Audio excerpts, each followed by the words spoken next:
forgot to bring water. Oh my. Good morning, everybody. Good morning, everybody. Good morning. Good morning. Good morning. I trust that everybody's doing great. We are just a little bit not behind schedule, but we are doing a thing right now, which is awesome. We are just gonna go and play some piano music. There we go. It's so much better. Now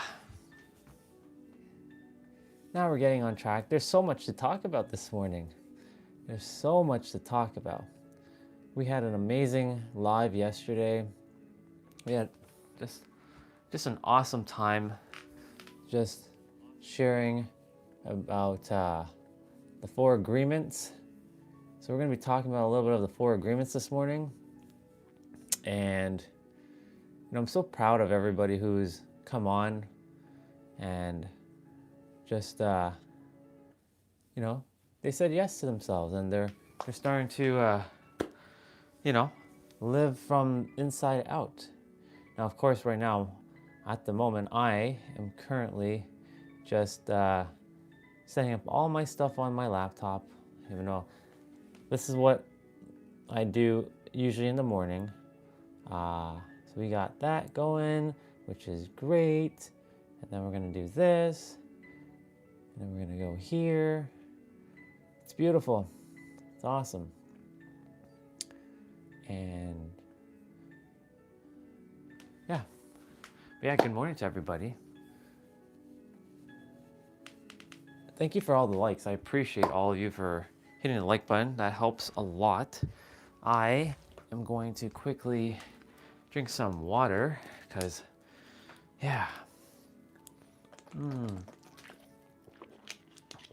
that's awesome. Thank you all so much for the likes. That really helps a lot. YouTube is still pushing the content out to everybody. Hey there, good morning. Let me see how to pronounce your name, brother. Venkatesh. I hope I pronounced that right, brother. Thank you so much for being here. We're going to be doing a 25-minute ad playout, but we're going to be talking about this book momentarily. We're going to be sharing. I should really turn on the light a little bit more. It's kind of too bright. What's going on here? Like I said, we're going to be talking about this book shortly. There's a lot to unpack. We're going to be also doing a 25 or 30-minute ab workout, or I like to call them playouts. So if you're interested in moving your body this morning, stick around because we're going to be moving the body. But yesterday on our live stream, because I live stream every day, we've been reading this book, and there was a lot to take in. And I'm so grateful that the universe is like, read this book again, because everything that I have been sharing as of late on all of my live streams is coming back from this book. It's going full circle. The last time I read the 4 agreements, for those of you who don't know, this is the 4 agreements. I'm sure some of you have seen or heard this book. I read this book back in 2020, 2021, and 2022. So 2023 and 2024, I have not read this book. So over 2 years now, I have not read this book. And this book talks about the mirror and how you are the creator of your reality.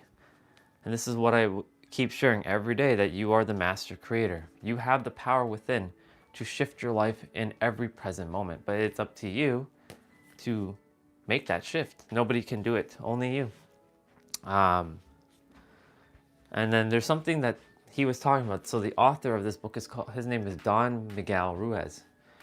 And he was talking about, we all created this book of law inside of us. We all have one. I have one.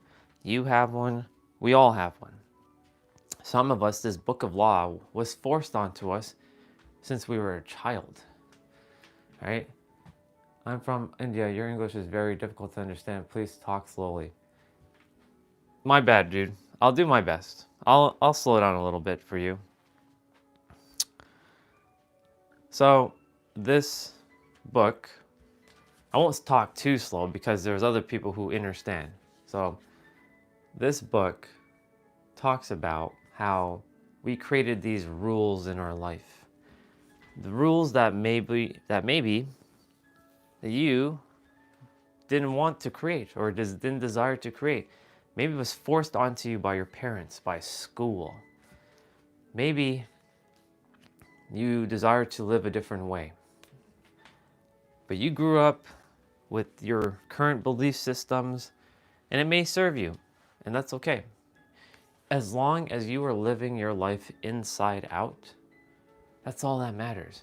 It doesn't matter if it's, what religion you're in. As long as you're living as the creator within yourself, that's all that matters. I keep sharing with you that we are all mirrors to one another.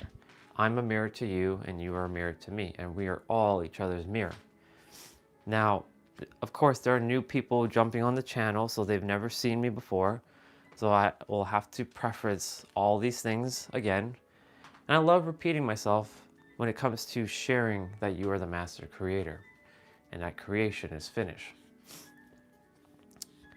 Ideally, what I'm here to remind you of, this is the universe speaking through you and with you, not to you, is that the universe would like to say to you that you have all the answers within. The creator, the universe, God, source, truth, whatever name you give it, it has all the answers, and you are the answer too.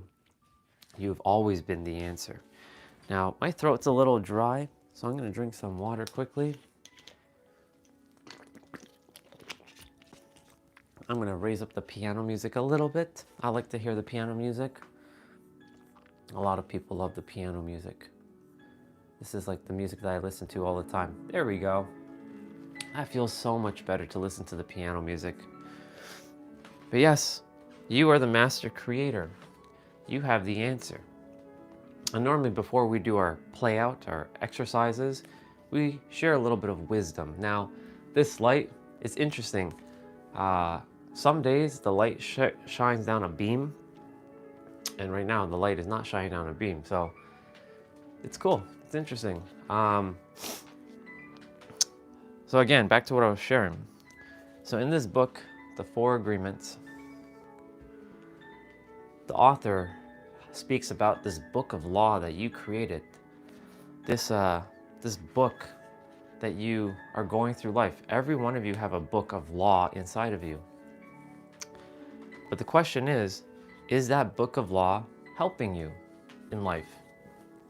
Is that book of law creating your reality?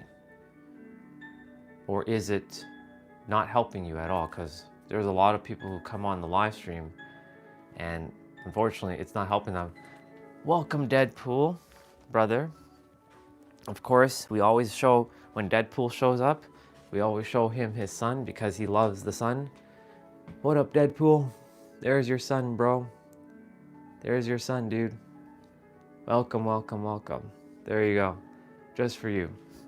See, I do my best to never forget. And I also remember that your birthday is February 2nd. Coming up very soon. See, I'm making mental note of things. But yeah, the book of law that you have created within yourself, it was probably forced onto you by your parents, by society, by teachers, and you've been living this way ever since. And the thing is, maybe you're finding this channel for a shift in your life. I'm not here to tell you to change your beliefs.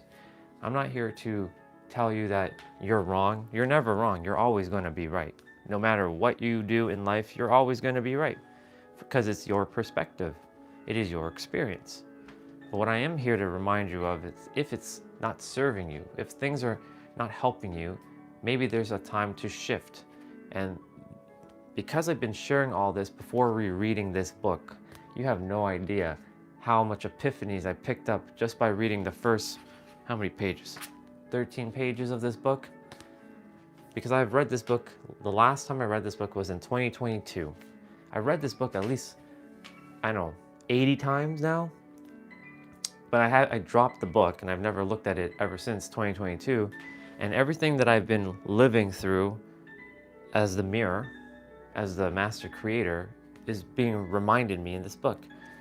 What time is it? What time is it? It's 7:36 here, a.m. Or in San Diego, because you know we live there, it is 4:36 a.m. So it's early morning over there. I do my best to come on around this time. I was a little late, and by late, I mean I'm not late. And again, for all 24 of you who are on, if you do like what I'm sharing, please hit the like button, because a closed mouth can't be fed. And what that means is if you never ask, you will always get no. So I'm asking if you could just hit the like button, because it sends it out to more people, out into the YouTube algorithm, so that more people who require to hear what I have to share. And it's not even me sharing, it's the universe speaking through me to reach you. They would benefit from this. But again, do what you feel called to do. If you don't, it's all good, no problem. So the author last night, while I was reading this book, and I was reading this on the live stream, all right, no problem. You take care. I'll see you later, Deadpool. Love you, brother. The author was talking about, again, for those who are just tuning in, this book of law. The book of law. The law that you created. The law that was forced onto you. The law that you never desired to live. And maybe now you're finding this channel, and maybe not even just my channel, but there's other channels that are in synchronicity with where you are in your life. That something feels stirring up inside. Something feels awry. Something feels like it's time for me to have a shift. There's a reason why you found this channel. There are no accidents. There are so many beautiful souls who come on this channel every day, and we mirror back each other the perspective of the Creator. Now, as I said, that you and the Creator are one. It's not separate from you. You and the Creator are one. You and God, you and the universe, you and Buddha, you and Jesus, you and Allah, you and Moses, you and Abraham, you and Muhammad, you and Brahma, you and Jehuti, you and Shu, you and all types of, all the other names like Shiva and Shakti. We have Thoth and Hermes. You're all one with each of them. They were their own entity, but you're still one with them. You are one with the Creator. You've always been one. But you have been seeing through a little bit of a distortion. Now, some of you may think I'm living through a distortion, and that's okay. You're right. Your perspective is right. Maybe I'm the one that's living through a distortion. Maybe I'm seeing reality differently. But I do know that when I started living from inside out, loving on humanity, things started to change. I hated people for a very, very long time. For those who are just new to my channel, I hated people for 20 years. And I don't mean just hate, I mean despised. Even the word hate and despise couldn't even encapsulate how I felt about each human. I desired that all of you to rot, to burn, to disappear from this earth, because you all were causing harm to my planet. And I called it my planet. Not your planet or our planet, but my planet. And the thing is, now when I shifted from inside, or when I shifted internally from hating, despising to loving, caring, and nurturing, I noticed that my world was also shifting outside of me. As within, as without. The thing is, when you hate and you despise, there's something inside of you that caused you that distortion of hate and despise. Because when you were born, you were never born hating the world. You were never born saying, I hate that person as soon as you're born. When you were a child, you were loving and unconditionally just giving love. But somewhere down the line, throughout your upbringing, you probably started disliking people. you started creating judgment, saying, hey, that person's blah, blah, blah, or or this person's da, da, da. You may have said that. And by the way, there's 21 of you. Some of you can hit the like button. This can send it out to more people because I'm attempting to get more people to hear the wisdom from the universe as it's channeling through me. But up to you. I'm not going to force that on you. It's your choice. But if you could hit the like button by double tapping the screen, that would be great. And remember, if you never ask, you're always going to get a no. So always ask for what you desire in life. That's a bar. Make note of that. Ask for whatever you desire in life. Even if you feel like they're going to say no, just ask, because you never know. You might get a yes. Anyways, back to the point. Thank you so much. So I went through hating the world to loving the world, and I changed the book of law within me. We all have a book of law. And the author of this book, Don Miguel Ruiz of the Four Agreements, was talking about that book of law, that we formed this opinion and judgment upon others. Again, when you were a child, let's go from the age of like 0 to 6 months, 6 months to a year to 2 years. Within this frame, you are still loving and caring. You have no care in the world, just playing with your toys, crawling around, walking, learn how to walk, and you're being a sponge. You're being a sponge to society. But of course, and we had a beautiful conversation yesterday about this. You didn't choose your parents. Well, theoretically you did, because when you came down, you chose them. What up, Danny Leo? Welcome back, dude.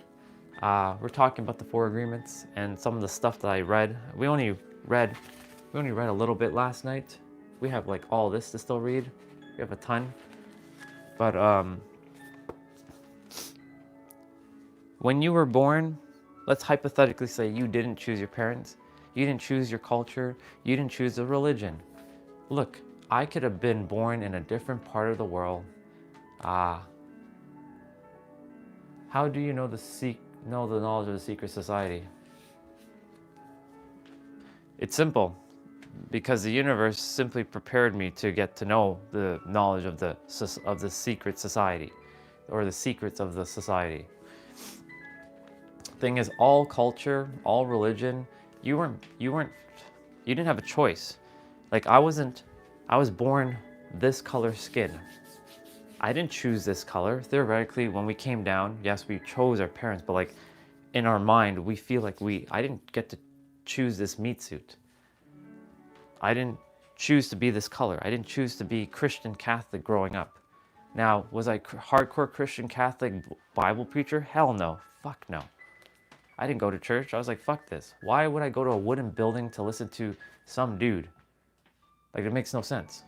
Like some dude talking about, oh, only this religion exists. Something felt wrong all along when I was going and listening to people talking about such nonsense. What up, bro? Welcome to the channel. Make sure you hit the like button, as always, all of you, if you can. That'd be great. More people will see this if you all tap the screen and hit the like button. Yeah, we were reading this last night, Valtteri. And everything I was talking about, the mirror principle, I hadn't read this book in over 2 years. Over 2 years I haven't read this book. And sure enough, everything that I was talking about and sharing about being the mirror is right in this book. It is in the first couple pages of this book. He talks about the smoky mirror, that he realized that he's one with everything and everyone. He realized that everybody else doesn't see this and feel it. What up, Kareem? I'm from well, I currently reside in Toronto, but I live in San Diego, California. I'm just visiting my parents currently. Welcome, by the way. And yes, we were talking about the book of law that you were probably forced into. Remember, I could have been born in a different part of the world, and I could have had a whole different upbringing. So like for my brother Kareem, I could have been born in your country, and I could have ended up being under the Muslim religion. Some of you, I could have been Jewish. I could have been born in Europe somewhere, and I would have been forced to live that perspective, provided that my parents at the time was living that perspective. My point to say is you didn't have a choice growing up what you had to believe in and know. And now, again, if your parents were very conscious and they gave you the choice to, you can be whatever you like, you can think and feel and believe whatever you choose to, amazing. But I know that's not the case. That's 95% of us who didn't have that choice. I didn't really have a choice. I didn't choose to be Christian, Catholic. I was born into it. And a lot of us were born into these religions. What's your origins? My origins is a soul. I don't consider myself any culture, any race, except for one, the soul. We are a meat suit. Yes, we are the human race, and I consider that as one. I don't consider any separation of you're black, you're white, you're Asian, you're Chinese, you're Korean, you're Hindu. I don't care about all that. I respect all it. I don't care about that. For me personally, I see you all as one, brother and sister with me. That's it. It doesn't have to be blood to be related. You're all soul family to me, whether you know that to be true or not. You may not have physically ever seen me in your life. This is probably the first time you have seen me in your life. But I can tell you that I love you all, easily. I can easily say that. You know why? Because I know that I'm one with all of you. And you may think, that's kind of weird, dude. How can you be one with us? We're one from the Creator. All of us are one. Just, we all took on this perception of the book of law. It's good to respect, exactly. I respect it all. I respect it all. But I don't entertain being just one. I get to live a perspective that I could be anything and everything. Why limit myself? You know, when people say, you know, you're born under the Aries star, like zodiacs. I'm like, yeah, physically I'm born under Aries, but I could be any zodiac I choose to. I could be any life path number. I can be any gene key number. For those of you who know about the gene keys, I can be any human design. I could be any Enneagram. It's all about shifting. The choice is yours, of course. That's a perspective. I respect everybody. I actually love everybody. Now, does everybody love me? No, that's okay. I'm not here for people to love me. I'm just here to give a perspective. I'm just here to share the wisdom that the universe is channeling through me to reach all of you, to remind you that you are the master creator and you have the power within to live inside out and create the life that you desire. That's it. I'm not here to tell you what to think and what to believe in. That is totally on you. You have the power. Maybe some of the words that I'm sharing resonate with you. Maybe some of the words, they don't resonate with you. Maybe they're like, oh my God, he's so wrong and blah, blah, blah. That's cool.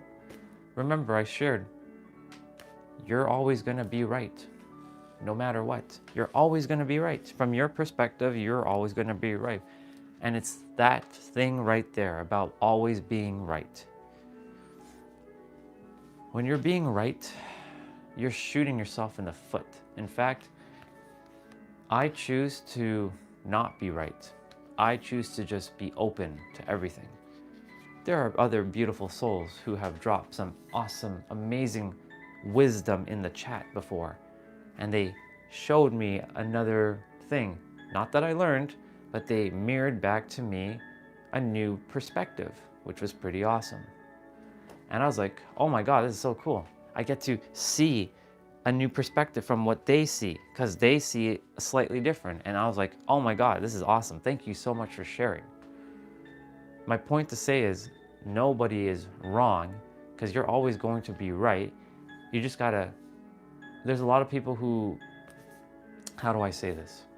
You can say I'm doing the same thing too, but I'm coming from a way where you have a choice to feel whatever you feel, to believe in whatever you believe in, to know in whatever you know.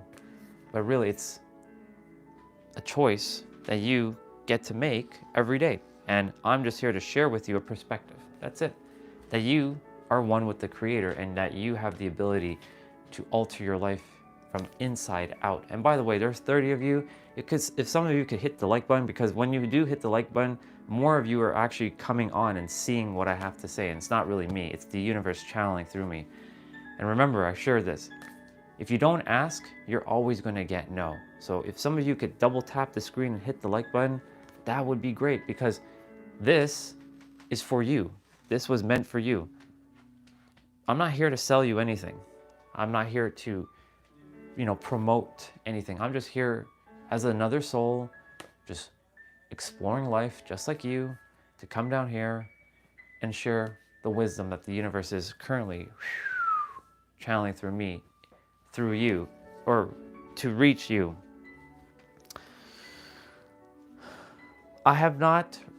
You have no idea how I felt when I just read a few pages of this book.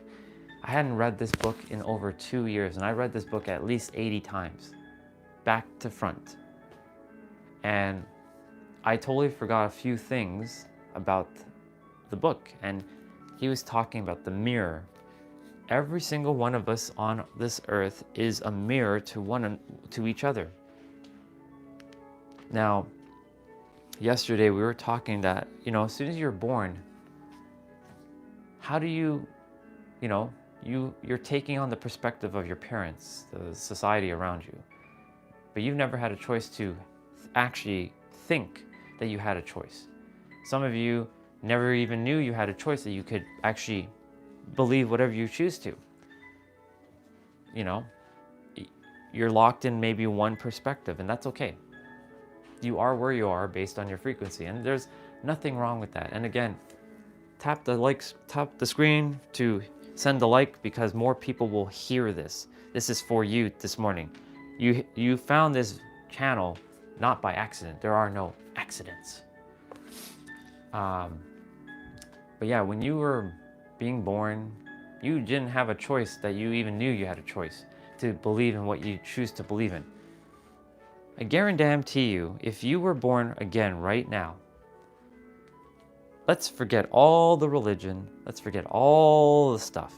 Like, forget all of the teaching and the wisdom from all your elders and the community leaders and the churches and the temples and all that. Forget all that for a moment.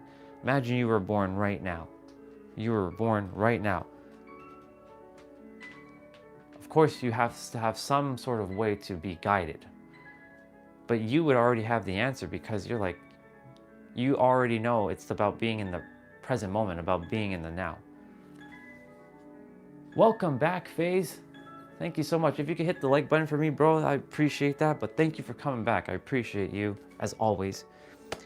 If you were just reborn right now, and your parents were reborn right now, thank you so much. Appreciate you. What would you take on? Would you still take on? Remember, I'm saying there are no religions, there is no cultural things. You're just reborn as yourself. What would you take on? Would you take on the same perspectives that you currently have, or would things be different? Remember, you didn't even have a choice specifically where you were born on this planet. I ended up being in Toronto. I could have ended up being in Australia. I could have ended up being in Japan. And I would have had a totally different experience. And that's the thing. A lot of you were born where you are and you had that experience. So this is why I'm saying, if you imagine that you were born somewhere else, you could have had a whole other experience. And that experience will shape your life. But now you know that some of you have a choice. You have a choice if you choose to shift. Now, I'm not here to tell you what to think and what to feel.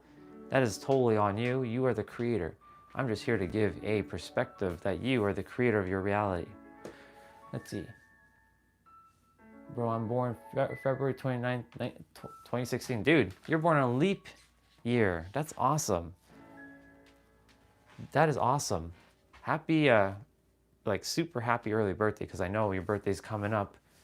But I don't know if this year, no, this is not a year that has leap year. So that's the thing, when you celebrated on the 28th, but that must be very special to have a birthday on the 29th. It's amazing. Awesome.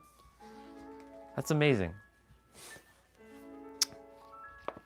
You, all of you, like I said, you were born, and in this book of law that's inside of you is governing how you live. I've dismantled my book of law. Basically, you can say that I'm living with the one, with the creator. And the creator, and I can see all of the laws that are all in all of your, like what you believe in, what you think. And you're not wrong.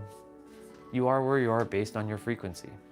Your frequency will tell me a lot about you. Let me see what's going on. You're doing pretty good so far. I can't wait to see what happens when you start speaking from your highest self and not just your brain. Funny thing is, I'm not even speaking from my brain. This is the universe. Wait till you see me really get on fire. There is times where I'm just in a big flow. So you could say I am talking from the brain a little bit, but yeah, wait till you see. And the highest self is one with the creator. My highest, truest, deepest, realest, most authentic version of myself is with the creator. Now, funny enough, I just woke up from a sleep not too long ago, less than an hour ago. So you can say the brain and the mind are still in a reboot system. So, as you wake up, you're still catching yourself. I haven't quite gotten to the flow yet, but sure enough, it will come. I didn't go and sit in meditation for an hour. I didn't do any other things. I literally, as soon as I finished brushing my teeth, I'm like, I'm gonna jump on and I'm gonna just speak. And sure enough, the universe is just now coming through smoothly. But I appreciate that. Thank you. Yeah, it is amazing phase. It really is. But yeah, let me get back to this. So everything that I was sharing about being a mirror, I keep sharing that you are a mirror. We're all information exchangers. I've broken the paradigm of teacher-student, but you can still use the teacher-student paradigm. And I'll share why I've broken that paradigm, because teacher keeps you above and student keeps you below. And yes, you can switch. The teacher can become the student and vice versa. I just choose to see the new perspective as I'm the creator and I have all the information within me. And so because I have all the information within me, other mirrors are just simply mirroring back information. That puts us all on the same playing field. The difference between each other is this: what is invisible and what is visible. Some of the information right now is visible to me. Some of it is currently invisible. And the difference is those who have the things that are visible are just literally sharing it to those who can't see it at the moment and then make it visible to them. That's it. That's why we are all information exchangers. We're all sharing information. Information, you can call it wisdom, knowledge. It's all information. It's all data. You can call it zeros and ones, binary. This world is just information. That's how we convey what we're attempting to share with each other, is through information. And I'm going to read what you guys are saying in the chat. You will see the difference between ego and highest self soon. But the thing is, I already have seen it. I can see it in your aura, about ready to pop, and you haven't surrendered to the fullest yet. Thank you. Well, I mean, if you can see it, cool. But this is not ego. I can already see it myself. And this is not ego. But I appreciate you sharing that. My aura is one with the creator. And yeah, maybe I am almost there. Thank you for sharing that. I really do appreciate that though. That really does help. That really does mean that I'm on the right track. I really am on the right track. Because bro, you're doing lives and talking good. Thank you, FaZe. My aura is getting there. See? Confirmation. Thank you, universe. Universe is working through you to mirror to me information, because that's what you just did there. How do I even pronounce your name? Let's see. My Kill from 26. I'm just going to call you Mr. 26 or Miss 26. You just simply mirrored information back to me, and reminded me that I'm well on my way to popping through at my highest self. Now, yeah, you can say I'm still probably an ego, and just remember, ego isn't necessarily a bad thing. It was given to you for a reason. We say ego is bad, but ego isn't bad. It was given, it's one with you still. Ego was given to you to be a friend, to help you to grow and evolve and transcend. But to, remember, it was given to you to forget so that you can remember, essentially. Thank you, FaZe. I appreciate you, brother. Thank you so much. But again, thank you, Mr. or Mrs. 26. It's because the name seems a little difficult to pronounce. So I just simply won't butcher your name. So I'll just say Soul 26. Awesome. Thank you, FaZe. I appreciate it very, very much. You simply mirrored information, and I appreciate that very much. You have no idea. Thank you.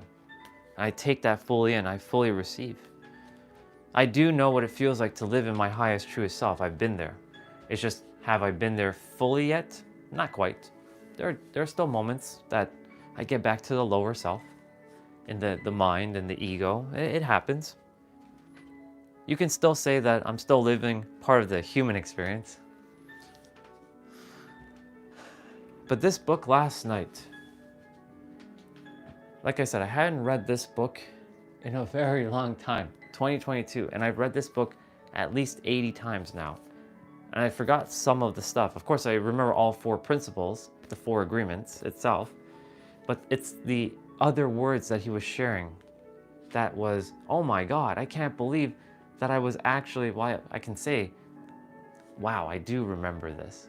That we are all a mirror. And he was talking about that book of law that we all created. We created a book of law within ourselves that was forged in the fire of our experiences based on other beliefs that we've taken on from our parents, because we will never go against our parents when we're younger, because if we went against our own parents, we would simply not survive. Because there's so much, he said this, our parents are so much bigger and stronger. We can't say no to them because we're not gonna survive. So we have to listen to them to survive. That's the whole reason why you're still here, because we listen to our parents because we thought they knew better because they've been here and they're older than us. But in reality, that's not necessarily the case. I love my mom and I love my dad so very, very much. I really do. I love them so much. And they're living their own experience right now. But they're living in a fear-based experience. They're living in the paradigm as they're the victims of society. And I share with my mom and my dad that you are the creator, but they don't believe that because they are locked in their own universe because they created the rules of their life. They have that book of law, that this is how life is. But I've shifted, and I'm not living the life that I was probably destined to live. What up? Well, thank you again for the likes, and I appreciate all of you. Again, if any of you haven't hit the like button, I really appreciate it very, very much, because it sends it out to more people. But whoever this is meant to reach today, it's going to reach. So I let go of that as well too. I think the light is good enough now. I think, what is it, 8 o'clock? Okay, Google, turn off light.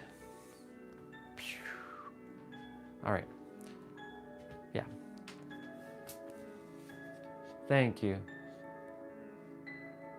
Yeah, I love my parents. I love them so much. But that wasn't always the case. I, at one point, hated my mom and my dad. I hated them so much. But now I love them because I shifted within. But the thing is, like I shared, they have their own book of law, and how they see life, I see life differently. You can grow up in the same house, but you can see the world differently. My brother and my blood brother and my blood sister, they are living their own reality. They live life differently than I do. They were born in the same house, and you can theoretically say we had the same experience, but actually we didn't. My brother lives totally different from me. My sister lives totally different from me. And the thing is, even all of you have brothers and sisters, like blood brothers and sisters or not, but you all are your own universe, and you see life through your own lens. You have your own book of law. What do you choose to entertain as truth? Remember, this book of law was forged in the fire of your experiences as you were growing up. You were forced into some things that maybe you never felt called to be in. Maybe you enjoy it, and that's okay. If it's serving you, this is really the message here. If it's serving you, which everything does serve you, if it's really helping you to create the life that you are living right now, you're living fully, authentically from your deepest desires, and I mean not your wants or needs, but your desires, keep going, because this is the way you should be living, inside out.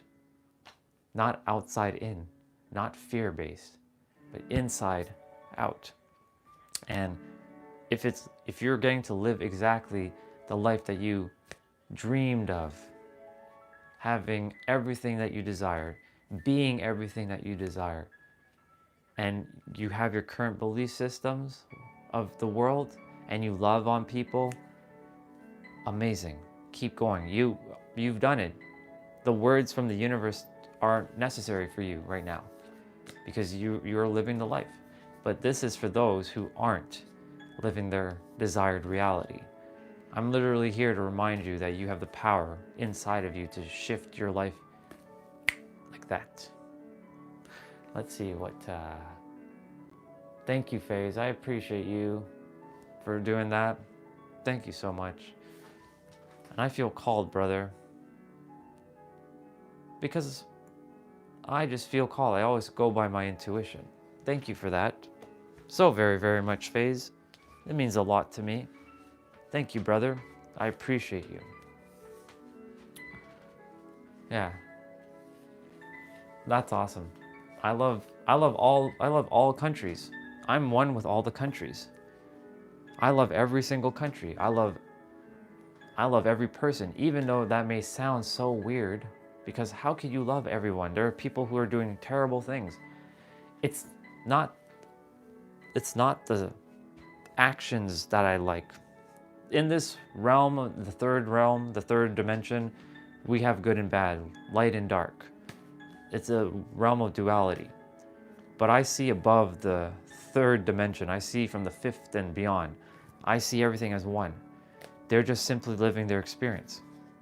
But I choose to love their soul, even if they're creating some kind of like nonsense in the world. Like, for example, if I see another version of me, or because we're all mirrors to one another, we're all one, by the way. If I see another person hurting another person, or another god hurting another god, do you think I'm going to stand by? Hell no, I'm going to jump in, but I'm going to also do my best to remind the other one that's committing the act, hey, you have the power. Why are you doing this? Why are you hurting this other god? This other person is you. You are this other person. Every single one of you is another version of me, and I'm another version of you. And we're each other. I see us as one. I know, again, that sounds so baffling, so crazy to think that we're all one, but we are. We might be in separate bodies, like I'm in my own. You guys can't feel me doing this, but our soul is technically one. We're just in separate physical bodies. I know, again, our brain is like, oh my God, like that makes no sense. It's like contradicting, it's confusing, it's nonsensical. Trust me. It took me a while to like wrap my head around this, but now I finally gone it, because the universe has been really summoning this energy through me. So by living here from the heart, we're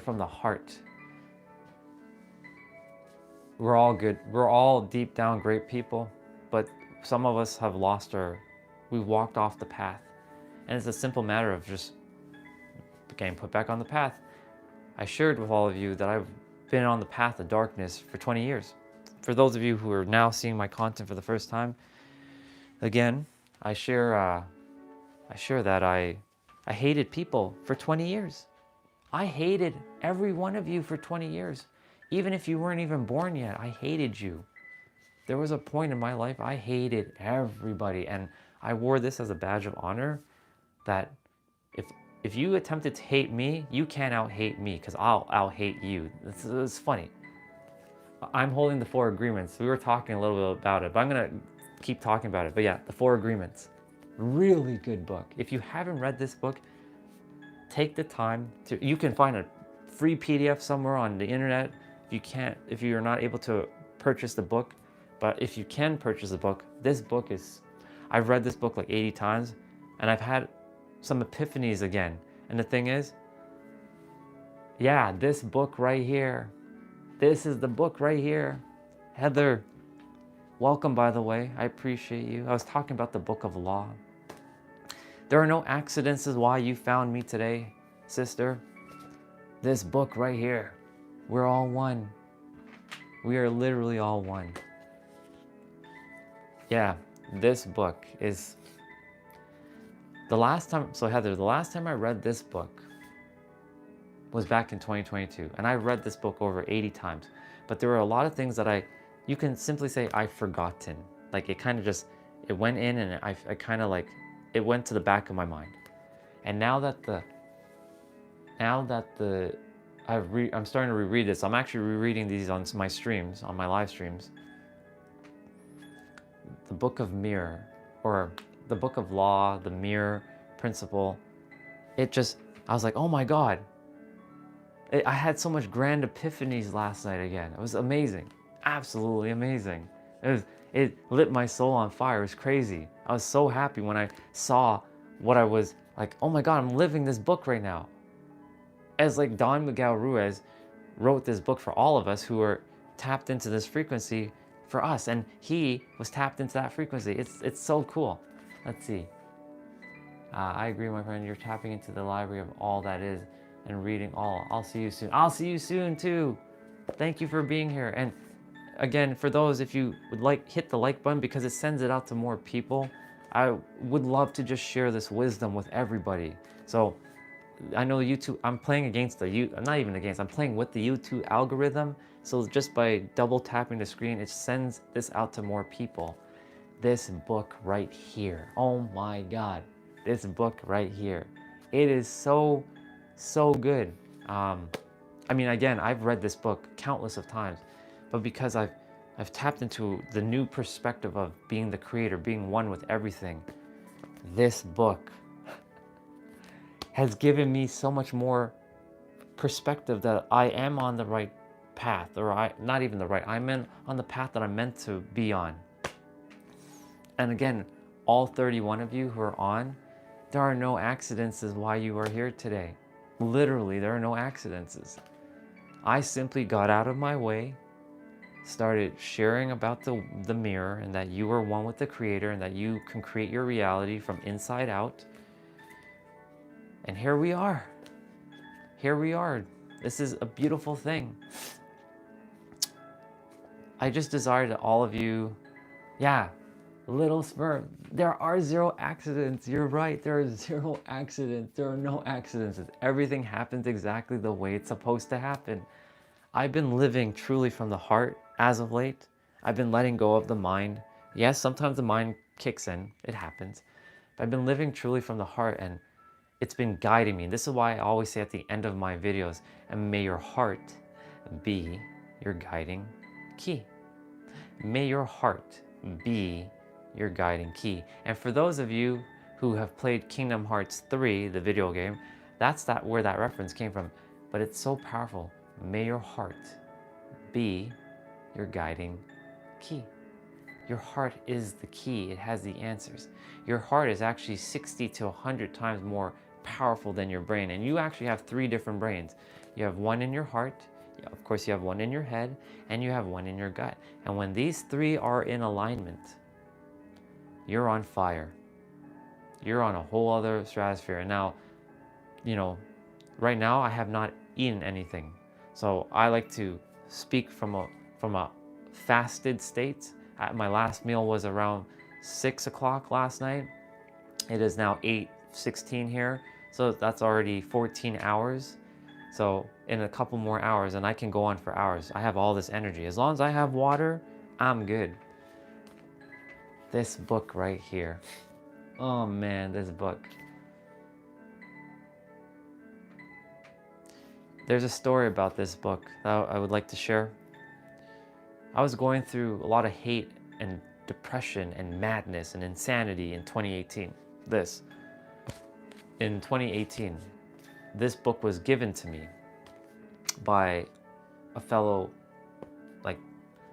soul, another God wearing a mask. I call everyone God wearing a mask because God, your face is a mask and you're a God. When you take off the mask, you're God. Or you are the master creator. These are names I say. So his name is Troy, and he gave me this book. He was like, Andre, I have a present for you. I have a gift for you. I came to his office. I was doing IT. I was busy. I was like running around doing things. I was helping like 100 people a day because I had no choice but to do it because, you know, time is money there. And he's like, I have a gift for you. I'm like, gift? Who, like I've received gifts in my life, but I was a terrible receiver. Let me just put it that way. When you get done with this live stream, go look up the vortex of the heart with the dissect of the heart and show that it is a vortex with an infinity symbol wrapped itself. Yeah, I've seen it before. Thank you. And he gave me this book as a gift. He's like, Andre, I have a book for you. I'm like, are you kidding me? Me read books? I was that guy who always insulted books. I'm like, get out of here. I'm not gonna read a book. I said, I don't want your gift. You can keep it. I don't need this book. Notice the words I said want and need. Come from a place of lack, but I'll get to that later. He's like, take the damn book. If you don't take this book, I'll get you in trouble because he's technically my boss. Take the book. I'm like, fine, whatever. I took the damn book. I'm like, I would like to hear from you when you finish reading this book. I've never read this book when he gave it to me for 2 years. I literally took this book and chucked it into my briefcase and I never read it. Remember, I was in a different frequency back then. I hated people. I hated the world. I just didn't want to be here anymore. I desired to just either destroy the world or to get off of this dirt ball, because I used to call the earth a dirt ball. And everybody I used to call was filth and trash. But I was really talking about myself because I considered myself as a piece of shit. I said to myself that I was a piece of shit. So he gave me this book. I had no love for myself. This is where we're going with this. I had no love for myself. I hated me. And 2018 was arguably the catalyst of change. And in 2020, when I shifted, welcome bro, so good to have you on. In 2020, when really, you know, the world went into its thing, we all remember 2020, we had to wear those masks and we had to stay inside and blah, blah, blah. We remember. I had awakened in 2019 and I started reading a lot of books. I started eating my own words. I remember I said I hated books. Like, who read books? Those are for losers and nerds and idiots who don't know anything. I was a self-proclaimed know-it-all back then. Like, I know it. I know. The I know was coming from the ego. Our soul actually knows everything, but my mind does not know everything. It has forgotten everything. We're simply just in a state of remembering. In 2020, just before my 35th birthday, this book was made apparent to me again because I had started reading a lot of books on personal development. And I'm like, wait a minute. There's one day I was just sitting here. I was on the ground here. I was just literally sitting like this. I'm like, I was reading other books. I was like, wait a minute. There's another book. Like the intuition was kicking in because I remember I dumped this into my briefcase. I dumped this into my briefcase for 2 years, and I just didn't bother to look at it. And then the universe is like, there's a book for you. There's a book for you. There's a book for you. Go check your briefcase. Go check your briefcase. Go check your briefcase. I'm like, okay. I went. I checked the briefcase. I'm like, wait a minute. This is the book that Troy gave me. It's called The 4 Agreements. And then of course, I started sitting here, like I just literally sat like this, and I was like, okay, the 4 Agreements. And I started opening the book, and this book was the first book I've ever read that I read throughout in one day. This is the only book I've ever read up until this point that I've read nonstop, from back to front in one day. Now, of course, newer books I've read, I take time to let it assimilate, but this book, something about this book was drawing me. And I was like, oh my God, I had this book for 2 fucking years, 2 years, and I did not read it because my soul just simply wasn't ready for it yet. But Troy gave me the gift 2 years before. And I was like, oh my God. Oh my God. I couldn't stop. Like, I was just mind blown of what I was picking up in this book. It was crazy. It was absolutely insane. It was nuts. And good morning to everybody who is here. Wow. But yeah, this book was how I got this book, how I almost said no to this book. I almost said no to this book. And Troy was so damn persistent. He's like, take the fucking book, bro. Take the book. He literally slammed it in my hand. He's like, take the fucking book and go. But I want to hear from you. Now, of course, in 2020, I was no longer working alongside him anymore. But I still kept in contact. And I'm like, Troy, I had tears coming down my eyes at that time. I was like, Troy, I actually called him. Thank you. He's like, what are you thanking me for? Thank you for giving me this book, The 4 Agreements. Do you remember 2 years ago you gave me this book? I remember. I remember when you were being difficult and you didn't want to take this book. And now you have the book. And I was so happy. And I'm going to read what's going on in the chat. And hey, Fantastic. Hey, Jose. Hey, Agata. So grateful for all of you for being here. Thank you, Fantastic, for sharing that. But yeah, love you all so much. But yes, this book. this book right here. If we all just took a moment and we all read this book right here, it will change the perspective of your life. And this is why on the live stream, I was reading this in the evening time. We started last night. We're in chapter 1 on page 13. I desire to read this every day. And there's a lot of you actually right now. There's a ton of you. And I have a poem for you. There is a poem that I have for you that I would love to share with you. Now, of course, I'm going to read from the computer screens, but I'm going to do my best to kind of look you in your eye as I share this. So if those of you who are ready to hear this poem, it is called Our Deepest Fears. And some of you may know this from the author, Marianne Williamson, who wrote the book, A Return to Love. So I'm about to read this poem, but I would desire for you to pay attention because this is for you. All of you that are here right now, this is meant for you to hear. All right. And it starts like this. Our deepest fear is not that we are inadequate. Our deepest fear is that we are powerful beyond measure. It is our light, not our darkness, that most frightens us.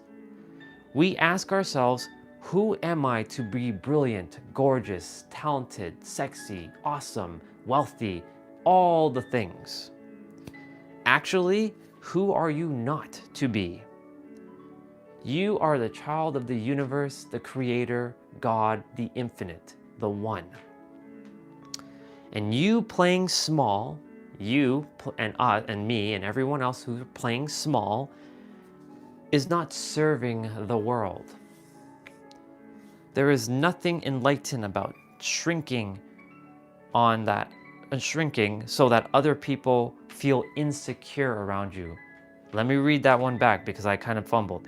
There is nothing enlightened about shrinking so that other people feel insecure around you. We are all meant to shine. We're all meant to shine, not just some. We're all meant to shine. All of us. As children do.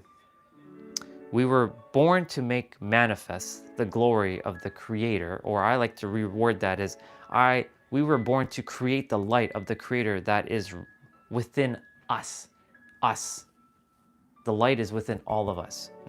And it's going to say, it's not just in some of us, it's in all of us. All of us have that light. All of us have that light. And as we let our own light shine, every one of us, we unconsciously give other people permission, which, by the way, you do not need permission because you already have it. You're the creator. We give other people permission to do the same. As we liberate from our own fears, as we let go of our own fears, our presence automatically liberates others. I'm going to be reading that poem every day going forward. Every day I let go of any fears that I have is going to help you to let go of your fears. This is for you. And the reason why I felt called to read that poem again, Our Deepest Fears, and you can look it up. If you Google Our Deepest Fears on Google and put in the author's name, Marianne Williamson, you will get an insert of the poem.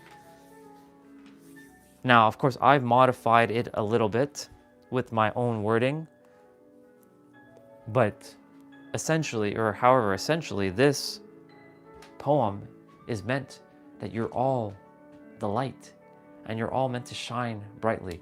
And yes, we were meant to be humble, but at the same time, we're meant to play full out and share it with the world. We're not here to be just polite. It's great to be polite, but the thing is, there's a balance. You're not here to dim your light anymore. You're here to go and live the life that you're meant to. You're here to take up space. You were born to take up space in this world. Take that in for a moment. That space in between everything, you are here. And you're here to take up that valuable space on the planet. Thank you, FaZe. I appreciate you. Thank you, bro. I love you and thank you for being here. You were meant to take up space in this beautiful planet of ours. The very fact that you are here and the very fact that you were born is the very fact that you matter. And the very fact that you matter is because you exist. And because you exist, you are worthy just because. No other reason. Not because of this and no, you are simply worthy just cause. You're worthy just cause. You are worthy. You are the very fact that you're born, you're worthy. The universe is just channeling through me to keep reminding you that you are loved, you are worthy, and you have everything within you to live the life that you desire.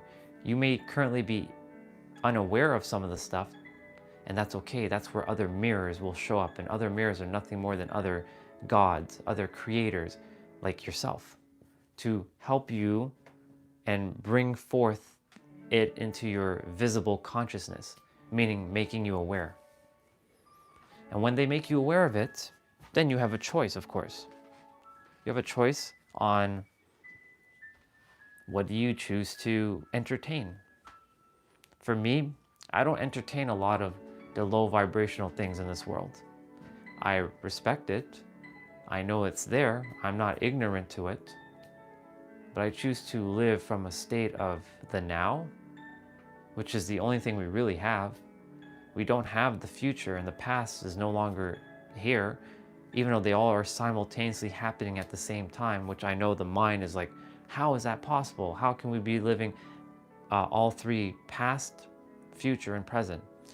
Time is an illusion, but all of it is happening now. But the thing is, if you keep thinking about the past, somebody hurting you, betrayal, revenge, you're angry at this person, you're just bringing that into your present, which then is creating your future. So you're robbing your present moment, or you're worrying about the future that hasn't even been created yet. You can say it's either predestined, you can say it's free will, it could be both. Why can't it be both? It could be both. I know that sounds very contradicting. I know that it sounds very like nonsensical. How can two things be truth? Because we as humans think it's either this or that. It can't be both. It can't be this. I'll give you a great example just now. I have a perfect example for that. But when you're worried about the future, you're robbing yourself of the present moment again. So if you live in a state of being here in the now, you will literally start creating from this moment of like being here. And every time you create in the present moment, you're creating your future. And you can recreate yourself in every present moment. Look, tapping into the master creator might not be easy for you. In fact, you might have a lot of belief systems, aka the BS of your life. I said this yesterday, it's a tree inside of you. It could be a flower, it could be a garden. How is the soil? How is the roots? What are the root of your gardens and your plants and your trees and your flowers? What are they? That root might take time to uncover. That's the journey of your life, to undo, to unlearn a lot of things that you were never meant to take on. You took it on to give you a perspective. So I have that great analogy. If, for example, you walk in a room that's full of light, can you see? No, you'll be blinded. If you walk into a room that's full of darkness, full of like shadow and darkness, not hate, we're talking it from a sense of like the room is dark, will you be able to see? No. But if you walk into a room that has both shadow and light, or light and dark, will you be able to see? Yes. Balance. This room has a little bit of contrasting right now. There's some shadows, there's some dark, but there's also some light. There's a balance going on in this room that allows this room to show properly now on the camera. But imagine it was an hour ago and I kept the blinds closed, I turned this light off. Would you guys be able to kind of see me? Maybe. But it'd be a little bit harder because the camera wouldn't be able to pick it up properly because the room would have been dark. My point to say is it's about balance, about having both as truth. A room can be both light and dark at the same time. Balance. And so when you live from a state of the now, knowing that the now is the only thing that really exists, knowing that the now is creating your future, and then every now that you just lived is now creating your past, because now you're recreating your story. I've literally recreated the story I'm telling myself, that I'm this loving, awesome, amazing human being, and not from an arrogant ego standpoint. I'm coming from it from a caring, kind, compassionate standpoint. What up, brother? Thank you so much. I appreciate you, as always. Thank you for coming on, Eric. But I love myself, and I'm rewriting my story in every present moment. Yeah, everybody, thank you so much for hitting the like button and subscribing as well. I appreciate that. So yeah,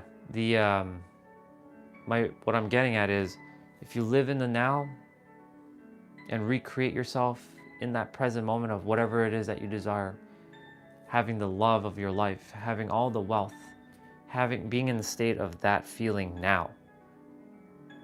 You are going to create that reality as you keep going. But, or however, I should say, because I keep catching myself saying but, I'm shifting the word but to however. However, the choice is yours to make. And if you've never felt that feeling of like being wealthy, having the love of your life, how do you tap into that feeling? And I keep sharing this every day. How do you tap into a feeling that you've never felt before? That's the $1,000,000 question. The answer is this: gratitude. Finding other things that you're grateful for that you have right now in your life. Like all the relationships you currently have with your friends or your family. All the things that you currently physically have, like your material stuff. And it's okay. It doesn't make you less spiritual to have like material things. And then kind of connecting that feeling towards, you know, having the love for another person or having wealth. Like in this room, some of you may look at this room and you may think, oh, he currently resides in this room that looks like a child's room a little bit. It's got 2 bunk beds. It looks like a jail bed, but this bed serves double duty for work, for my playouts when I'm doing my upper body stuff. But also serves as like some storage for the bottom one. I sleep up here. I choose to sleep up here. I get great sleep. I used to think of this room as prison, as a jail. I used to think of this room as like hell on earth. Now I see it as paradise because I choose to create paradise from within and bring it without. It's all a perspective. It's literally a perspective. So, do I see this room as this prison or this evil place? No, I don't see it anymore. In fact, this is the room, this is the area that the magic happened, where I went from hate to love. This room right here, this is why I get to film in this room every day. And soon enough, when we physically live in San Diego, California, we'll be in a new space. And I'll be recording there. But all the live streams I get to share here, I get to remember all the feelings, all the things I got to share here. This is the reason why I'm so grateful to YouTube for being like like the hard drive of my videos. They're literally the hard drive. They store all my videos. I don't have to think about uploading videos because they're doing it for me. It saves me so much time. All they do is do all the editing for me as soon as the video is done, well, as soon as the live stream's done. It's a beautiful concept. I don't have to like, oh, now I have this 12-hour video and I have to like go on my computer and transfer it here and then do the tags and upload. Like live streaming just saves me so much time, energy, and effort. This is why I can continue to do what I'm doing. Otherwise, it'd be a little bit more cumbersome to take these live streams and upload them to YouTube. YouTube is the storage facility. It's awesome. It's pretty freaking awesome. So I'm grateful to YouTube. And you see, I'm tapping into this gratitude right now. That I'm so grateful to be in this room, to be able to record these live streams. And when I say record, I'm not even saying record. I'm saying simply living these live streams fully in the present. I get to listen to this piano music that's playing in the background that a lot of people have come to like love, and they just enjoy it. I get to see the difference between the snow and the sand that I got to be in a week ago. It is a week ago yesterday that I returned back to Toronto. I was in San Diego for a month, and we had quite the experience. It was such an amazing experience. And for those of you who haven't seen some of that live stream, now of course I have to go in and change the titling of some of those live streams. But if you go into the channel, you will see some of them will say California and San Diego Adventure like day 1 to like day 15. I stopped naming it that. I just called it Do the Thing afterwards. So a lot of my videos just say Do the Thing, or now I'm saying they don't want you to know this. going forward, all the titling will be saying they don't want you to know this. And at night, if I choose to play a video game, I will call it do the thing. So we play video games in the evening time. After I share all this beautiful metaphysical, spirituality, personal development, mind mastery things during the day, moving our body through playing, and I call it exercising. Exercise is nothing more to me than play. It's fun. I like to move my body. I get to move my body. After we're done all that, and we stream for like 12 hours, because I'm streaming for 12 hours a day. I'm doing the thing. We then simply just go and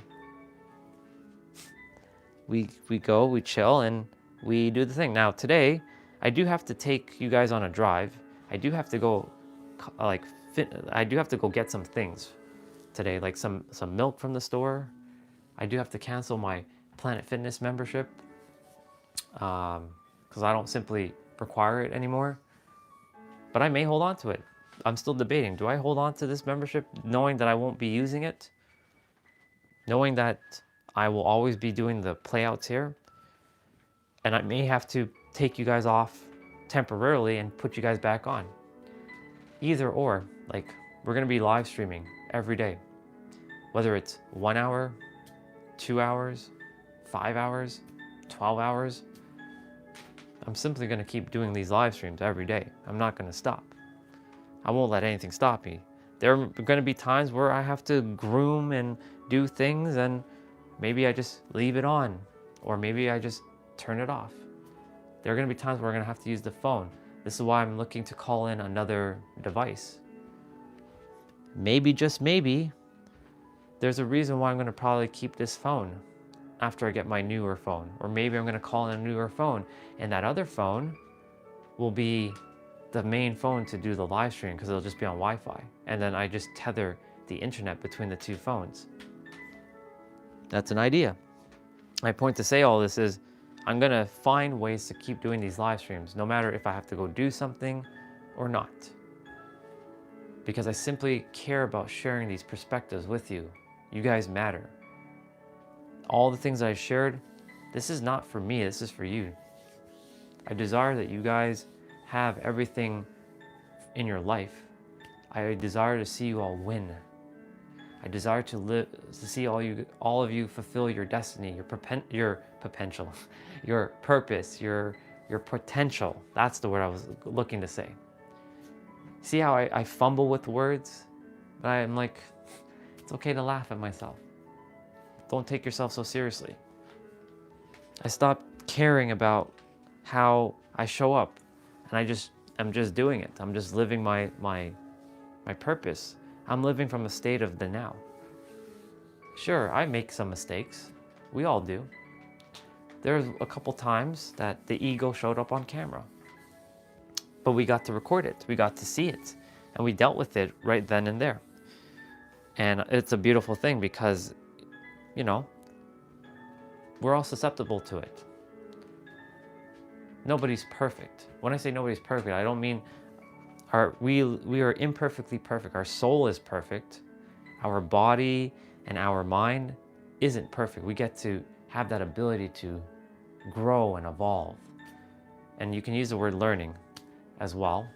I stopped learning because for me the word learning keeps me stuck in a box. I simply use the word transcending and evolving, which goes far beyond learning.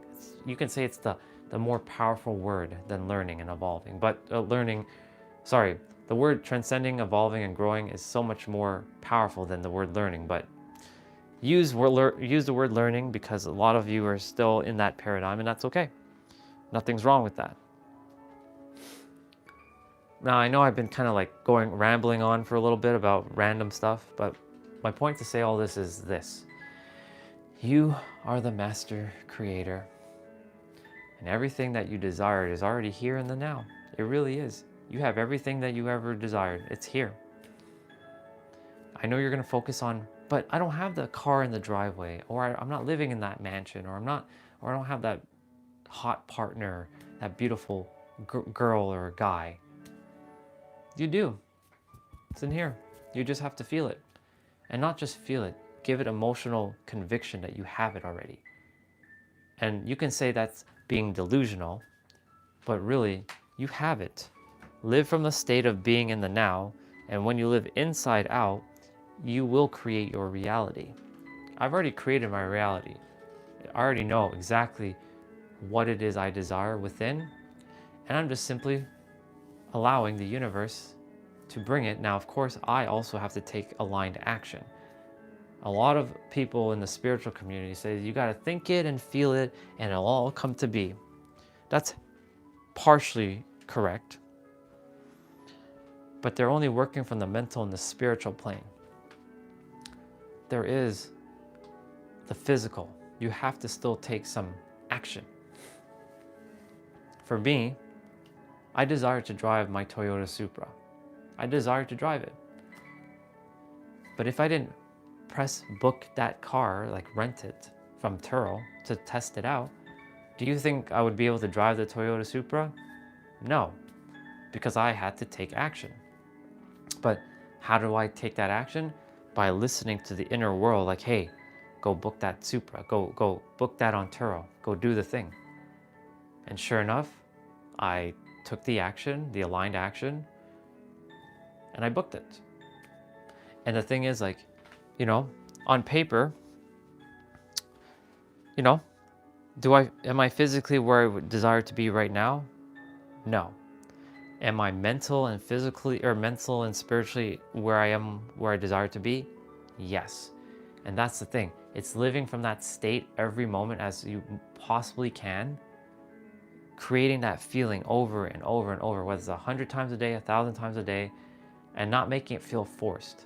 But just really letting go of the importance of like, when is it going to arrive?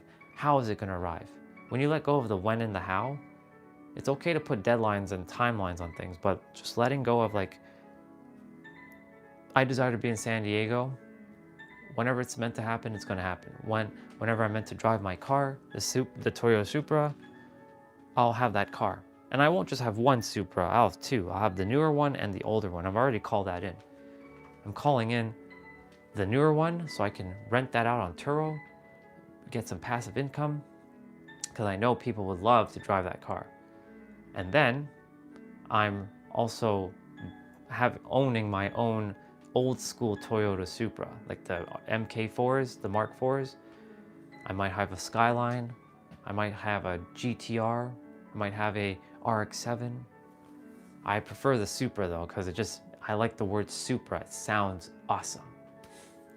And it's gonna be the old school, and it's gonna be the one from the Fast and Furious 1 movie. I'm gonna have somebody create that for me. It's already created. I just have to simply get into the right vibrational alignment for it to materialize. And of course, I will then have to take the right actions by either reaching out to this person or whatever it is I'm meant to do, and I will call it into my reality.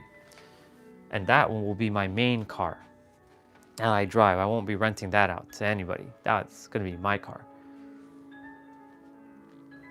My point to say all this is I already have everything within. I simply have let go of the importance of the when and the how. Like, how is it going to show up? When is it going to show up? When is this going to do this? Blah, blah, blah, blah, blah. I've let go of the importance. When you let go of the importance of, when do I get this beautiful girlfriend or this beautiful partner? Or the billions of dollars? I don't think small. I think big. Billion or trillion. I ain't here to play by millions. I'm here to play by billions and trillions, and really live in that state of the now. And it's okay to be in millions. There's nothing wrong with that. I choose to have billions and trillions so that I could help more people and I can do more things, so I can create a world where people can live freely and do as they choose, as long as it's not taking out of someone else's freedom. I choose to create a world within my own world where everybody is fulfilled and has lived their purposes. And so that's through the wisdom of the universe. These are my desires. I'm sharing it with all of you. Normally, you don't share your dreams with people who don't understand you, but I just did that. I did it on the internet. And the thing is, Not every one of you may like my dreams and goals, and that's okay. It's my dreams, it's my goals. You have your own dreams, you have your own goals. And if somebody says, no, you can't do it, it's not because you can't do it, it's just simply because they don't believe that you can, and it wasn't given to them, it was given specifically to you. And I damn well know that I can have everything that I desire, and I'm going to fulfill my destiny. You can say, I'm also free will. I'm gonna fulfill my free will. I'm gonna fulfill all of it. It's done. I'm doing it right now. I'm speaking to all of you on a live stream, fulfilling my purpose, sharing what the universe has for you. I have it, but you do too. But the thing is, I'm just simply making you aware of it. And because we're going to be reading this book,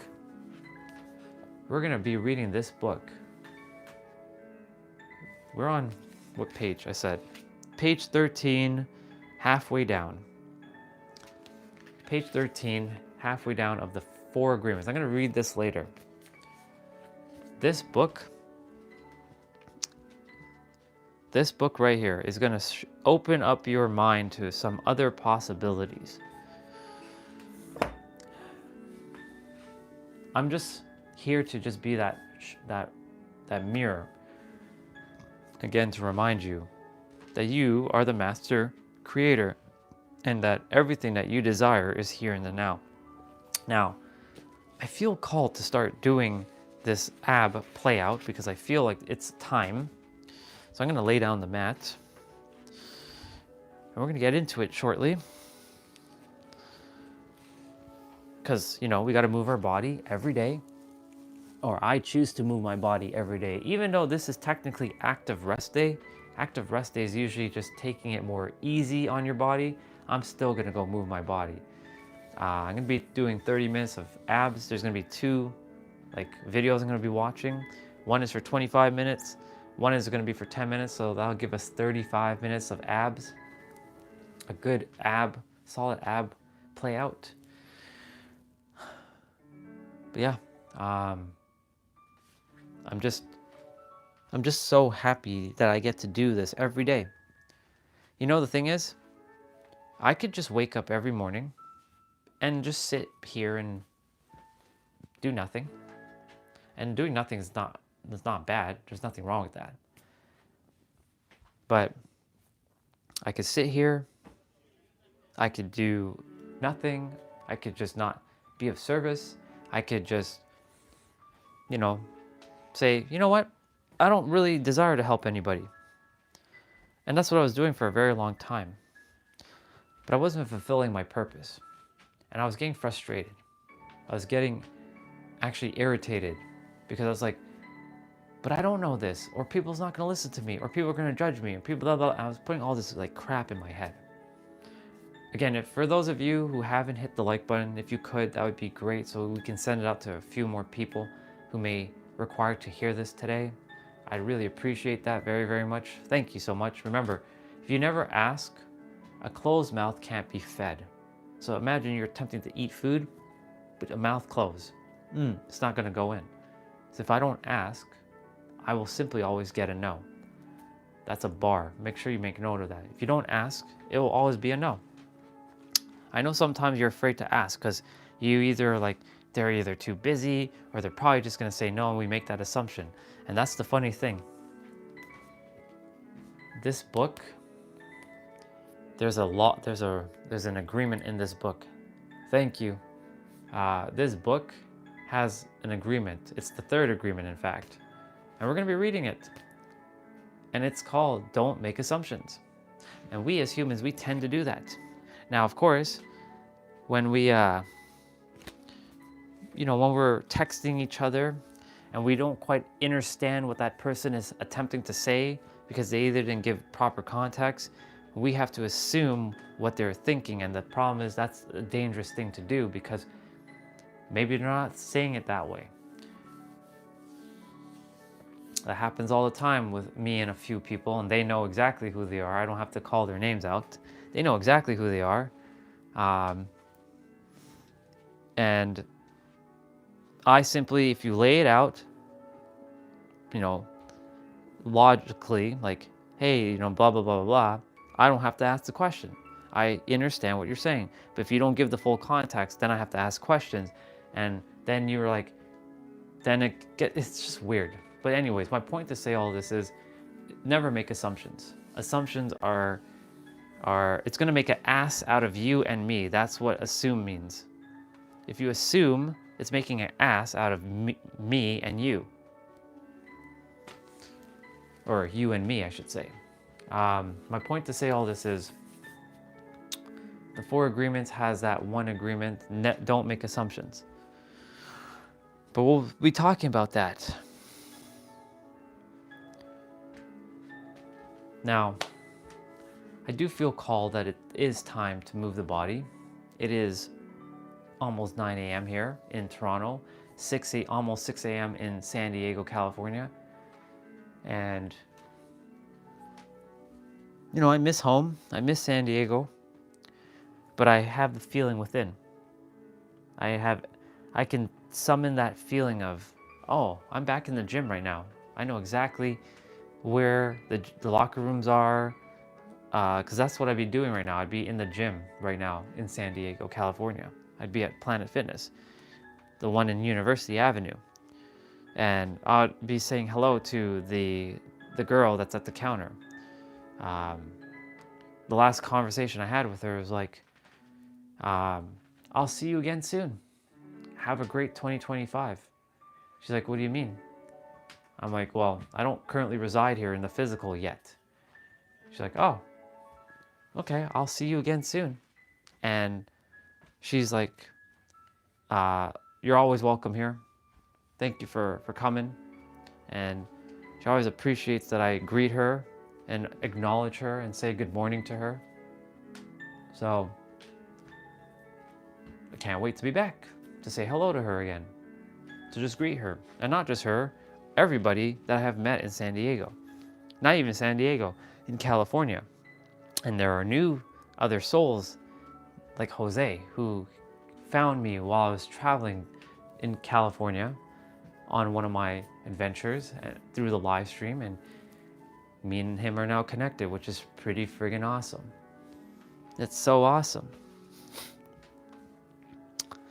Of course, there are going to be some people that I meet in Toronto.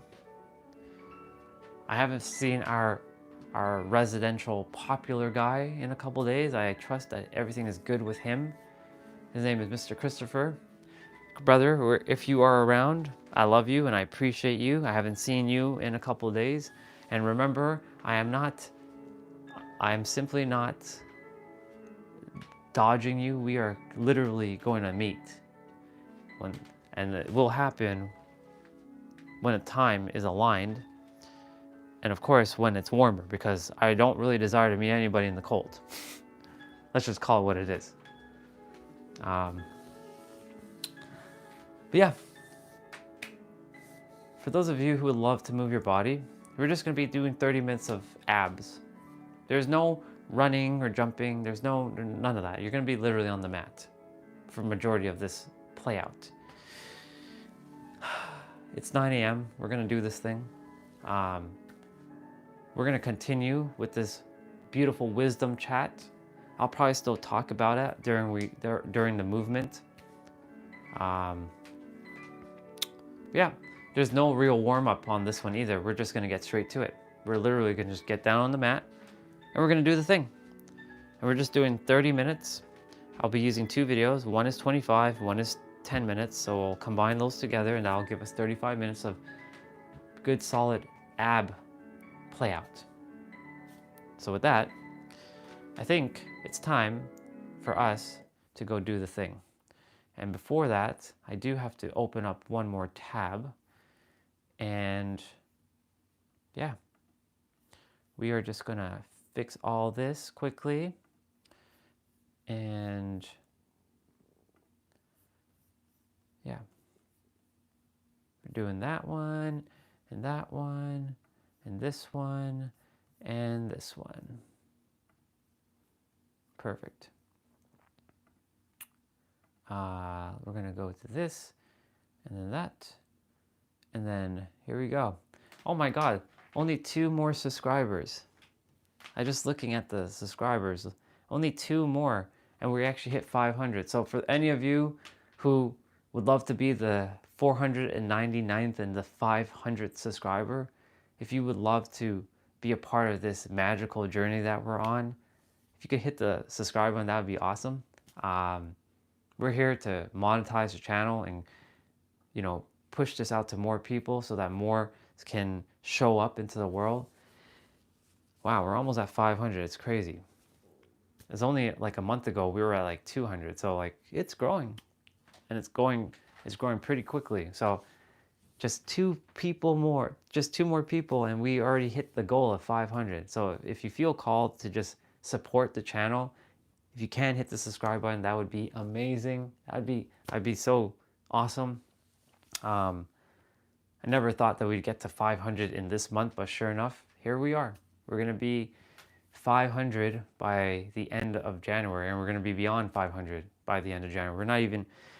We have like 7 days left, 8 days left in January, so it's pretty dope.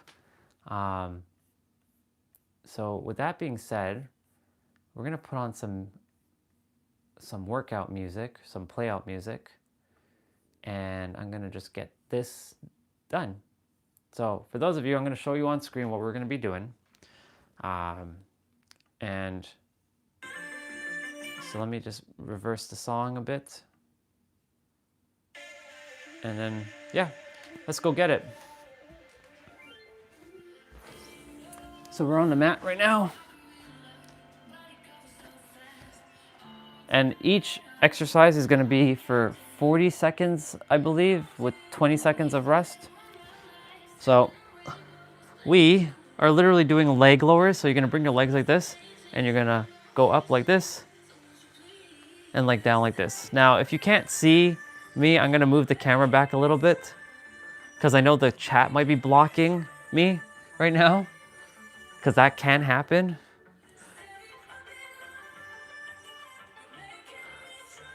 But yeah, I'll move the camera back a bit.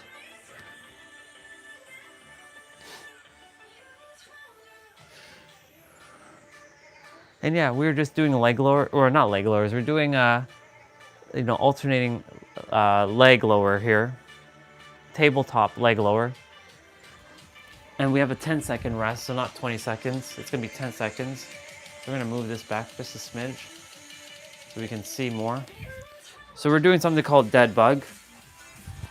So dead bug is like this. You're bringing your left leg and your right arm back, then your left arm and right leg back. So it's like you're basically a dead bug. And remember, when you're doing these, just breathe through your nose if you can, and out through your mouth.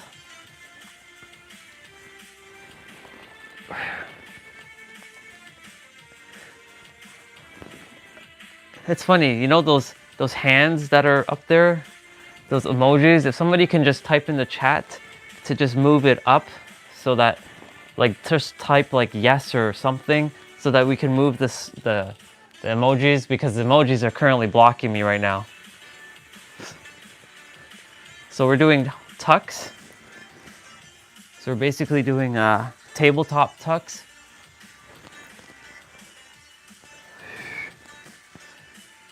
So if Tiny Problem or Jose, if you can just spam just like a yes quickly in the chat, so that we can see just text and not emojis, that would be great.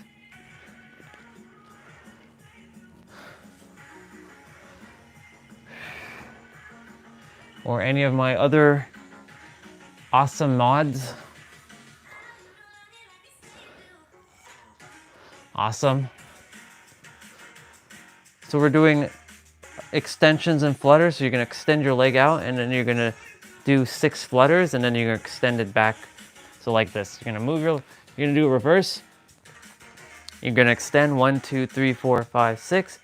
You're gonna come back, and then you're gonna do it again. 1, 2, 3, 4, 5, 6. 1, 2, 3, 4, 5, 6. So you're doing a reverse crunch here. You're bringing your knees towards your chest.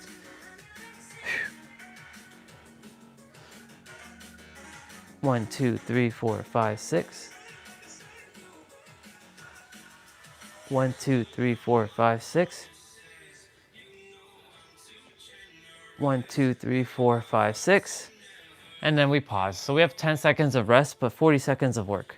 So we're just doing reverse crunch. So we're basically doing the same thing we just did, but not with the extensions of like flutters. We're just gonna extend the leg out and that's it. No flutter kicks there. So, like I said, Thursdays are the days where I don't use any equipment and I'm not running around, or I'm not sweating much. I'm just moving my body still by giving my body this beautiful ab play out. So Thursdays are considered my active rest days. This is my only real rest day I have. And yeah, I don't know if Jose or anybody in the chat can just type in like yes or something, because those emojis at the top are blocking me so you can't see me. So if you could, that would be great. So we're doing hip lifts.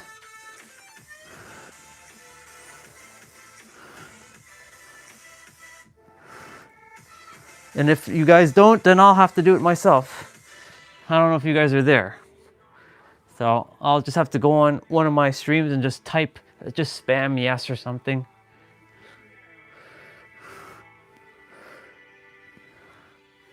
Or maybe nobody's there, and that's okay.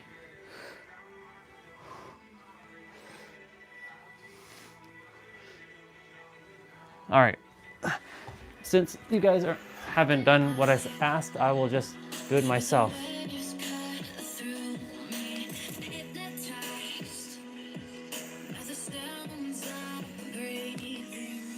There you go. Now we're good.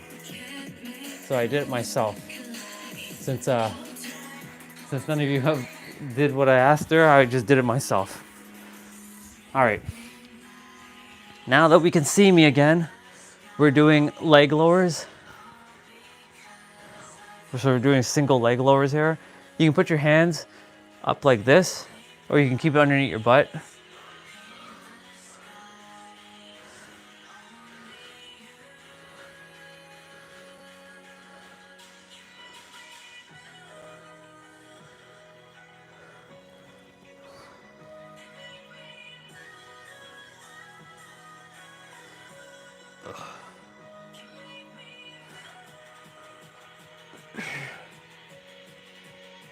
Awesome.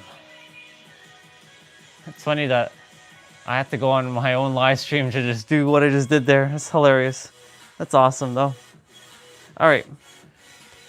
We're gonna do sprinter ups. So you're gonna basically come up and you're gonna roll your back down.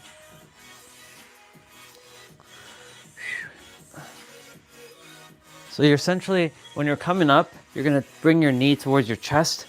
And when you're coming back down, you wanna make sure you roll your back down on the mat, not come down on a full speed, because you're basically not working on your core when you're doing that.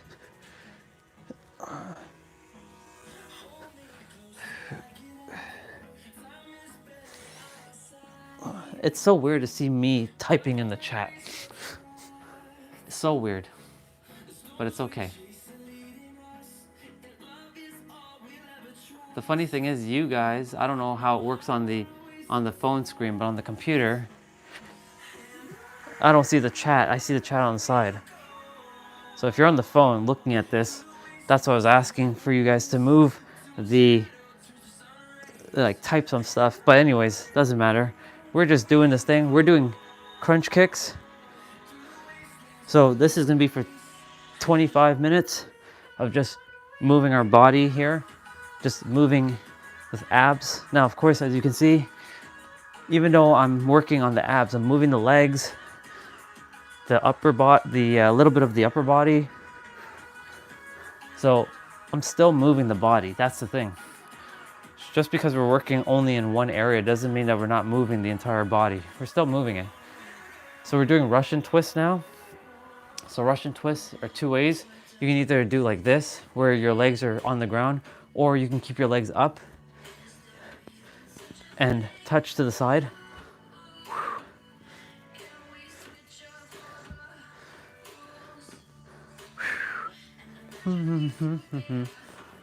I like this song.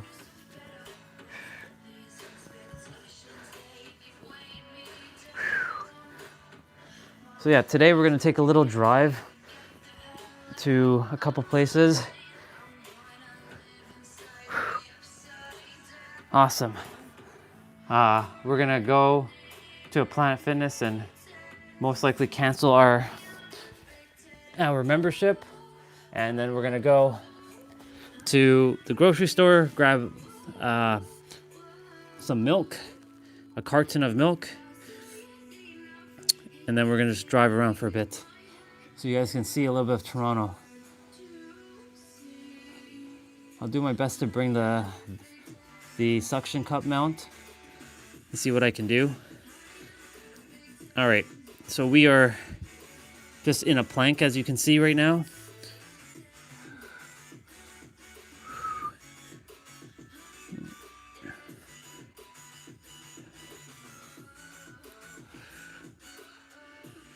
Awesome, so that was 40 seconds of plank. So we are gonna be doing plank rotations on the right side. So we're gonna be on our right forearm. What we're gonna do is we're gonna spin around like this and come and reach through. So we're reaching our left arm through our ab area.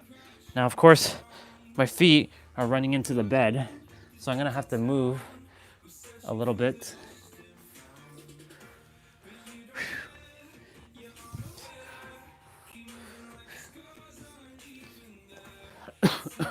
Excuse me. Ooh. Awesome. Okay. So I'm gonna move the mat a smidge. So we're gonna be doing kneeling crunch. So that's gonna be on the right knee. You're gonna take your left leg, extend out, and then crunch. You're gonna take your elbow and meet your knees to your elbows. So you're basically working on your obliques here. Your obliques is the side ab muscles that are on the side of your abdomen and where your like rib cage area is. Now, when you're doing this, you got to make sure you're contracting and really, really pushing yourself here a bit. Like you don't have to be contracting as much, but make sure if you can to contract. We're gonna be on the right forearm. So I'm gonna face this way. We're gonna be doing plank dips. So we're gonna balance. So you can do like this and go down. You can keep your hand up in the air like this. You can also extend your arms like this. Or you can keep your hand on your hip. Or you can keep your hand on your head. Whatever you prefer.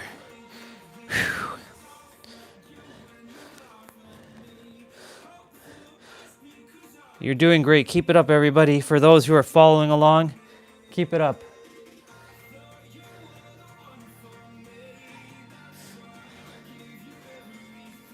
Awesome.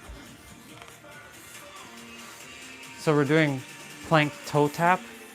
So basically we're in a plank position again. And we're gonna toe tap. So we're basically bringing the leg out and we're tapping our toe to the side. And you're really contracting your core muscle here. And contracting, another word for this, sucking in your gut or pulling in your navel or bringing your belly button into your spine.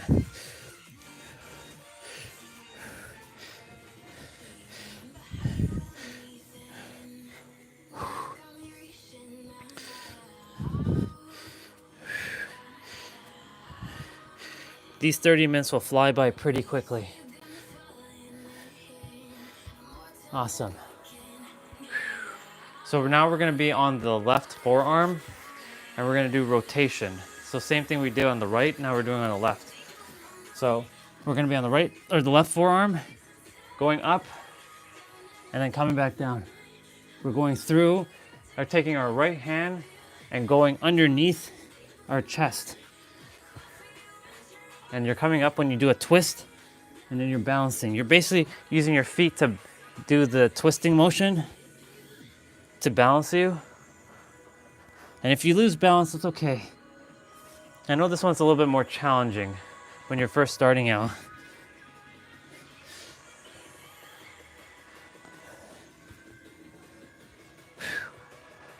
Awesome. My feet were getting caught there underneath the sofa. So now we're gonna be on the left knee, and we're gonna take our hand and put on our head, and then we're gonna crunch out.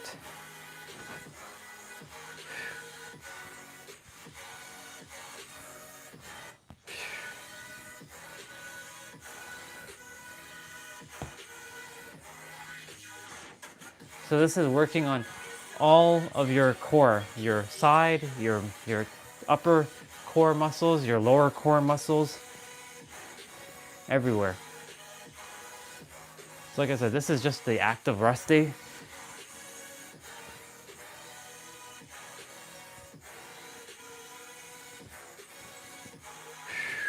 Awesome. So we're gonna be on our left forearm, and we're gonna be doing those dips again. So plank dips. So we're gonna be up. Again, you can keep your hand up in the air. You can keep your hand on your head like this. You can keep your hand on your hips, or you can keep your hand in the air and give yourself a little bit of extra stretch here. You have multiple ways of doing this one.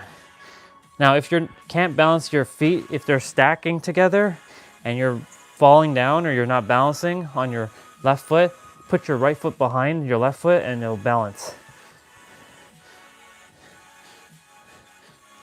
But if you're more advanced or you've been doing this for a while, you can stack the feet together. Awesome. All right, so we're doing spider crunches. So spider crunches, you're on your forearms and we're bringing our knee to meet our elbow. So left knee to left elbow, right knee to right elbow, and keep your back as straight as possible here.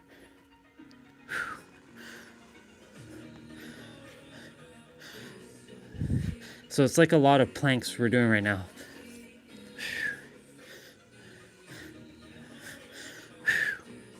Remember to take that breath whenever you can. Ideally all the time, but you know, while you're doing the movements,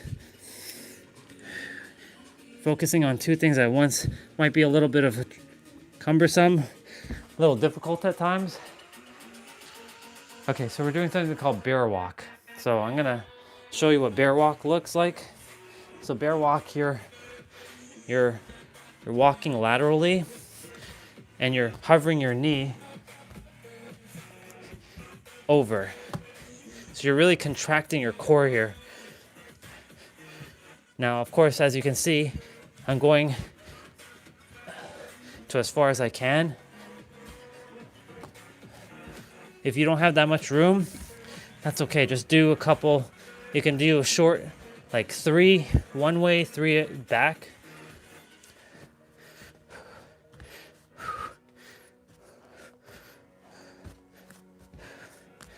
And that was bear walk. I do remember you. Welcome, Yuri. Thank you for being here. So we're doing bird dog now. Thank you for saying hello. I usually remember almost everybody. I have a very good memory of like names. I may not be able to pronounce some of it, but I definitely do remember. So thank you for coming back. If you're still here, brother, if you could hit the like button, that would be great. And if you haven't subscribed, that would be awesome. It helps support the channel. A closed mouth can't be fed. That's an analogy for basically say if you don't ask, you'll always get no. And I'm learning to ask more, not for the sake of like, I don't desire to be like all the other YouTubers. It's like, you must like and comment and subscribe. Do what you feel called to do.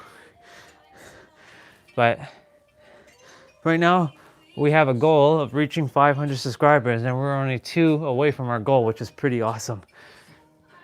So if any of you feel inclined to subscribe to help me reach that goal of 500. And then we're gonna reach our next goal of 1,000, which is gonna be awesome. That would be great. You know, this channel is here to be a beacon of inspiration to help you push through your discomfort and challenge yourself. Because like if you see that I'm doing this, that doesn't mean you can't do it. You can definitely do it too if you choose to do live streaming. Now we're gonna be doing 3-point crunch. So you're gonna go to the left, through the middle, and then through the right, and then back through the middle, and then back to the right.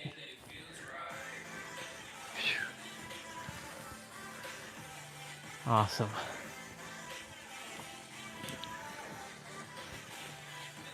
We're doing the thing. We're doing great. Keep it up.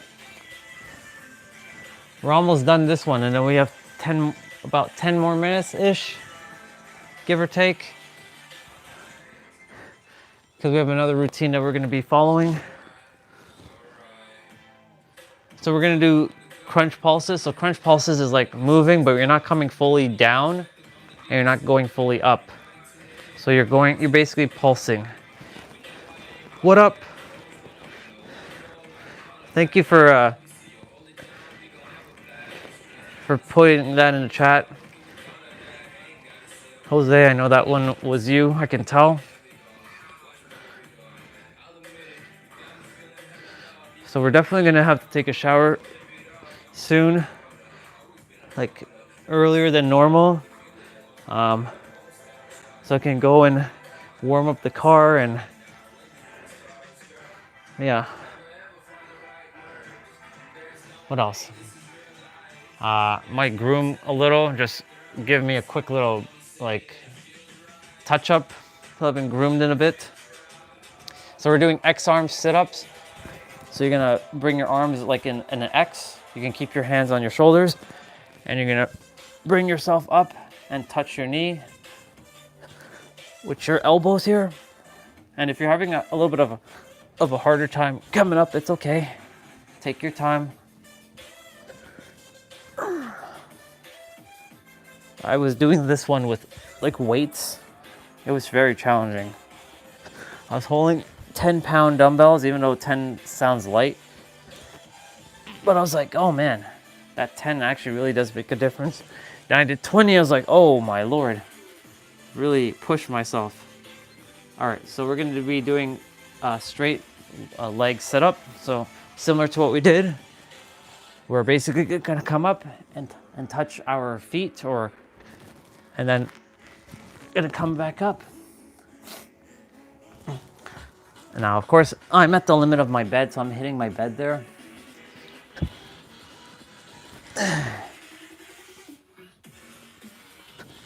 Oh man, this is so good. Oh, and I hit my hand there. Ouch. That's what happens. Sometimes I just bang into things like that. But it's okay.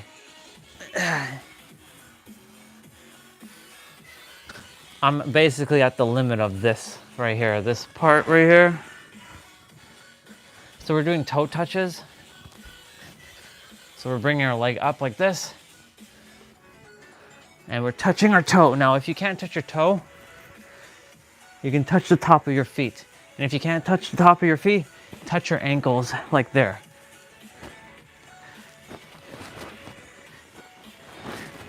And if you can, like if you can't reach your toe or your top of your feet, you can bend your knee a little bit. It's okay.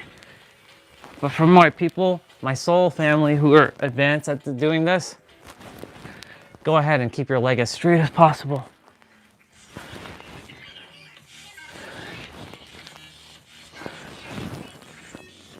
We're 90% done this one. So we're doing single leg jackknife. So single leg jackknife is basically like this. You're keeping your legs hovered.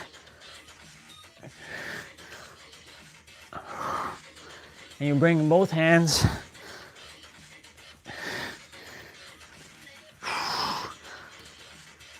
like this. My, oh my.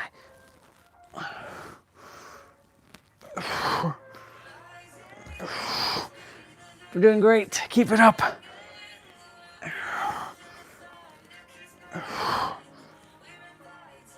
Oh my goodness. Wow. Almost there. So we're doing body saw planks. So basically you're in a plank position and you're like doing like the saw motion. So like, for example, you're going forward, backwards, forward, backwards, forward, backwards. Just like that. Like a saw, like you're sawing a tree or a piece of wood.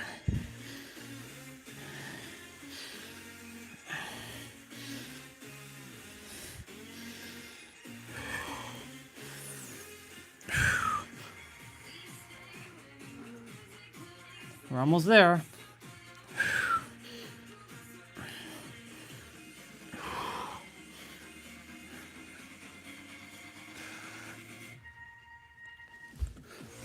Awesome. We have one more exercise here, and we're doing cross mountain climbers. So basically we are taking our left elbow to reach, or our left knee to reach our right elbow, and our right knee to reach our left elbow. So left knee, right elbow, right knee, left elbow.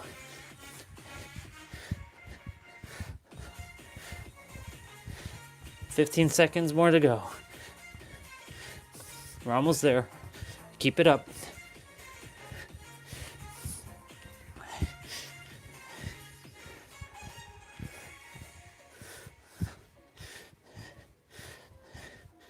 Awesome. That's one. That was one exercise. All right. We're almost there. 10 more minutes. Let's go get it. So I'm gonna fix my mat back and move this back a bit.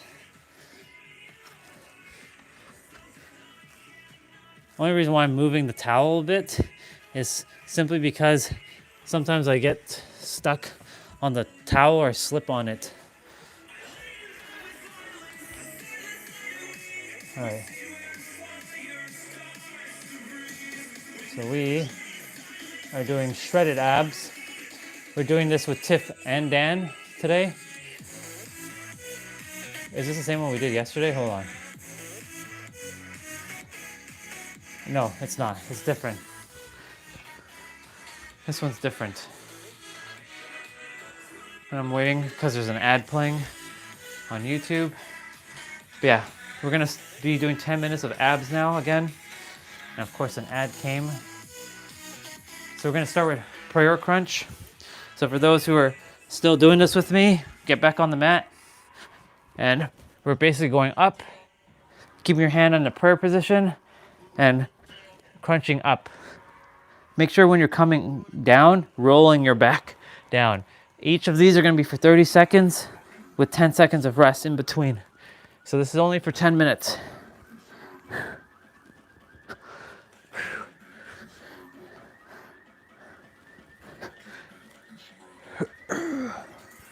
So we just did 25 minutes. Now we're just adding another 10 minutes to this. So it's 35 minutes. And we're gonna be leaning back. And we're gonna be doing the right side. So we're gonna put our hands on our head and we're gonna be crunching our right knee, or right elbow to our left knee. So go lean back as far as you can. So you might have to challenge yourself with balancing on your butt.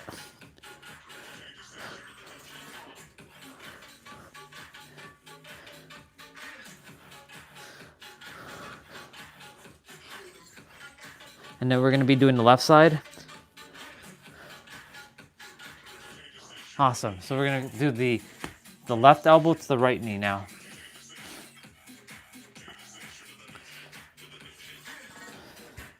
So we're doing that now. We're doing the left elbow to the right knee. Now if you can go past your knee, awesome. If you can go only up to your knee, awesome. Just go at your own pace. There is no competition here. It is you with yourself. It is not you versus you. I'm gonna break that whole paradigm you versus you. That you versus you has to be thrown out. It's you with yourself. You're enjoying this time, playing, enjoying, having fun. You may not like moving your body, and that's okay. If you don't, you simply don't. You like what you like. And we're doing crunch kick. But no more you versus you shit. If you like you versus you, I'm not your cup of tea. This is not David Goggins or those grinding, hustling. They have their own way. I have my own way. I used to do the David Goggins, it's you versus you, Andre. You're gonna face yourself every day. But the thing is that it's like you're separating yourself when you do that. You're not separating at all. You're with yourself. So, just my perspective. So we're doing leg switch. Put your hands underneath your butt and you're bringing your legs up. Of course, remember, it is a perspective. David Goggins and all those who do the you versus you, like Eric Thomas, amazing speaker. Only love and respect for them. And of course, from their perspective, they are right. But when it's you versus you, from my perspective, it's like you facing yourself. Why are you versing yourself? There's no verses, it's with yourself.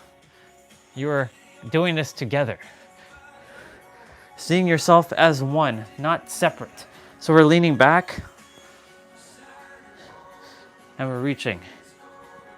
Doesn't mean I don't challenge myself when I don't do that. I still challenge myself, but I challenge myself in a way where I'm supporting myself. Because I used to say to myself when I would do any kind of workout or play out, now I call them, that, come on, Andre, you piece of shit. You got this. You got this. You can't quit. You can't give up. How dare you? Pick up that dumbbell. Do one more rep. Do 10 more reps. Come on, you got this. And like, was really, really toxic in my opinion. Now, I'm like, we got this. I do still say we got this, but in a more caring manner of like supporting each other. Like, hey, I know you can do it. You've been able to do it in the past. We can do it. We've got this. Not I've got this, but we've got this. Notice the shift in words there. We, not I. So it's that you versus you trash, in my opinion, that has to be just thrown out. But again, follow your own perspective. It is but a perspective. I'm not wrong, I'm not right, I'm just my perspective.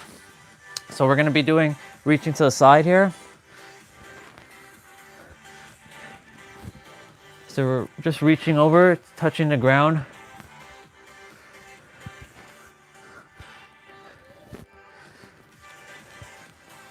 Like I said, I've studied David Goggins stuff, Eric Thomas, William King Hollis. They have their own energy, and I could tap into that force of like driving home points with that intensity. But I choose to do it my way because I'm doing it the way that feels aligned to me. So we're doing actually X arm sit-ups, kind of like what we did in the last one, where we're putting our hands on our shoulder. And actually then we're reaching for the legs. So we're adding a little bit of this as a fusion, where we're doing X arm sit-up and then reaching for the leg. Awesome. So we are doing bicycles. Now there are two ways to do bicycles. And you can do it fast or slow, whatever method you prefer. You can put your hands like this, or on your head. So if you're doing on your head, it'll look like this. Your left elbow reaches your right knee, and your right elbow reaches your left knee. And you can go fast, like I can go fast, but go a little bit slower and really concentrate on contracting your core muscle. You'll feel more of it.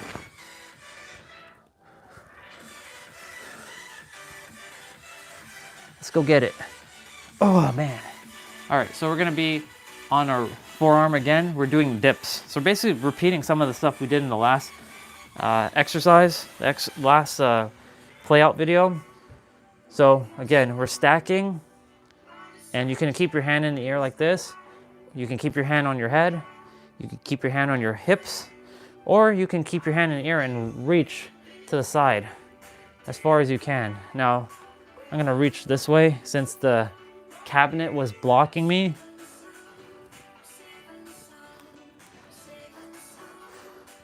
And then we're gonna be on the left forearm.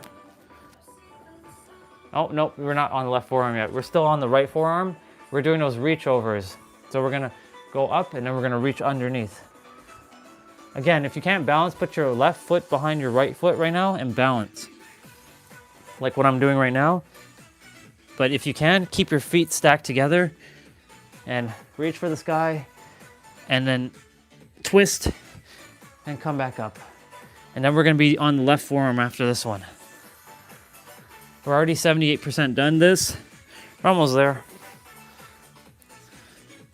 Like I said, these 10-minute ones go by quick. All right, so now we're on our left forearm. So I'm gonna just switch positions.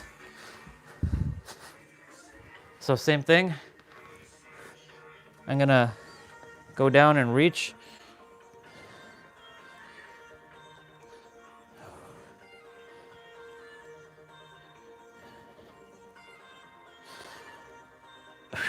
We're doing great. Keep it up for those of you who are following along on the replay or live.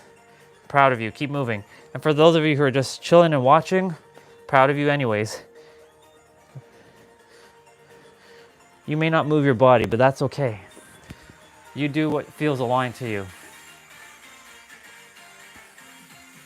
All right, so we're doing the same thing, but we're doing the tuck.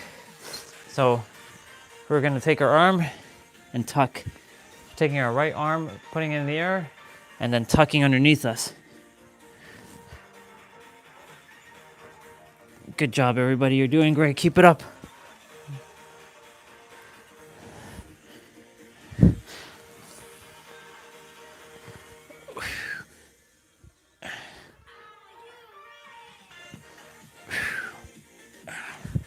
Awesome. All right. We are going to be doing hollow tucks. So it's going to look like this. You're going to bring your knees towards your chest.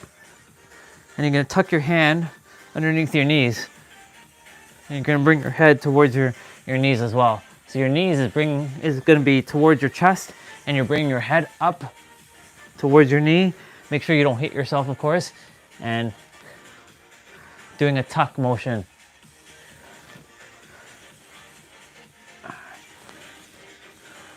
Awesome.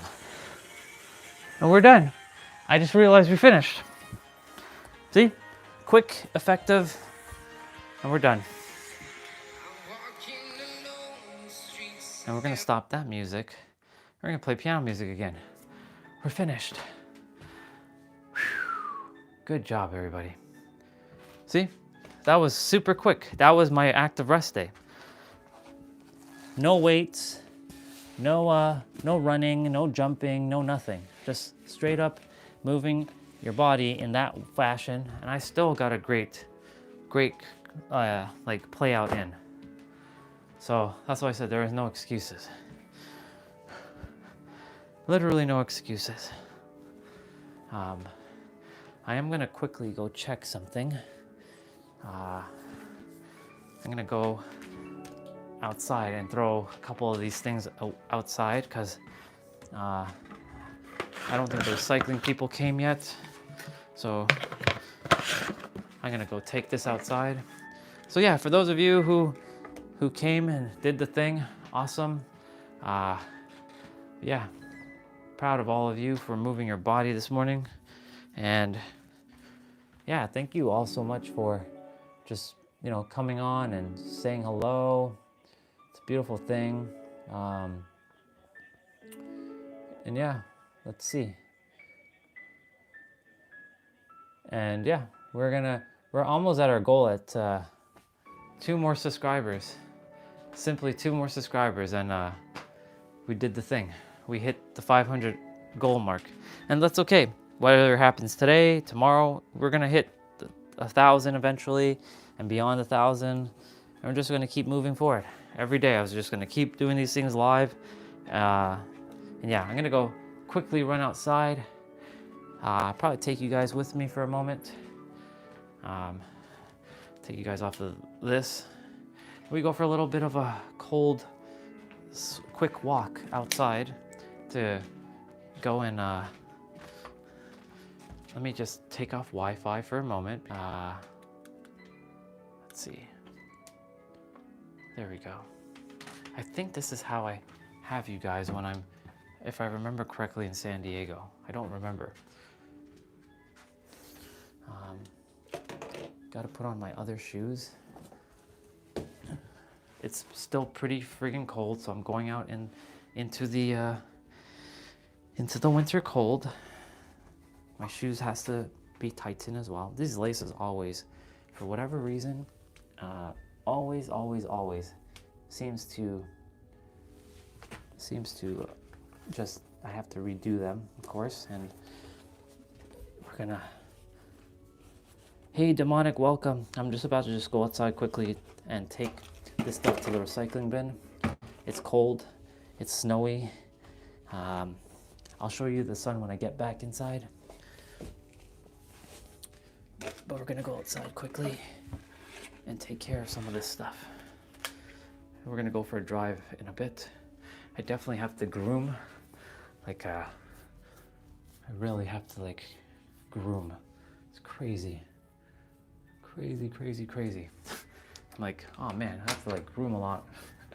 I'm getting some of the grays back as well too. It's interesting.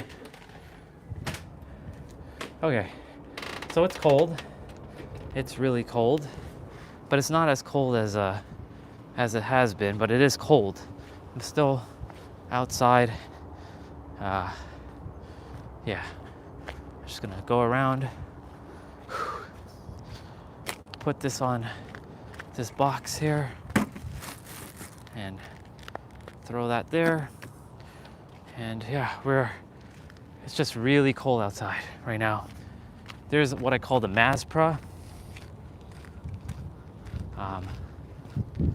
And yeah, our neighbor's heading out. Ooh. Is there any mail in here? Let's see. Nope, no mail. The sun is kind of out, but not fully. And yeah, we're heading back inside. So it's cold, but it's not that cold. Yeah, I got some grooming to do. That's hilarious. I might just leave without you knowing. That's okay. 2:12. But if you come, just give me heads up. So, and you better believe that you'll be on camera. So you'll have to break out of your little fear of not, your little comfort zone, Missy. Okay. Let me put you guys back on this thing. Well then, there you go. There you go. There we go. It's fixed.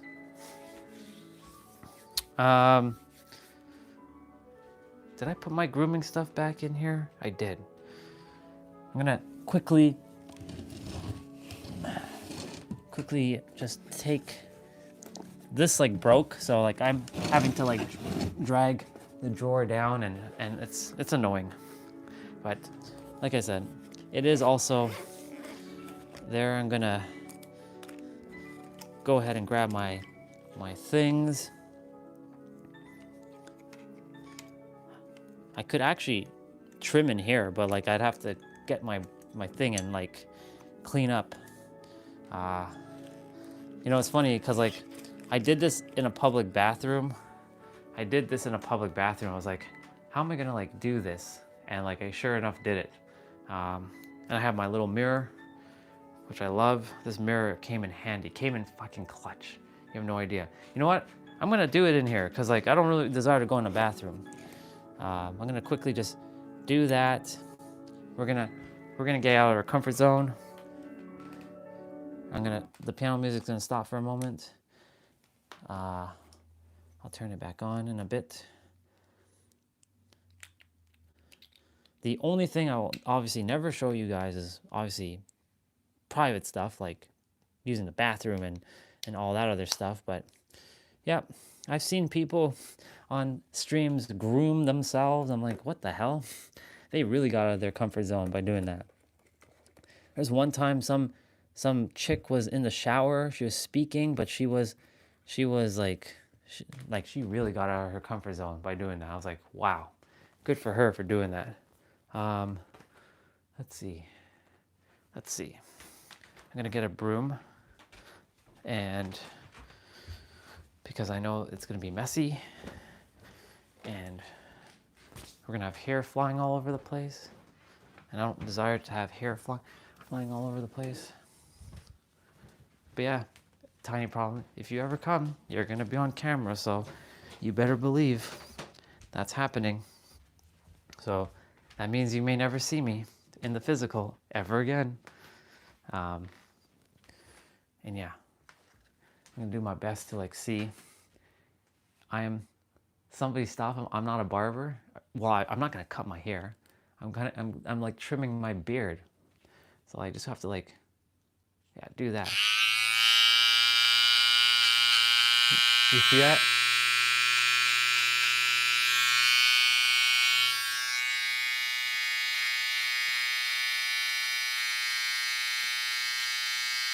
Do you see how? Do you see that?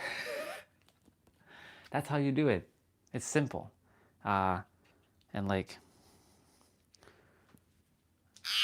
we're just literally, you might eat your hair. That's true, I might eat my hair. That does happen once in a while, but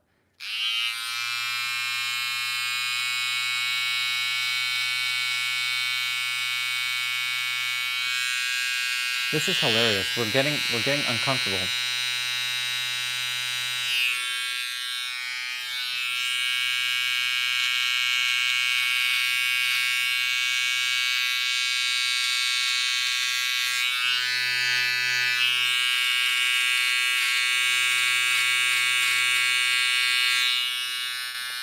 Yo, what up? I'm just like grooming. Welcome back. I'm just like grooming right now because like getting out of my comfort zone. I'm just like trimming a bit. Just like showing everybody like when you don't care about what people think, you literally just do whatever the fuck you want. Straight up. But welcome back, Yuri. I appreciate you for being here. And yes, as Deadpool said, I am eating my hair, which sucks, but all good. Yeah. I have to pluck some grays as well, but I'll leave them in because yes, I am getting in that wise age.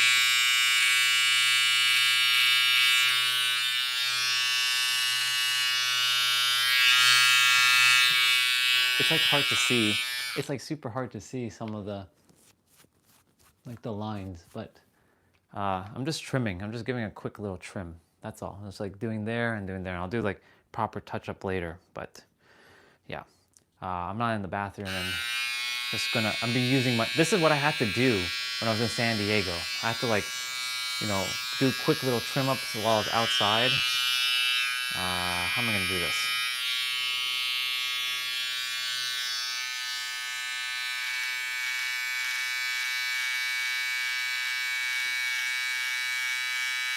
I make sure not to go past my lines because the lines itself, like I love my lines.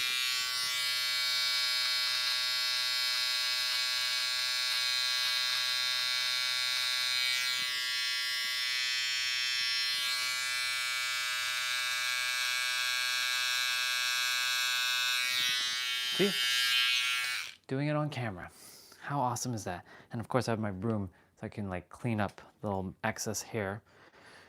This trimmer right here is so fucking good. You have no idea.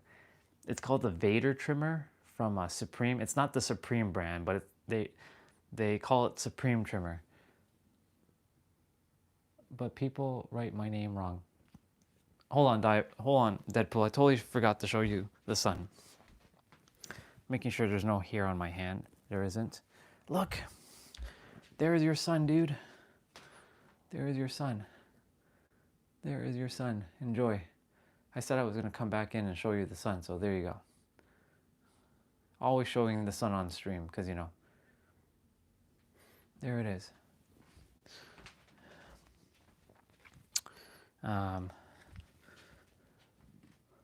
Yeah, that's okay. Let's see. A couple. No, I'm not doing that. Ew. Ew. Ew to that. No way. No way.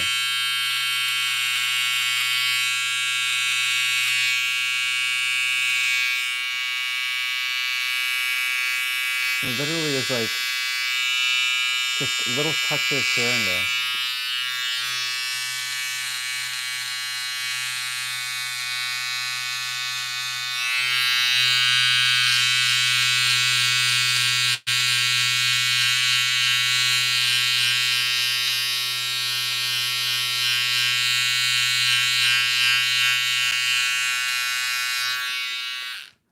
Yeah.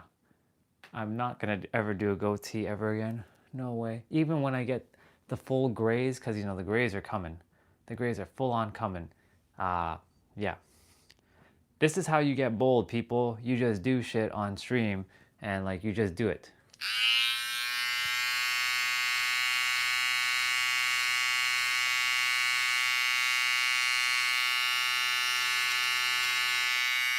Like I said, we're doing random shit now.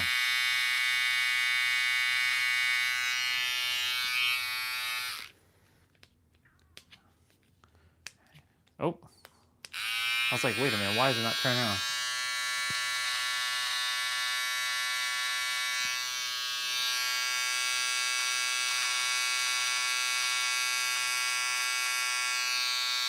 You know the beautiful thing about this mirror? It has a magnifier mirror and a regular mirror. As you can see, like one is so much more magnified and the other one isn't. Look. Whew. That's so cool. I can see two of me. And you guys can see yourselves. Well, you can see the stream basically. But yeah, since I desire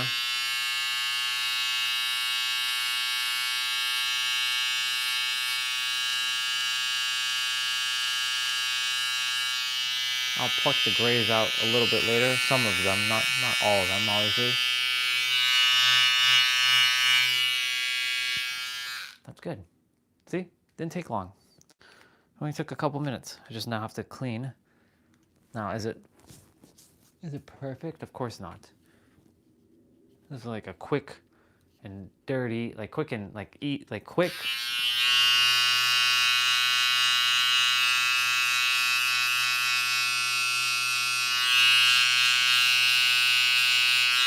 If you all knew how long I would spend in the bathroom doing this back in the days, like 2-3 hours at a time just to line up shit to make me look perfect. Waste, honestly, so much. Like, I don't care. Like, at least as long as I'm somewhat like groomed and it looks decent, I'm good. Like, I don't care like about the perfect lines anymore. Like, I'm done with that. Like, it's nice to have like good lines and stuff, but let me see. Do I have to do here? No, I'm good. I'll leave that alone. I'll let my barber deal with that. Yeah, being pristine. I used to always desire to be pristine. And why are we not playing piano music? Let's play piano music. Like, I always desire to be pristine. And the thing is, where did that get me? Nowhere. Because the thing is, I was living outside in, not inside out.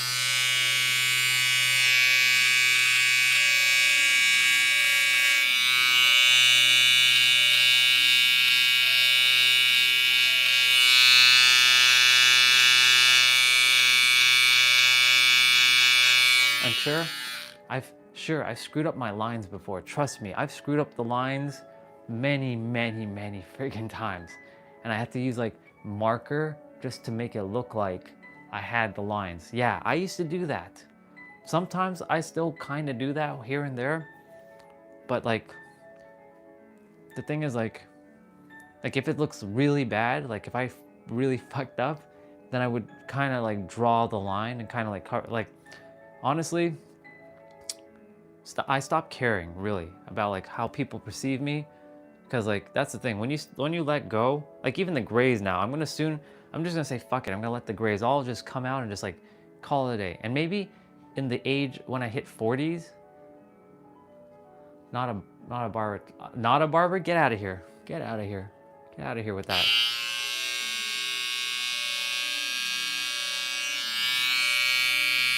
If it was you, you probably like shaved everything off.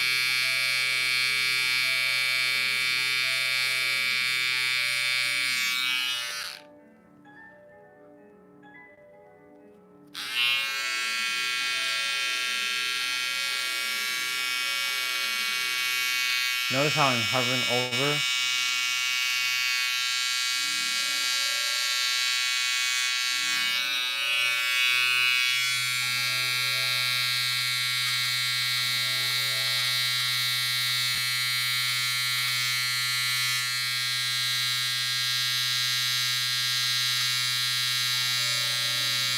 There. Now we look even better, even though we always look fly. See, now we can, at least we look more presentable when we go outside, because it's been a hot minute since I've groomed, I'm not gonna lie. It's been actually like a whole week and a half now. So obviously like my arms are full of like hair. And thankfully this is just the floor underneath, so I can just like sweep. So, and then I have my little brush that like cleans my trimmer. This thing, right, this trimmer is so friggin' good. Like I just love it. I wish they made a pink one. Now I blow out the excess hair. And of course, like I have this like thing that like sprays, it cleanses it, but I have to spray it outside. It's not one of those things you spray indoors. Cause it leaves like this oily, well, it's basically an oil. Yeah, love yourself unconditionally. And it's okay. Like I didn't do all like the lines and stuff. I just like kind of like normally I would do all these extra lines, but because I don't have the second mirror, well, technically the phone is the mirror, but like it's not a really good mirror. Yeah, we were just grooming on stream, everybody. It's weird. Weirdest thing I've done, but I've done it. The side, I'll leave them as is for now. I'll let them grow out a bit, and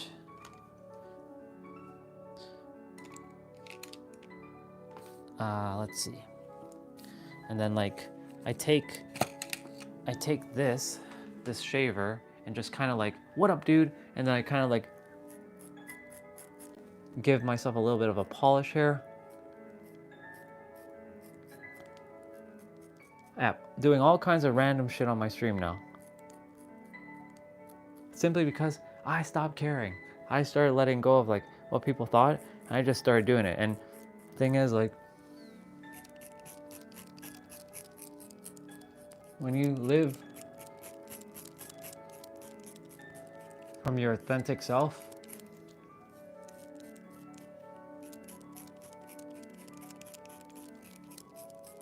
you truly stop caring what other people think. Like I have grays right now that I'm gonna pluck out later on, but for now, you know, yeah. Do you ever wear zip hoodies? Once in a while. I have a couple zip hoodies, but not often. Now we just like tap that out. I actually have a couple. I do wear them once in a while. Like I have this, the one that you guys saw me wear, like this one. This has a hoodie. It's like I wear this. It's like a sweater jacket. This is what I wore.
San Diego, everybody. I literally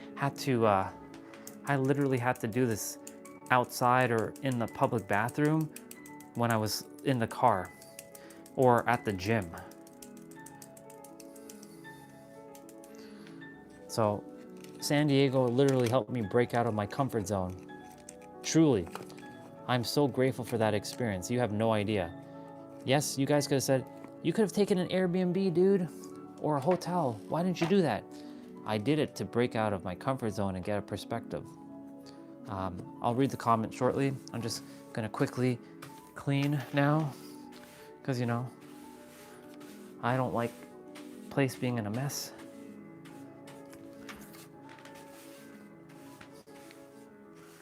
Let's see what's going on in the comments. Put a zipper hoodie on inside out, then zip it up. I don't think I'm gonna do that. I don't know if I'm gonna do that. I don't desire to do that right now. If you told me to do like 10 or 15 push-ups, yeah, I'll do that. But things like that, I don't feel called to do that. You know, people ask you to do a lot of random stuff on streams. Like, unless it's moving your body or exercising, like do some jump lunges or some, you know, some jumping jacks or something. I'll move my body, I'll do that. But when it comes to like random things, I don't know. Like there was one person that asked me to do like chicken pose. Do chicken pose. Like, the hell, chicken pose? He's like, do chicken pose. I'm not doing that inside out, dude. I don't want to damage my stuff. I'm good. I'll pass on that. But thank you for the suggestion. I should be vacuuming this. I should just like take some of the stuff off the carpet as well, since I didn't vacuum yet. I like to keep my place nice and clean. Yeah, I'm a neat freak. I don't like mess. I don't like dirt. Eric knows this very well. I like to get rid of the substance called earth off of my my feet, and of course in my room, the substance called dirt. This is me just cleaning the rug. Thankfully, this rug isn't hard to clean. It's quite easy, but of course some stuff just gets stuck. There we go. Like this thread, for some reason, just didn't desire to come off, so I had to just pick it off. Yep. Keeping this room nice and clean, nice and clean, nice and clean, nice and clean. And I'll throw that into the trash. That's an analogy. A lot of us, we have a lot of trash that's building up inside of us and we haven't even cleaned it out. Your mind might be stockpiled with a lot of like energetic garbage that you just have to take care of yourself and clean it out. What's going on? Chicken pose with no Cash App. Yeah, no. Yeah, he was like, do chicken pose. I'm like, what the fuck? Seriously? Chicken pose?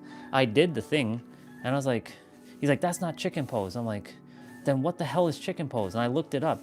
There's many different versions of chicken pose, and I did what he was like doing, and I was like, get out of here. Like, get out of here.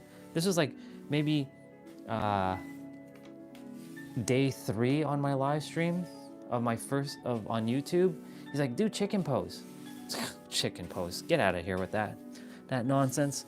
You think I have time to waste on such nonsense? I did do it ultimately just to keep them quiet. But yeah, hilarious. People ask for the weirdest things. There we go. See, we just have to like trim there, but like we're good. We're ready to rock and roll, people. I look fly as fuck. Oh man, let's see. The itchiness is what I don't like. Let me see what, the skin on my face is red and inflamed right now. I used to care so much about what it is, whatever it is, or what it is, and it will heal. It's true. The thing is, like, I used to care about, like, you know, showing up outside with like a little bit of like, you know, what's the word? A little bit of scruff. And like my skin was getting irritated by like lots of things. Now I don't put things on my body generally. I usually like leave myself as is because I'm sure there's some loose hair that has to come out, but yeah. Do we have to do there? No, we're good. We're gonna leave the sides for now. I'm gonna let my barber take care of my hair. My barber will take care of my hair. We're actually gonna live stream at my barber. I'm gonna actually text him like, yo dude, I'm gonna come to your place. I'm gonna live stream. He's gonna be like, what the? He's like, do it. He actually said one time, come and live stream. I can promote his place. I could be a very good promoter. People are like, you can promote anything. I'm like, hell yeah, I can promote, you know, baby wipes. I can promote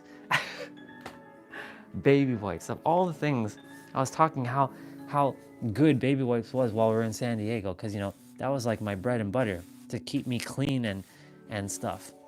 Because, you know, there were some days, like when I come back inside from a day of traveling, what is this? This is definitely a piece of the shard. Okay, well, I'll leave that there. I knew some pieces broke through. But yeah, I can talk about anything and share anything. It's hilarious.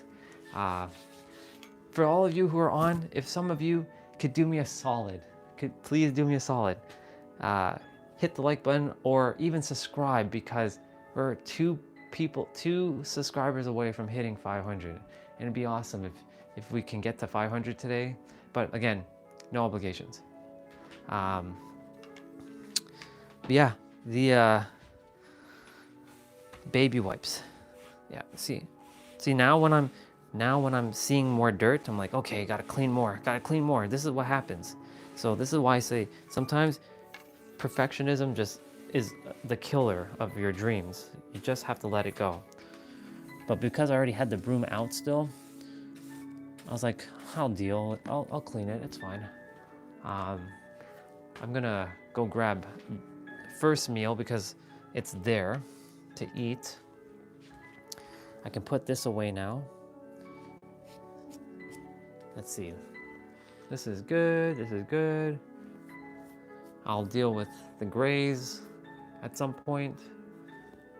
I'm gonna eventually just let the grays go. When I'm hitting that 4-0, I'll probably just say fuck it, and we start entering the new era of the gray zone. But we'll see. I know people say leave the grays, it looks nice. I'm like, are you kidding me right now? I desire to like keep it like looking, you know, black and shit. But yeah, the markers. For those of you, I shared earlier that I used to use Sharpies to do my lines so that I can get those perfect lines. those immaculate lines. Because I was like, I can go to the barber and get it done, but like my facial hair grows so fast. Like within a couple days, I grow. So that's why I was like, like a hairy beast. I'm always growing hair. It's crazy. But funny enough, where I would like to have hair growing, like the back of my head is starting to like get thinner, which I'm like, ugh. Well, I would love hair to grow there, so I'm sending in the energy that the universe is healing the back of my head, and the hair will just start sprouting out of nowhere. But yeah, let's throw that there. Let's open up that. Let's put you back in here.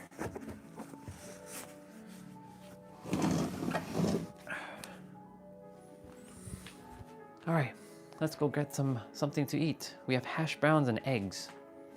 So let's go. And then this is the earliest we're going to go grab something to eat. So I'm gonna grab the dustpan, make sure that doesn't fall. And then we're gonna go into the kitchen. My brother and his fiance might be awake.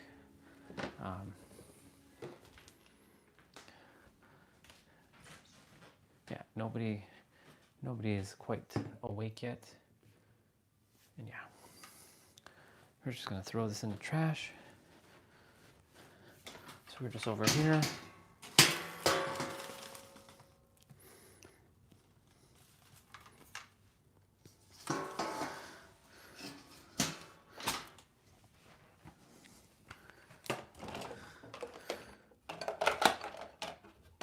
There's like containers and containers and more containers up the wazoo in this thing. It's crazy. And the thing won't close because there's so much containers. All right.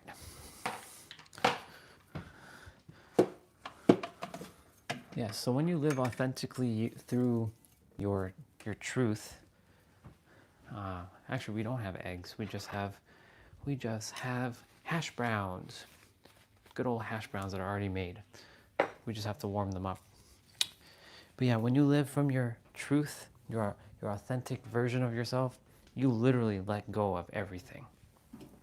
Like, you stop caring about what other people think, because you know that other people are always going to judge you. You're always going to have people judging you no matter what. So you may as well just do whatever the fuck you want. Now, of course, when I say that, I don't mean to say go and hurt somebody. I'm not saying to go and take away somebody's freedom. But what I am saying is, if there's something that you desire to do and you're afraid to go and do it, just go and do it. That's it. That's all it is. Just do it. You can call it like Nike. Just do it.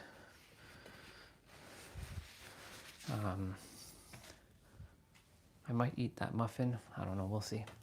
But yeah, my point is, if there's something that you desire to do, go and do it. Don't let anything or anyone tell you otherwise. I know you might have a parent or a sibling or your spouse tell you you can't do it. It's not meant for you. But the thing is, it is for you. Those are the 4 most powerful words you could say to yourself. It is for you. And the 4 most dangerous words to say to yourself, it's not for me. Don't ever, ever utter those words. It's not for me. Do not ever say that. It is for you. It is for you. It is for you. If you say, it's not for me, guess what? The universe can't support you. It is for you is the 4 most powerful words to say to yourself. Whether in English, Japanese, Chinese, it doesn't matter what language you're speaking. It is for you.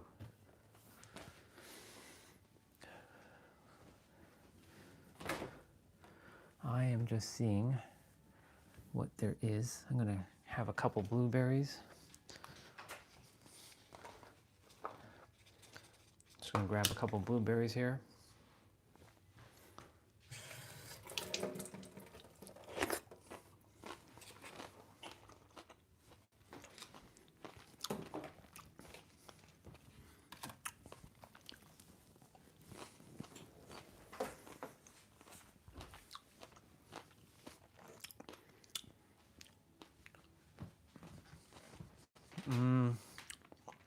Debating if we're going back downstairs to eat. We'll see. Just kind of fixing this thing because like the gimbal, I'm still testing out the gimbal to see if this one is defective because it doesn't feel like it has as long a battery life like the other one. And there's always like an angle for some reason. It's weird. See, like now it put me on an angle. It's so weird. So if I do that again, it puts me back straight. It's the weirdest thing. But yeah, it is for you is the four most powerful words you could speak to yourself. It's not for you is the four most dangerous words you can say to yourself. Don't ever say those words to yourself. Whatever it is for you. It is for you. Your words create. Your words are spell. That's why we call it spelling. We spell with our words. It is for you. If I said live streaming is not for me, do you think I'd be here? I'd be still in my head and like, oh my God, and like not doing the thing. It is for you. It is for you. Here we go. It is for you. It is for you. What? Why is there 2 cups of orange juice? Oh, my brother and his fiance, they drink orange juice. So my brother's right here. But yeah, it is for you. It is for you. It is for you. Not it's not for you or it's not for me. Do not ever say that, ever.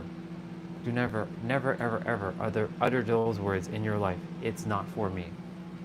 It is for you. Because if you say that, you're shooting yourself in the foot. Every time you say, it's not for me, okay, the universe can't help you. So then what? It is for you. Everything that you ever desire is here in the now, and it is for you. If you desire it, it means it's for you. Plain and simple. So my point is, it is for you. I think my hash browns might be done. Leave this on, bro? Okay. Yep, they are done. Actually, they're not quite done yet. They have a little bit more to go. Just a smidge. Just a little bit more. It is for you. It is for you. You can call this a mantra. You can say this as an affirmation. But put emotional conviction energy towards it. It is for you. It is for you. And really feel that. Not just say it. You can say it logically if you'd like. But it is for you. It is for you. It is for you. The mantra, I don't usually say mantras anymore, but you can call it that. It is for you. 4 most powerful words you can utter and say to yourself. And the 4 most dangerous ones, again, is it's not for me. Don't ever say that to yourself.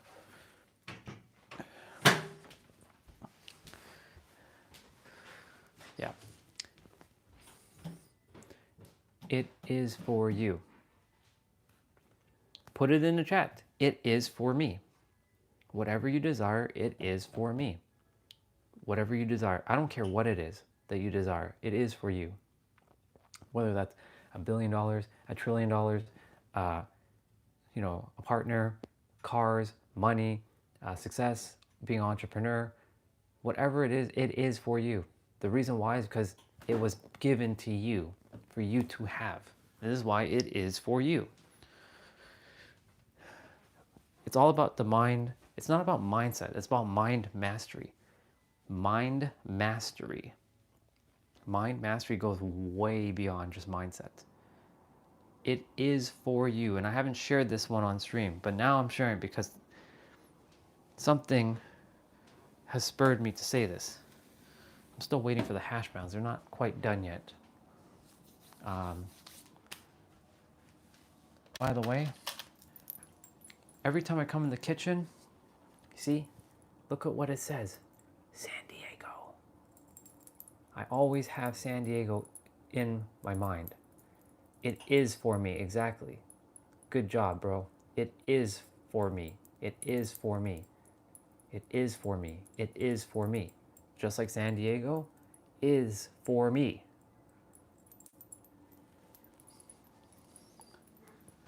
Thank you, San Diego, for always being around. I always get to see you and feel you. And the moment I see these words, it puts a feeling inside of me of, ah, yes, I know exactly what it feels like to be there, be back home. It is for you. It is for me. Everything is for you. Whatever it is for you. That's me. I had to, because nobody was in the chat, so I had to spam myself so that I could see myself on the camera, because there's a lot of emojis on the screen, sister, and I had to remove the emojis, so I had to like spam up. So yeah, it is for you. Say those words. It is for you. It is for me. That's a good, I don't like saying mantras anymore, but those words are very powerful. And by the way, sister, we were just grooming on camera. I'm like, fuck it. That's why I think that's where this is coming from. Because I said, when I start living my truth, my authentic self, and not caring about what other people think about me, because everybody else is God wearing a mask, I can do whatever I want. Now, of course, be smart and not go and do something kind of out there, if you know what I mean. But like, I was just simply giving myself a nice little trim. I was showing the Vader trimmer that I have from Supreme. And yeah. See you later, brother. I love you. I'll see you soon. Have a great day. And yes, exactly, sister. New consciousness. It's literally new consciousness. That's all it is.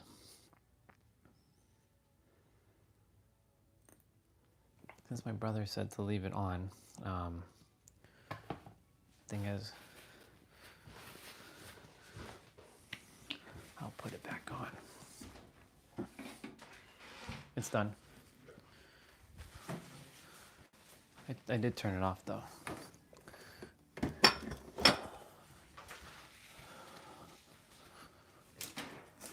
Oops. Yeah, so we are heading back down, and the gimbal is like acting kind of all kinds of things. There we go. It is for you, but it's your choice. That's right, it is night. You're on the other side of the world, brother. So you go, you enjoy your night. You sleep well. I'll see you again soon. Yeah, we're good. It is for you. Have water. I'm gonna have some hash brown, because like, why not? But it is for you. Everything you ever desired is for you. Now you might think,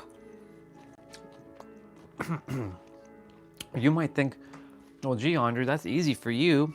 I live this kind of way. I don't have this. Thing is, you're just making an excuse. Everything is for you, but you have to know that to be true. And you have to not even believe, but know it.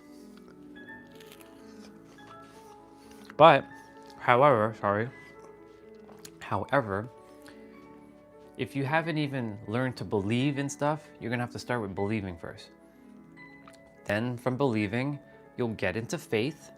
From faith, because you built some evidential proof that it works, then you'll get into knowingness. For example, there's 18 of you right now. You all know how to walk.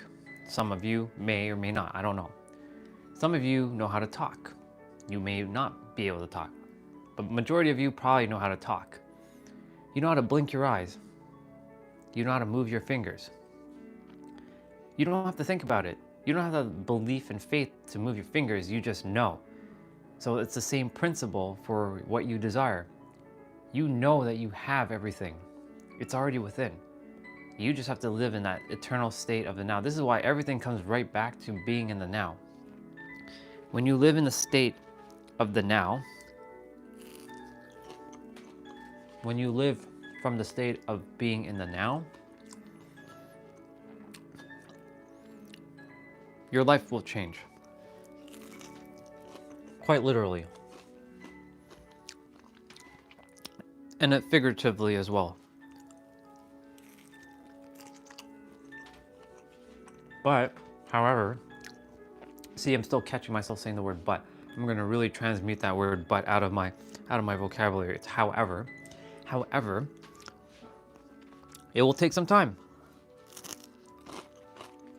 This is what the universe is seeing. Every time you say, I want or I need, they're basically, the universe is saying, oh, so you don't have it. Okay, we're just gonna keep giving you more of the same. I want, I want, I want, I need, I need, I need. And because I want and I need come from a place of lack, that means you don't have it. And because you don't have it, the universe is like, okay, not much I can do. I'm just gonna keep magnifying that same frequency that you're on, and then it will keep amplifying and maintaining that frequency, because the universe always strives for balance or energetic equilibrium. Just a fancier term for balance.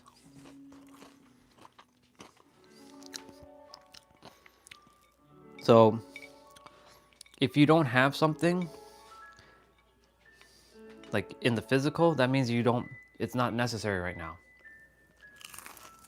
You have what you have. Isn't that good enough? It's always, we as humans, we're always going to desire more. That's never going to change. It's like woven into the fabric of our DNA, that we are wired for always more. I desire more of this. And the thing is, when you have it, do you care about it as much? No. You're like, I have it now. So it's that principle of you already having it that, I'm not gonna say you must do anything, that you could tap into. And when you tap into that you already have something, you simply let go of I want, because you already have it. And because you already have it, you essentially have the thing you desire. It may take some time for it to materialize in the third dimension, because we are governed by some time and space on this third dimension.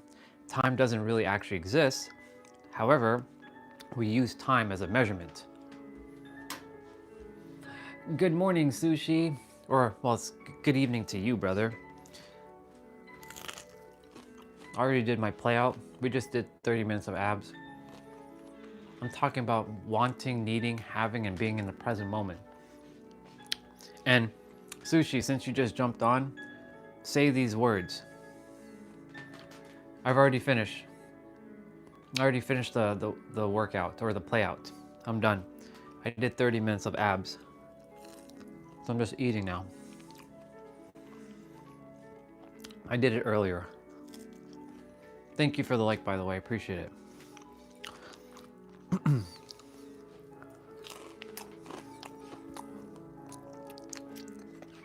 Say these words to yourself. It is for me. Put it in the chat. Even for yourself. It is for me. Whatever you desire, it is for me. It is for me. It is for me. It is, I'm gonna keep saying this over and over, because repetition is the mother of all skills. When you keep repeating something over and over and over till you finally permeate your entire essence, it will come to pass. It is for you. It is for me. Exactly. Whatever I desire, it is for me. Thank you, Sushi. I love you, brother. Thank you for doing that, because it is for you. Whatever you desire, it is for me. And I'm grateful that you've been paying attention, because you didn't say whatever I want, you said whatever I desire. So you see, he's paying attention. And because your attention is the currency of God, you're paying with your attention. It is for me. And actually becomes true, exactly.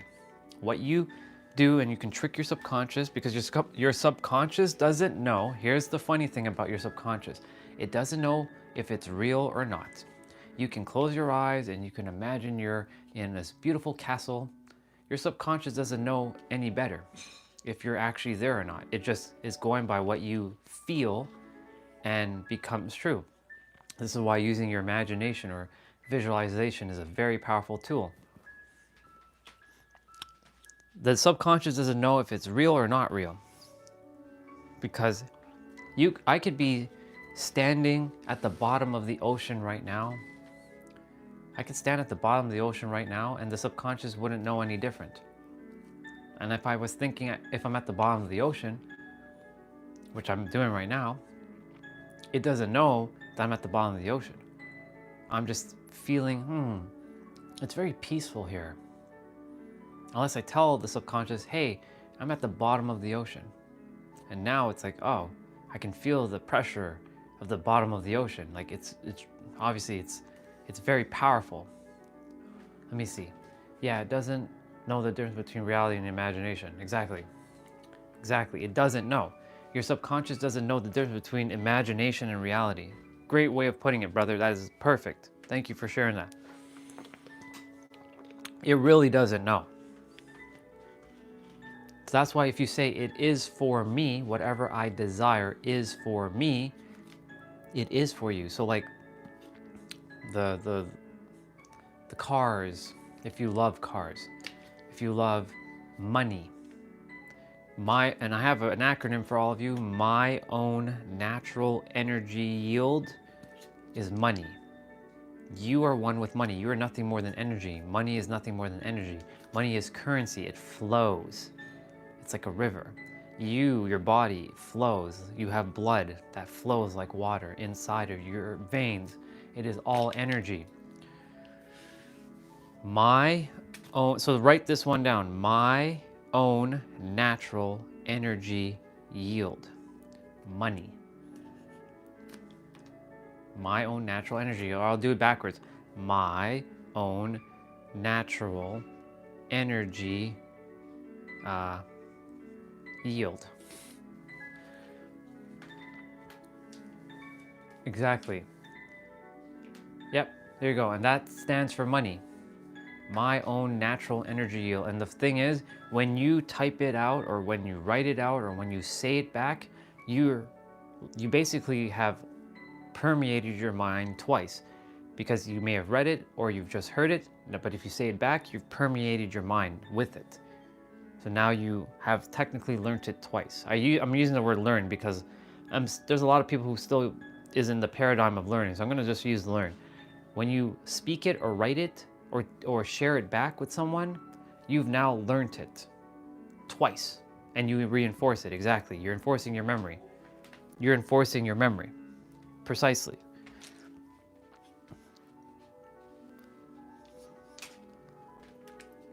My own natural energy yield. You are one with money. You are one with energy. You are one with the creator. Money is just something that we created. It's a man-made concept for exchanging goods, services, and value towards each other. That's all this is. Money is nothing more. That paper that we call money isn't really money. It's just a label that we gave something to conceptualize energy. What does it mean? I did not understand. What, my own natural energy yield? Let me see what part you didn't understand. I'll re-explain it. Oh, the money acronym. Okay. So the money acronym, my own natural energy yield. What do you feel? Do you feel rich or do you feel poor? What is your internal energy feeling? Do you feel like you have everything, or do you feel like you're lacking everything? And it's because of that feeling, that's your natural energy, that you can adjust. when you adjust your frequency of your energy, your yield is changing. So basically, you either have more inside or you have less inside. That's why I said you're one with money. Money doesn't discriminate. Money is a natural, money is a neutral, sorry. I feel rich and poor according to the situation. Well, exactly. The thing is, if you feel rich inside, you will be rich. If you feel poor inside, you will be poor based on the situation, exactly. But the thing is, you can literally be, I have an amazing example here. This one's gonna blow your mind. I'm sure you guys are gonna like this one.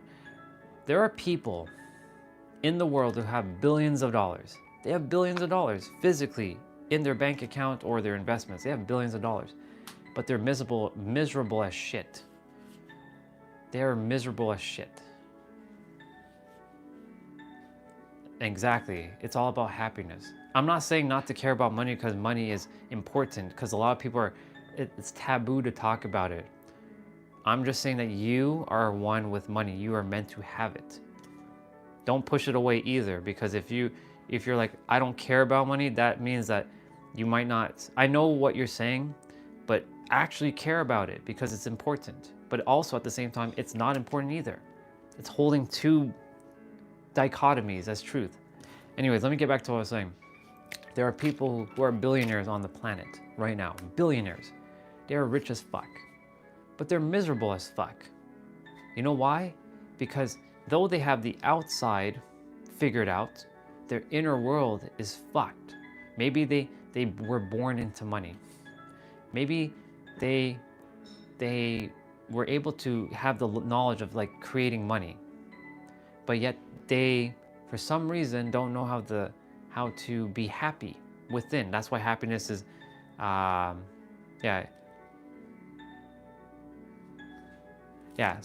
So using the word "but" negates what you just said. So make sure you said, yes, I care about it. However, happiness is more valuable to me, and that's cool.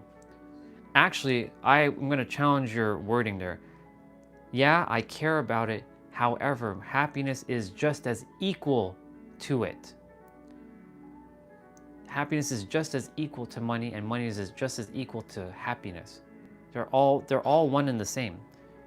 We're not putting one better than the other. Everything is equal. But yeah, like I said, you could be rich on the outside, you can be poor on the inside. Yeah, you just simply you don't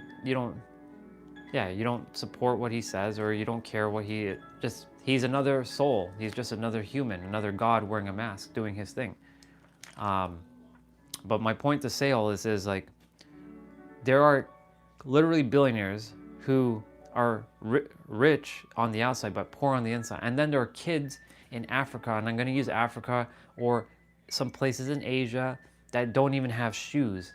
And you give them the tiniest little thing, and they're so happy and they're so grateful, and they feel like they have everything inside. They're so rich inside. They're so abundant inside. And what's the difference? Your inner world. Your inner world. If a kid in like a less developed country has so much love and abundance, but may not physically have all the resources, right? Versus someone who has all the resources, all the money, but they're miserable as fuck. It goes to show you it's not a money issue. It's an inner world issue. How do you feel on the inside? That's why I said, no matter what, you can either be rich or poor. And that doesn't mean externally, that could be internally.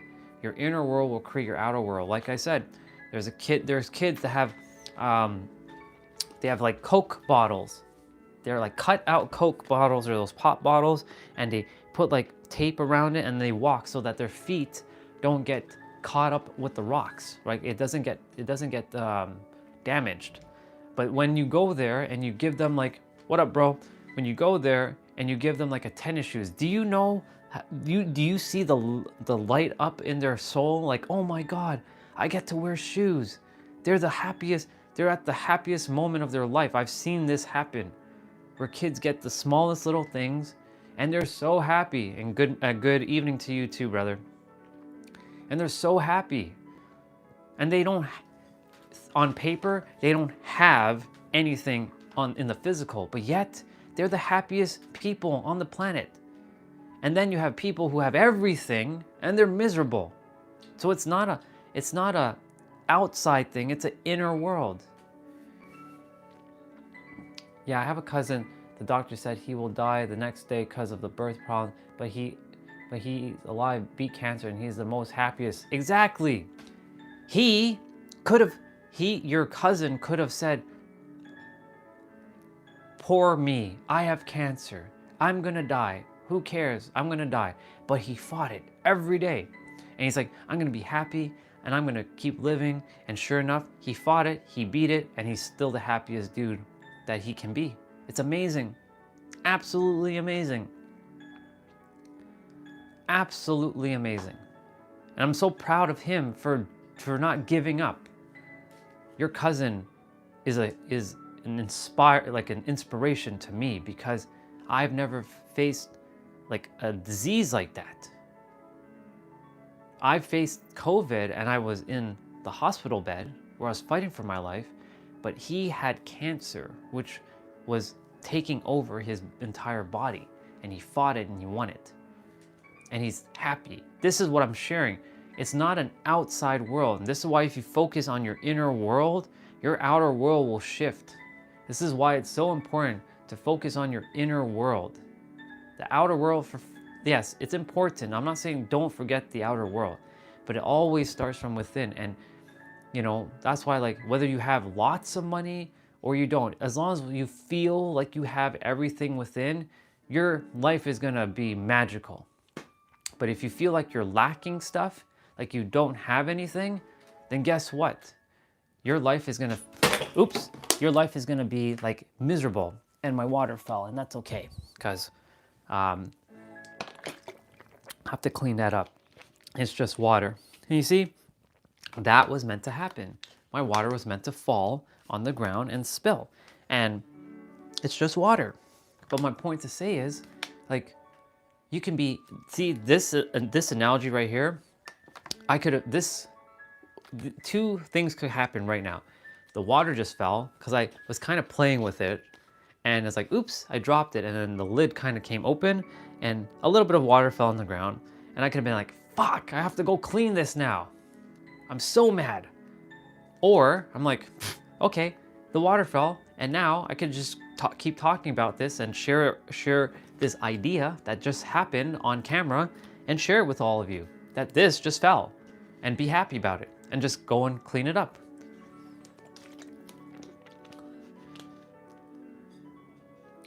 Too kind? Okay, let me go get a paper towel quickly and I'll explain the too kind thing. I wouldn't say you're too kind. I'd probably say you're too nice. There's a difference between nice and kind. I'll explain the difference right now. So, I would say, kindness is, you can never be too kind. In fact, keep being kind. But being nice is a different perspective. So as I clean this water off the ground and soak it up with this paper towel, basically, kindness is what we all should be striving for. And I just realized my battery must be charging because I got to take you guys out. So I'm going to put you guys I'm going to move you guys off of the gimbal for now and put you guys on the sofa, and I'll charge you guys up. So kindness is just coming from the heart. But being nice, there's a difference about being nice. Being nice is like people pleasing, like always saying yes, never saying no to someone else if it doesn't feel in alignment, and always, like I said, people pleasing. I was once upon a time too nice. Even though I was the super villain of hate, I was faking to be nice so that people, I didn't have to deal with people, but at the same time that I could get what I desired. And, I was always the yes, I'll do it. Yes, I'll do it. I always had that Yes, I'll do it. I never said no. I always had people, like, I was always basically the slave of someone else. Let's just put it that way. And sure enough, you know, I had to switch that. Like, you know, for example, when it came to women, for my women out there, this is what I used to do. I used to pander to you all. I used to people please just so that you can like me, force you to like me on the outside. But I didn't deal with my inner world. I only dealt with my outer world. And when I was pandering to women back in the day, even up until recently, really, I just stopped that shit. You know, when I stopped doing that, women just started to like me because I was being kind. I wasn't being mean and cruel. I was just being myself. And myself is generally kind, but not nice. That's why I say I'm a kind guy or a kind soul, but I'm not a nice soul. Meaning, I'm not here to people please. If I'm gonna call you out, I'm gonna call you out. I'm not here to hurt anybody. I'm not here to put anybody down. But at the same time, I'm not here to be your little slave and you know, pander to you and just showboat or you know, I'll praise you, I'll encourage you, I'll uplift you, I'll inspire you.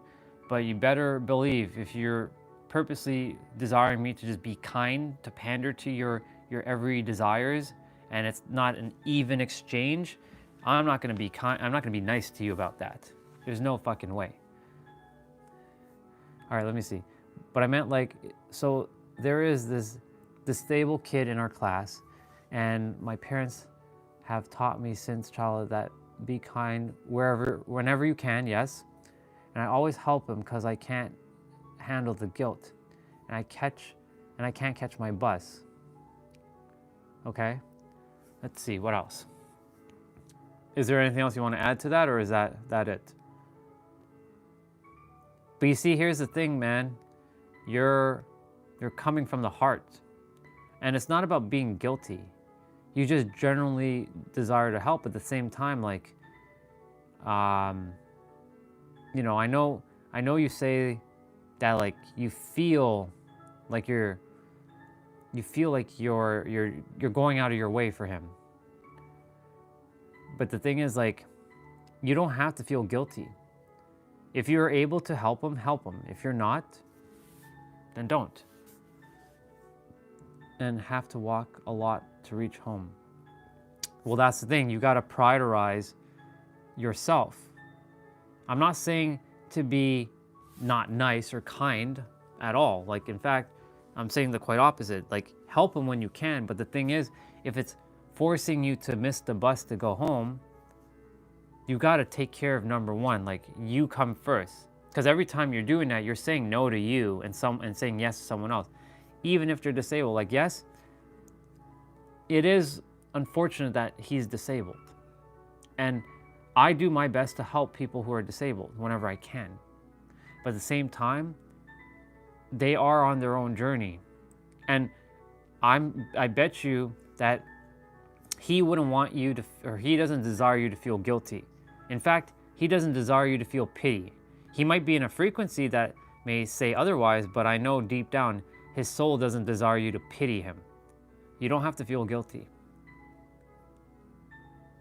Well, it's true, you do get your exercise every day in. So you can, see, that's a beautiful thing. You shifted that.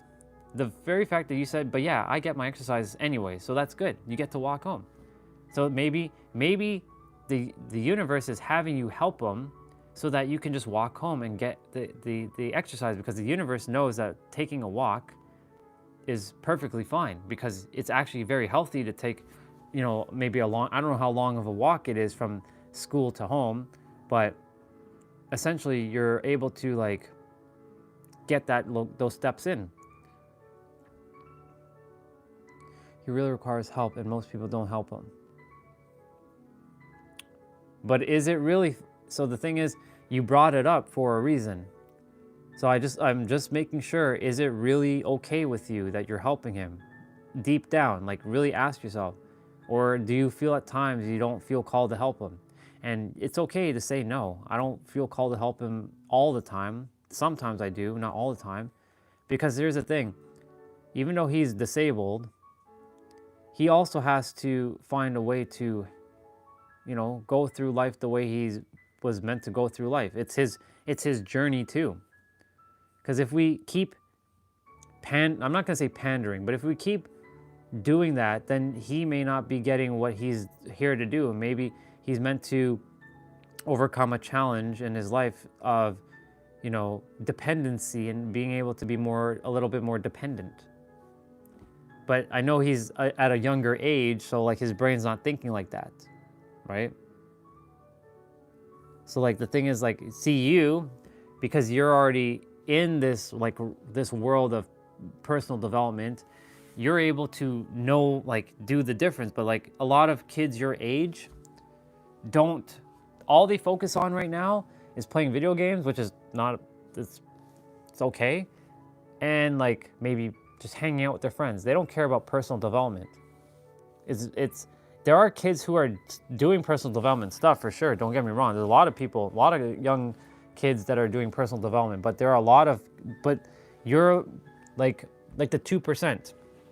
You're part of like the 2%, Sushi, where you're doing the inner play, and people in the same age group as you are not. So you're like the 2% of the 98% doing the thing, whereas the 98 is doing something completely different, right?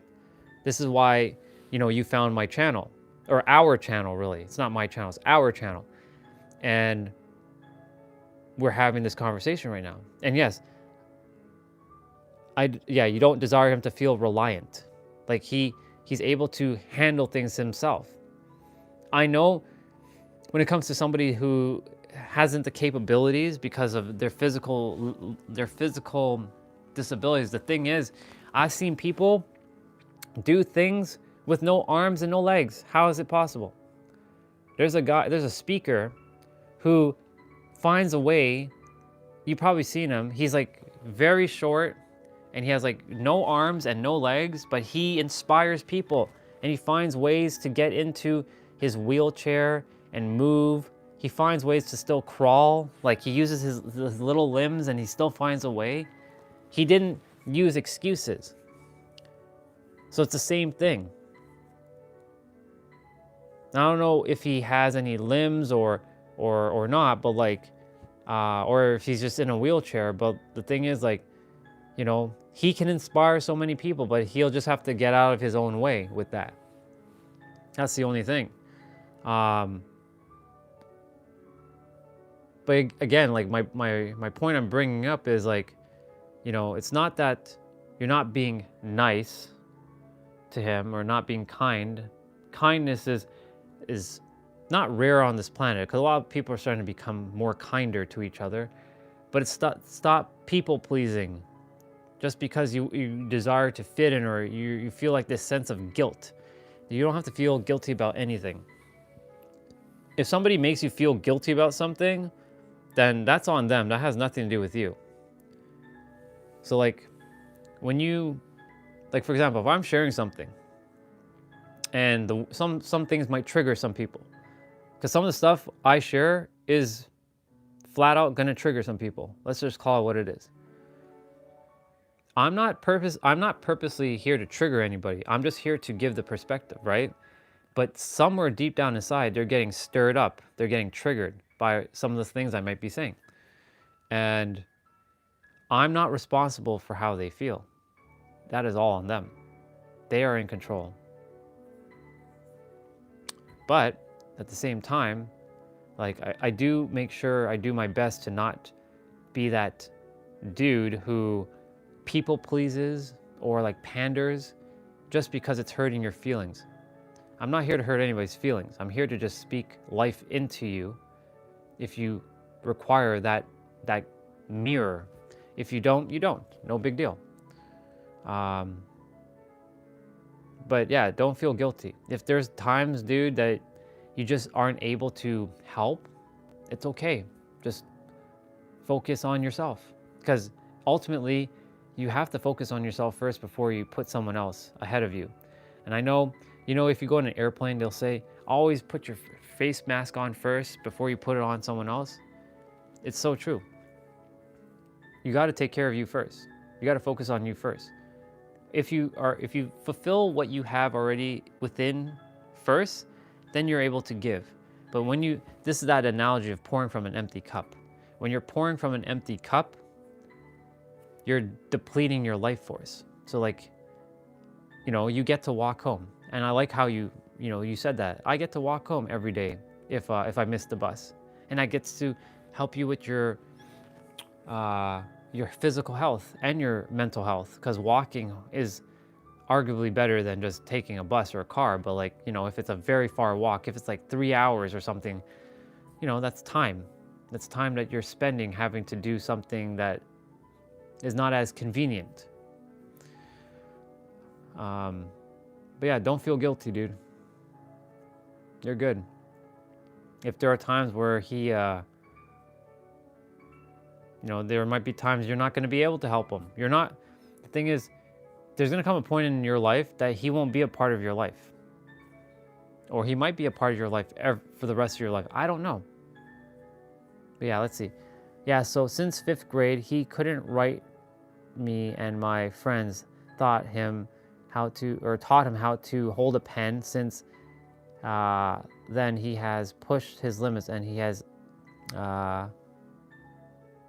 aced some of his subjects like science. See, you guys are showing him that what's possible for him. He was thinking, I can't do it, I can't do it, I can't do it. But guess what?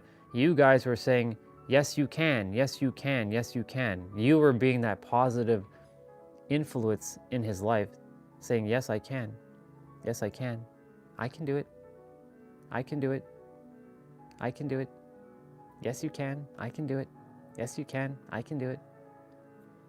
That's why I was saying earlier, when somebody says it's not for me, don't say that, because it is for you. So like, if you spoke that into him, like if you listen to him and you hear him say something, but Sushi, I can't do that. You just tell him, yes, you can. It is for you. Yes, you can. It may be a different way, but yes, you can. It's all about being resourceful.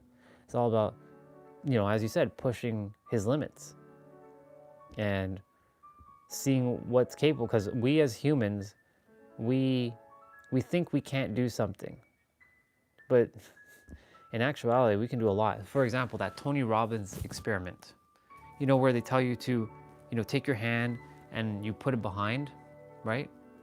So right now, this is what I think I can go as far as I can, right? So my arm is like as far as I think it can go, right?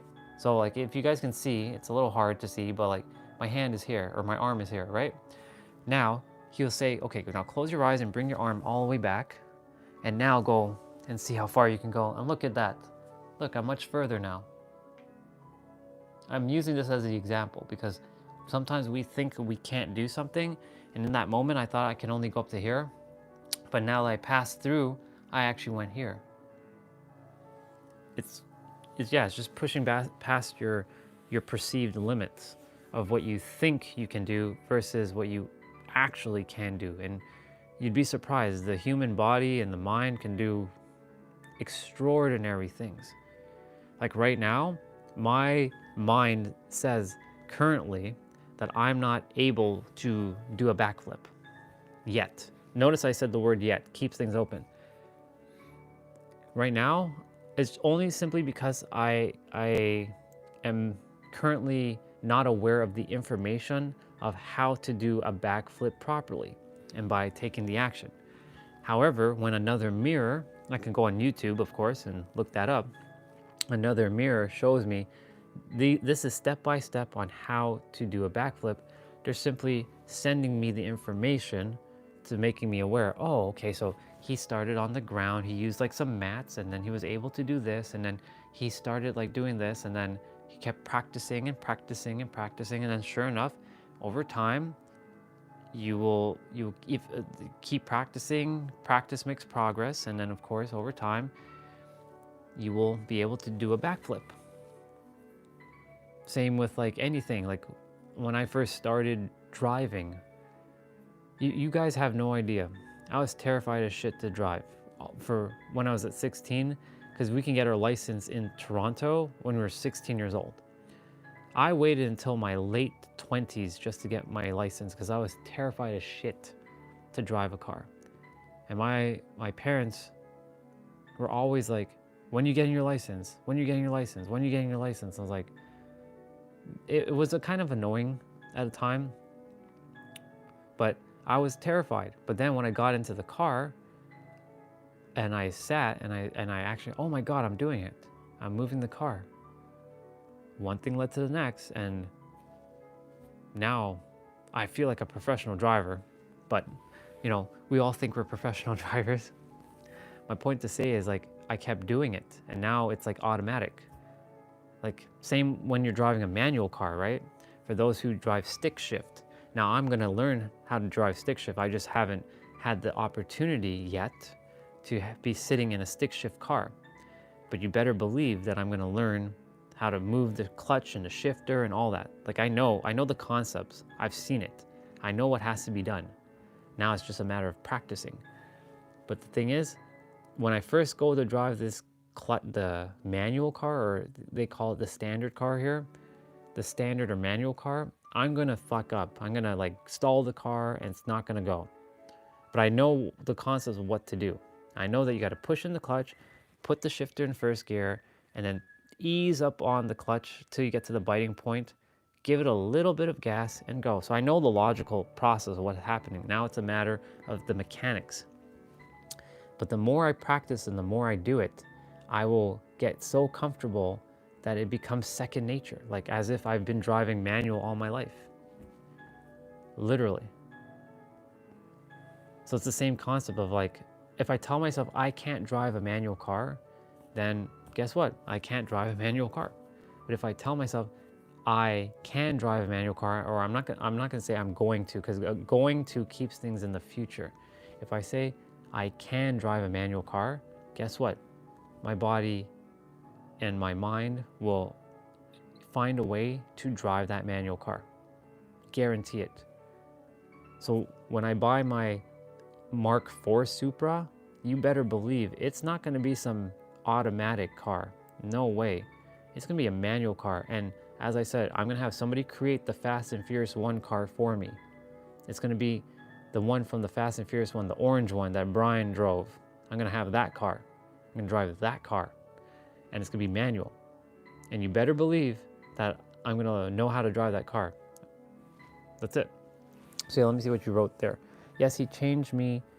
Yes, he changed me how much we think we are weak, but we are something so much more better than we think we are. Exactly. We are mirrors to one another. We mirror information to one another. That's why I keep saying we're information exchanger. You exchange information with me like you just did right there. You just said to me that he changed a lot about how you think and showing you what's possible. It's a beautiful thing. Absolutely beautiful. It's amazing. So happy that he did that. It gave you the perspectives. That's what's possible. Yeah, that's awesome, dude. I'm so happy. But yeah, my point to say is like, if I tell myself that I can't drive a car, then guess what? I can't drive a car. And I told myself I'm scared of driving. I'm scared of driving. I'm scared of driving. And sure enough, when I said that, I was terrified to even sit in the driver's seat of a car. I was always the passenger. Now, I don't really like to be the passenger in the car. I like to be the one driving the car. It's not about a control thing, but it's more so that I just like to be the one driving. I like driving. I really do. Only times I'm not really a fan of it is obviously like bumper to bumper traffic, where like cars, like you're not moving. It's like you're just sitting there. That's the only time I don't like driving specifically, but I deal with it.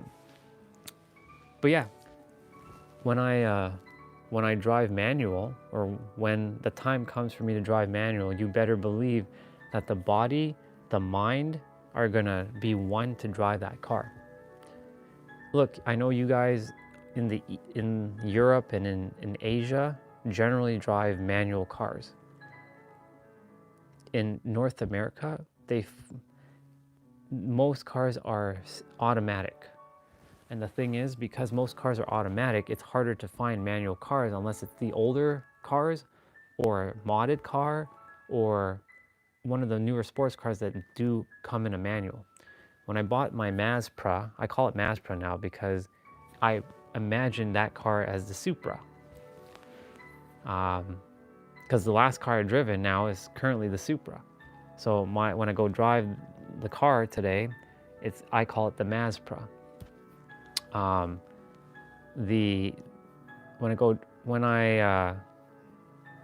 What was I gonna say? When I went to go buy that Mazda or Mazda for my people who says it's not Mazda, it's Mazda. Okay, fine, Mazda.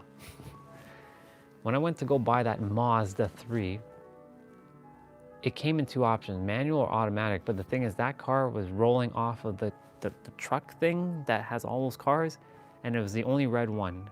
And I decided I'm just gonna get automatic because it was the automatic version. And I got the automatic version. And I was scared shitless to drive that car. Scared shitless. Because I still hadn't been fully trained. I had already my license and stuff, but I still felt uncomfortable driving. But the thing is, I kept doing it. I kept sharing with myself over and over, I can drive this car. And sure enough now, well, not to say to close your eyes and drive, but like I could like turn on the car, I can like go without even having to think. Like I don't have to think about driving, I just know how to drive. So my point to say is the same thing with manual. When the time comes for me to drive manual, it will be the same principle. It'll take a little bit of time. I have to remember that, okay, we're not familiar with it yet. We're just getting adjusted with ourselves with like any other car. And we just have this third pedal now that we got to press with our left foot. And just remember to lift the clutch and feel that biting point. And each car has their own biting point. Feel the biting point, give it a little gas, and go. That's it. I know the concepts, just I haven't got to practice because I haven't quite found a manual car to practice on. That's all, yet. So you see, everything is just about sharing that you can do it, or it is for you. It's principles. That's all it is. I'm giving the phone a little bit of a charge, so I'm letting the phone sit here and charge for a bit because we're gonna go take a drive. Actually, speaking of that,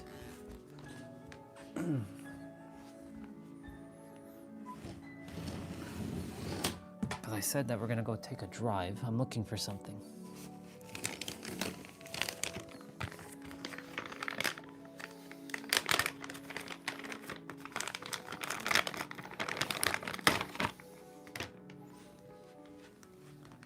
I'm gonna take you guys on this thing.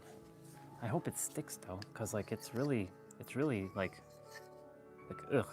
It's kind of gross at the moment, but it's fine.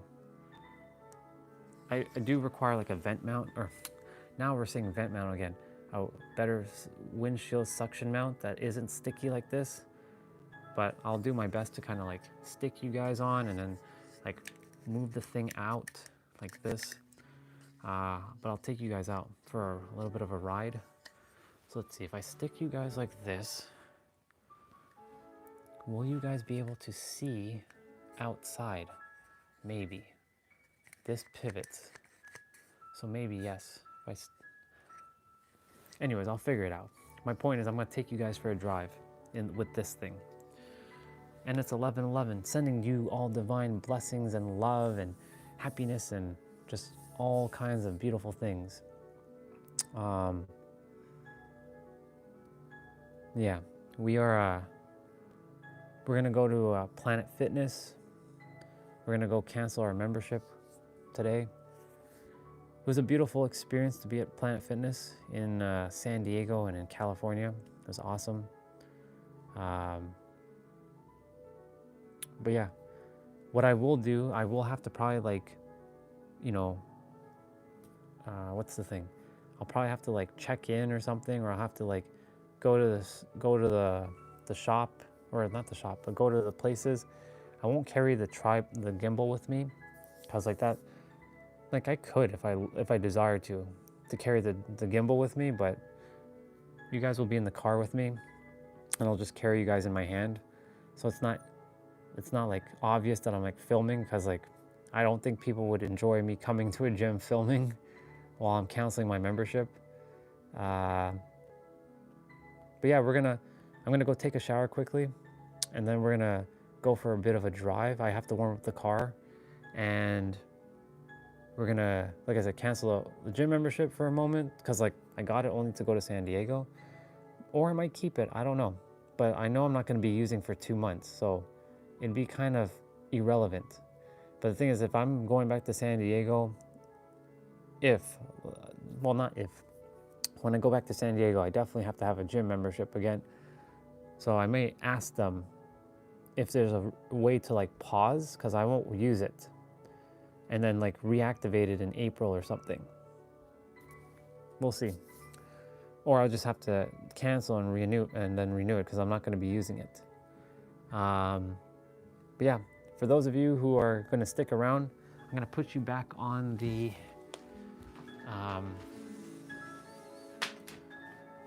I'll put you guys back on the tripod and put you guys by the star.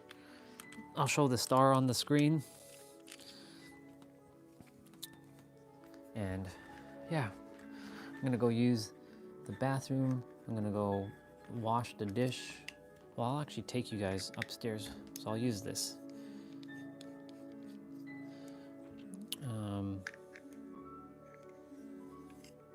So yeah, we're just gonna go upstairs and wash the dish, and then we're gonna go for a ride. Well, I'm gonna go shower, and then we're gonna go for a ride. So I know I'm plugging you for a moment, taking you guys upstairs. Actually, you know what? No, I'm gonna leave you guys plugged in. I'll go do my thing quickly. So I was saying I was gonna do that, but I was like, screw it. I'm just gonna leave you guys here, and you'll hear me speaking. And then, yeah.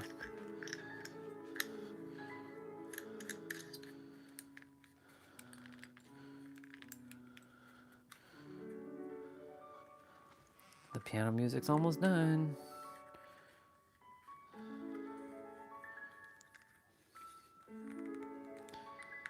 There we go.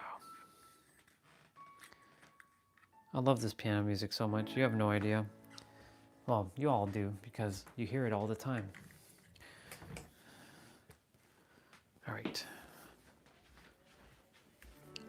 So now I'm just gonna put you guys to charge.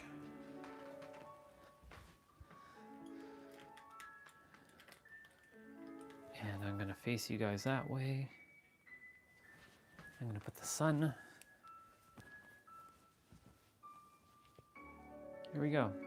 You guys will look at the sun for a bit while I get back. And then I'll go get changed. Oh, I'll shower, and then, yep, we'll be back in a bit.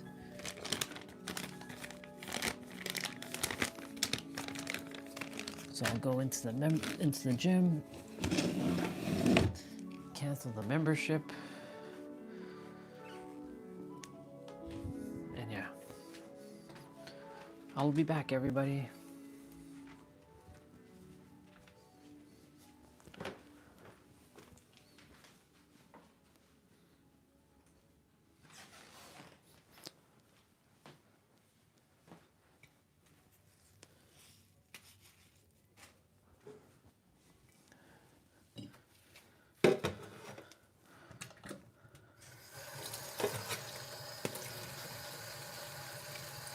Well, I'm actually still here, so you guys can hear me washing dishes. You just can't see me right now.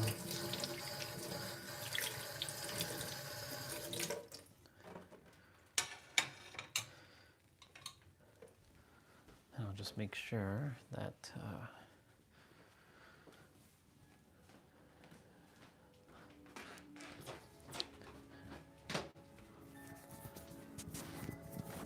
I'll just make sure that you guys listen to piano music.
quieter only because my dad is sleeping upstairs again, so you know, we don't want to be running into that same problem again.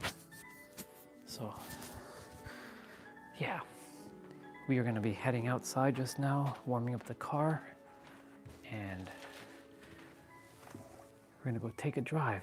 We're going to go take a drive, and taking that drive will be fun because it's been a while since I got to sit in a car. In fact, it's been about a week since I got to sit in a car and drive. Actually, it is exactly a week. A week in like one day.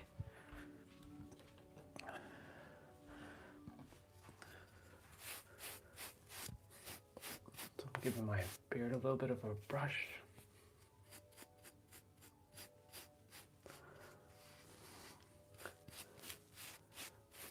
I guess I definitely have to get a haircut soon. My barber, I'm gonna definitely I'm gonna live stream at the barber shop. That's gonna be funny. That's gonna be hilarious.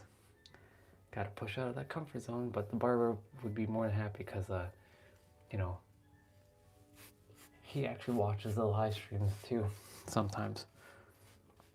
It'd be funny if he's on right now.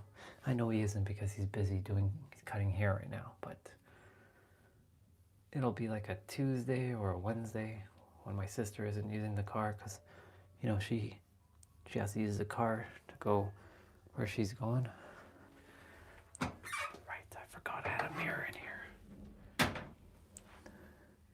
I was so reliant on that little mirror. I totally forgot I had another mirror in here.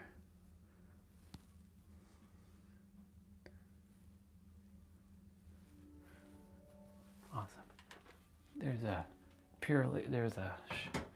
something for somebody here.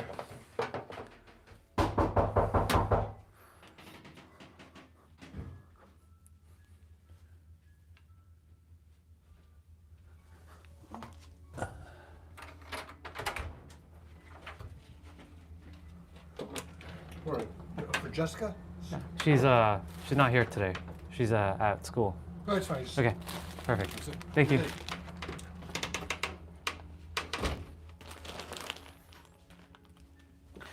It's for my sister. That's my sister's name, Jessica. I thought like I had to sign for something, but I didn't. So, as long as I was able to receive it, that's all that matters. All right, I can't see the phone because I'm not with the phone right now. All you guys are seeing is that stuffed animal, the stuffed sun. All right. Like I said, we're gonna groom. We're gonna do all that another day. We're gonna go warm up the car. You guys are gonna come with me. Can you not hear me? You can hear me, Jose. I'm sure you can hear me. You should be able to hear me. Say yes in the chat, you can hear me. I'm sure you can hear me. I was gonna grab my...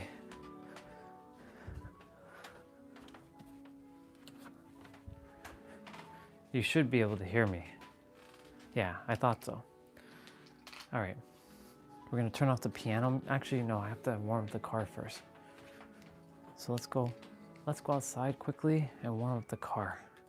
Vroom, vroom, vroom, vroom, vroom, vroom, vroom. Oh, you were saying hello. Yeah, exactly. It was somebody shipping something to my sister. It was like clothing. That's what she got. Some Gilly Hicks Active. It's probably, I've never heard of the brand, so. Oh man, these shoes are like dirty as shit. Uno momento, I'm gonna clean them up quickly. And I have to put on my chain and my bracelets.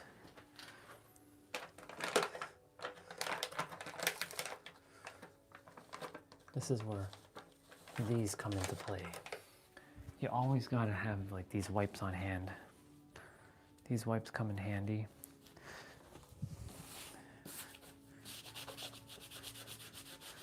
But my shoes definitely need to be cleaned, 100%. This is why I don't like wearing like good shoes in the wintertime, because they get the salt stains. This is why winter is, like, people say, oh, winter is cool. Actually, no, it's not actually cool. Well, especially when your shoes get dirty.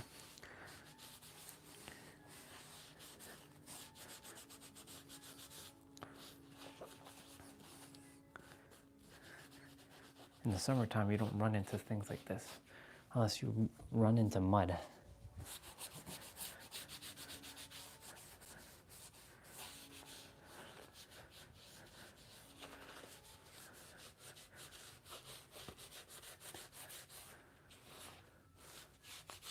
Thing is, I don't have a key to this place. I surrendered it, so I have to go through the back door, through the backyard, and open the door.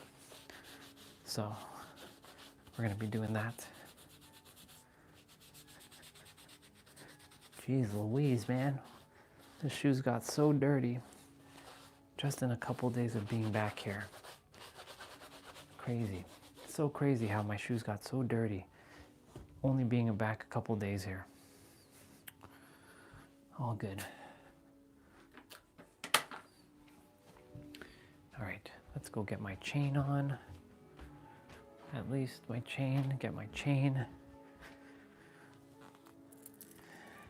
And a couple of my bracelets on, because I haven't worn any of my bracelets in forever. So I'm just gonna use the phone.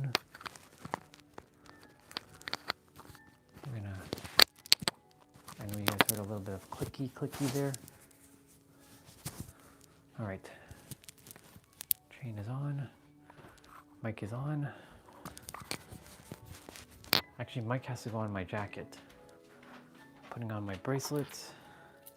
1, 2, 3, 4, and 5. It feels like I'm in San Diego now doing what I'm doing. Like 3, 4, and 5. I'll bring my gimbal out. I'll bring it out to the car with the little like sleeve thing, so I have all my little stuff with me. I can bring my selfie stick with me as well too. And of course I'll bring this with me, just in case I desire to just use a selfie stick instead of the gimbal.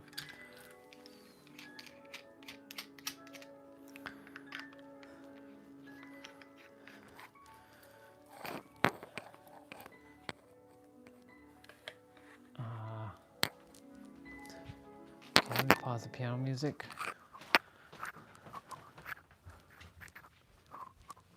Since I'm not really walking much, I'm gonna be, I don't have to wear my Apple Watch since we'll be driving.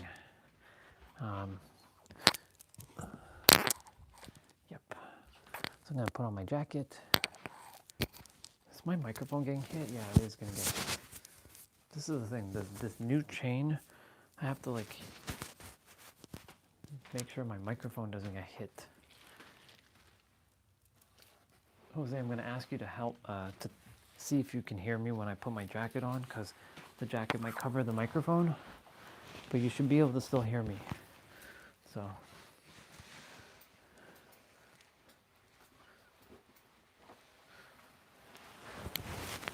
All right, can you still hear me? No problem. If you can say yes, you can still hear me, no problem, then we're good. Hopefully it's not being muffled. But yeah, if you can, perfect. So it's like very inconspicuous now that I have a microphone. But of course, like people are gonna be like, what is that thing plugged in? Welcome back, Deadpool. Okay, look, we're heading, there's the sun, it's just sitting there. We're gonna go take a drive. I'm gonna go warm up the car. I'm gonna go put this thing on in the car or figure out what we're gonna do. And yeah, we're gonna just check a few things here. And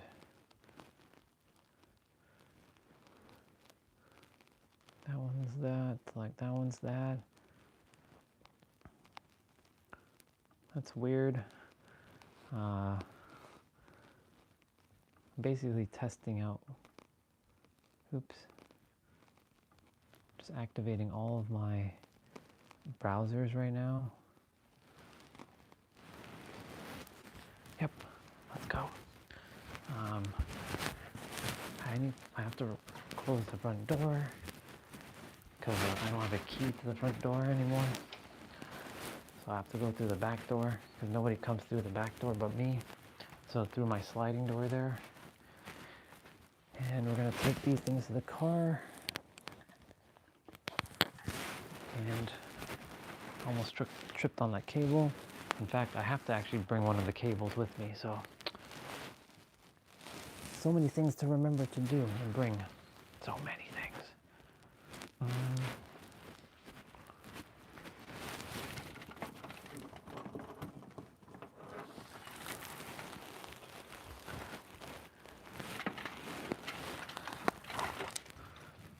So my backpack has my USB-C chargers for the car.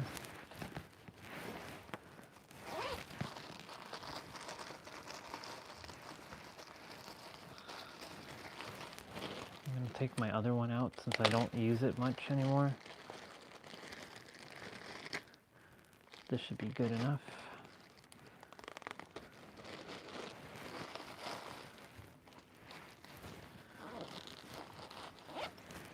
So many things to remember just when you're going outside.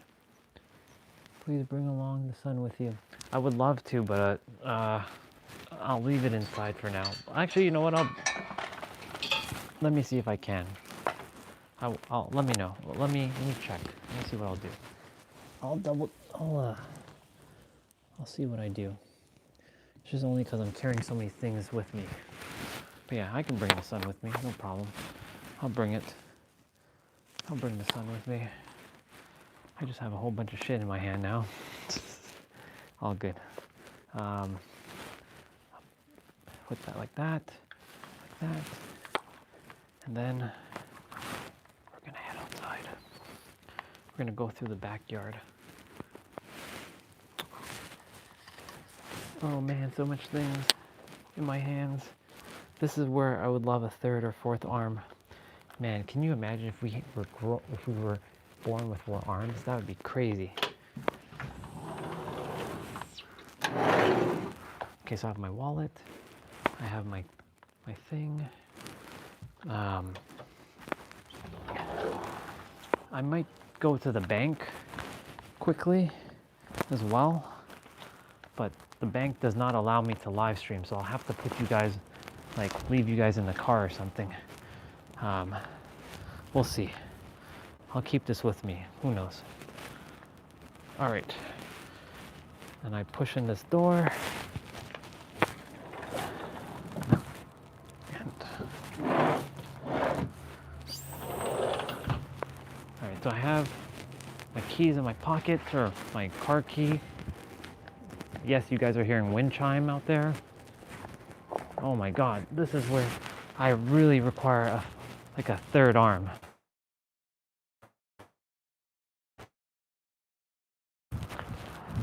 And the car, I have to take off that blue thing.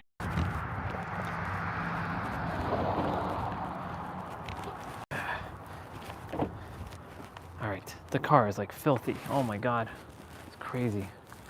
Haven't been in this car in a month. Oh my God, it feels so weird to be in this car again. But yeah, winter. All right. Yeah, Ben 10, bro.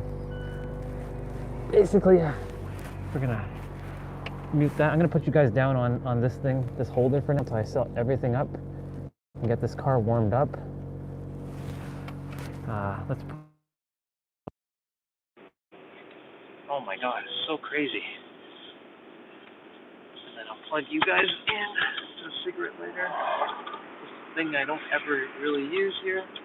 Now I get to use it.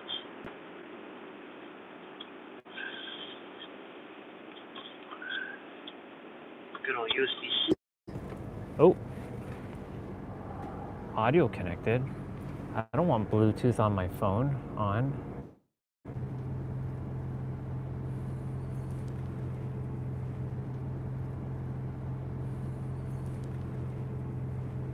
Can you guys hear me? You guys should be able to still hear me. I don't need Bluetooth.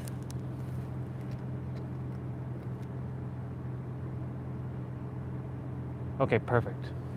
I was wondering what the hell? Okay, I gotta take off this blue shit off of this car. That's like covering the windshield.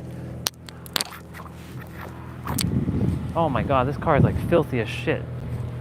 Like, this car is usually clean, but like because the winter, this is why I do not desire to live in winter, because my car, my Supra, would be like this.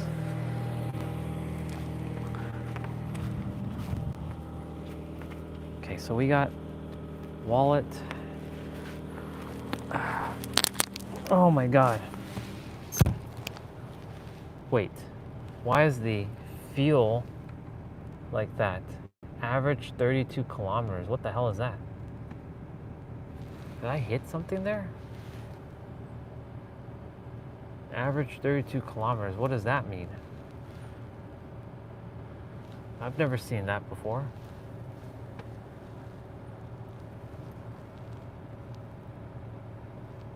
Usually, unless I have no gas in the car. That's so weird. Hold on. I'm gonna turn off the car for a moment.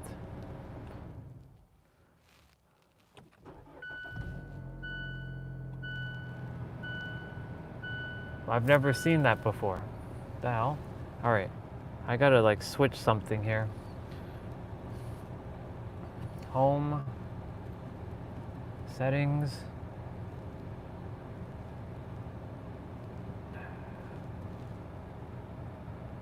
Why does that say 32? Like, that doesn't make any sense. I'm not even at 32 kilometers. I like to show it showing the gas thing. What the fuck did they do? Okay. They definitely screwed something up. Hold on, I'm gonna see if I can find it. Distance, kilometers, cool, great.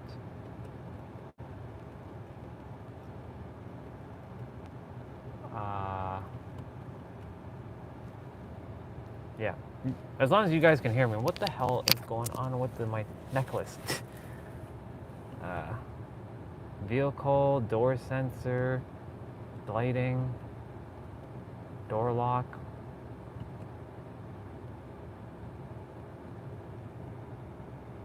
This car has gas. It has to have gas. Like, there's no way my sister would.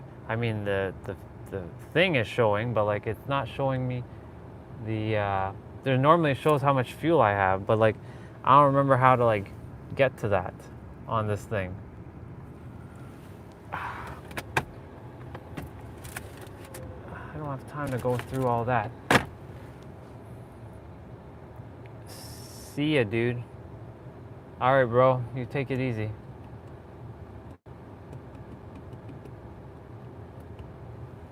What the hell did they do to this thing? Like, maybe info? Ah. There we go. That's what I was like wondering, what the hell? What up, Turan? We're attempting to go take a drive. I'm attempting to like see how I can get you guys set up properly so that you guys can see the drive. Definitely that has to be cleaned. That has to be cleaned. I'm great, bro. Yourself? Like I said, I'm just attempting to get you guys all plugged up, or at least figure out how in the hell I'm gonna do this. So if I stick you guys here, And then I clamp this down. That's great. Now, will you guys be able to see the drive? I have to play around with things. Since it's the first time we're driving our Mazda in a long time, I'm sure I'm gonna get...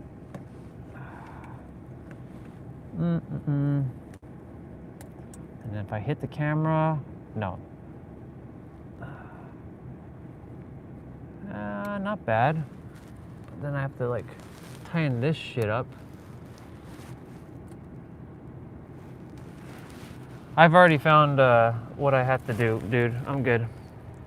Just little discombobulated because, you know, this car is filthy and I don't like driving, and like they don't take care of this car. That's the thing. Like, I'm the one, even though it's not even my car anymore, theoretically, they don't take care of it. So it gets me upset when I have to see crap in this car.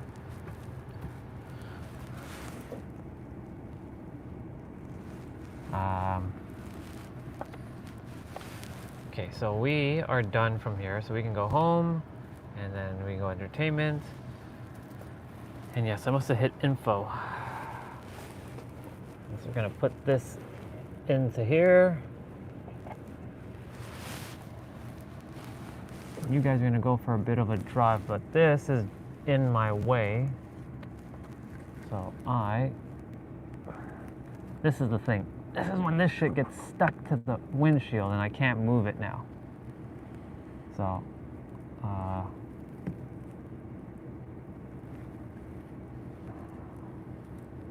okay, so you guys theoretically can stay here. Now this thing is gonna be stuck here. Like that. You guys will get to see the drive. I prefer to live with my sister rather than I live in my own house where my father is narcissist.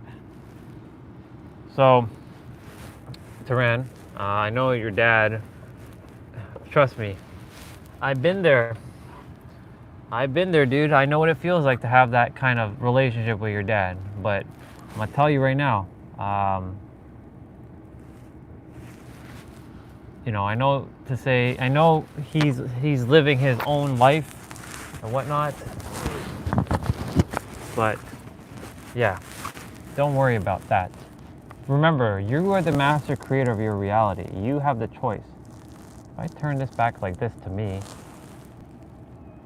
yeah, that's weird, because I'm attempting to, I want to lower this shit down, because it's not in people's faces, but whatever. I'll fix it when I get out. But yeah, you were the master creator, dude. And just to make sure, you all can hear me loud and clear, yes?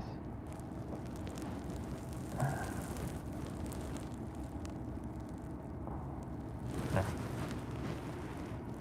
All right, I think we're good to go.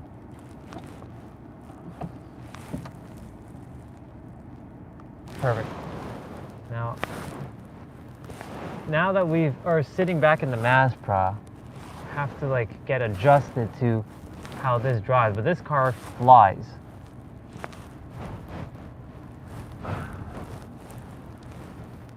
At least you guys get a better view. Of course. Oh wow. It does feel like I'm driving the Mazda as well, or the Supra. Okay, I'm already readjusted to this car.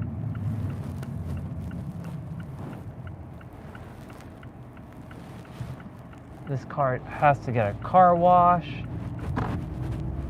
but nobody's gonna do it except for me, which is annoying, because like it's not even my car anymore, theoretically. I still have the papers and I still am the owner, but it's now my sister's car. But yeah, we are driving in Toronto, and I would love to show it more like that, but that does not turn from what I remember, so.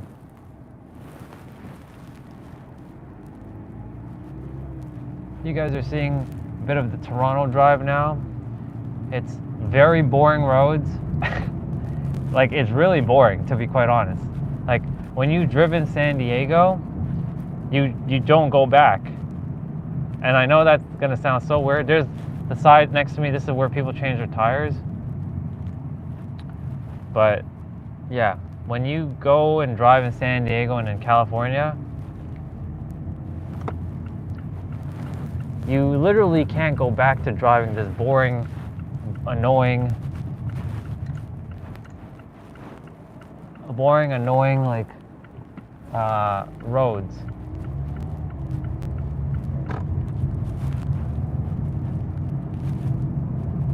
But here we are, driving in Toronto. We'll drive around for a bit. I'm gonna see what we can see. I mean, like I said, in this area, there's nothing really special, but I mean, for you guys never seen it, so you guys will be like, wow, so cool. For me, it's like, It's the whole thing about, look at this person tailing behind me. Who do you think you are, dude?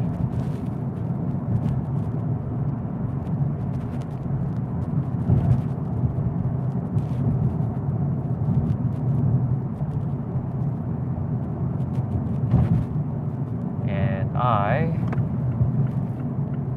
will be turning here.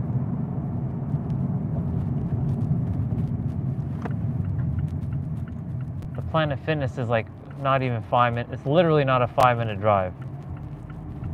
It's like right here that I just have to turn in and like get in there, and like everything is close by, which is great, but like that's what I'm saying, it's kind of boring.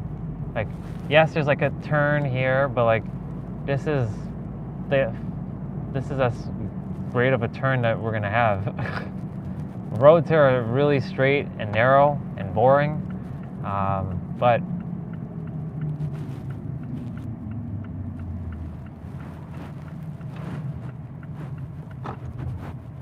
there's a Domino's pizza right there.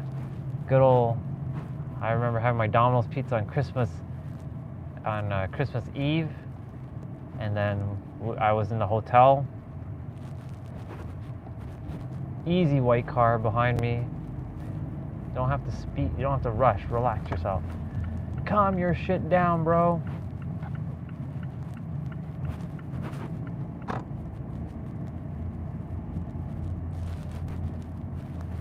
Good old Canadians tailing me. How dare you tail me?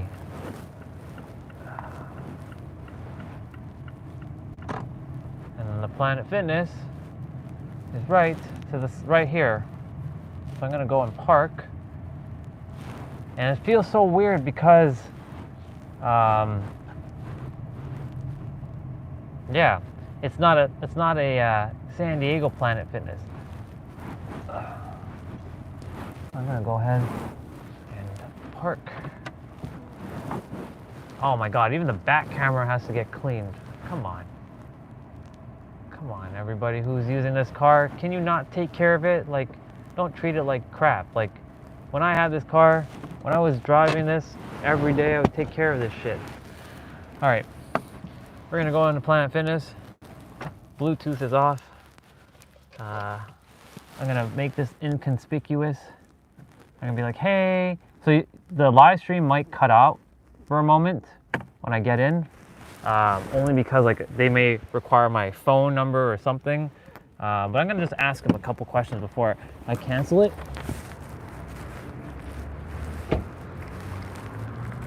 Poor Mazpra, it's like all white. Yeah, so weird. Planet Fitness, being in a Planet Fitness at Toronto.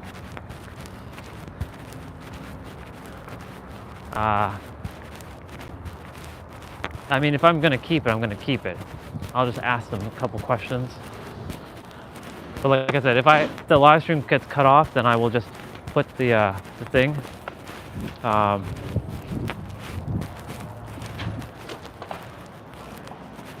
Thank you. Hey there. So I got a membership a month ago. I was only to travel to San Diego and California, and the guy said if I desire to cancel it, I can cancel it before the 25th without any penalty. So That would be for the annual fee. Right. Depending on when your annual fee is due. Yeah. Okay. Yeah. Because like I'm not going to be using it until I go back to California in like April. Okay. So I was wondering if I can just, if there's a way to pause the Let me see if I can find the membership. What would be the phone number attached? 647 Yep. 990 7619. 647-980. No, 990. 990. Yeah, you're good. Like I said, I would keep it, but I work out at home, so Yeah, you don't really. yeah. Until I go back to San Diego, then I'll use it. Need it. Yeah, I'll need it. It came in handy, let's just say. Yeah. Yeah. That's great. Hey. Back from US? Yes, I am. Dude, it was awesome. You're awesome? Yeah. In US, apparently they are bringing free weights and everything. Yeah. So the gyms in US of manufacturers Yeah. are actually getting good. I'll more likely get back the membership in April because I'm going to go back for like a week or so. Yeah. So, Whenever. yeah. Come by. So yeah, your annual is scheduled for February 1st. So the only thing is, like, when it comes to the freezing options, Yeah. The annual fee is still billed. Okay. So How much is the annual? it's $55.37. So what you could do? Huh? Just, Let's cancel? Yeah. Because when you re-sign up, you'll have a new annual fee to pay. Got it. So, Cool. so I'll get you. It was him who signed. It was him who signed me up. The moment Yeah. you walked in, I remember, oh, Yeah. San Diego was awesome. I went to. There was 7 different Planet Fitness there, so I kind of rotated because you told me about the 10 thing. Visits First Club, yeah. They all are so different. Like when you're buying the drinks, Yeah. like they have muscle milk. This. They have more than Yeah. They have so much. like a parent company over there. Yeah, yeah. They are franchise. So their muscle milk, like each location was different pricing. Some was $6, some was $4, some was $3.50. And then I went to like Los Angeles and I went to Laguna Beach because they have their own, and theirs was much cheaper. I'm like, and so I don't know how it is here, but like they have lockers, so they don't have locks on their lockers. Yeah. They have the little dial, They are different. right? Whereas in like Los Angeles, you have to bring a lock. Yeah. In Laguna Beach, you have to bring a lock. Yeah. Kind of like how we have here. Yeah, It's, some of them have the news ones. yeah, New. yeah, So I'm gonna get you this time to cancel this document. for sure. So you can still use the gym up until February 16th. Yeah. There's no more payments coming out. Okay. Annual fees up. Perfect. I will keep when I go back to California, because the thing is that my goal is to live there, Okay. but I can't buy a membership there because I'm not an American citizen. You have to have the social assurance. Something there. Yeah, you have to have like a utility bill. I don't have quite that yet there. I have all that here. Okay. Yeah. That's the reason for all that. Yeah. Yeah. For sure. All right, dude. So just signature right here. Perfect. And then I'll send you an emailed copy of the cancellation document. Perfect. Alrighty. Alrighty. So now make sure it's saved. And then So the app is still good until February February 1st, 16th. February 16th. Yeah, so you can still come until February 16th. Okay. You can use the membership. Okay. And then after February 16th, the 17th is the scheduled payment, right? Ah. So no more access over that. Gotcha. Awesome. That's it, man. All Cool. done. Thank you. Appreciate it. Yeah, And- and you yeah. will also get a feedback email today. Okay. I will obviously give like the 10 or whatever I Please can. do. I It will. be on your email from Dana. Okay. Please. I will. Obviously. For us. Yeah, man. Obviously. Whenever you come back, you will find us here. Thank you. You guys are awesome. Have a great one. Take care. Yeah. And stay warm, guys. Right? Yeah. All right. We got our membership like canceled, but I can use the gym until then. Can you guys still hear me? I'm sure you guys can.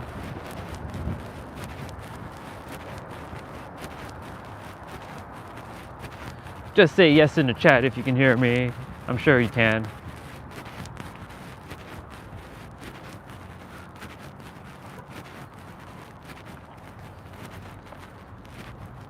Perfect. We are at the Mazpra, and it's so filthy, and it's so white. Look, see, this is why I do not like winter, because of this. This right here. And then, of course, in the car, it has to be cleaned. It's just, you have no idea. This is why I do not like winter. I did manage to put the suction cup mount that I have, but yeah, we're gonna just drive like not even a minute to the grocery store, get some milk, Do I get that now or do I get that later? I'll get that later actually, because if I get that now, that means I have to come back and do the thing. So like, we're gonna just drive around. And yes, you guys can see the sun, and it is the same sun, but it's not the same sun, if you know what I mean. It's the same sun that's in the sky in San Diego, but it's not the same sun that I have currently, because it is cold and it is here. And I'm definitely warming up the car. Like, the car is still...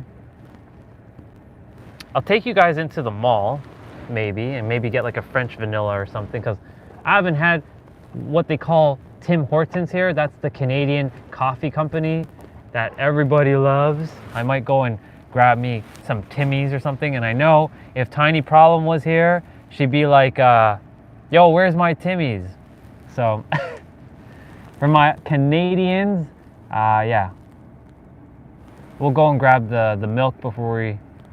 I made a logo, brother. Yay, good stuff. I see it. I can't see it clearly, but I do see there's a house and it says dream in progress. I do see the house and I see the little chicken there. That's dope as fuck. Can you send me the logo on Instagram if you can, so I can like see it clear, because like it's a little bit harder to see and with the little icon on YouTube. But yeah, let's go do this thing. Those guys were awesome. Jaden and my boy over there. My boy was the one that signed me up for the Planet Fitness, and he's like, hey, you're back. Yep, I'm back, dude. I came back. Told me to come back before the 25th. All right, we are technically, I was gonna cross over. Actually, you know what? Fuck it. Screw it. We're just gonna go straight. I was like, whatever. We get to add to this drive. I'm gonna keep you guys a little bit straight here.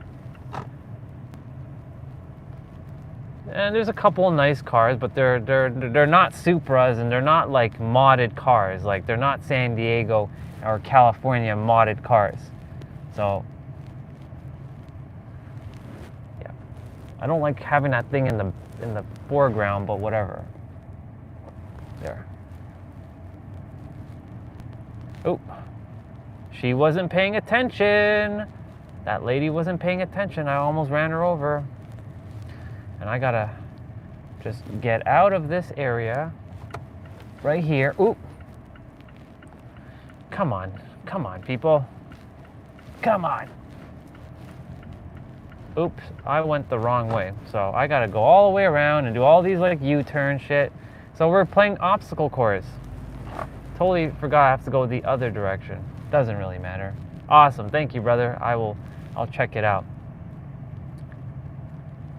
I will say I do like this suction cup mount better than the one that was in my dude's Supra, but it's all good. We're playing obstacle course today. So yeah, the grocery store where I'm going to buy my protein milk is right across the street, but I desire to drive around and show you guys a little bit of things.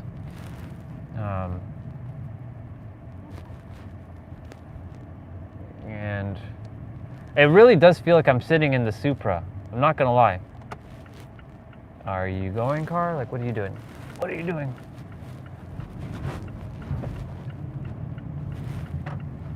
Like the seats feel the same. The shifter feels the same. It feels like the car is hugging me. So it does feel the same. And I'm waiting for traffic on this side for it to clear. You have no idea how boring driving in Toronto is now. I mean, it's not even exciting. There's like, I don't know how to say this, but it's just, there's no like cool turns and shit. Come on, I can't see anything going. All right. So, there you go. I mean, you guys will have to see some of that. The camera lens only picks up some of that. I will show you the hospital that I was born in. It's actually coming up in like a couple minutes.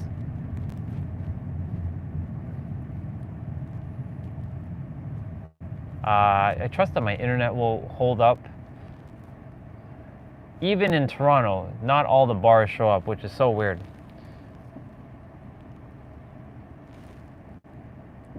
Yep, we are just driving right now. Thank you to my brothers at Planet Fitness. Jaden was awesome for helping me with that, and yeah. I was like, you guys stay warm. I just came back from California. There's that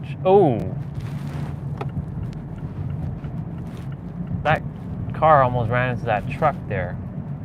And it's also a Mazda. It's a Mazda 3. And the Mazda, that's the newer Mazda. But you see how all the cars are so filthy because of the snow and the freezing cold temperatures? It's dirty as shit. Unless your car resides inside throughout the night.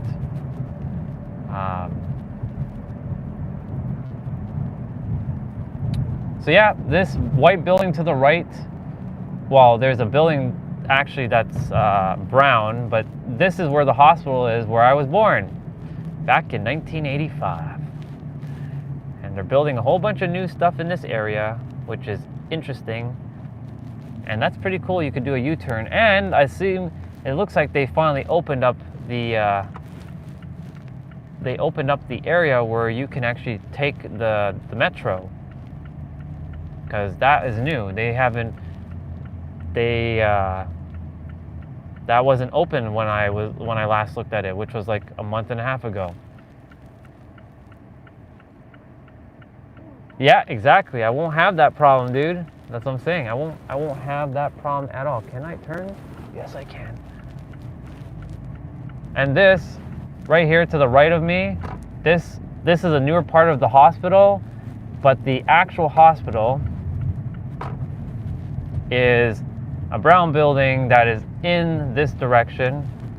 You won't be able to see it, but we were just passing the hospital where I was just born. So yeah.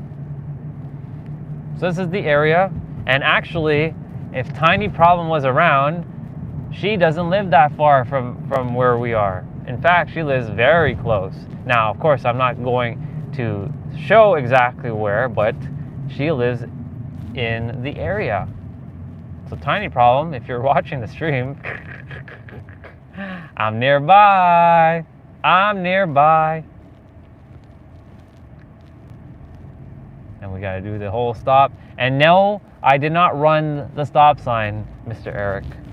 This time I did not run the stop sign like we did in La Jolla Cove, well, like near La Jolla Coves.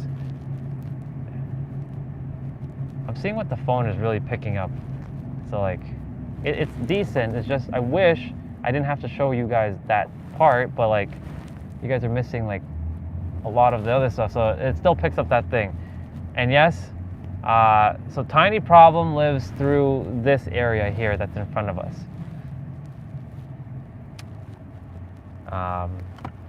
She's probably gonna be so pissed off that I said that, but whatever. I'm gonna turn right.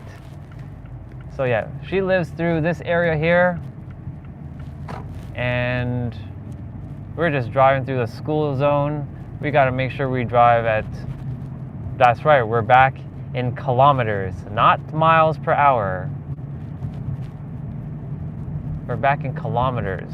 Now, of course, when I was using GPS, I was using kilometers, except for that one day when Waze decided to act really silly and it decided to like, nope. All right, and so we are gonna turn right here. We're gonna just drive around the area, and then I'll take you guys somewhere else. So that's our metro bus that just passed. So this school on the left that we just are driving by right now is where my sister went to school, her high school. It's called West Humber Collegiate Institute. I used to pick her up in this very car, and at 3 p.m.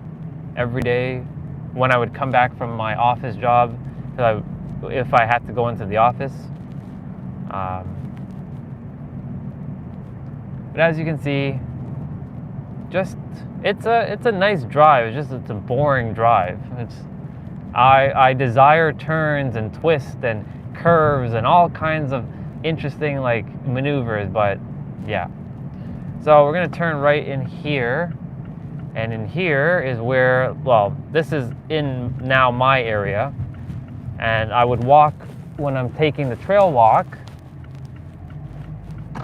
and I would walk, once I finished the trail walk, I would come back up here and I walk through these streets, and there's, oh shit, this house is like almost complete. There's a house to the right that looks almost complete. I'll show you guys that at some point, but that's pretty dope. So where this white car is parked, right here, is where the beginning or end of the trail can be, depending on where I am. So the trail is actually, let me just kind of pull in here for a moment, and then just hold the brakes. And the trail is over there, where I usually walk. I usually coming up from that part, but yeah, that's where the trail is. And I'll put you guys back on. I accidentally turned the camera off. That was my bad. I accidentally turned the camera off by turning off the screen. I'm gonna reverse.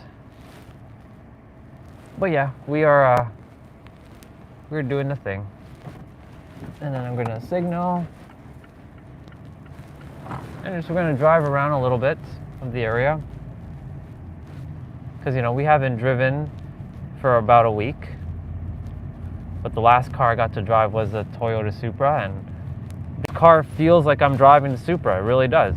Like, it doesn't feel any different. In fact, it feels almost identical. The other cars that I drove, like the Nissan Altima and the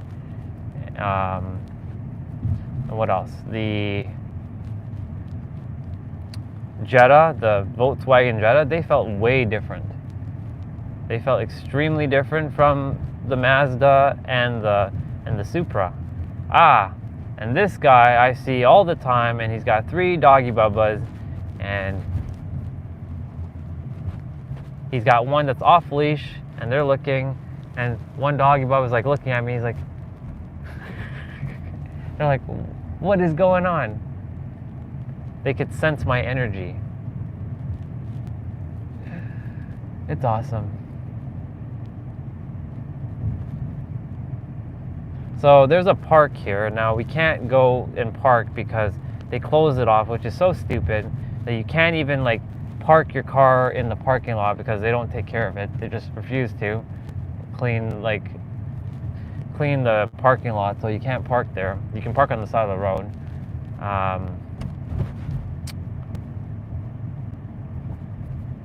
Yep, this is just like where we're gonna turn. Normally when I come back from San Diego, whatever car I'd driven, like usually a Kia Forte or Nissan Altima or Jetta, it would make me feel weird sitting in this car again. But the thing is, because I drove the Supra, this car does feel like the Supra. Like the seats feel the same, the steering, like obviously the steering on that car is a lot better, but the steering on this is pretty dope.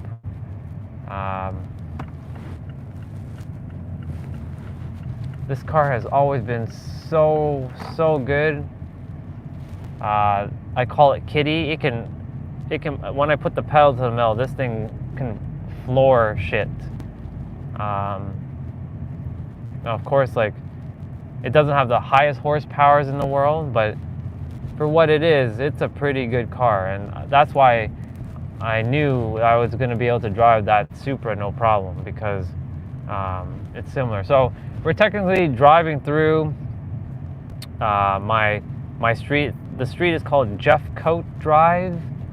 Jeffcoat. And yes, if any of you are gonna come and come to my house or my parents' house and hang out, so this is the street, Jeffcoat Drive, Jeffcoat.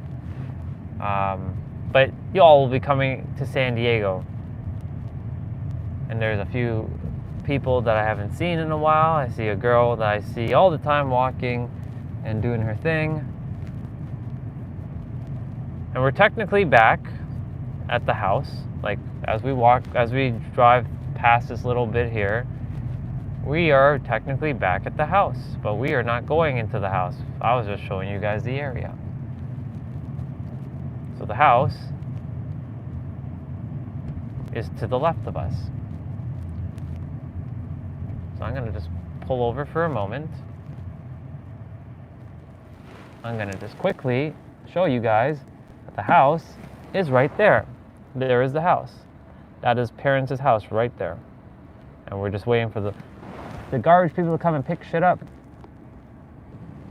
I fix this thing? Okay. Alright. So I hit the power button again. Every time I put the phone on the thing, it's like I'm hitting the power button. So we are going to continue to drive.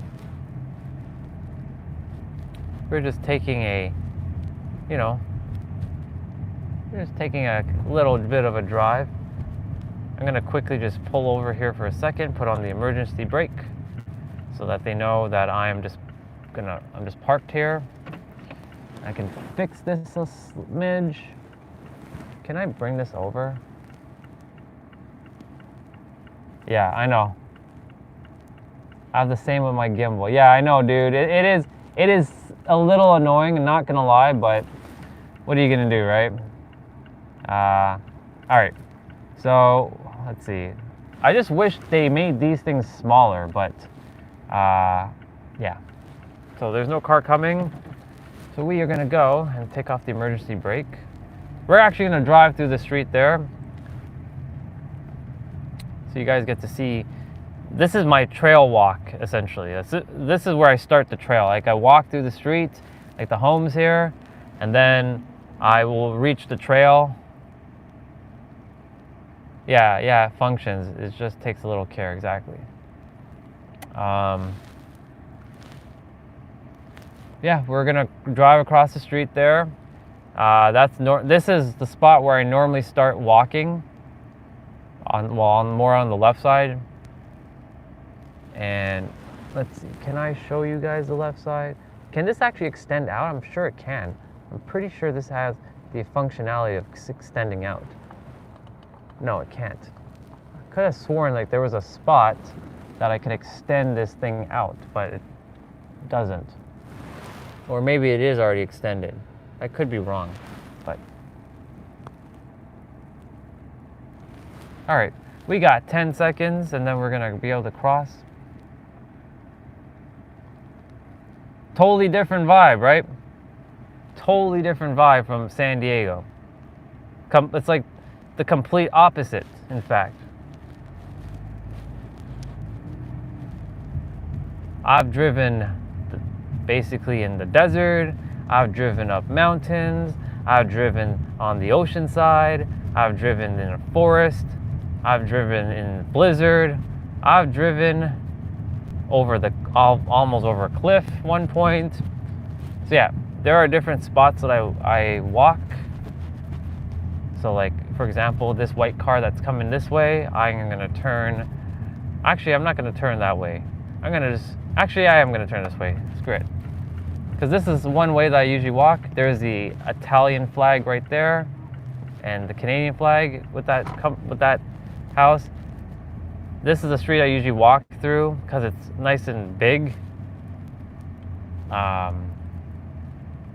There's a Kia Forte rolling out right now, right in front of us. That's a Kia Forte GT, I can tell just by looking at it.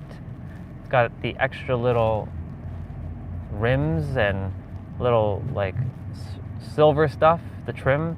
There is a BRZ over there, but you can't see it, but it is there. but it's on winter tires on its steelies.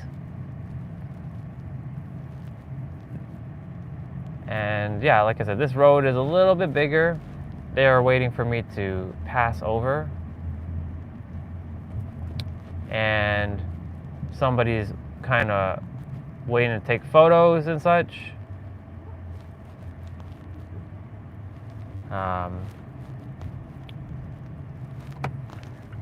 I wasn't rushing him at all. I was just wondering what he was doing, that's all. So this school, there's a school right in front of us that I walked through. Some of you already saw me walk through this school. And we're like, really, school? Come on. Like, I don't want to see school. That's what Zubair was saying. I trust that Zubair is okay. Haven't seen him for a couple days. Yep, we're seeing the cold of Toronto right now in the car. And I usually walk through this street here if I'm not walking through the school.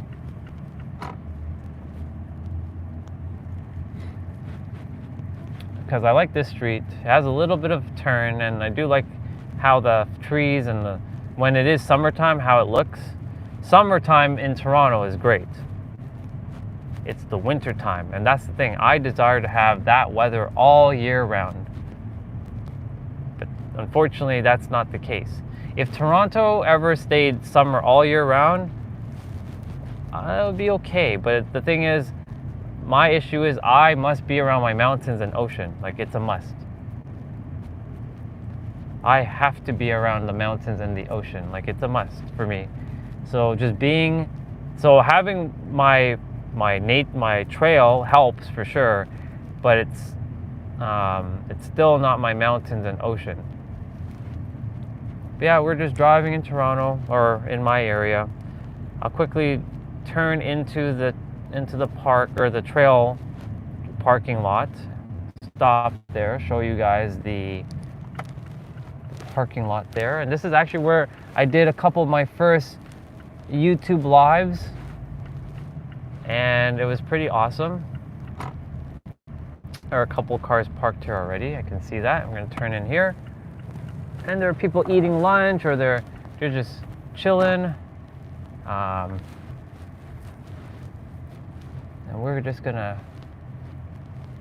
park this direction, and I'm gonna quickly take you guys out, but I'm not gonna get out of I'm not gonna walk anywhere. The air and the sound of breaking waves. Yeah, man, I'm missing that right now. You have no idea. I mean, I can cultivate that feeling right now, but it's yeah. All right, let's make sure that I don't turn the phone off. And I'm gonna hit that. And yeah, that's the trail from up here. So that's basically the trail.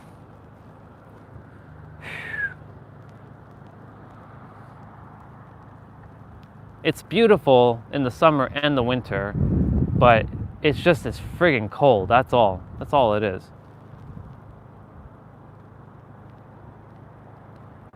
So, like, in the summertime, those trees look absolutely divine over there. In the wintertime, well, they're winter, it's bare. You can tell the enthusiasm of my voice when I say wintertime. Yep, we traded out palm trees for evergreens and all kinds of other trees. Yeah, seas of green.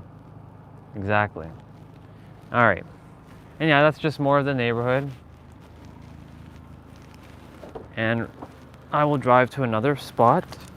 And yes, this car is filthy because it's been winter time, and I'll make damn sure that I don't turn the damn phone off again, because, you know, that's what happens.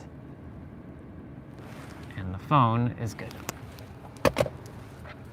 The beautiful thing is I plug in my charger, and what's going to be a pain in the butt is to get this suction cup off, because it's one of those sticky ones that leaves a little residue afterwards. yeah, we're just driving around. And now that we did what we did, and I showed you, now we're gonna go and drive other spots that I continue to walk. So essentially, we're continuing like my trail walk, but without walking, we're just driving. I trust that my microphone is okay. It's not banging or clanging amongst anything. But I will quickly check something here. I can put it in the middle actually. So that my necklace doesn't keep clanging into it. All right.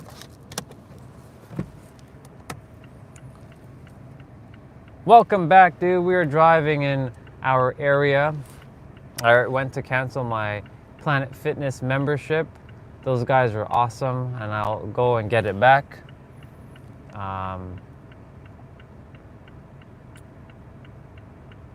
When the time comes. Funny enough, I'm only gonna be in San Diego for maybe I'll go back for a week around my birthday. Definitely got to get my license renewed before then. So yeah, we're just continuing the drive. I usually walk this direction to go to the start of the trail where I walk. So we're just gonna go and see it because I haven't seen it for about a couple days. It's been freaking cold. And we walked here. I desire to say April 2nd, but we'll see. If I'm gonna celebrate my big 4-0, I would like to do it in a place that's called home. I don't desire to do another birthday here. But we'll see. Again, following the intuition, following the gut, seeing if that's what really is going to happen or not. And there are people, other gods wearing masks, waiting for the bus. You have no idea how much I despise waiting for a bus in the cold. I feel for them because I once was them, and that's why I refuse to ever have to take a bus to go somewhere again. Hell, I'll rather rent a damn car and go where I have to go if I don't have access to this car.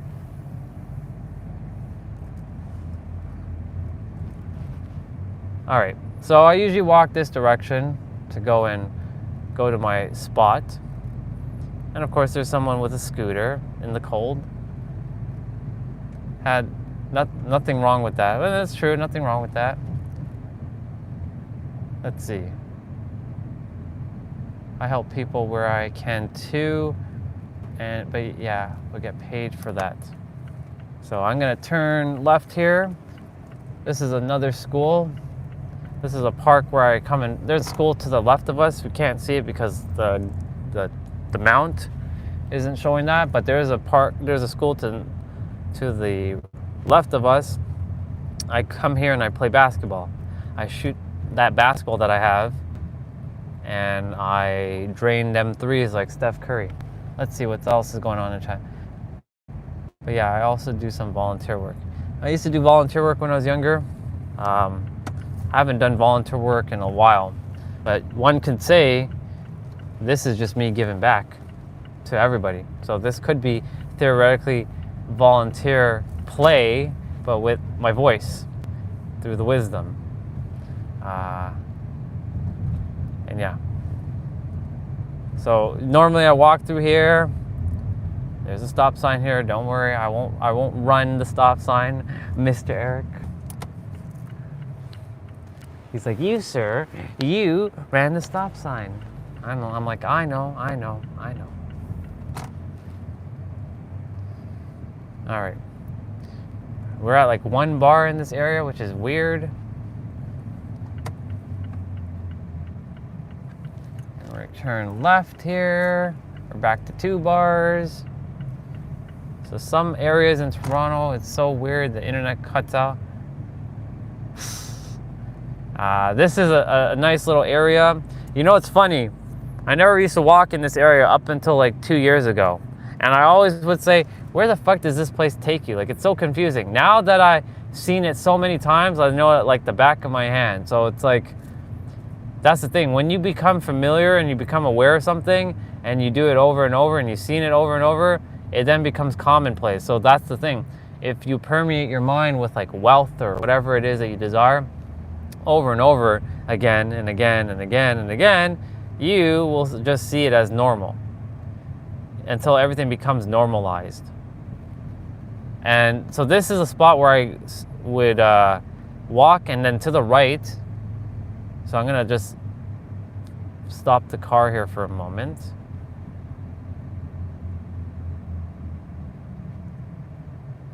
And then I'm gonna just like quickly just do this. This right here is where I usually start the trail walk. So this is where I would go down that area there, and I would start the trail walk down into that area. And then I would walk all the way around, and it takes us all the way back to where we were. I mostly do not do much at work. I just sit here on the computer when the guys who I work as a... Awesome, dude. That's amazing. Oh, didn't want to do that. Come on. There we go. We're back. There's a car coming behind me, and I'm just gonna quickly like park here so that he can just pass me. And then I'm just gonna let him do his thing. He's just in the middle of the road there. And I'm just gonna fix that. Yep, sounds like a dream job too, dude. You know, it's funny. When I was working, when I say working, I mean, yeah, I'll use work. When I was working back in the law firm, when we got to start working from home, I got to get paid to do nothing. It was the best feeling ever, because nobody ever required my help. I was literally reading books. I was watching like Friends. So it's pretty cool. Yeah, I said I was going to take you guys, I was going to go to the bank. The only thing is the bank could be random, because it could be either too busy or not busy at all. So I might leave that for another day, potentially. And plus I can't go on the bank live stream because they're going to be like, hey, you can't do that here. Okay.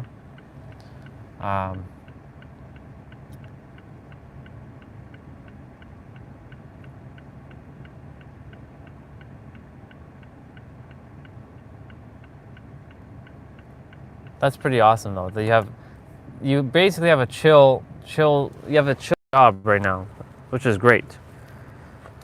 See, if I was doing that'd be fine too. But I am doing what I'm doing now, and you guys are getting the benefits of that. All right. Anthropology. Gotta love anthropology. It's awesome. All right, we are gonna continue. And so we continue the journey. And normally I would walk from this direction too and go to the trail. So we're getting to see a little bit of this area. So I haven't seen this in a while. It feels like I'm driving the Supra right now. It really does.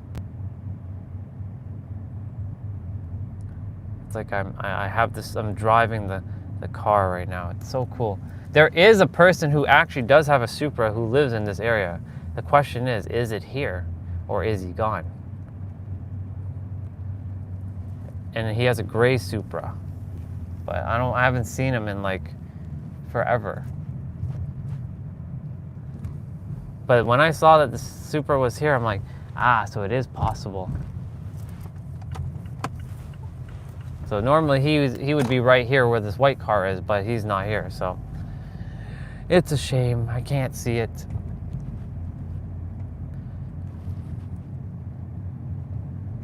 That's interesting. Yeah, it's cool because it's so free. Exactly. That's such a great, yeah, that's what I'm saying. You got a great thing going there, dude. That's awesome. Yeah, if you enjoy what you do, it wouldn't even be called a job or work, it'd just be playtime. And because you get to, have fun with your dude there to enjoy, it's awesome. Hey, there's a twinsy. There's a twinsy car right here to the left of us. Hi, twin. I always like to acknowledge my twinsy cars. Hi, twinsy.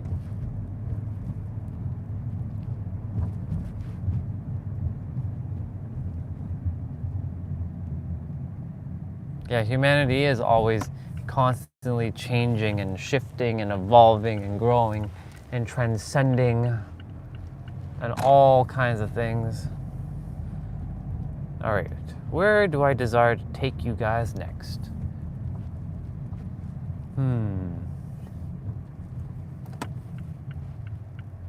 Some of it is crap, some of it is really interesting. And yeah, where we are in our human evolution is pretty awesome because we have shifted from like a lot of us have shifted timelines. Oh, this bus is coming in full force. So I am gonna switch lanes, and we just passed the first Toronto police officer, the Popo. We saw some San Diego police officers, now we're seeing Toronto police officers.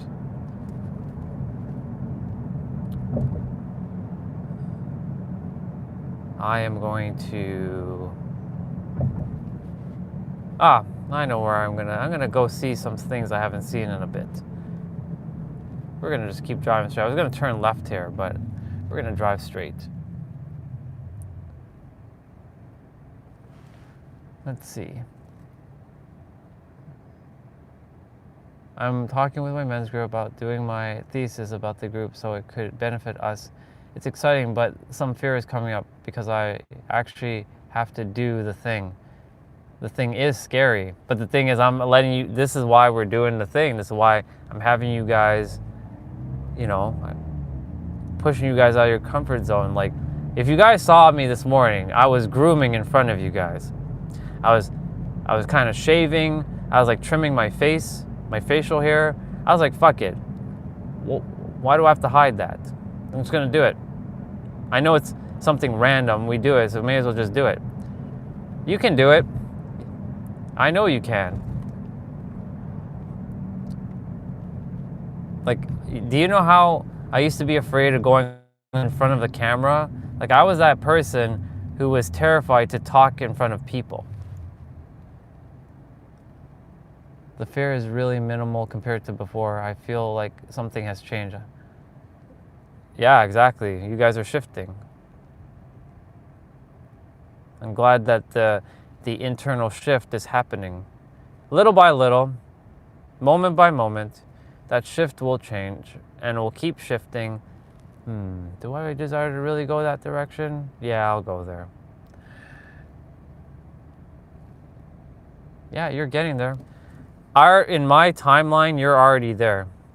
In your timeline, you're getting there. But I see in my timeline, you're already there.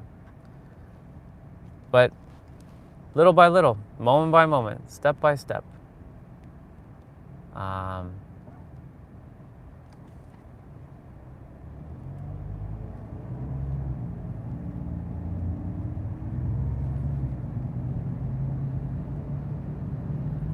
So we're actually heading to the area where my high school was.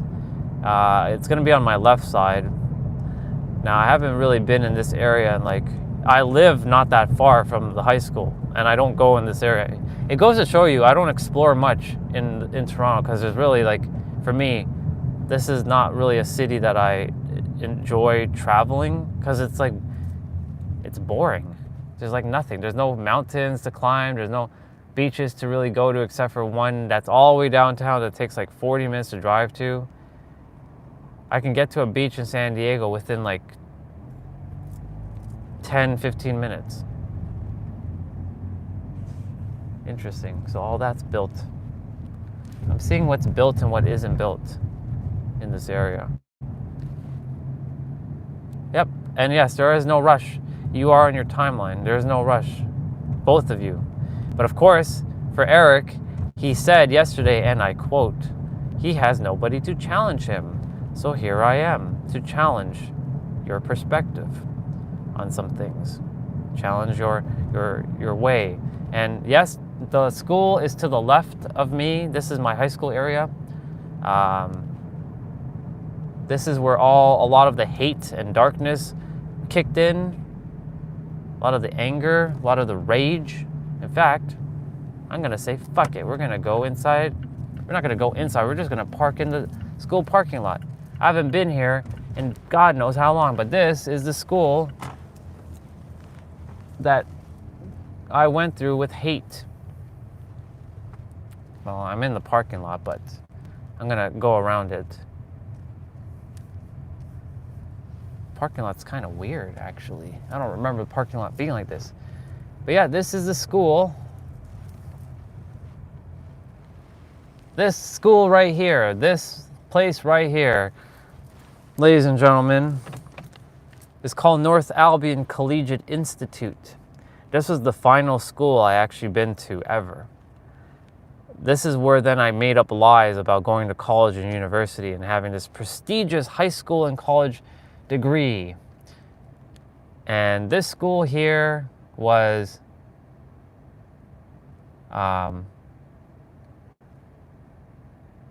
yeah, I'll show you guys. I'll take you guys off the thing. So there's some buildings here. There's some buildings over there. I'll show you.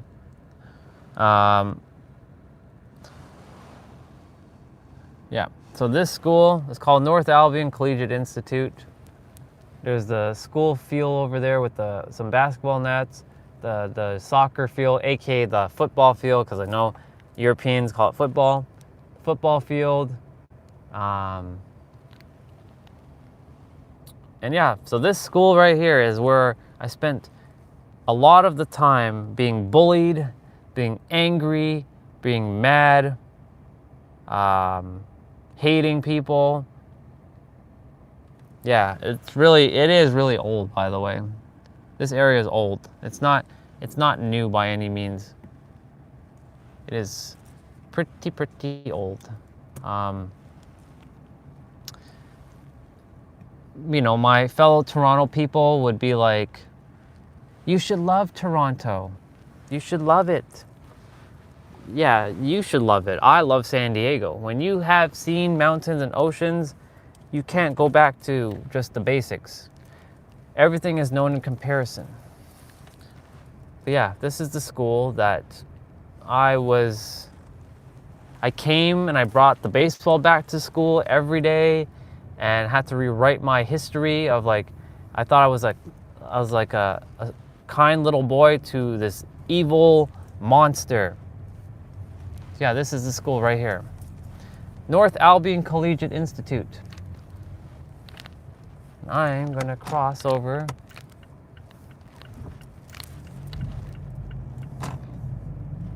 And there's gonna be more buildings. Come on, car, move it. Put the pedal to the metal. And there's some white buildings here which were brown. They painted it and they renovated it. So Tiny Problems like Dad lives in this area, especially in these white buildings to the right of me. And I would come here every Saturday and hang out with her brothers plural, and play video games. I would ride my bike all the way here. This is new. This wasn't here before. It's interesting. They're attempting to make it more modernized. That's cool that they're attempting to make this area. I'm not making that light. I was gonna run it. But yeah, this is the area. I haven't seen this. Tiny Problem. Look at where we're at. We're at your dad's place. We passed your place. I even showed people, not exactly where you live, but I showed the area that you were in. I drove right by it. How interesting that we're in this area and you came on. I was sharing that I was just at North Albion Collegiate Institute where not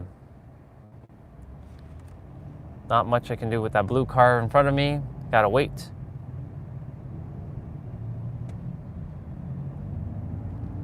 Yep,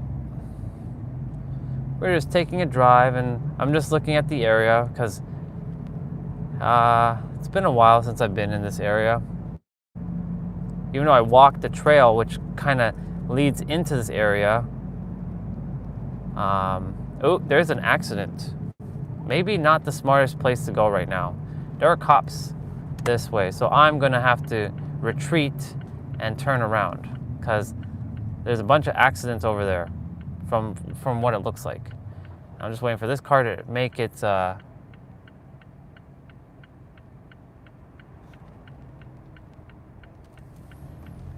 yeah, we're definitely not going there. We're definitely not going there. There's gonna be so much accidents. I haven't been in here in like forever. Oh my God. Like this feels so old and like ancient. And there's a truck behind me just kind of tailing me at the moment. My, oh my. I definitely am back in Toronto. God, why am I here? Universe, why am I back here? What is the reason why I'm back here?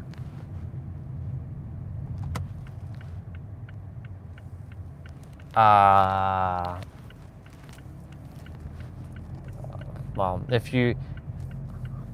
I would hang out with you, but I desire to be hanging out in San Diego with my people. No offense. And it's not that you're not my people, but San Diego's home. You know that already. Unless it's summertime, it's a different story. But wintertime, I don't care for it. All right, dude, enjoy your nap. I'll see you again soon. Damn, it is hot in the car now. Whew. All right. We are waiting to see all these cars passing by. Man, that accident is huge. I was meant to see that accident today. Sending love and blessings to all those. I trust everybody's okay.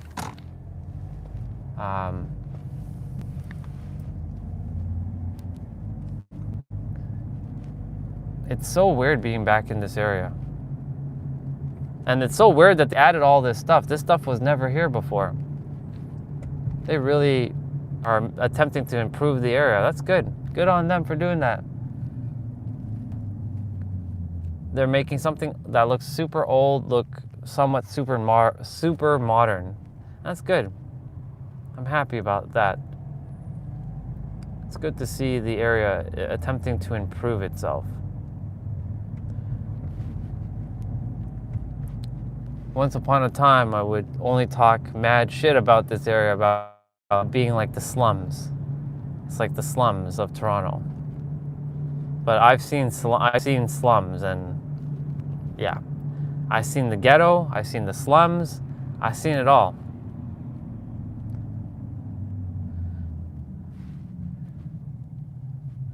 All right. Getting a little bit more camera action there.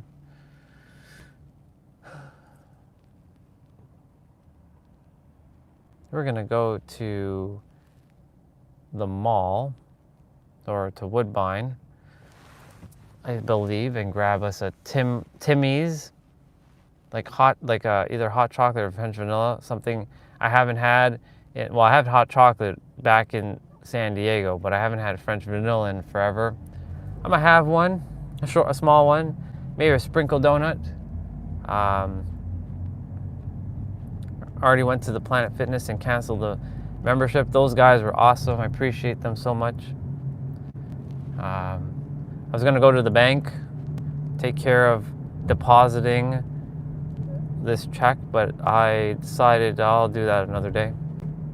Or I can still do it, just that you guys will have to be left in the car depending on how many people are in the bank, because the bank could be random as shit.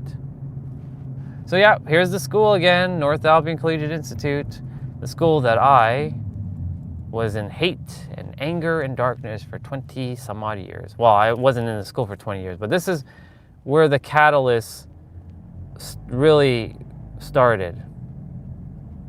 Coming to school, bringing a baseball bat to a school. Interesting, they have a bicycle signal? Huh. Didn't even know there was a bicycle signal here.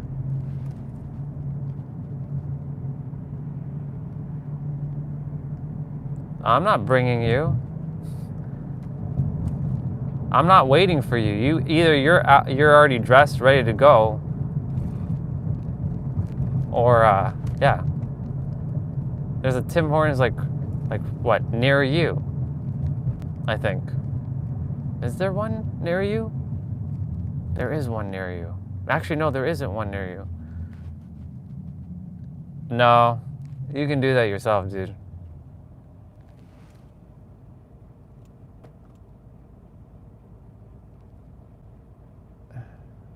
Yeah, pistachio white chocolate. That's for those posh people that think they're so cool to have posh drinks that probably doesn't even taste good. Oh yeah, that's me throwing in some ego there. We have to throw in some ego into this video, you know. Look at where we are. We're at the old school Albion Mall, where your brother comes every weekend.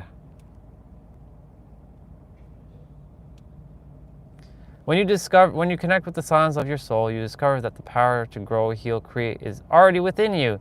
Trust the path unfolding before you. And that is so true, brother. I know you're probably already gone, but that is so true. This is why I keep saying you are the creator of your reality. You have all the answers. The answers always resided with you and you alone. It's just that someone is guiding. When I say guiding, they're reflecting back at you the information, and you are simply becoming aware of what is currently invisible and making it visible again. Simply put, you are simply remembering what you have forgotten. That's all it is. You have all the answers. Do they actually use... No, they're not using the light rail yet. They have it activated, but it's not even working yet.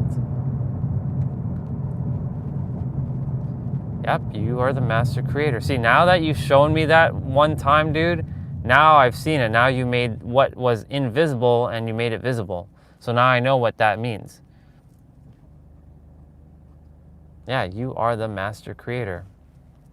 Yat, I don't know how we would pronounce that word, but yat mik or yat mik, I have no idea. It has whipped cream and white chocolate on top. Yeah, I call those posh drinks.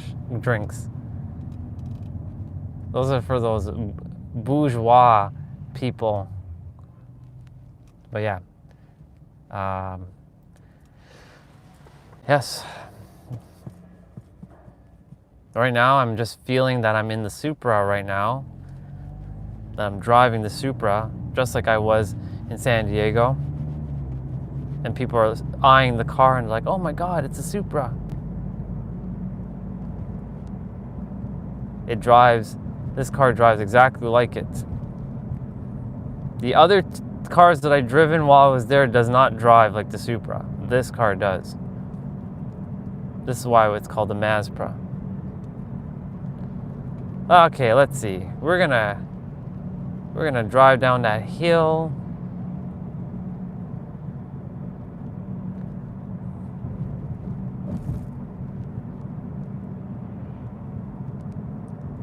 Summertime is so much better here. That's why maybe if I'm potentially not meant to get the visa, which I know I am, because that's already done. But hypothetically, let's say the visa is not meant to happen, then I live in San Diego for 6 months of the year, and then I find another place that isn't cold to live there for 6 months of the year. Who knows? Or I'm meant to just travel around 1 month at a time and that's always warm. Because, you know, other parts of the world, when it's winter time for us, it's summertime for them. But I desire to live mainly in places that feel... Oh my, that dog looks like it's going to eat me alive. That doggy looks like that. This guy again. Daniel, you asked that question already. And then you're going to ask, can you put on inside out hoodie, like zip it up? And I'm going to answer you again, like I said the last time. I don't feel called to do that. But thank you for coming back on. I appreciate it.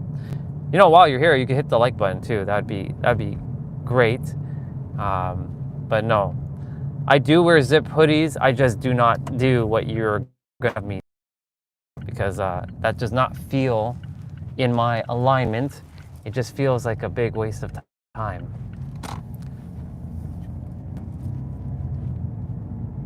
Is this car? Yeah, this car's on. So we're just driving back through the only one sub.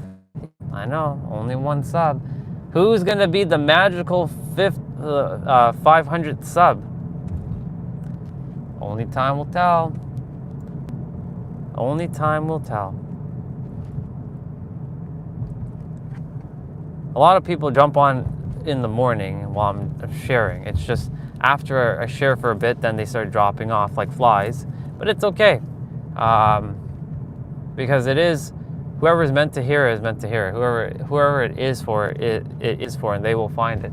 I've let go of like when and how and where and all that. I just basically said, you know what? It's going to happen when it's meant to happen. All right, we're going to turn to left here. So we're sort of back in our area, and yep, see, people are just like chilling, looking at my car, saying, yo, this guy's driving a fucking Supra. Oh my God, it's so awesome.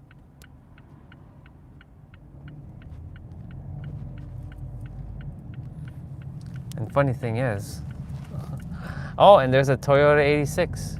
I know what it feels like to at least sit in that car. I haven't driven it, but I'm sure maybe that's one of the cars I will attempt to drive, with the Boxer engine from Subaru. But the BRZ or the Toyota 86 is a car that I would desire to have, but not the super old ones, but not the newest one either. But like 2018 or 2019.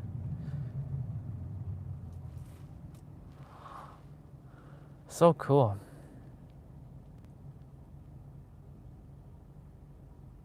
So this street is called Porterfield.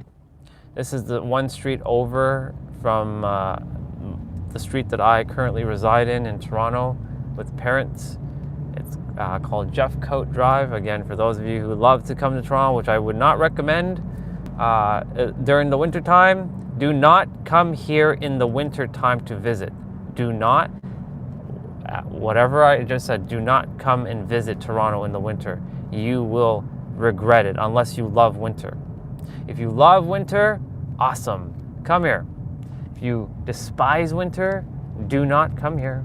I promise you, you will not enjoy it. But definitely come and visit in the summer. You will enjoy it. There's a lot of things to do. There's tons of things to do in the city. If you love clubs and you love bars, you love restaurants, everybody loves restaurants, but if you love things like that, come to Toronto. How dare this person just litter? How dare you litter? You should know better. Tisk, tisk.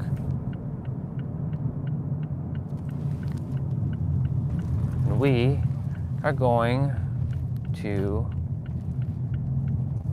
We're basically back where we were driving originally, to Planet Fitness area. And it is 1:18. It is 10:18 in San Diego right now. So I'd be right on the road driving. Where are we going today? Figuring out, this is where we're going today. Or we'd already be at our location. I was just thinking all those times I drove to all those like places and feeling the feelings. Winter is cool, but I had enough of it here. But yeah, pun not intended. I know, dude. I've had enough of it.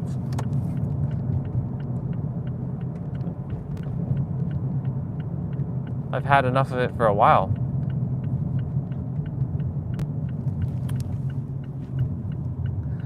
Now the question is, will my phone work decently in the mall? I'm sure it will. But I'll take you guys around and show you this mall that used to be so fucking epic. This mall was godlike when I was a child.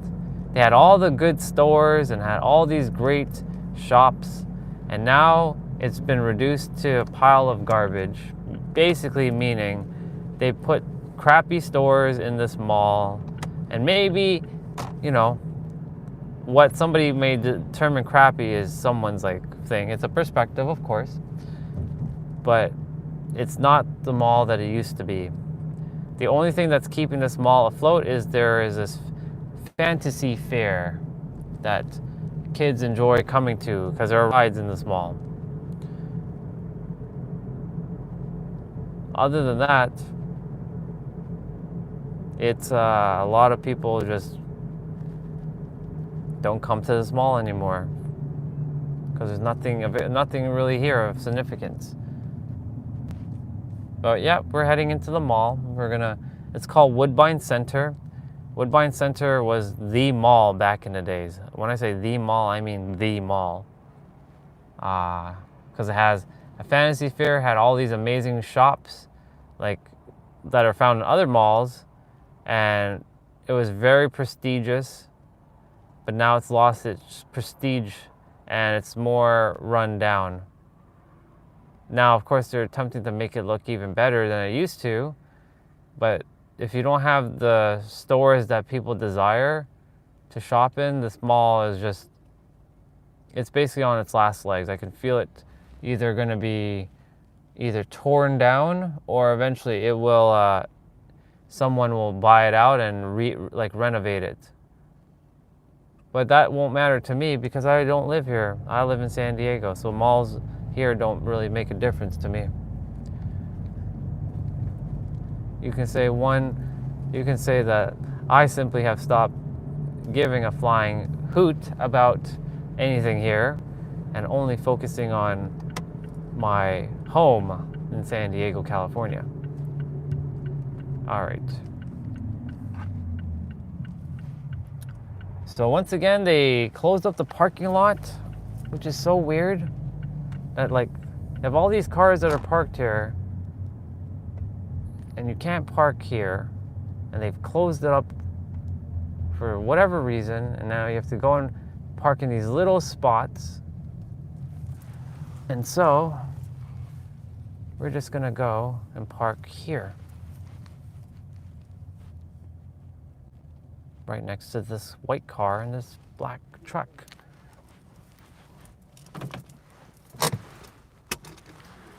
And so we are I'm gonna put this stuff in the back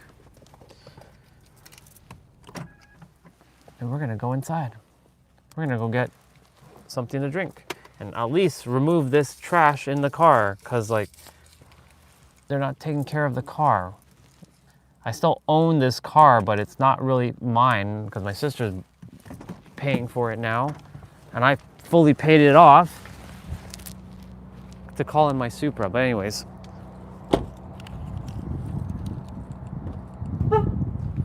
let's go inside. So we're in Woodbine Center, ladies and gentlemen, a mall that used to be so awesome, so cool, so prestigious, and now it's been reduced to a pile of rubble. Not to say it isn't nice. I mean, there are still some things in here, but yeah, all right. I have like some trash. I have some like trash in my hand that I have to like get rid of.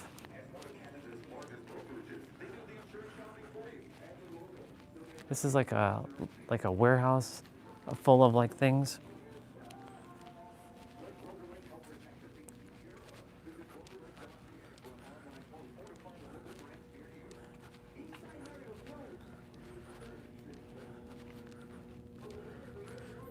And this mall might not be busy, but today is a Thursday, so who knows?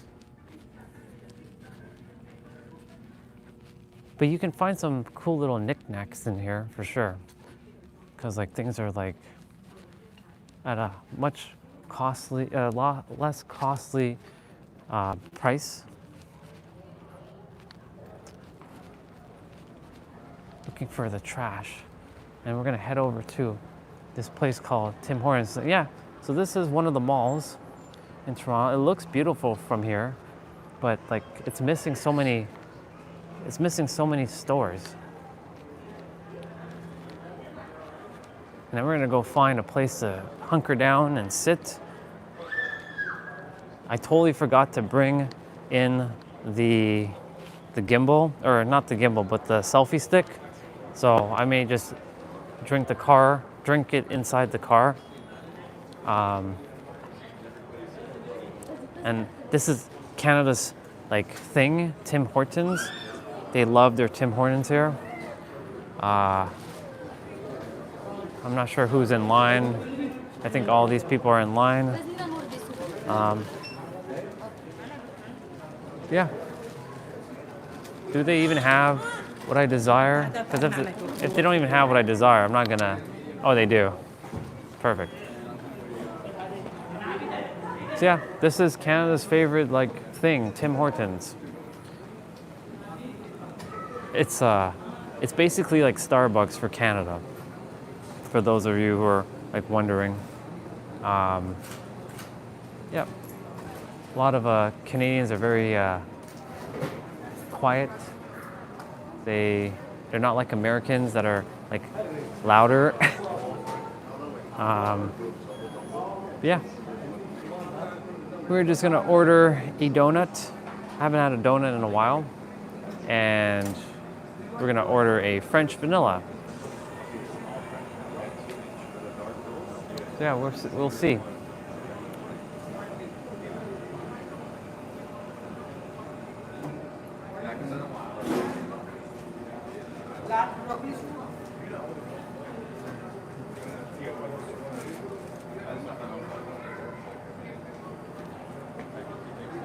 Hey, can I get a small French vanilla Small French vanilla, and a vanilla dip donut? And that's it. vanilla dip donut. That's it. Yep. Amex?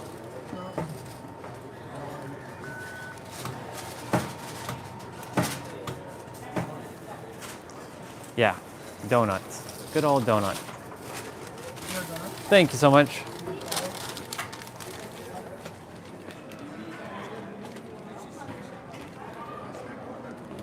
Yeah, live streaming in an old school mall. But yeah, I'll show you guys the Fantasy Fair. This is where like the kids come and play in the mall. I just don't have a spot to hold the phone down, so I forgot to bring the selfie stick in, which is fine. Not a big deal. Just waiting for the small French vanilla that I ordered.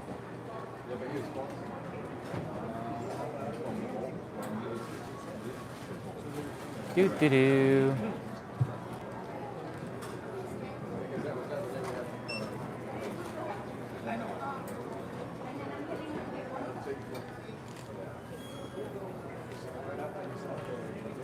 So this is a mall where people just come and kind of like chill. It's not like a busy mall like it used to be when I was a kid.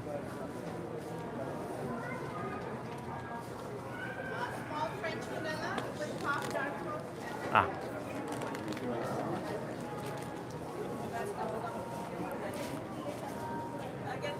That's interesting. Somebody put half French vanilla with dark roast, and that's interesting.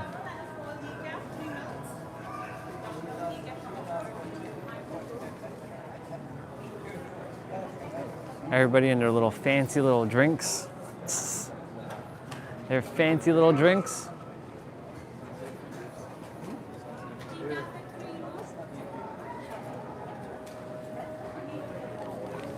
There's an ice cream store or ice cream shop right there.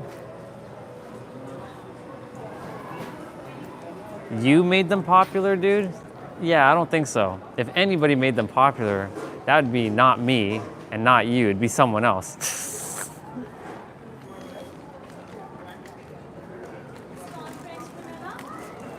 Thank you so much. You too. I'll grab one of these little cup thingies. Like, this is where the third hand would definitely come in handy right about now. Oops. It's funny that you said that you made these popular. Coffee black. Okay, I gotta put you guys down for a moment. So one sec. One sec. All right. Now that you guys, we're gonna take a little walk around this fantasy sphere. So again, this is, when I was younger, like they didn't have all these dinosaurs and stuff, and I hear like music, so I'm gonna definitely, well, I'll just deal with the music that's around here. So yeah, we, there's like kids playing in there. There's a big dinosaur.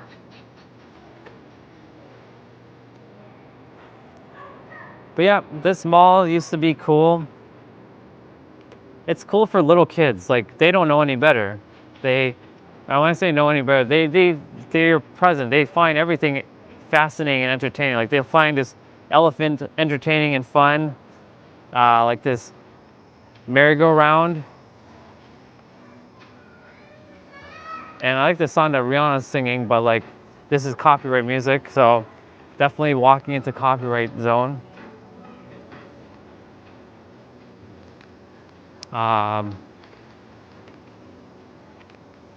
There's obviously, I have the cracked lens on. There's like more dinosaurs and stuff. It's cool to see these big dinosaurs. Rawr! The Tyrannosaurus Rex. Well, at least they're playing good music in here. But yeah, people basically work here and there's not much going on. They just chill. They just stand here and get paid. But yeah, they have bumper cars here. I'm like walking underneath a dinosaur's butt, and it is made out of foam, and they do move. So like this one has a broken arm, like a sling. And yeah, they have like, I'm in a mall that's kind of like old school, like an old school mall, and like people just kind of chill in here. I grabbed me some donuts. And yes, he keeps calling me dear. I don't know why Taran called me dear. Call me bro, dude. I'm not a woman. I'm a guy. If a woman tells me dear, that's one thing. But when a guy says dear to another guy, that's like, whoa, no dears. Yeah, broken arm sling. It was crazy. And no, I'm not your dear either. You can piss off about that, tiny problem. I ain't anybody's dear. I told you about that. You better cut that shit out.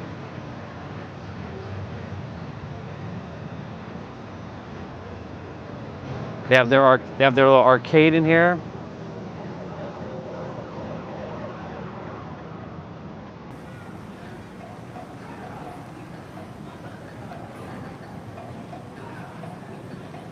Oh my god, this poor dinosaur lost its arm. Look at that. It doesn't even have his little claw arms.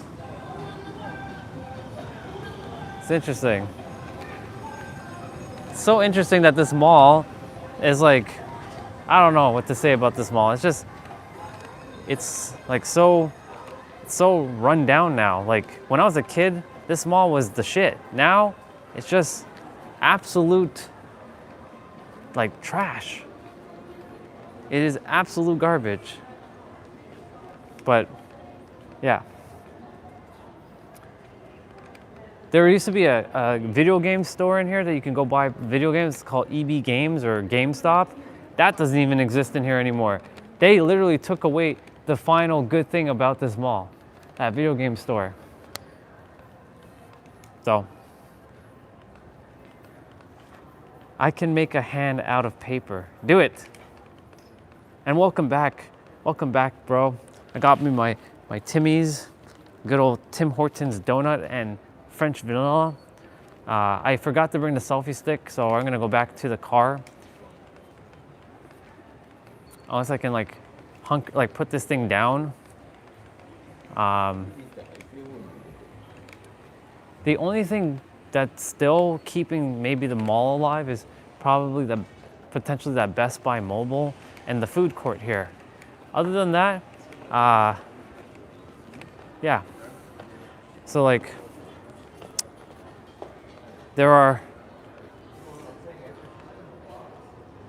it's true. You're spot on. A lot of this stuff has the online shopping has definitely killed a lot of the malls. But the thing is, there are a lot of malls that still have amazing stores, but this mall has just been run down because the owner or whatever, it's like rent is high and the location is not that good.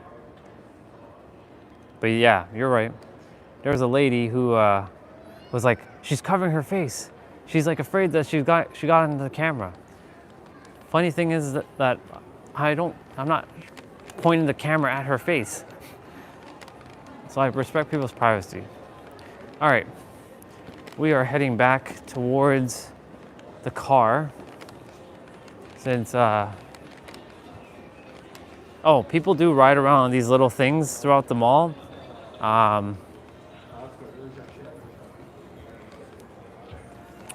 yeah, like I said, people are just chilling in this mall, doing their thing. I see that they added some new clothing store there. That used to be a smoothie bar, but I'm pretty sure that will probably go soon.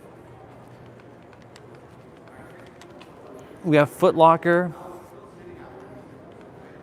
Yeah, dude, she was like, don't show my face. I'm like, I don't care to show your face. Like, I'm not here to do that. I'm here to just kind of walk around and vlog. That's what I do. I'm a vlogger now. I've been vlogging for a good month and a half on YouTube. So that's what I do now. I go out and I vlog, and whether people like it or not, I'm gonna do it because I ain't gonna stop. Until somebody says otherwise, oh, you can't film here, I will continue. That's why I keep pushing out of that comfort zone. The rebel inside of me.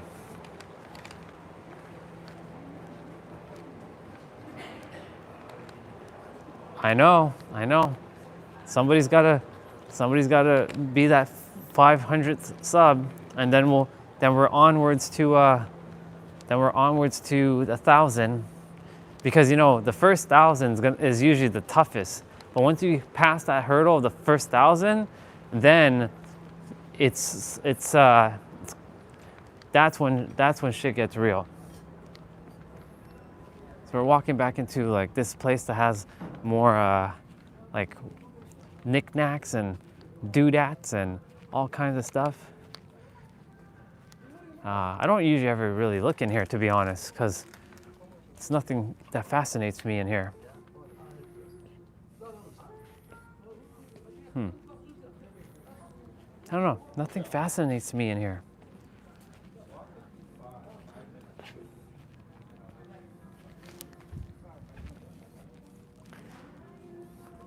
Thingamajiggies, yes, thingamajiggies. I'm sure there's gonna come a point where one of these thingamajiggies would come in handy, but currently none of these thingamajiggies come in handy. I do have to say, I do like this yellow. Something about this yellow. It brightens up the area. I like this yellow, it's dope. Yellow's a very happy color. A very positive looking color. Yep, so we're just gonna head out of here and back into the car. I was gonna sit in here and enjoy this, but yeah, I really do like yellow. Of course, now I have to the car is like right there. You can see it through the window there. I'm gonna put this donut down and this French vanilla that's kind of spilling a bit. And I'm gonna go ahead and, yeah, fits the sun theme, exactly. Okay, so the door is open. All I gotta do is go in the car.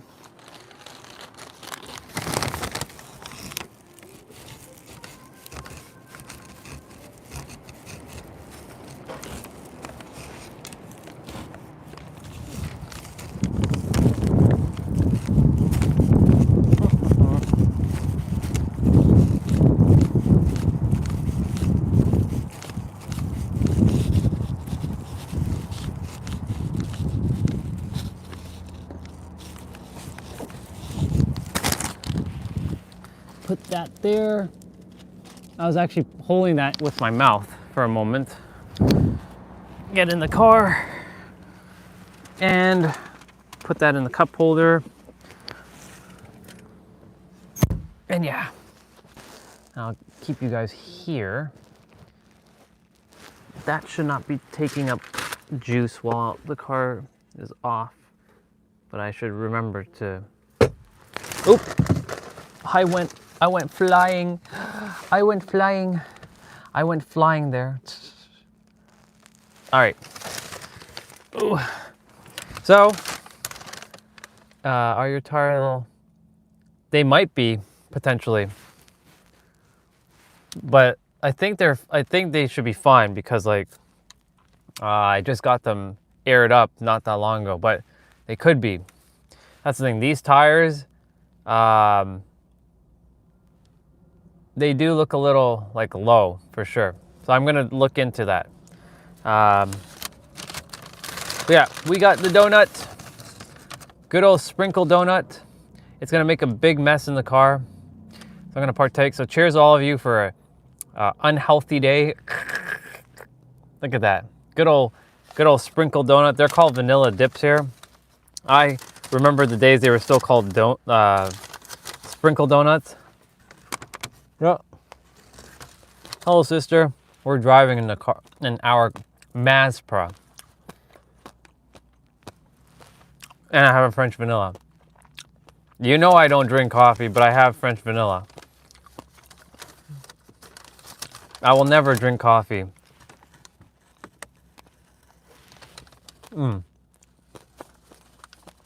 Never, ever, ever will I drink coffee again.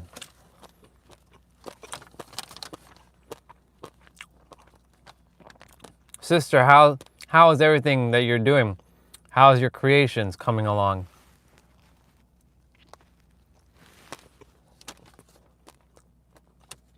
I'm cutting down to just one. That's good. I'm proud of you. I'm proud of you for creating. I saw one video with the thumbnail. It says pissed off or something, or it said P blank blank SSED. I was like, sister's bringing out the fire.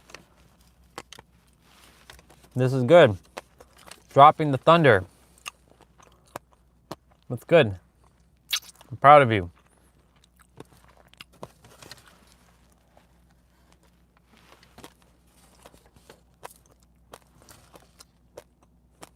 You guys seen me eat before, so like this is like normal now. We're just having a conversation.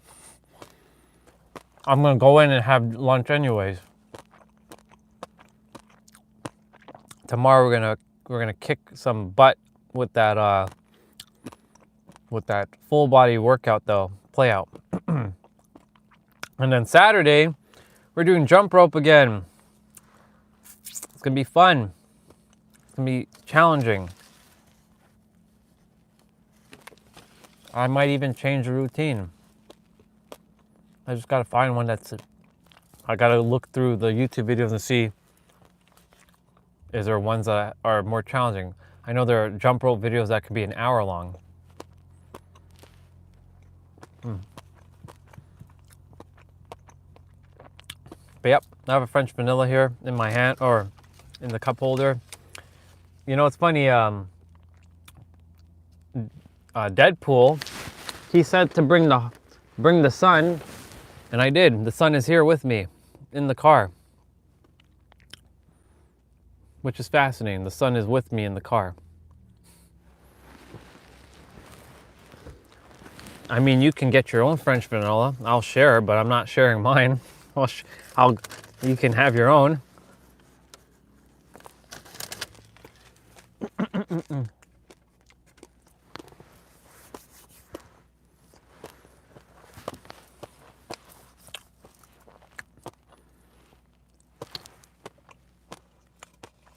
Wait till you go to San Diego one day. You will never, ever, ever appreciate Toronto stuff again. Watch. You'll see the light. None of your Canadian stuff will matter anymore. You'll love everything San Diego. I'm not being difficult. I'm just telling you facts, girl. You can go and get your own damn Timmy's. You've done it all this time. What's the difference? You know, we have to have this kind of battle on our channel at times. The squabbles. Okay. It's okay. I know that this is the last time I'm going to have this, though. You know why I just said that? Because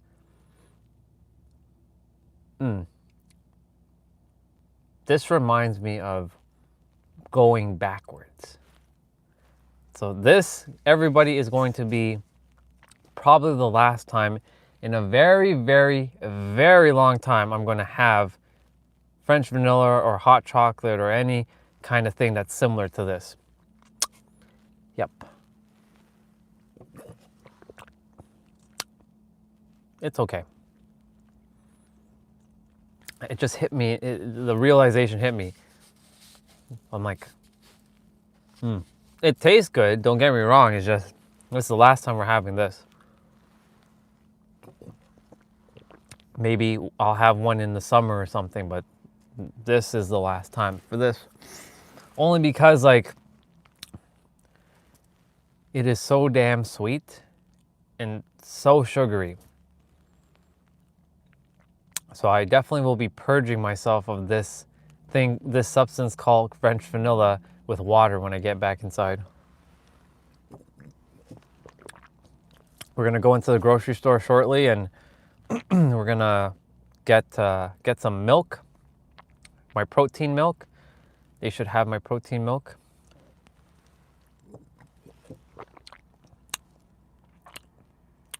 Yep.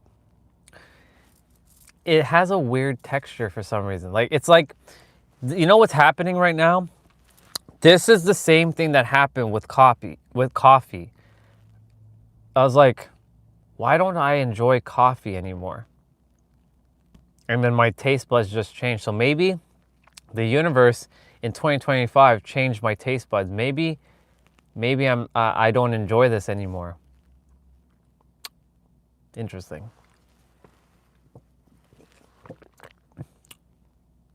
Okay, well, this is the last time I'm gonna have this for a while, if not again.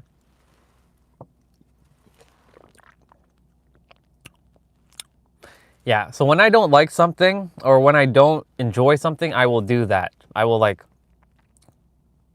okay. You know the difference. And as Jose would say, I'm the Southwestern man. I'm missing my Southwest, like, sub with Southwest sauce. I mean, I can have that here, but, like, it's not the same. It's just not the same. Ah, man. I'll be back there. April. I'm gonna call it. Universe, I'm heading back to San Diego on April 2nd. Yep, I'm setting my intention. I'm sticking to it. You know it, sister. April 2nd, I'll be back. I'm back in San Diego on April 2nd. Yeah, I'm not enjoying this anymore. It's like the taste buds changed. It's not tasting the way I remembered it now. And the last time I had this, The last time I had this was probably October. So 3 months ago. Wait, hold on. October. Yeah, 3 months ago. But it doesn't taste the way I remember it. It tastes different. So it's like the taste buds are it's morphing. Just like when I was having coffee that one time, it was one morning. I absolutely love coffee. I did. I was like I was not addicted, but I really enjoyed it. Can you go 2 times? Oh yeah, I can. I can go multiple times as long as it's within, as long as I don't overstay 180 days. As long as it's not 180 days in a calendar year, we're good. So Canadians get to go to United States for 180 days through the calendar year, but once you pass 180 days, you have to go back, or you can't be there basically, because if they find out, you're fucked, and they can bar you from coming back to America for 10 years, which sucks. So that's why Canadians do something called snowbirding. So they'll leave from like October to April and live in like Florida, because they'll have a place in Florida, and then they'll come back in the summertime from like May to like October time, or April to October, and then they'll live here and then they'll go back. That's what they do. It's called snowbirding, and that's a possibility for me. All that white sugar process is extremely bad. It sure is. This is why this is the last time. This is the last time that this is happening. But yeah, there was one time I was drinking coffee. I loved coffee, and then all of a sudden, it just, my taste buds just morphed. It's like, this is just gross. It's awful. Like the smell was okay still, but now the smell just is repulsive. It's absolutely repulsing to smell coffee. It's like me smelling weed. For those who love to partake into weed, I cannot stand that smell. That shit is just awful.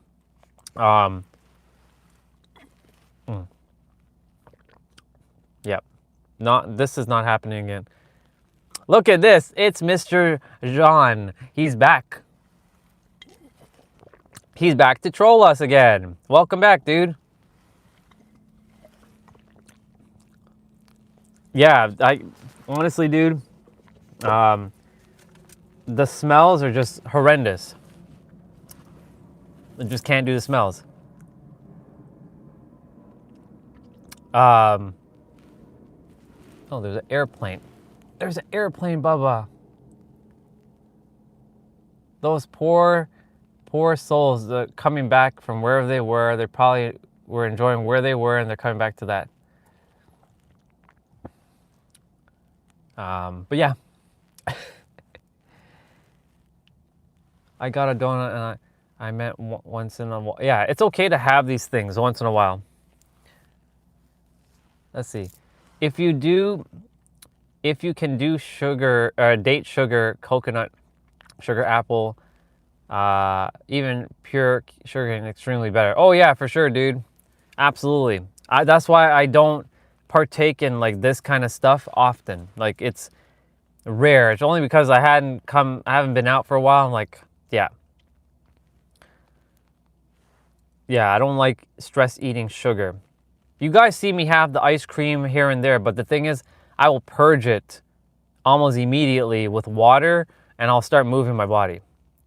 And that's why, like, I replace sugar. If I'm gonna have anything, I'll ask them, hey, can you put honey instead of sugar? Like if I am going to have like a cup of tea, I ask them, can I have honey with that instead of sugar, if it's possible? And yeah. And yeah, a donut's okay once in a while, but not every day. There are people who eat like donut every day. It's like, how do you do that? It's crazy.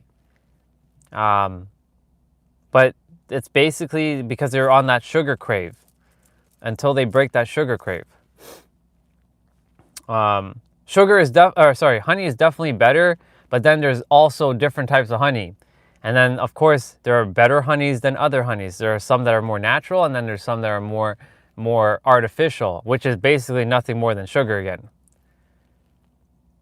I eat only yogurt without added sugar now, just pure yogurt. That's awesome. I definitely have to toss this in the trash, but there's no trash around. Actually, there is one. I'm going to drive over there shortly and just discard of this.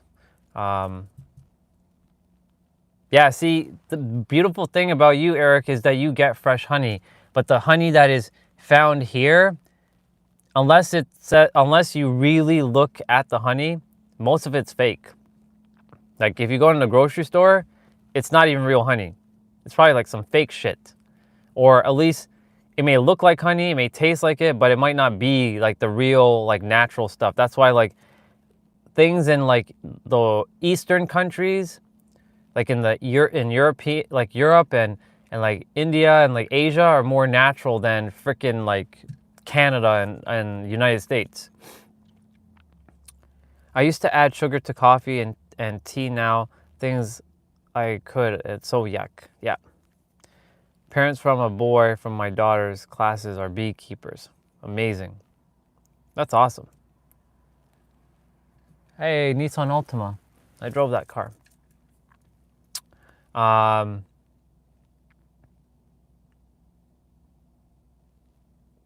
Yeah, right now I'm just like, you know, whenever you have something and you have instant regret, that's kind of instant regret, but whatever, the body's gonna purge of it when it purges of it.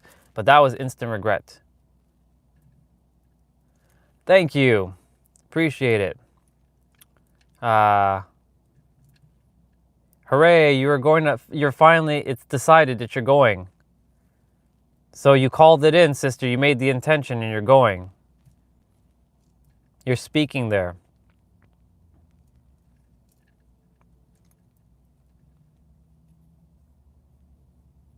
Sister, you'd have to drive to LA though to meet him.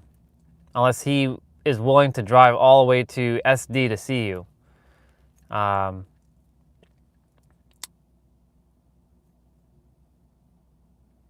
was I gonna say? Yeah. I'm glad you finally you pulled the trigger and you just said, I'm going to SD and I'm going to speak. That's what you're doing. Proud of you. I knew you would find a way. I knew you would find a way. I knew you were gonna not let anything get in your way. That's good. That's really good. That means you get to experience almost all the stuff that I got to experience for those couple days. If you choose to, of course. If you can. I don't know if you can or you can't, but if it's possible, which it is, anything's possible, rent a car and drive. Go drive. Go drive around San Diego. Enjoy it. I know you're going to be speaking mainly, but like go and drive if you can. So, go do it, sister. Proud of you. I know either it's like you're either going next month or you're going the late March. Depending on when and where, I will also be back, but it could be not when I see you. So, who knows? Oh, okay. We're gonna go to the grocery store quickly, grab that milk from the shop, and I'm gonna hook you guys back up to this thing here. Make sure I don't turn off the phone, because you know that can happen. And yeah.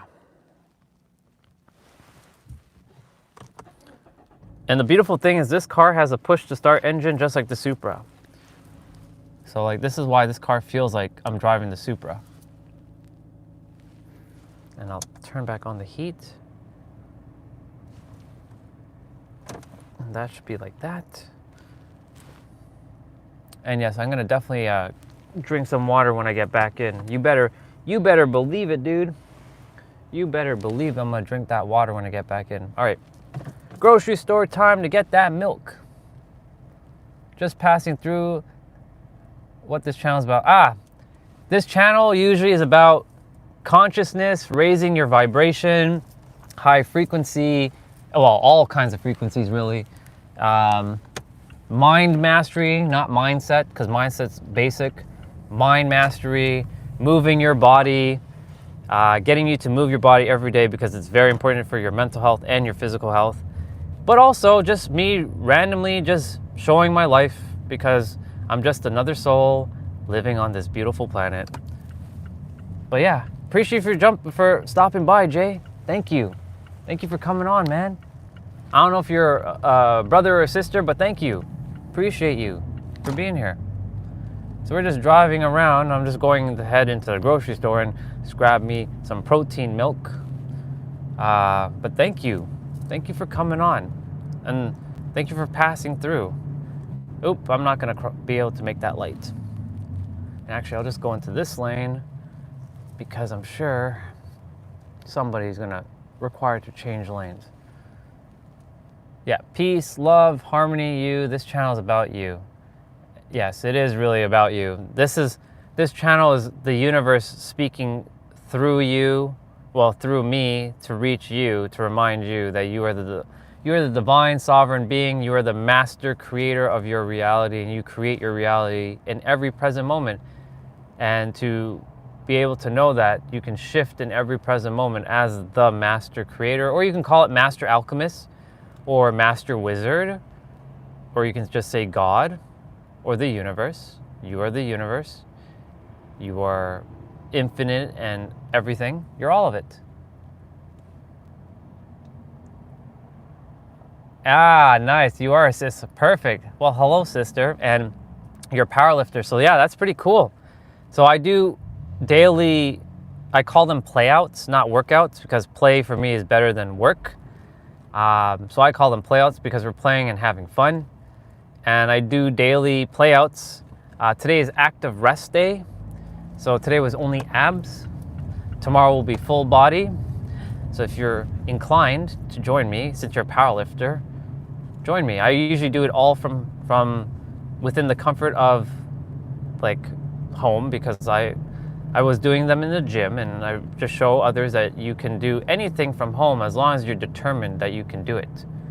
Once you have that determination that you can do your playouts anywhere by using what you have, because I was, once upon a time, I didn't have the weights. I had like rice bags and water bottles, like those big jugs of water. And I still was finding ways to do things. And this was during COVID, because a lot of stuff during COVID was selling out, like home equipment. So like buying stuff was overpriced. I'm gonna just pull in here. We're just heading into the grocery store right now. And this car is kind of not parked properly, so I'm just not gonna park there. I'm just gonna roll the car back. And yeah. And there was another god wearing a mask that was behind me, and she was almost running into the car. So yeah, we are at the grocery store. I'm gonna discard of this stuff so I don't have to discard of it back at the home. That was, you know, awesome. Thank you, everybody. Wow, this is a moment. Let me turn the camera back to me. Thank you so much, everybody, for all the love and support. Wow, we got to take a moment then, because that was, you know, thank you, Jay, for being the 500th subscriber. That was awesome. You guys are the ones that have made this channel what it is. I'm just the vessel that's kind of carrying it through. That's amazing. Wow, I'm just taking it in for a moment. 500 subscribers. Let's see what Jay just said. I did the rice bags too. Now I have 140 kilos of weights and a deadlift bar in my apartment. Use T-Rex outdoor in the evening. Gym in the morning because I love the community. Awesome. Well, that's great. That's amazing. That's awesome. It's beautiful to have the community, and that's why, like, this is a community with individuals who are here to raise their vibration, their consciousness, the love, really. This is basically you can call this the wheel of life. If you're not familiar with the wheel of life, I'm sure a lot of you are. That's focusing on every aspect of your life. This is what we were doing. Oh, you're good. You don't have to apologize. You're good. You're focusing on every aspect of your life, like finance, health, wealth, relationships, mental health. What else? What else is part of the wheel of life? I'm thinking what else is in the wheel of life. There's like 10 areas of your life. But yeah, this is, thank you, by the way, for being the 500 subscriber. That means the world to me. This has been a journey. We've been live streaming every day since November 25th, but technically I've been live streaming every day since October 6th last year. So this is a great celebration, everybody. This is all you as well, because this is our channel. This isn't just my channel. This is our channel. We're going to be collaborating. We're going to be doing cool things together. I do know that this is going to be quite a different channel than most other channels. So it's quite special that all of us got to experience having the 500 subscriber right now, and that's just a beautiful thing. So, man, just round of applause to all of you for coming back and, supporting and, not even showing the support to me, but it's really for each other, because my thing was, I never expected that you all, thank you. And I really, even though I know you're texting, Jay, I can feel your vibe too. So thank you for being here. There are no accidents. I never expected in a million years that people would watch this channel, much less like anything I had to say.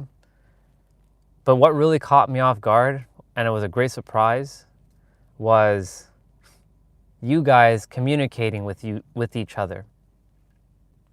Basically the community piece. I never expected that each of you would be interacting with one another. I thought, you'd jump on the stream, maybe say hello, and then you probably run away and do your thing.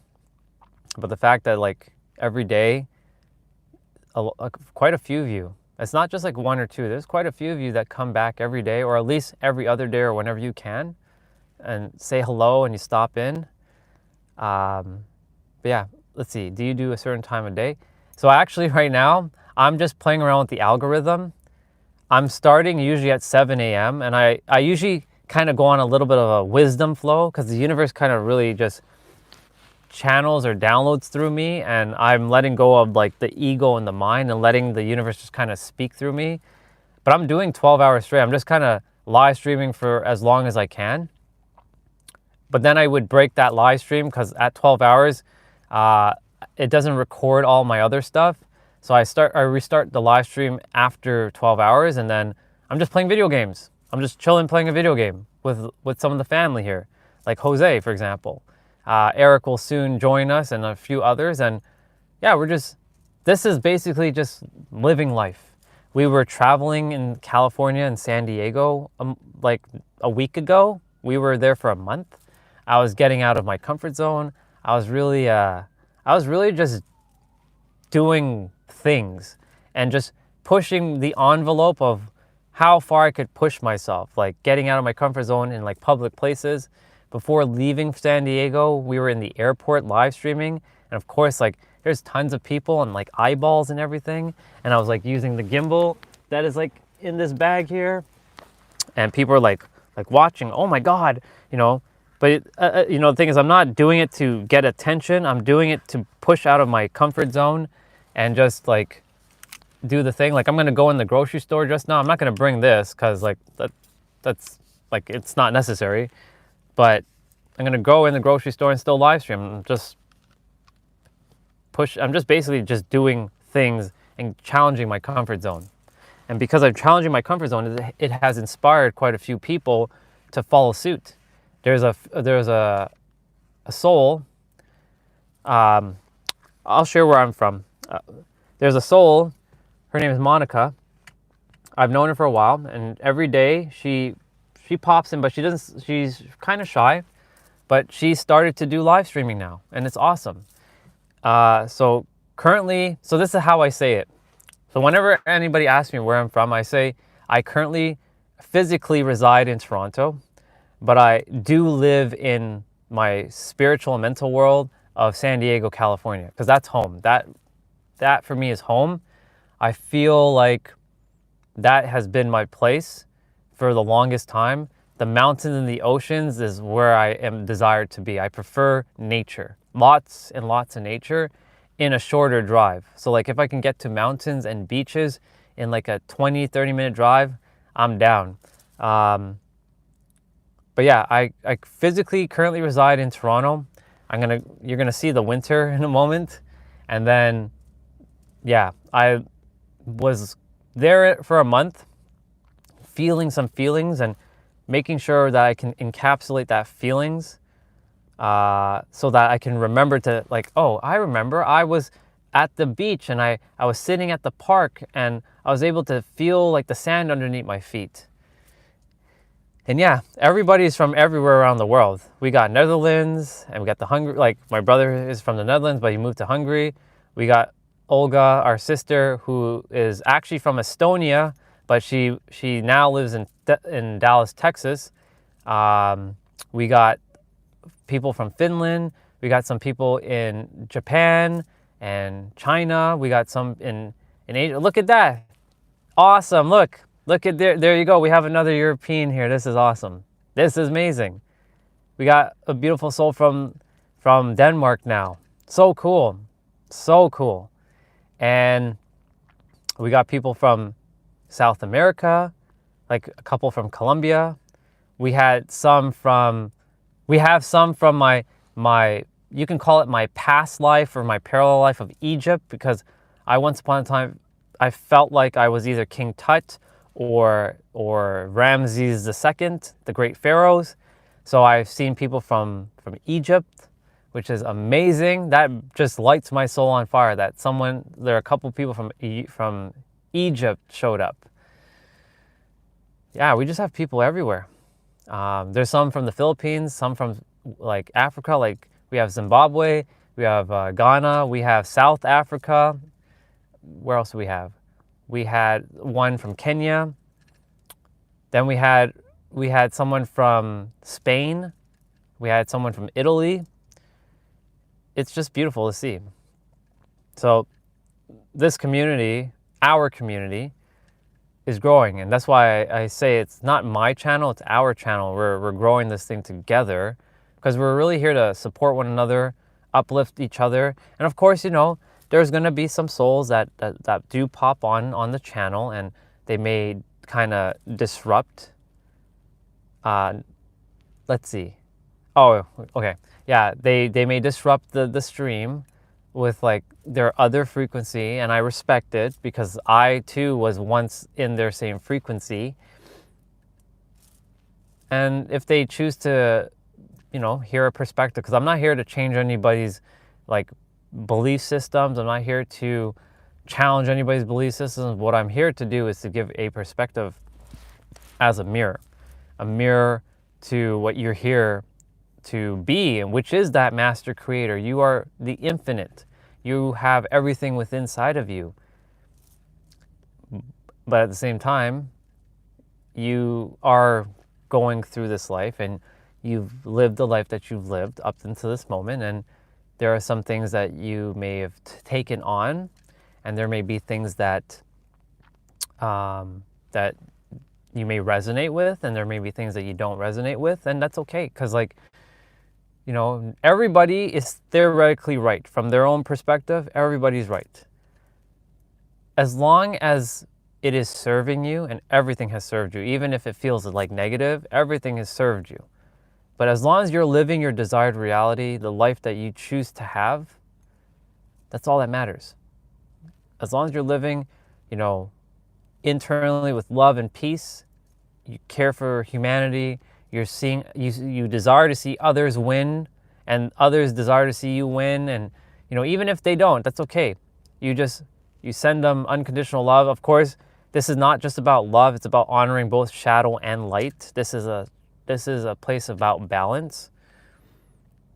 It's it's just a beautiful space to be in. And it's not me really, it's part, well, it's all, a little bit of it is me, but it's really all of you who have made this space what it is. So like, thank you for making it a very peaceful environment for others who have stopped in and said hello for the first time. They've maybe never seen me before, like yourself, Jay, and have shared like a little bit of care and love for one another in the chat.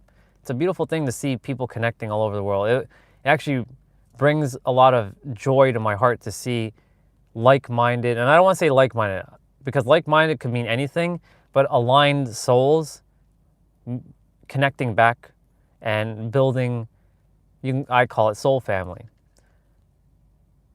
And you're so welcome. You're so welcome, brother. And it is through the power of stories that I've shared that has given a lot of perspective, that has shown people, shown other, not even people, but gods, creators, like yourself, Jay, like yourself, Olga, like yourself, Eric, that we're all one. And we all kind of have a similar, we can relate to each other in some capacity. It's a beautiful thing. I am going to quickly go into the grocery store and go grab that milk. They should have it. And I'm going to quickly pull out one of my cards because it could save me some time because they use one card. Yeah, there's always a reason, Jay. There are no accidents. There are literally no accidents, sister. My channel, our channel now, because I say that, our channel is showing up on more people's feeds. You can say the YouTube algorithm is at work, but you can say that the universe is really at work here. Because I'm just letting go of my expectations and my ideas and allowing the universe to work through me. And because I've allowed the universe to work through me, this card, yeah. Because I allowed the universe to start, whoops. This is what happens when you haven't like, my phone is just bouncing on the steering wheel here.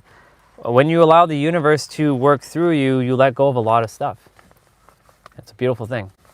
I definitely have to unplug this because when the car is off, this will drain the battery. We don't desire that to happen. And yeah, now we will see your videos too and support you. Exactly, Mr. Handyman. You, just like a lot of everyone else who is desiring to do stuff, is going to start making the impact.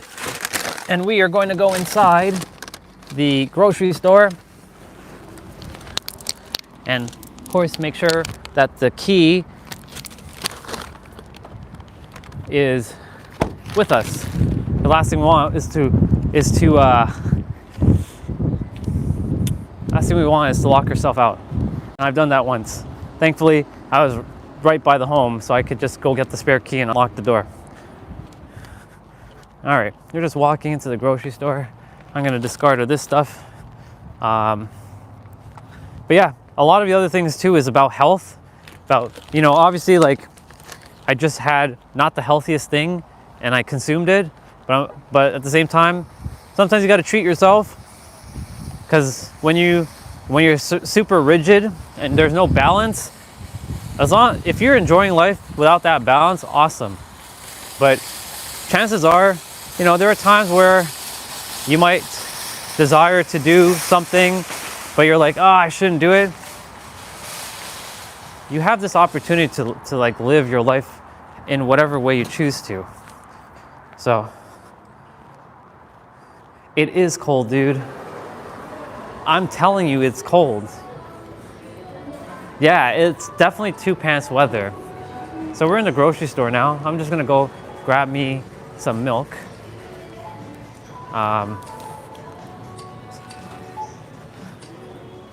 It's a good old grocery store. I make sure I don't run into like, sweet aisles. But yeah, we're just walking in the grocery store, grabbing stuff. And yeah. But yeah, it is 2 pants weather. Yeah, the thermal wear season 2. Exactly. That's what I'm doing. I'm wearing thermal layers underneath. All right. I'm gonna grab me my protein milk, which is right there.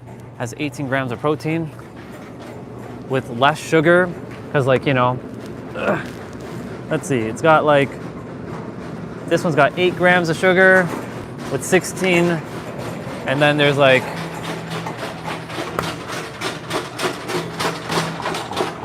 let's see what else they have. That thing is so loud. Oh my goodness gracious. Like this one has what? 6 grams of sugar, but protein wise, they only have 14 grams. So that one has 4 extra grams of sugar, or 4 extra grams of protein, and 4 less grams of sugar. Yeah, so I'm gonna grab this one because I feel called for this one. And hey, Crazy Cat, welcome. So good to see you again.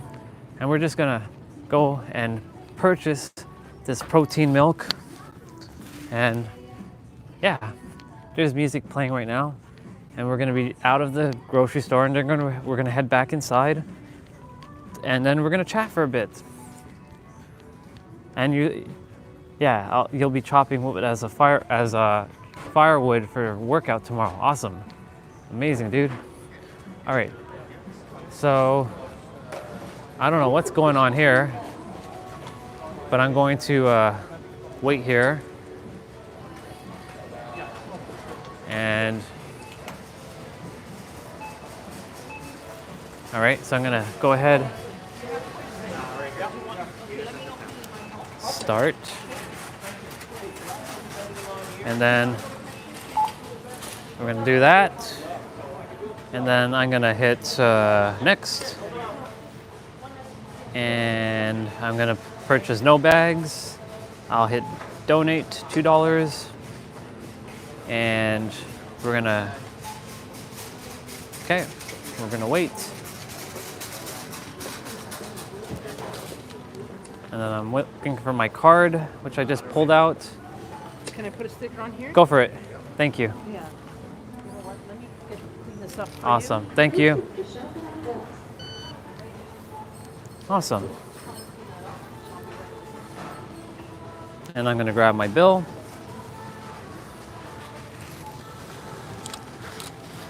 Thank you so much. Yeah, no problem. Have a great day. Thank you. Good. And we're out. Let's see. I can definitely come and help you out. I would love to come and help you guys out chop wood. That would be dope.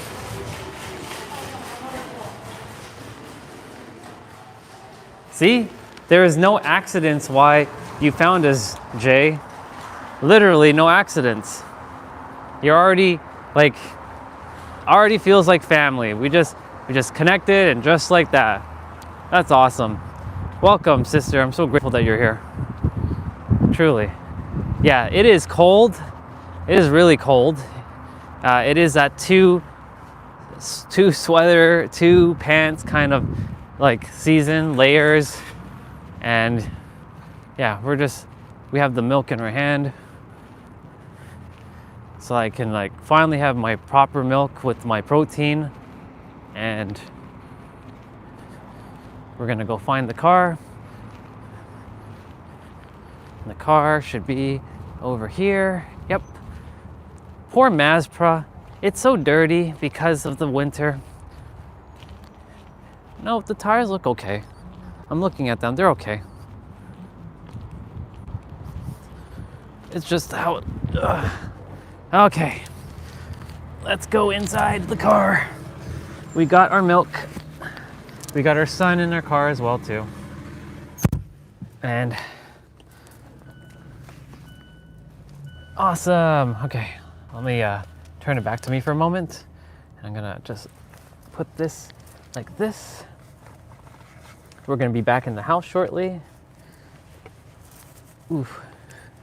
What time is it? It is 2:24. and then we're gonna go in and we're gonna eat something. Yep, good old Mazda car. I call it Mazda because it's Supra plus Mazda. It's the fusion car. Yeah, work just has to get done. That makes sense, sister. Yeah, that's a good thing that you, yeah, things just have to get done. That makes so much sense. I'm gonna plug you guys back in. We'll go for just a little bit more of a drive. I'm gonna just put you guys back on this thing here. And then I'll just move it like that. And then up like that, so it's straight. I'll keep the cable on my person, plug this back in. And I'm gonna reverse and make sure that nothing is impeding my way. And we're going. I won't drive too far. And I'll just make sure that, yep. Yeah, it does feel like I'm driving the Supra again. It really does, honestly. Oop. There's a mini car. I like those mini cars, they're interesting. Those Mini Cooper cars, those are cool. I'll let that dude cross because he's about to cross. There's another lady crossing, another. You're welcome, brother. I'll let you cross. I'm not in any rush.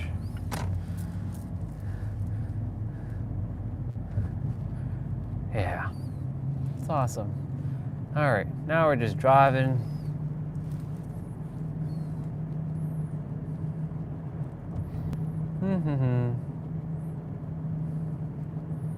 Today was our day to go outside.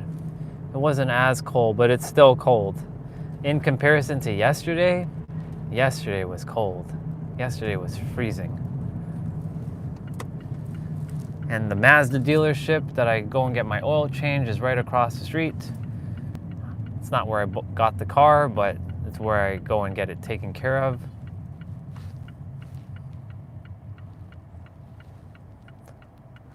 This goes like that, yeah.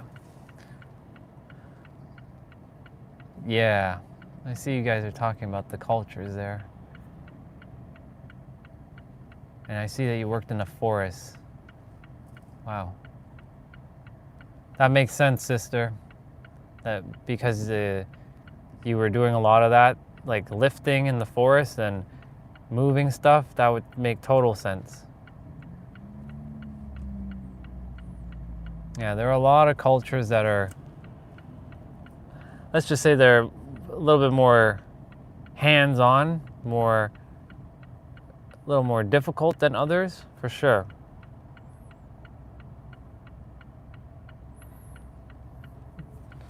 We're gonna head back in shortly. I'm just gonna take another drive around the area, making sure the milk stays a little cooler. Nope, there's an ambulance coming, so we're just gonna wait. I trust that they're gonna be okay. And we can go ahead and we can turn.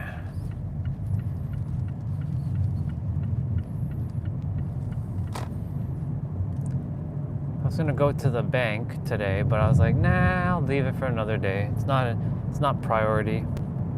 I'll take care of that some other time.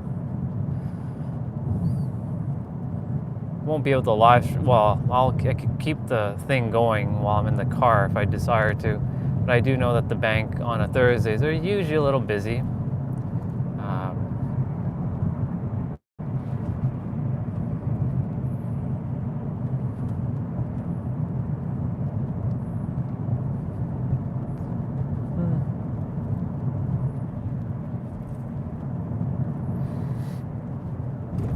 So grateful for all of you for chatting and hanging out with me and each other.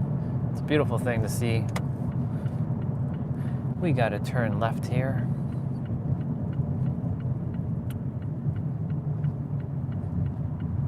I am missing my San Diego roads though. I do miss the whole like the turns and the swerves in the roads.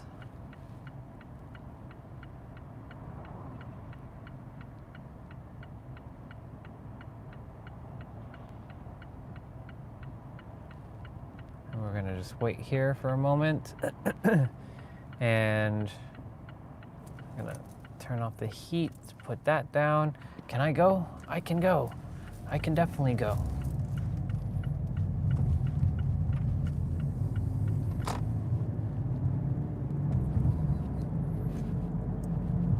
The place I get my tires done is to the right.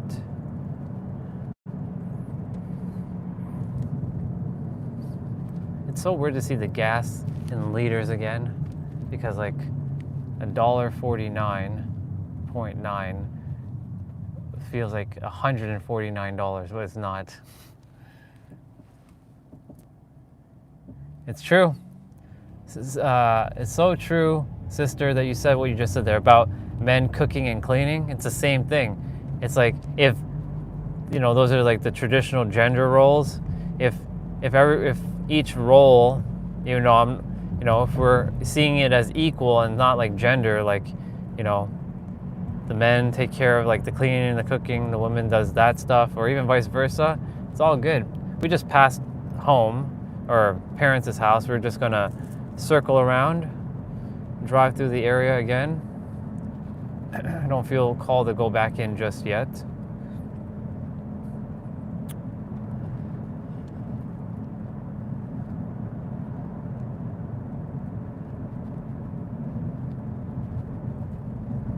Let's see, I think it's important to be able to take each other's places if necessary. Oh, for sure. For sure. This is where that like balance comes in. Like, so there's for those of you probably heard of Brene Brown, the author.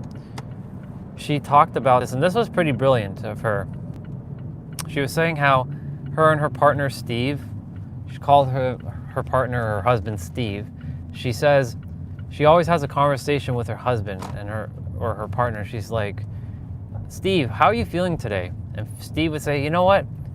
I'm not 100. I'm at a 40%. And I don't feel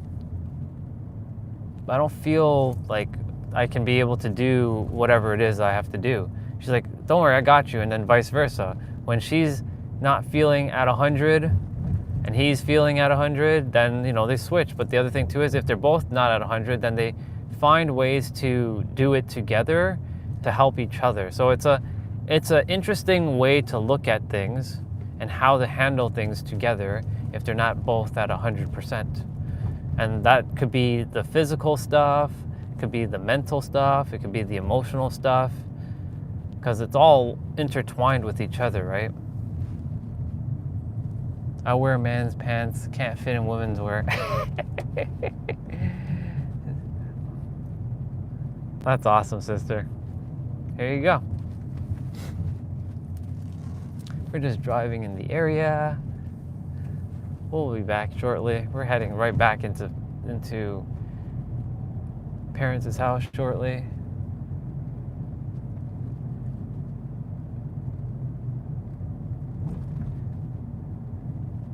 But yeah, it's all about like having conversations with each other if you're in a relationship, and knowing like, hey, how are you feeling today? Like, are you at 100? Are you able to do what you're here to do? I'm just gonna wait for this brother to pass and not. Yep, we're good. Or not, and like just really have those conversations on a daily. Communication is key, as you know. It's a two-way street. Both people, both in the relationship or wherever, must not only acknowledge one another, but also hear each other and see each other, because that's very important. Because it's one thing for one person to, if there's no give and take, and it's all only giving and then one is only taking and that's it, then there's going to be an imbalance in the relationship. I am going to go ahead and circle around here again. Technically I can go straight, but I like to just drive around for a bit. Feel like I'm in my Supra, getting that feeling I'm driving the Supra.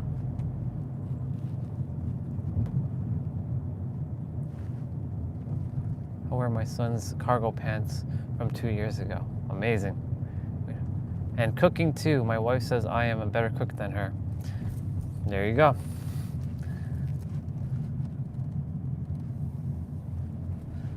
All right, it is 2:35 p.m. Eastern time. Looks like the recycling people haven't come and picked up anything yet, which is fine and dandy.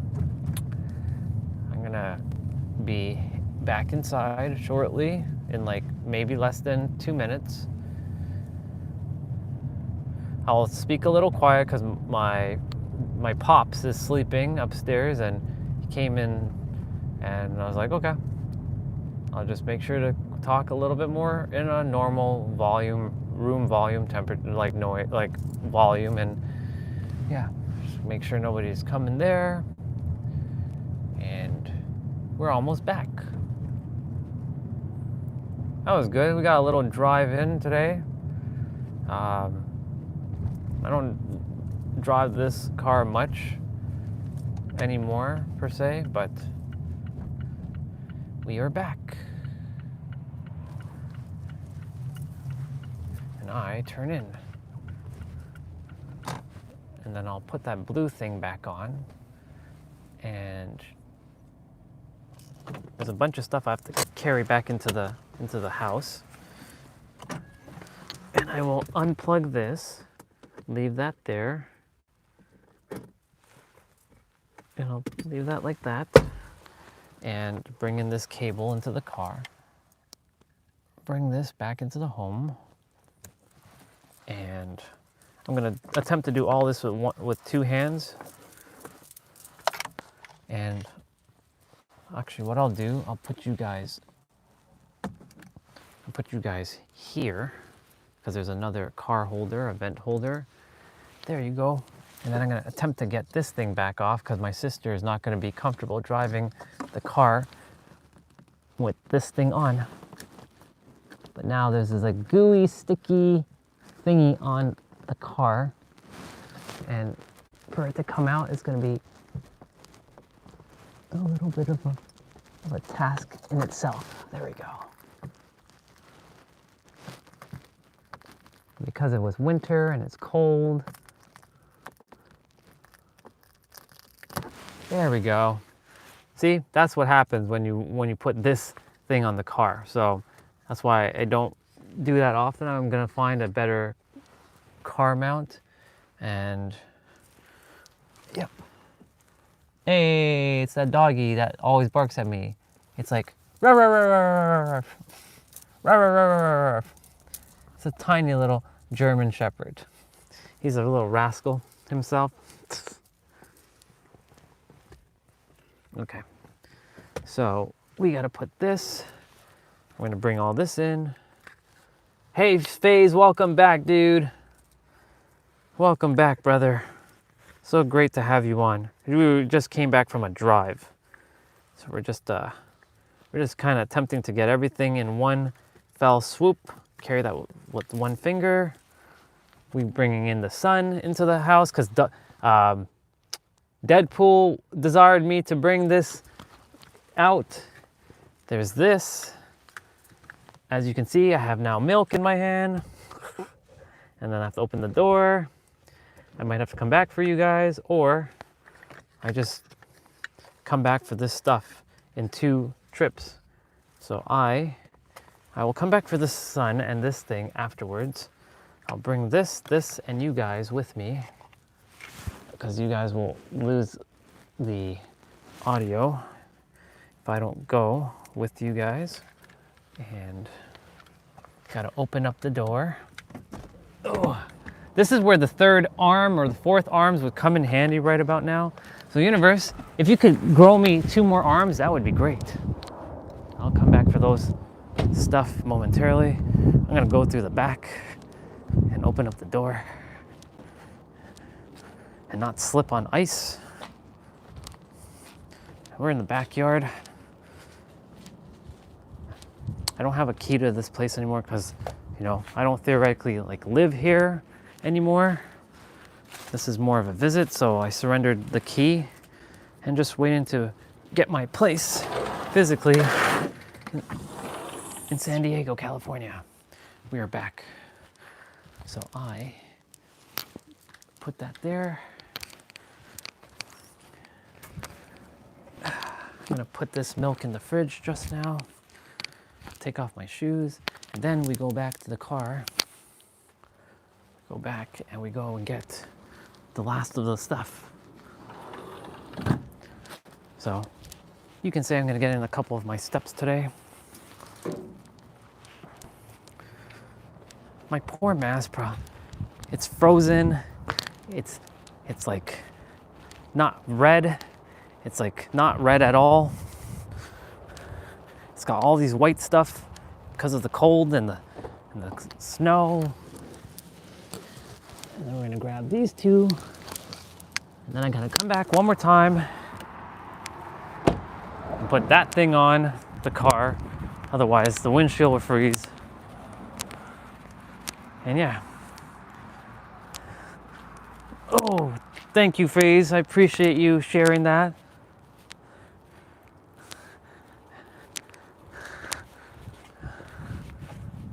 Oh yeah.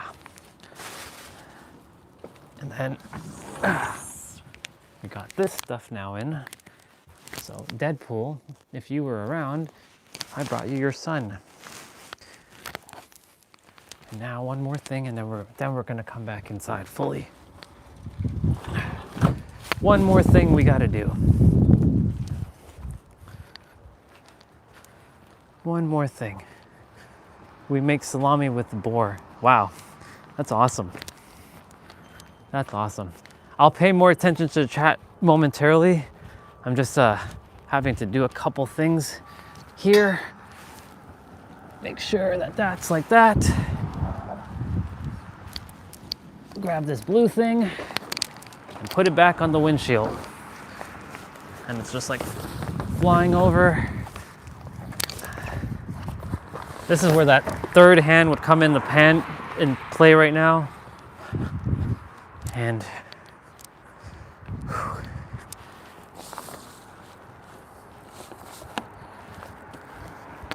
just in case it like doesn't stick.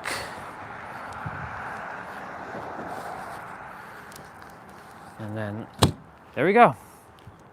It's on the windshield, frost guard. Yeah, Eric is our residential handyman. He builds a lot of stuff. He builds a ton of stuff, which is amazing. I'm so proud of this guy. Now, this brother of ours just has to post stuff when he feels aligned. And then he's on his way. He has so many people he can inspire. Of course, always, brother. You're doing great. I'm proud of you. You're moving your needle forward every day. It's a beautiful thing to see. All right. I'm gonna put you guys back here for a moment. And we're gonna put on piano music. Let's get our fancy piano music on. There we go, we got piano music going. I definitely gotta put the milk in the fridge. Yeah.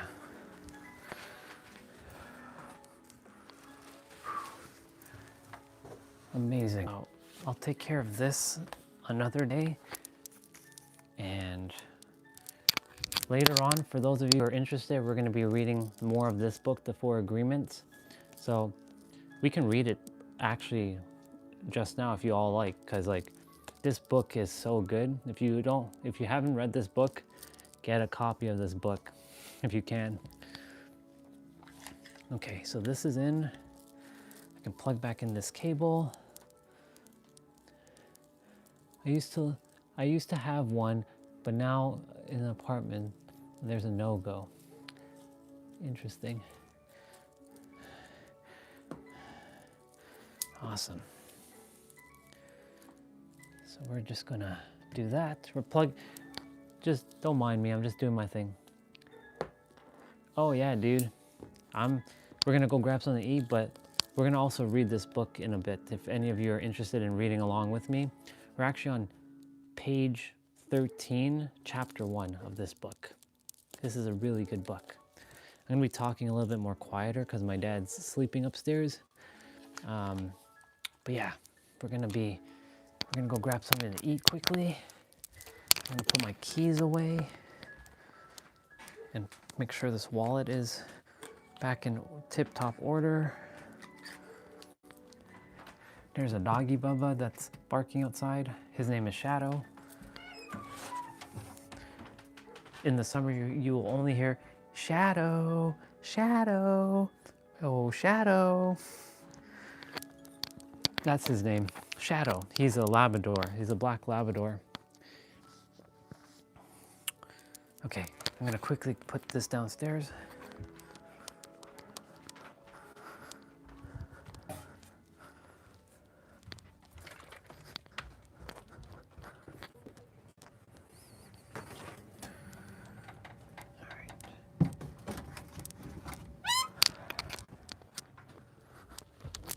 All right.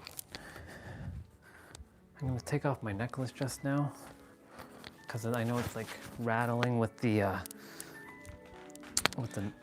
microphone.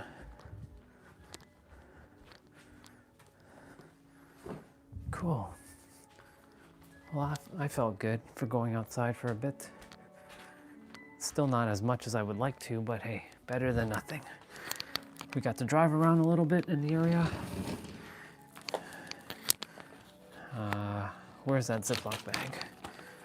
Putting this back into the Ziploc bag because the stickiness doesn't stick in the Ziploc bag here. These resealable bags are awesome. I have so much resealable bags. Oops. All right. And now, that can go like that. That can go like that. And you guys can come along with me upstairs. I'm gonna put you on your selfie stick and we're good to go. And I'm gonna put you guys back on Wi-Fi. And turn on Bluetooth. Cool. Let's go get some food. So we're upstairs in the kitchen. We're gonna grab some food. And then we're gonna sit and chill and chat for a bit and then just, yeah. We're gonna do that. Awesome. Move the microphone more to the middle now.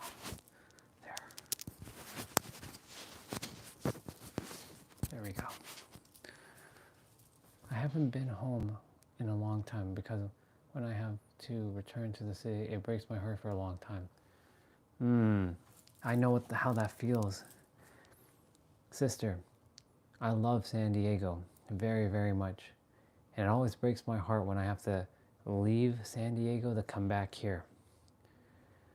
And you know, when I left last Wednesday, I was crying in the plane. Like some tears came flooding through my eyes.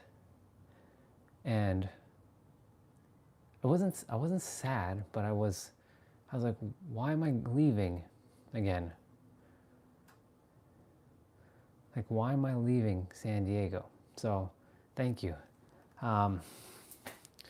So basically, I know how it feels what you just said there, sister, about leaving or about like breaks your heart.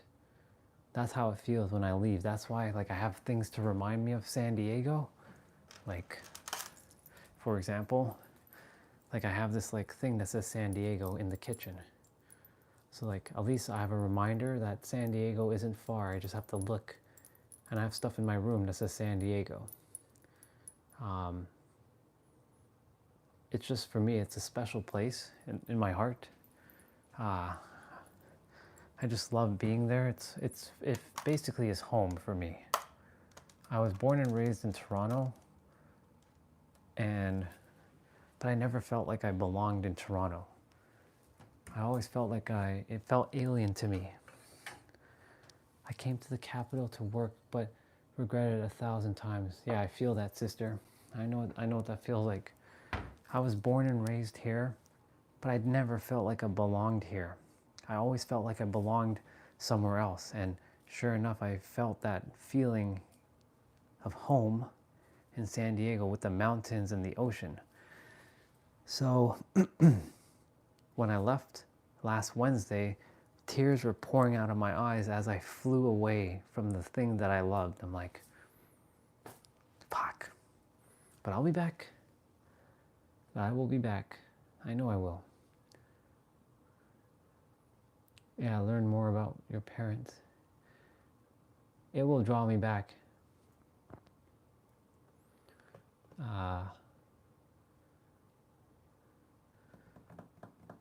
So Faze, yeah, my mom and my dad, beautiful souls, but you know, they're going through their own little, like, everybody's gone through their own little shit, right?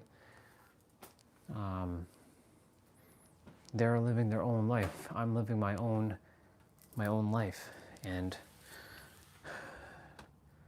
the thing is, like, a lot of the things that they live in is fear. Fear of not having enough. Fear of the unknown.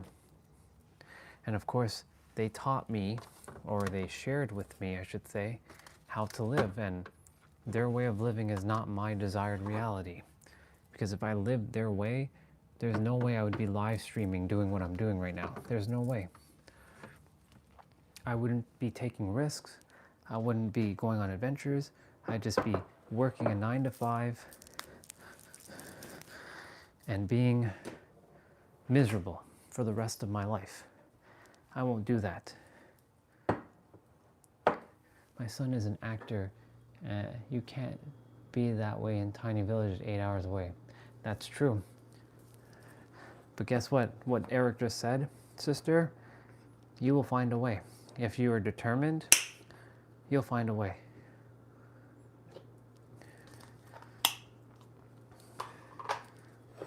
One day, sister, not even one day, eventually you will return to the thing that you love.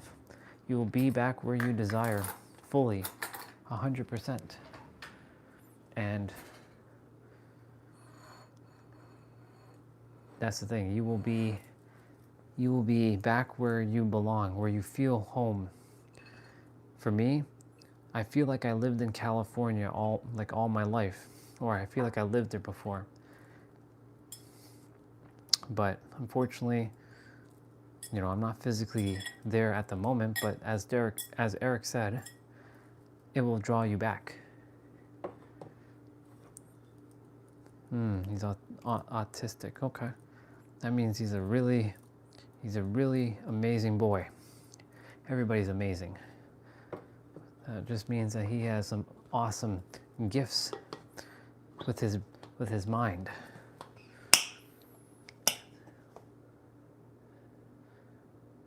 Well, sister, guess what? We're gonna help you get back your dreams, because your dreams are not dead. They're still very much alive. You will live your dreams when the time is aligned. Trust me, I know it. You know why I know that? Because the universe brought you to me for a reason. It brought you to us.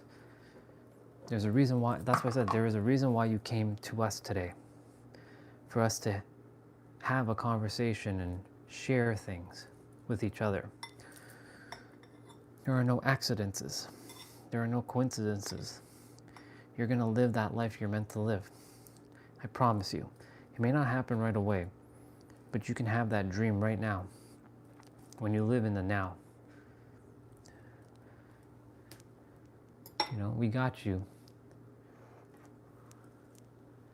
Exactly what Eric just said there. We are here, all of us are here to support one another. This is what this channel is about. We came to support, to to uplift, to inspire, to empower each other so that we can go live the life that we're meant to live. It is your destiny, it is your purpose to have whatever you choose to have in this world. And your dreams are waiting for you, but like I said, when the time is aligned, you will have that desired reality. Let me see what you said there, sister. You're welcome, sister. We've got you. We love you. We've got you. We're here for you. Your family. There are no accidents as why you found this today. There isn't.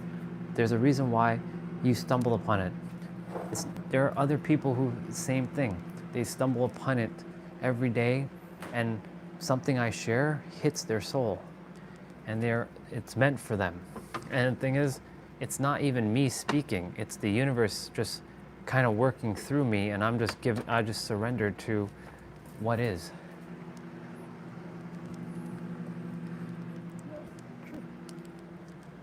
Thing is, it's not even me being right. It's about the universe just saying, sister, Jay, it's yours. It's all yours. There is a way. There is a way for you to have your dreams. I'm doing that right now. You guys you can say every day, I'm literally living my life inside out, and you guys are seeing the evolution as we go. Yeah, see, even this guy, Justin. And thank you, FaZe, for always being here and supporting as well, too. And Justin, this guy right here, our residential joker man, he loves to make jokes. This guy, he's like hiding in the shadows, and he comes out of nowhere and he starts dropping his stuff. And let's see, and look at what Eric said. I moved here 3.5 years ago, but I dreamed about it since I was 15. But between that time and now, I had moments of thought I would never reach my goals, but I never gave up on my dreams. Exactly. We're here to just support one another and fulfill our purposes. That's how it works. That's why we're here. The thing is, Jay, imagine I didn't do these live streams. Do you know how many... There he is. Dude, where in the hell have you been? I've been asking about you. I'm like, where is Christopher? Welcome, bro. I love you so much. You have no idea. It's so good to see you, dude. Good to see you. But yeah, Jay, you know, if I didn't do these live streams, look at all of the people who wouldn't have connected with each other. I knew you were busy. I had a feeling you were busy. That's why I was like, Christopher will pop on when he pops on. I know he will. I know he will. So for those of you who don't know Christopher, he's live viewer number 1. He's the one who started this whole thing with me and connecting. That guy right there. I'm grateful for Mr. Christopher. Every day.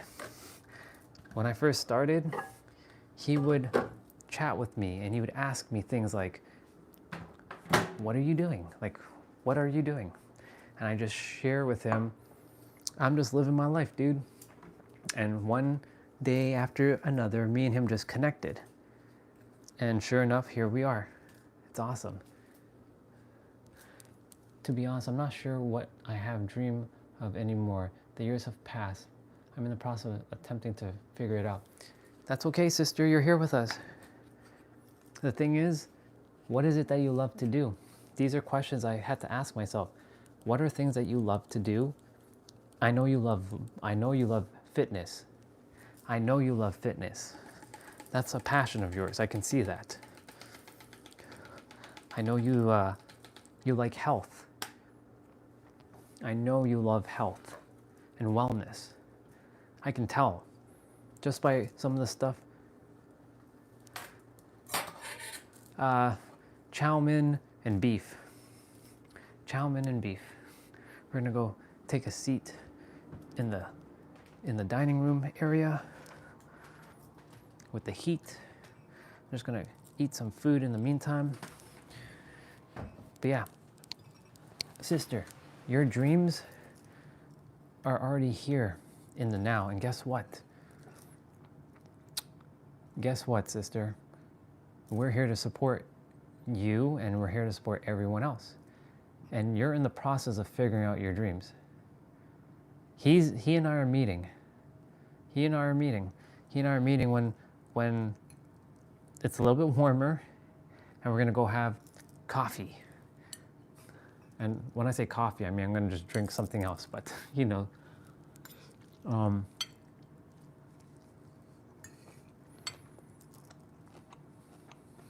Exactly. Welcome back, Andrew. I always remember you. You dropped the Bible verses on me.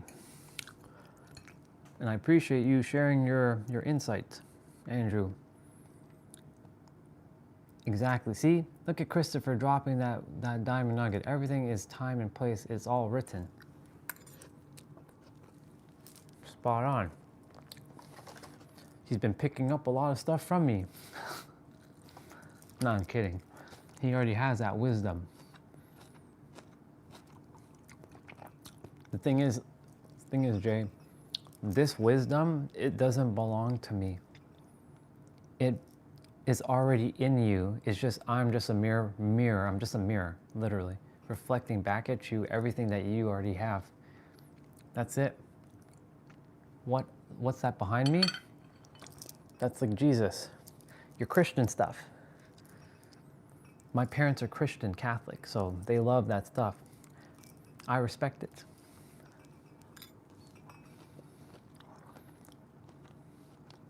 No coincidences. There's a reason why you're here too. As I keep sharing, you're one with the Creator. You're one with everything. Freezing temperatures are behind him, Andrew. Yeah, it is cold. It is cold outside. But Sister J, the thing is, your dreams, like I said, your dreams are still very much alive. It just is hidden. Now it's just a matter of going to find it. Thank you, Andrew. I appreciate that. And I love you too, very much, brother. Hey there, Fax. I am from San Diego, California. I just am currently visiting Toronto, Ontario. It's cold as shit right now. I'm just eating a meal. But yeah, thank you for coming on. I appreciate you, Fax.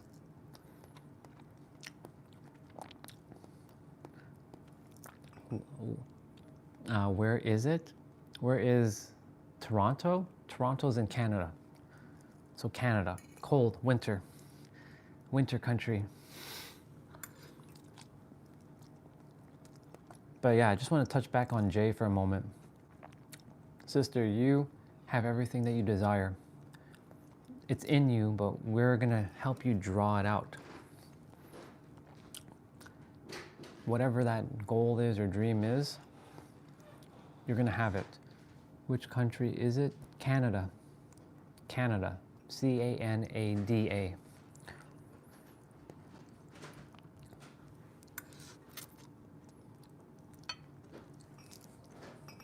Thank you, Christopher. I appreciate it.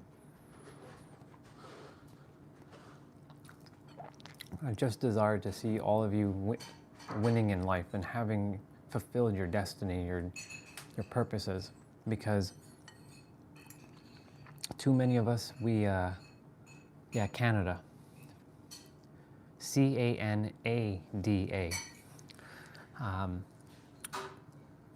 Too many of us die without singing our song. You're here to sing your song. Mm-hmm. Yes, fact check. That's how you spell it. Canada.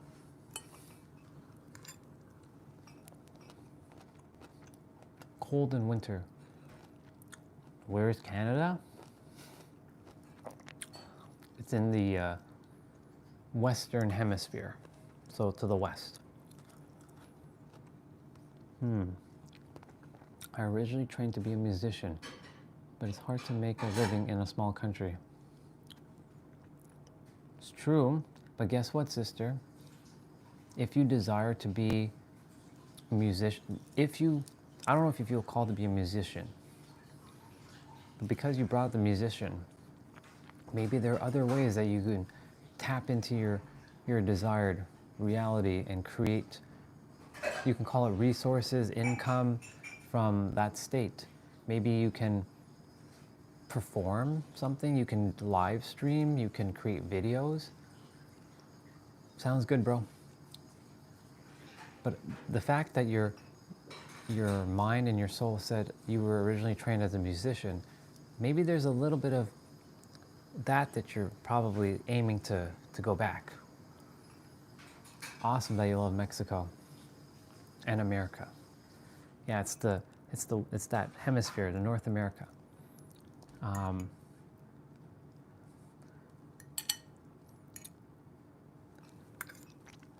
But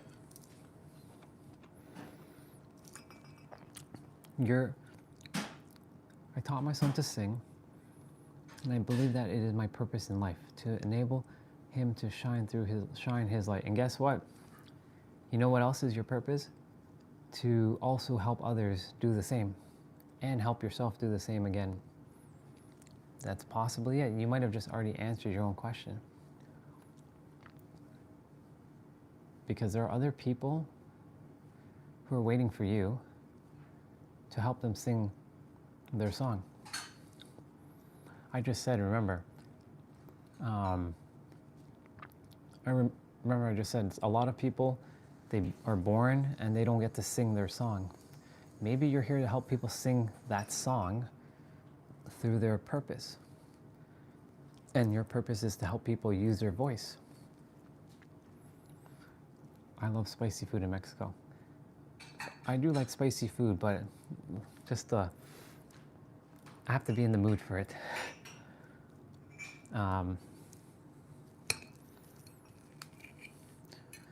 So yeah, Jay, that could be it. You may have just answered your own question.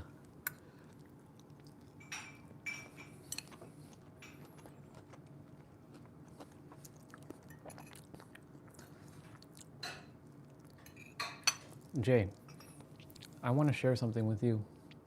This is fascinating that you're bringing this up. Once upon a time, I thought I had a good voice, like a good singing voice, but I haven't practiced. Now imagine I'm looking to have a vocal coach. You would be perfect because you know how to sing, and maybe you can help me to sing my song, or sing a song. So, potentially, can you serenade us with and sing a song of yours? I can attempt. It's gonna be not that great, but I can definitely attempt. But I have to listen to a beat. I have to have a song playing for me to sing along. If I attempt to sing, it doesn't come out the way I desire. But that's what I'm saying, Jay. What if maybe you came into my life specifically to help me train my voice to sing? That's a possibility. And maybe you can teach me how to sing, or not even teach me, mirror back to me how I can sing. Use my voice. It's possible. Anything is possible.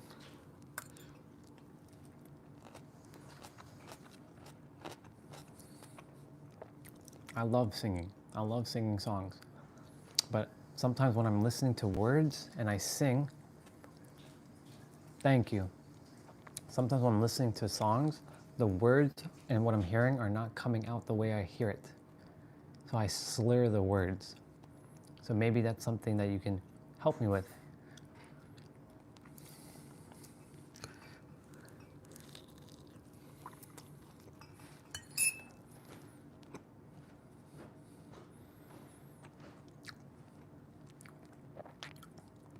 Who knows exactly? That's what I'm saying, sister. Who knows? Who really knows? All I'm sharing with you is you mentioned that, and I feel like that could be part of your purpose next to moving your body, because that's another very important thing about what you just said. What you said when you first started chatting with us was you're a power lifter.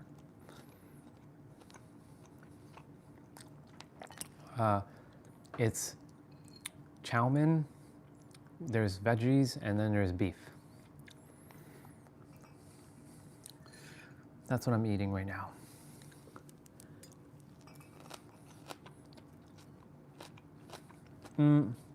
It's not steak, but it's beef. And it's okay. I prefer chicken.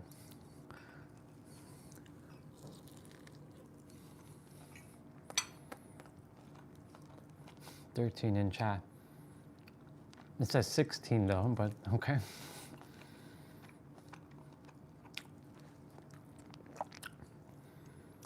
Thank you for being here, Jean. But yeah, all of you have that dream, whatever that is. Eric is to build stuff, be the artist. Olga is to speak and to share. And not even just that, she has other things too, like healthy smoothies. If you see Olga's smoothies, oh my God. Oh my God. They look like a freaking poetry, they look like a art. They look like friggin' art. You don't even look like you, if she made one, I wouldn't want to drink it because it looks so cool. That's what I'm saying, like, she has a lot of things within her. And she's sharing her song now. Shut the front door. I'm eating chow mein and Bayesian beef. I'm not even kidding you. No accidents, Justin. Justin. It's true though, look. Beef, chow mein, and yeah.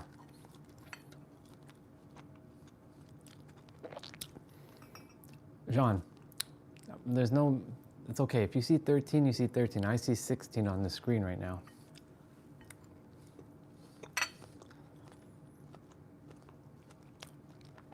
Olga's smoothies they're a masterpiece. If you look at what she has created, if you go on her Instagram, I think she's posted a couple on her Instagram, you will see all these beautiful smoothies that she's made.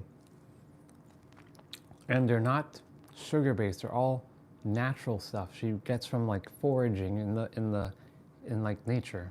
Oh my God, I'm bleeding. I didn't even realize this cut here.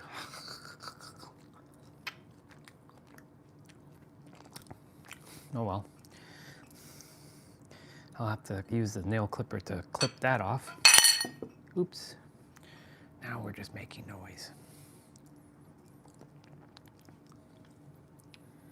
Yeah, Olga's stuff is very colorful.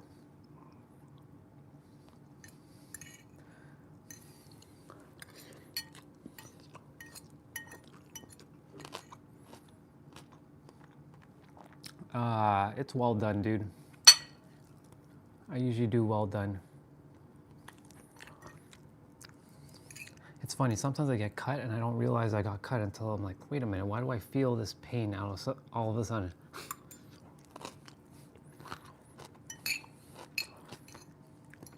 It's okay. It's okay, I'll wash my hand quickly. My point to say is, Jay, and everybody else who's listening, you have something within you to share. 10 or 5 on this arm, 5 on this arm. Which steak cut do you like? I don't know. I just eat steak. I don't really know the cuts. I just eat them. I just say, hey, I just like a steak. And then they just bring me a steak. I don't really ask for like any specific steak. I just like steak. Yes, homemade chow mein.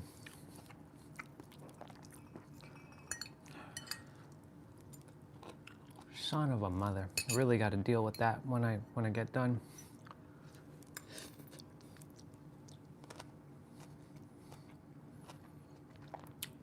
It's not that cold, but it's still cold. When you came from San Diego, anything that's colder than San Diego is cold. So Jay just said, I just cook really fast because we came home late and leave early.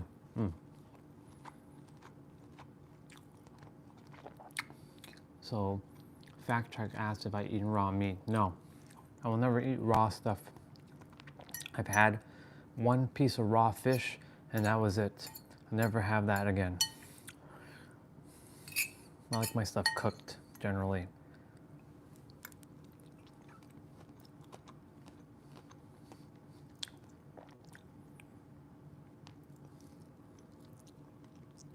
Bro, 65? 65? And you're complaining about 65? Dude, that's not even cold, that is hot. Come here, come here, come here, and you will feel what cold is. I know you're used to 110 degrees Fahrenheit, but get your butt over here and you'll definitely feel what cold is. You will know the definition of cold. And then you'll like, oh my gosh, 65 is so good. It's so perfect. This guy.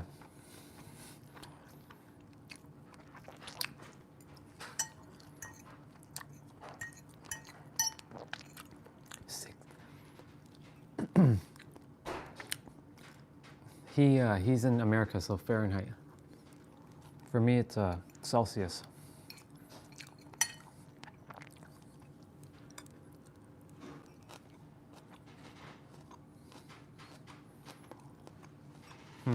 Interesting.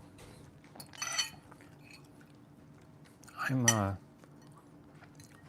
not a fan of raw stuff, to be honest.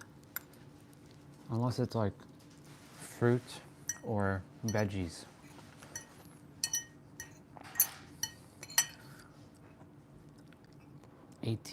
Dude, that's like the perfect weather. Justin's complaining about 18.3 degrees Celsius. This guy.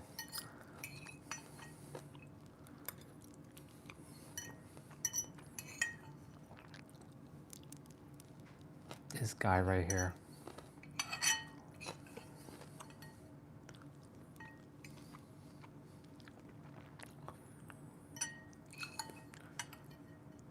That's good. That's like decent weather.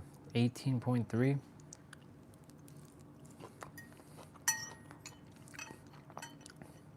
This guy's complaining about 18.3 degrees. That's what I had in San Diego.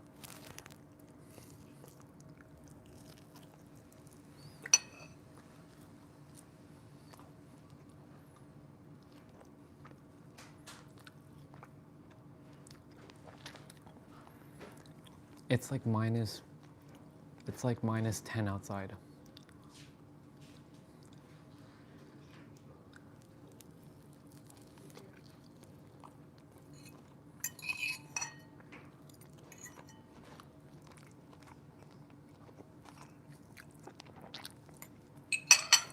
Okay. Uno momento, everybody. I'll be right back.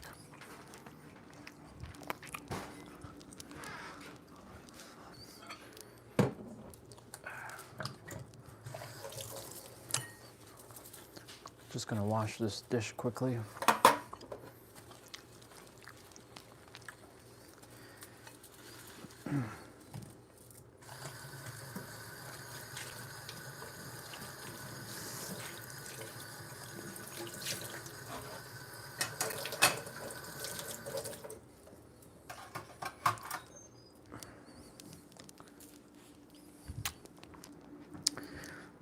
Definitely have to drink some water.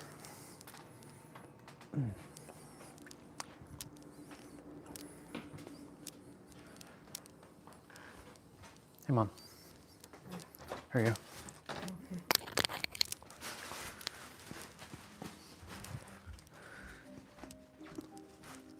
Oop, that shouldn't be playing. that should be playing. There's our piano music. Okay, there's our piano music.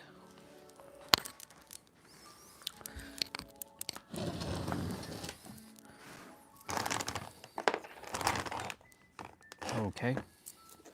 Something just fell, but whatever. Got to take care of a little bit of a situation on my finger here. Otherwise it's gonna bug me. Let's see. No joke, it's 60. Dude, that's not even cold. Bro, stop complaining about that. That's like warm. I know that you're saying that like that's cold, but it's not cold.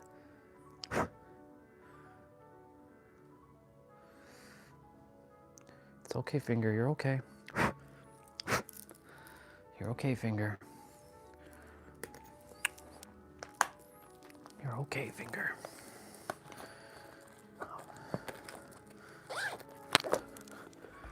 This is where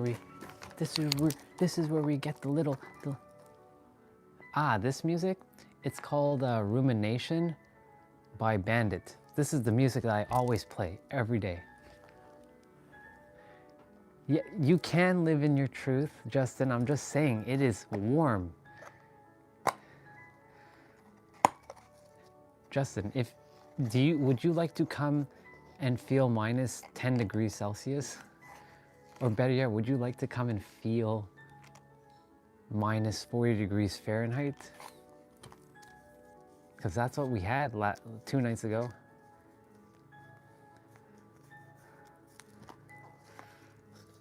And Justin, I love you, you know that.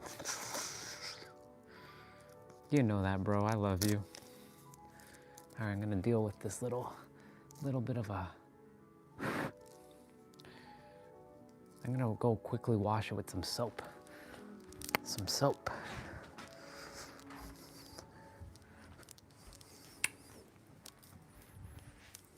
It's gonna sting.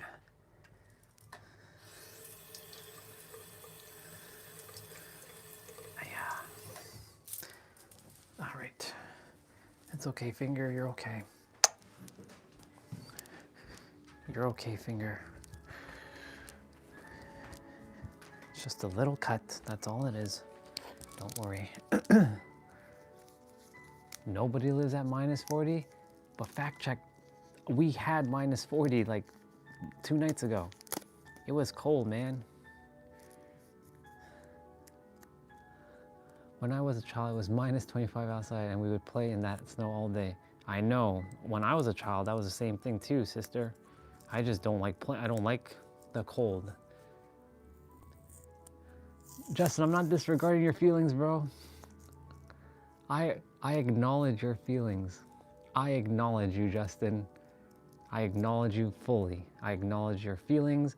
I acknowledge how you feel about the cold that you have, even though that ain't cold. You have no idea, dude, what cold is. You have no idea what cold is, bro.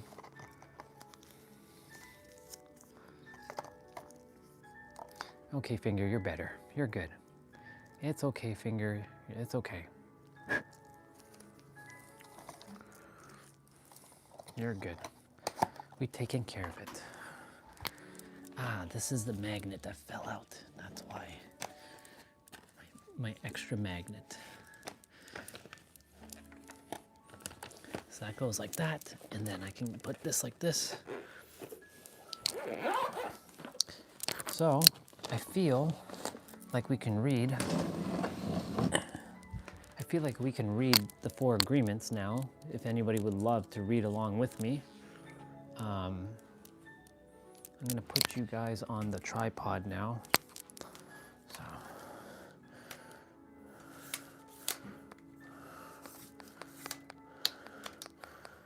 Remember, just move that one up.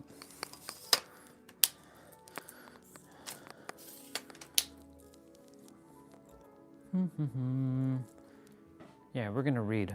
I feel a call to read now. I'll deal with that. So we're gonna read this book shortly.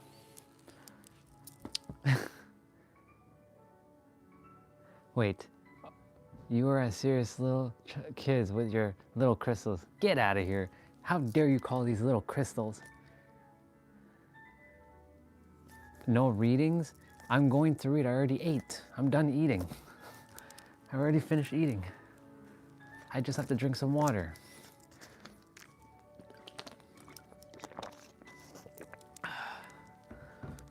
Yeah, we're gonna go read now. Fax is a feeder, Andre. Yes, I know. I know he's a feeder. I'm aware, bro. That's why I'm feeding him.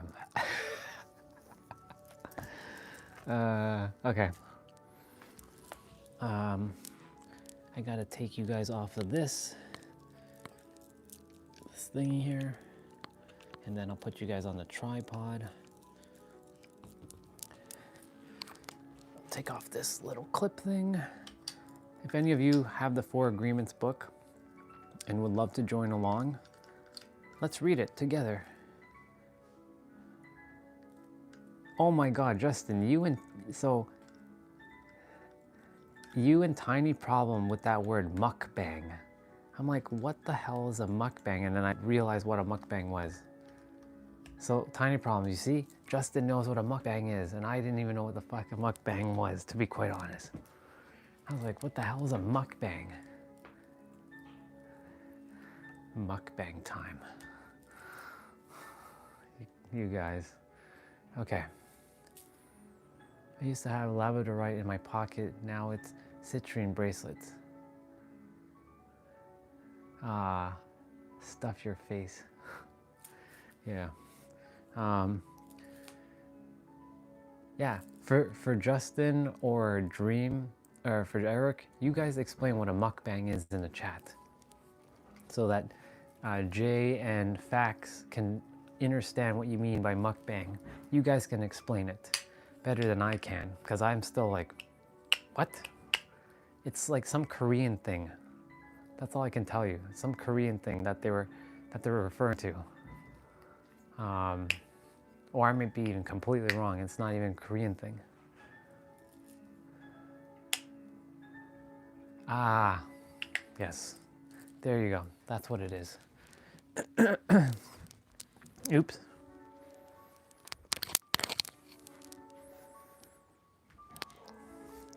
We're gonna do the podcasty style now. We're gonna bring the MacBook over here. And then we're gonna bring the microphone here, even though it's not really the active microphone. We're just gonna pretend that this looks like we're in a podcast studio now by using this microphone, but really we're not. There we go, we got the microphone. It just looks cool, that's why. I just like this microphone so much, I love it.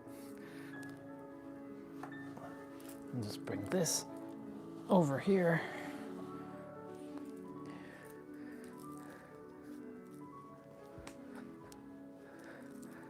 So I have no idea about trends. Yeah. Awesome. I didn't, Jay, I didn't know what a mukbang was up until recently myself. Or let me just say, I don't remember what a mukbang was, because we do have all the information inside of us. It's just that somebody has to mirror it back to us to help us remember what we simply have forgotten. That's the principle of basically learning, is remembering what you've forgotten.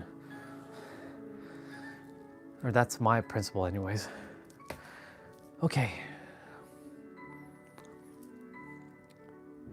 Sell or buy fax sounds lucrative.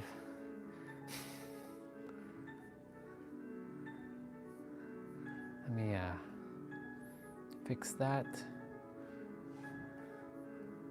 Fix this. Fix that. Damn, this one's like lagging way behind.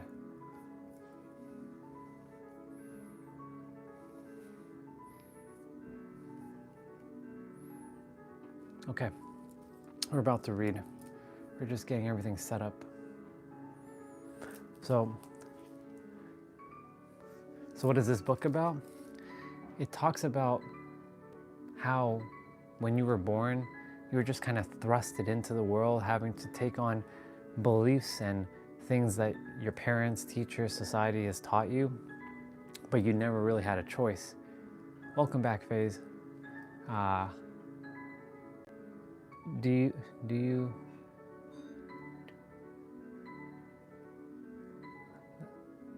is it possible? I don't know if I can do a split live yet.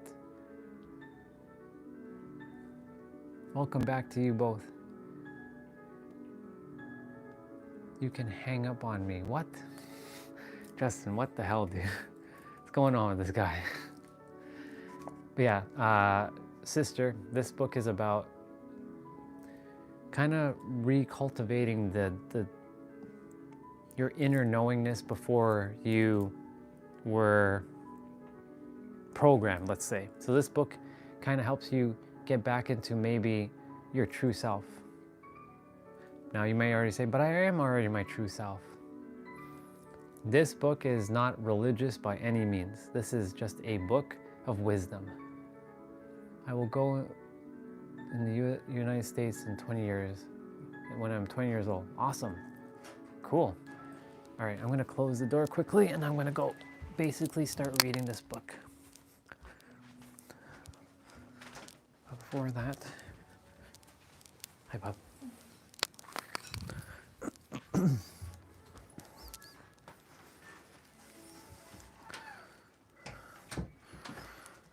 Okay. So yeah, for those of you who would just like to listen along, we're gonna read.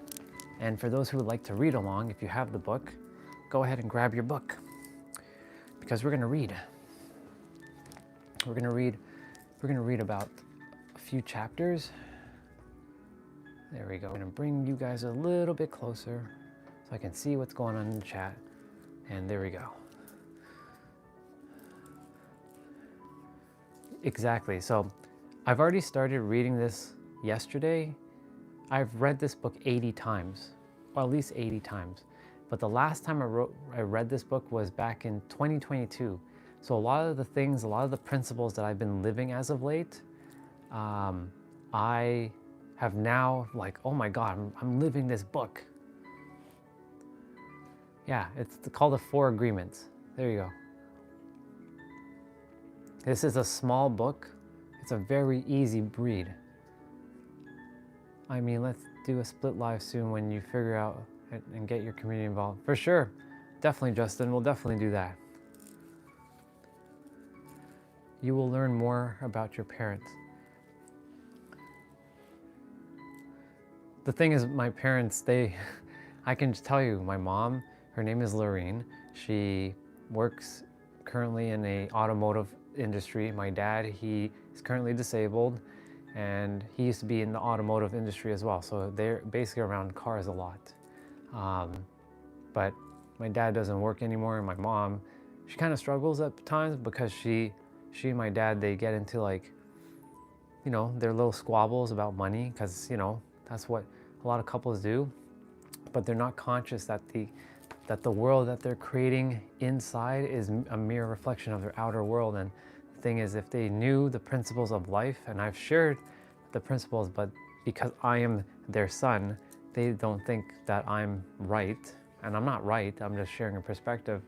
They think they're right, and that's why I say everybody is right, no matter who you are. In life, you are right. All right, Justin, I'll see you later. I'll see you later, bro. Everybody's right from their own perspective. So yeah. All right, Eric, I'll see you later. So we're kind of halfway done page 13, but I'm gonna reread page 13 because we're gonna start from page 13. And yeah, I'm gonna start reading. And what are you? I don't know what you mean by what are you. I'm a soul in a human body. That's about it, facts. I'm gonna start reading this book, so if you guys are dropping anything in the chat, I'll look at it afterwards. So Tiny Prom, if you would like, I don't consider myself any culture, I am just a soul. I'm literally a soul now. I'm not Asian, I'm not Mexican. I could be anything I choose to be, but I'm everything. I respect all the cultures, but I choose not to be part of any. No, you're okay, Jay. You don't have to apologize. I'll read a couple of things so that you can hear. So I'm gonna start reading. So, no problem, I should still be on, but yeah, sister, let me read at least a couple pages and then you'll see what I'm talking about this book. It's a really good book. So I'm gonna start now. So tiny problem at the beginning of that paragraph. Let's see. Well, I'll start at the last little bit of the paragraph on page 12. How many times do we make our spouse, our children, and our parents pay for the same mistakes? Every time we remember the mistakes, we blame them and send them all the emotional poison we feel at the injustice, and then we make them pay again for the same mistake. Is that justice? The judgment is the mind is wrong because the belief system, the book of law, is wrong. Everybody has a book of law, sister, that we've created within ourselves. The whole dream is based on a false lie. 95% of the beliefs we store in our minds are nothing but lies, and we suffer because we believe all these lies. In the dream of the planet, it is normal for humans to suffer, to live in fear, and to create emotional dramas. The outside dream is not a pleasant dream. It is a dream of violence, a dream of fears, a dream of war, a dream of injustice. The personal dreams of humans will vary, but globally it is mostly a nightmare. If we looked at human society, we see a place so difficult to live in because it is ruled by fear. Throughout the world, we see humans suffering, anger, revenge, addiction, violence in the street, and tremendous injustice. It may exist at different levels in different countries around the world, but fear is controlling the outside dream. Exactly, we suffer because we lie. You got it. If we compare the dream of human society with the descriptions of hell that religions all around the world have promulgated, we find they are exactly the same. Religion says that hell is a place of punishment, a place of fear, pain, and suffering, a place where the fire burns you. Fire is generated by emotion that comes from fear. Whenever we feel the emotions of anger, jealousy, envy, or hate, we experience a fire burning within us. We are living in a dream of hell. If you consider hell as a state of mind, notice the word state of mind, then hell is all around us. Others may warn us that if we don't do what they say we will go to hell. Bad news, we are already in hell, including the people who tell us that. No human can condemn another to hell because we are already there. Others can put us into a deeper hell, true. However, only if we allow this to happen, so you have the power. Learn more about your parents and being a good person. Faze, with the whole parent thing, it's not really about your parents, it's about yourself. So I'm reminding you that it's not about your parents, it's about you. You as a person, not your parents. It is you. Listen carefully, Faze, it is about you. Your parents can be amazing, but it really comes down to you. So listen carefully, Faze. All right. Every human has his or her own personal dream, and just like the society dream, it is often ruled by fear. We learn to dream in hell in our own life, in our own personal dream. The same fears manifest in different ways of each person. Of course, but we experience anger, jealousy, hate, envy, and other negative emotions. Our personal dream can only become an ongoing nightmare where we suffer and live in a state of fear.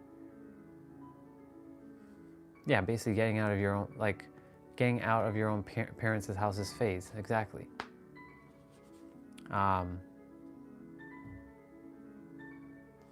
Right, exactly, fact check, exactly, that's how it is. All of humanity, oh, hold on, sorry, I skipped the line. Yeah, but we don't require to dream a nightmare. It is possible to enjoy a pleasant dream. That's so true. You're spot on, sister, and that's the thing. Basically, that's a judgment. So if imagine everybody stopped judging people who are in the autistic spectrum, do you know how the world will change? It'll almost change immediately. But there's a lot of people who have cast poison in themselves and they cast it out to others because every word that you speak is poison. Every action you take that might hurt someone, you're hurting yourself, but you're hurting someone else too. So imagine everybody let go of judgment. No problem, go do your thing, sister. Imagine everybody spoke from unconditional love. Imagine everybody spoke from kindness and care. Faze, it's not about me being a good person, it's just me living out my soul, and it's the universe working through me, and you are a good person. We're all good people. We're all amazing people, but not everybody sees themselves as amazing. Right?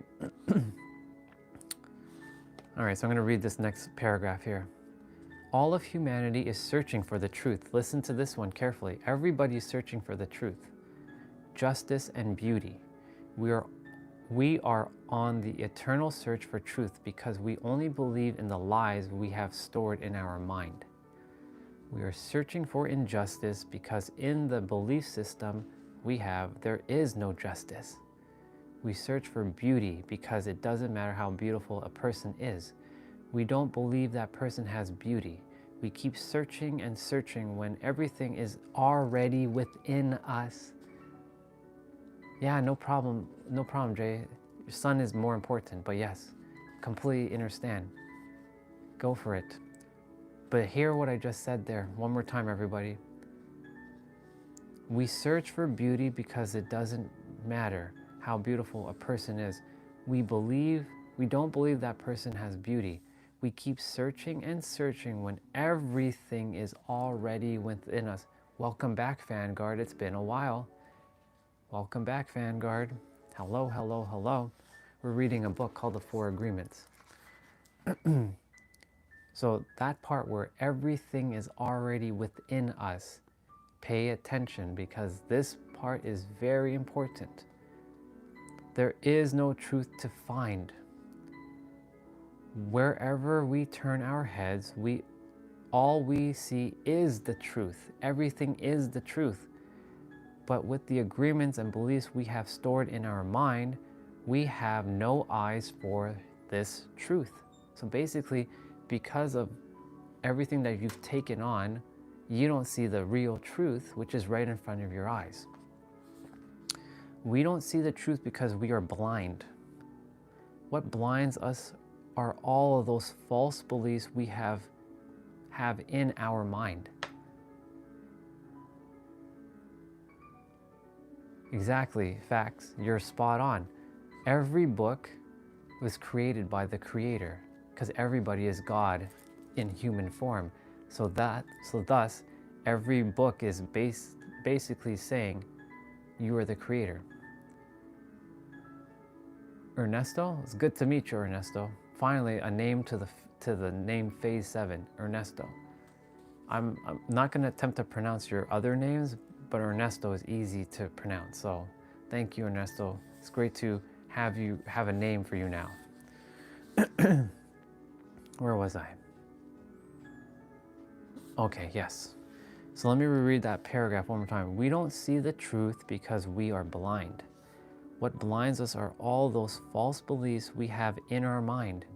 We have the requirement to make right, or we have the requirement to be right. Notice what I just said there. we have the requirement to be right and to make others wrong. So that line right there is basically anytime somebody is coming onto the stream and they're like, you're wrong, and they drop like some Bible verse, and I'm not saying that they're wrong. You are right. But a lot of people come on and they say a lot of things and they're wrong. I'm like, okay. But the thing is, I'm not here to make anybody wrong. I'm just here to share a perspective that you are the creator. As long as you know that and you're living from your truth of who you are and what you're here to do, you're good. You don't even have to worry. You don't even have to listen to anything that I have to share because you already know. And you do already have all the answers. You really do. But the thing is, this right here is where people get tripped up because of the false programming that they have. But yeah, I don't know if somebody's saying bye, but like, I'll see you later, Ernesto, if you're leaving. But yeah. All right. We trust what we believe, and our beliefs set us up for suffering. It is as if we live in the middle of a fog that doesn't let us see any further beyond than our own nose. So like, for example, we're constantly, our eyes are bombarded with things and we can't see beyond our nose, essentially. Like we're literally in fog. Welcome back, sister. I want to reread one paragraph for you because you just came back. So I'm going to go back. So tiny problem. Let's go back one page. So I'm going to read this again, sister. We don't see the truth because we are blind. What blinds us are all those false beliefs we have in our mind. We have the requirement to be right and to make others wrong. We trust what we believe, and our belief systems or beliefs set us up for suffering. And let me just change the music quickly because I like my piano music, so I don't know why it's not looping. There we go. It is as if we live in the middle of a fog that doesn't let us see any further than our own nose. We live in a fog that is not even real. This fog is a dream, your personal dream of life, what you believe, all the concepts you have about what you are, all the agreements you have made with others, with yourself, and even with God. Your whole mind is a fog, which the Toltecs called a mitot, it's called mitota. Yeah, mitota, that's how you say it. Mitota, M-I-T-O-T-E, mitota. Your mind is a dream where 1,000 people talk at the same time and nobody understands each other. This is a condition of the human mind, a big mitota. And with the big mitota, you cannot see what you really are. So this is for my people in India. So you're gonna enjoy this one. In India, they call it the mitota maya, which means illusions. It is that the personality notion of I am. Everything you believe about yourself and the world are all the concepts and programming you have in your mind and all the mitotas. We cannot see who we truly are. We cannot see that we are not free. This is why humans resist life. To be alive is the biggest fear humans have. Death is not the biggest fear we have. Our biggest fear is taking the risk to be alive. Let's see what you said there. That sounds so true. It's a lot easier when you stop attempting to fit into the stereotype and the expectations. Spot on, sister. So true. That's what I've been doing. I literally let go. I stopped with basically what you just said there. I had to. Otherwise, I was going to continue to ruminate on the stuff. Thank you for sharing that, sister. So death is not the biggest fear we have. Our biggest fear is taking the risk to be alive. The risk to be alive and express what we really are. Let's see, it means I am the God. Oh, okay, fact check. Thank you for sharing that. Thank you, fact check. Thank you for that. I didn't know what that meant. Thank you. I appreciate it. Now I know what that means. Thank you. Just being ourselves is the biggest fear of humans. We have learned to live our lives attempting to satisfy other people's demands. This is what you were talking about, being like a people pleaser and like being a doormat. We have learned to live by other people's points of views because of the fear of not being accepted and of not being good enough for someone else. Remember, the moment you were born, you were already good enough. You don't have to even think about, I'm not worthy, I'm not good enough. You were born, you're good enough. Plain and simple, the end for that. But we go through that process. During the process of domestication, we form an image of what perfection is in order to attempt to be good enough. We create an image of how we should be in order to be accepted by everybody. We especially attempt to please the ones who loves us, like mom and dad, big brother and sister, the priest, and the teachers. Attempting to be good enough for them, we create an image of perfection, but we don't fit this image. We create this image, but this image is not real. We are never going to be perfect from this point of view. Never. Let's see. I don't fit in anywhere, but I have accepted it now and found balance. Guess what, sister? You do fit in. You do fit in somewhere. You fit in right here. You fit in with us. That's why you found us. And we love you very, very much. This is why you're here. And you don't have to be anything else but yourself. You don't have to put on a mask. You are perfect and complete as you are, and that's it. But yes, not being perfect, we reject ourselves. And the level of self-rejection depends upon how effective the adults were in breaking our integrity. After domestication, it is no longer, by the way, domestication, for those of you who are wondering, because we already read about that, is when you're being programmed into this world. So that's domesticating, like domesticating a dog, domesticating a cat. We domesticate children into when we're adults. This is how you should live, this is what you should do, this is how you should be a good boy or a bad boy. So we were reading about domestication earlier in this chapter, for those of you who are wondering about that word.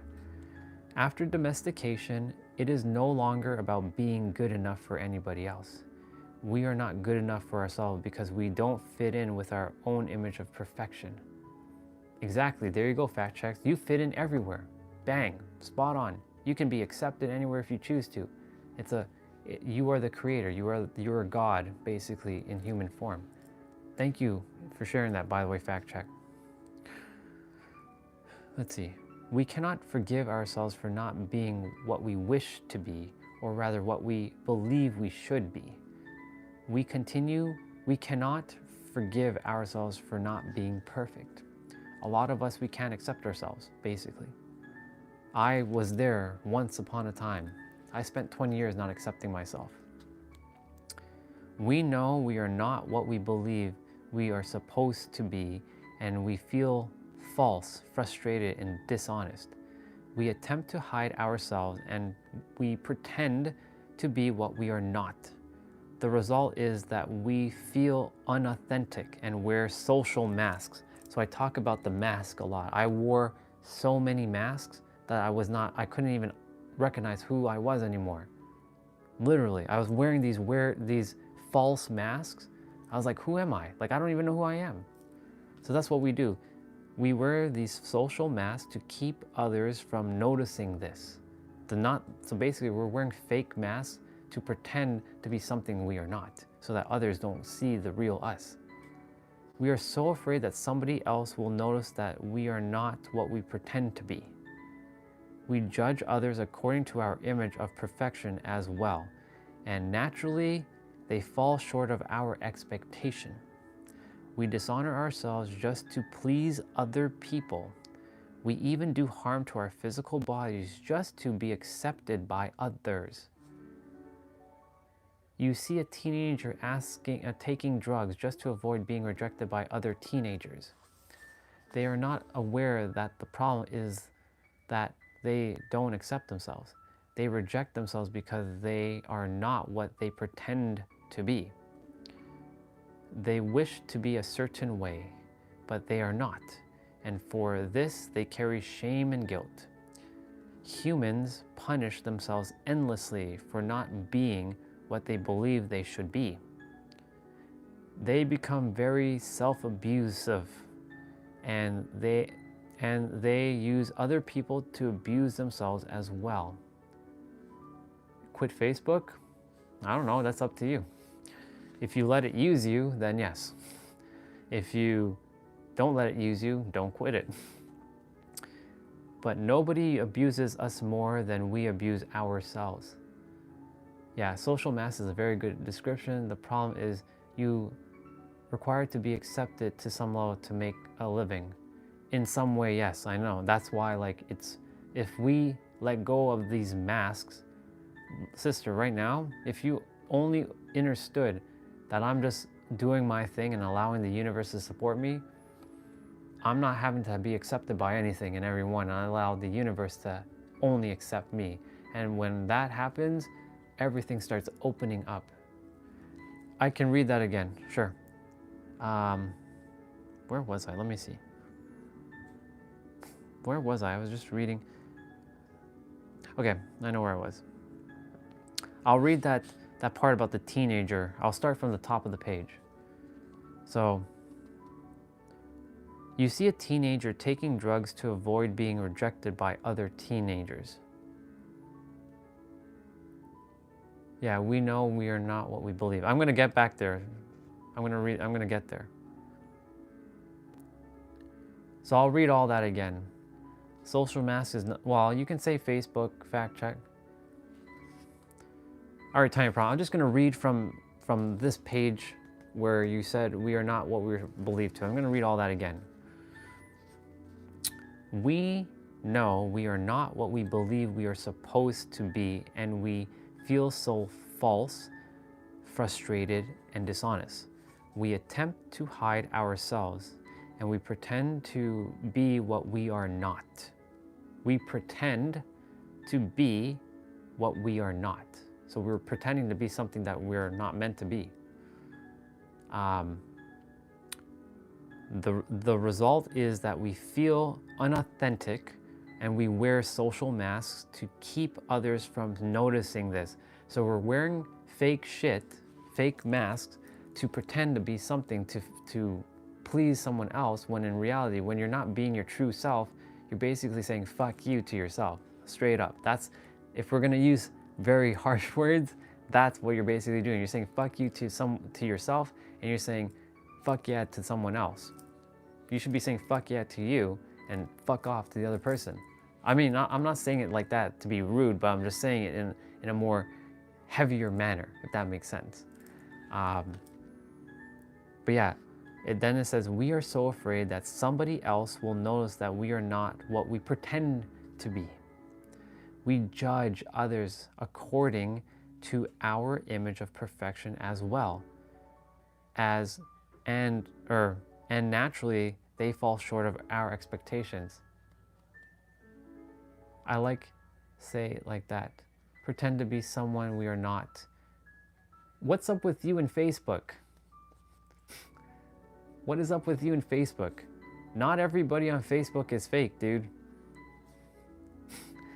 I don't know why you keep bringing up Facebook. Not everybody on Facebook is fake. But there are a lot of fake things going on Facebook, yes. Again, what do you perceive? Do you see Facebook as fake, or do you see Facebook as real?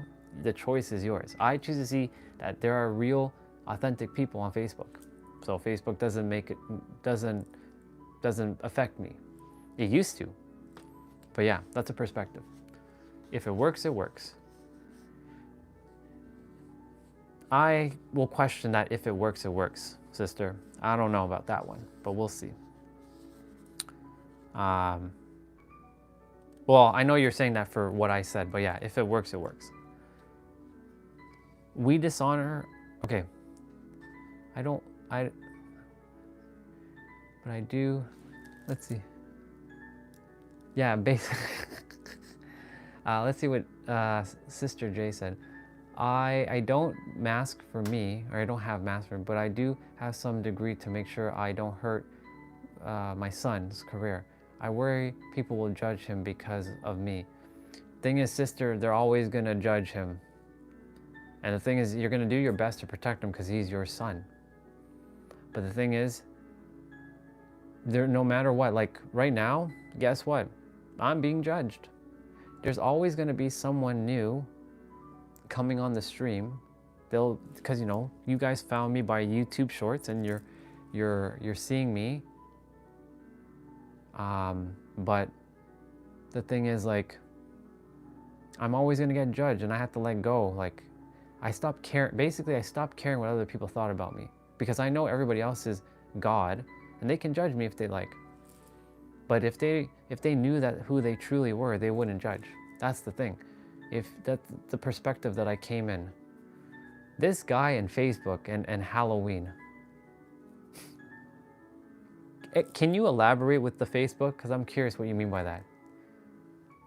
Nor are the agents of the Federal Bureau of, yeah, the FBI. Yeah, exactly. All right.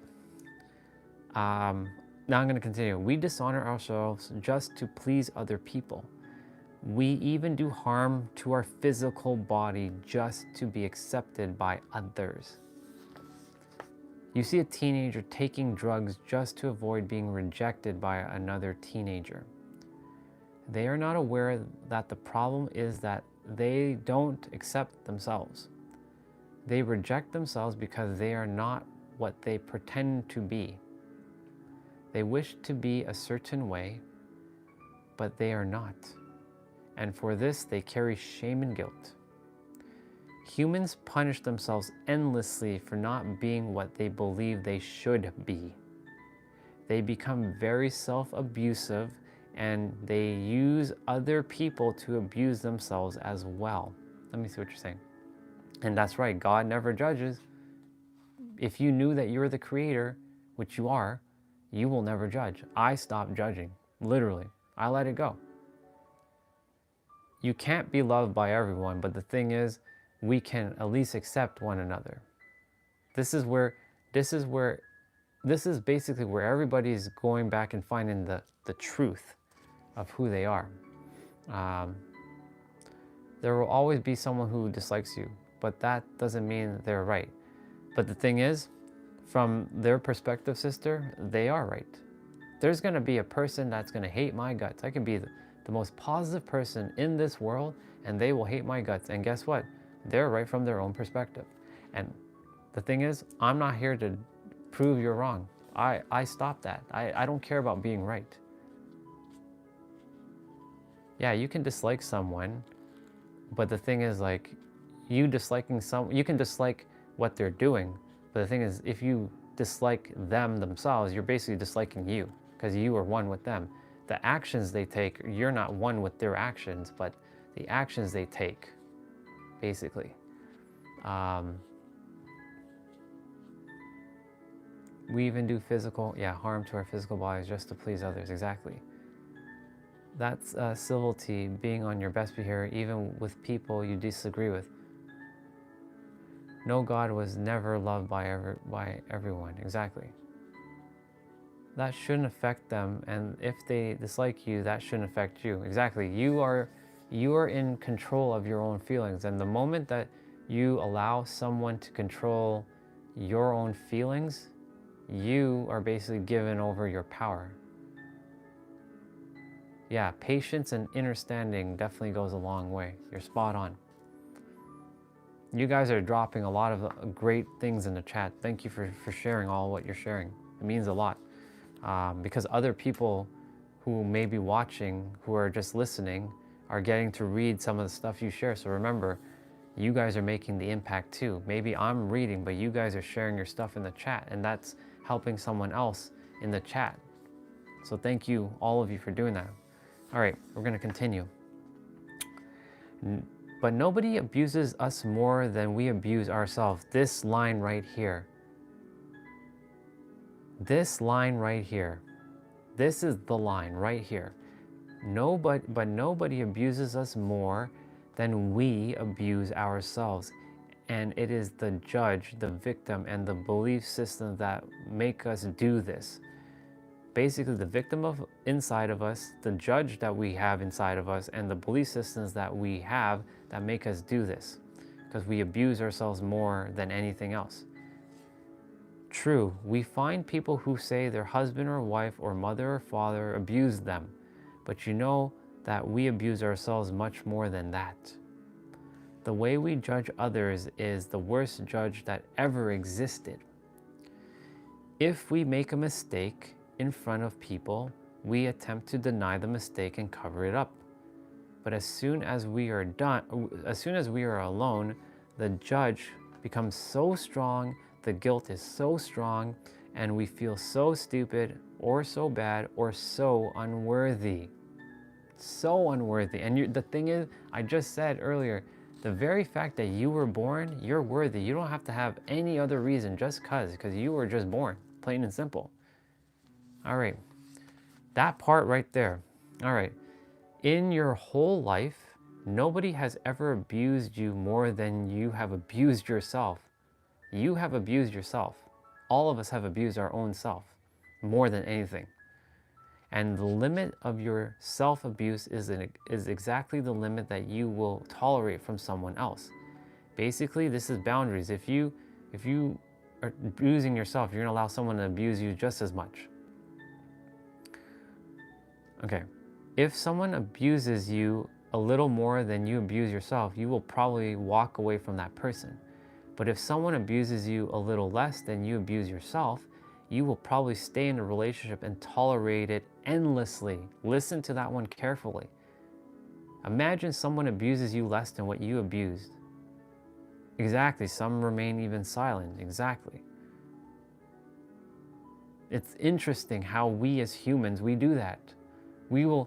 Someone abuses us a little less than what we abuse and we will tolerate it. You shouldn't have to tolerate shit. It's not your responsibility to tolerate what they're throwing at you. It's up to them to, know their shit and course correct. Yes, you'll see how far you'll let others go because you'll tolerate it to that extent. Exactly, sister. Spot on. All right, let's see. Okay, perfect.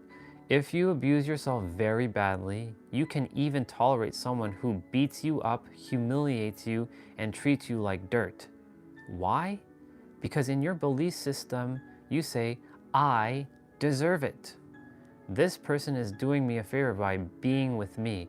I am not worthy of love and respect. I'm not good enough. We have the requirement to be accepted and to be loved by others. But we cannot accept and love ourselves. This right here, this line right here. I'm going to reread it. We have the requirement to be accepted and to be loved by others. But we cannot accept and love ourselves. Yeah, show me a God who hasn't abused. Exactly, fact checked. Exactly. The more self-love we have, the less we will experience self-abuse. So if you love yourself so unconditionally, you will no longer abuse yourself. Exactly. This is why when I share with you guys that I love you, I don't mean this in a romantic way. I mean this from the soul way. I love your soul because I love my soul, and your soul and my soul are one with each other. Your soul and my soul are one. We are one. I see everything as one. I'm not separate from you, and you may see me separate from you, but I don't see me separate from you. I see you one with me, so thus I love you, and I will not hate you. I don't care what you say to me. You can hate my guts. That's cool. I love you. Plain and simple. I refuse to go back to that. But yeah, self-love. When you have self-love, you have love for everything. When you don't have self-love, let's just say you're gonna be, you basically already know what's gonna happen. I'm gonna reread that line. The more self-love we have, the less we will experience self-abuse. Self-abuse comes from self-rejection, and self-rejection comes from having an image of what it means to be perfect and never measuring up to the ideal. Our image of perfection is the reason we reject ourselves. It is why we don't accept ourselves the way we are, and why we don't accept others the way they are. This is why, for me, I accept you all as you are. Do not have to change. You are perfect as you are in my eyes. Be you. Be the true you. Let go of the masks. But it may take some time. When you're here in this space, just be yourself. Be you. I desire to see the real you, the true you, who you choose to be, of course.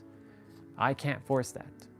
That is up to you. And I don't ever desire you to ever feel forced to put on a mask. It's for those who come on and they desire to cause chaos, cool.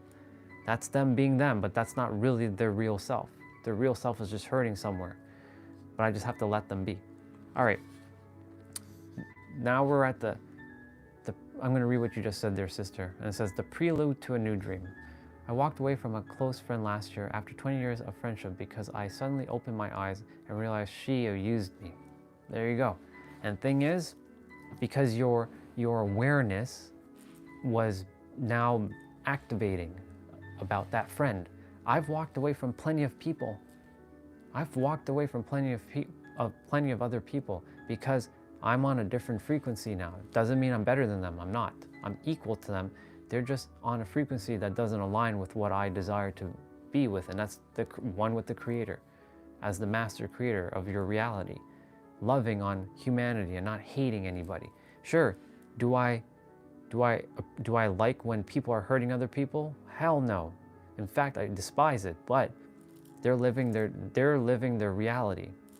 I have to accept what it is. But the thing is, if I see somebody hurting another person physically, you better believe I'm going to intervene. I'm going to stop them. But then I'm going to pull that person aside. I'm like, look, you're hurting yourself by hurting this other person. This is you. You know what I'm saying? Show me a God who hasn't abused. And yeah, exactly. I know you already said that fact check, but like, thank you for sharing that again. It hurts, but it's a healthier life. Exactly. It is a healthier life. You're saying yes to you, basically, sister. That's what you're doing. You're saying yes to you.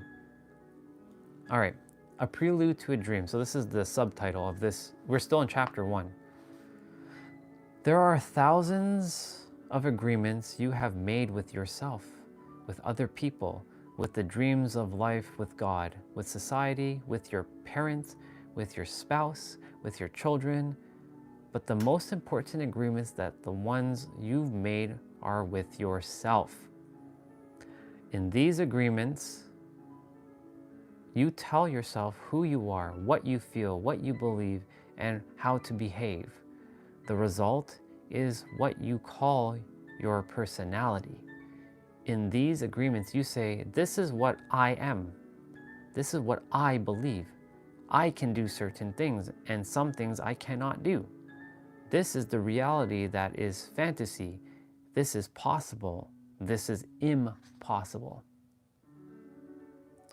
Also, a lot don't love themselves enough to stand up for their own selves, to love themselves. Yeah. Thing is, yes, Jesus did go on the cross to do that, but the thing is, Jesus is one with us, and we're not doing any Bible fact checking here, but like, you are one with Jesus is one with God. You are one with God. Jesus and you are one and the same. He's just in a different body. But be still and know. There's a verse in the Bible that says, be still and know that I am God. But a lot of people who are under the Christian realm, Christian programming, I'll call it, they forget that term. They forget that verse.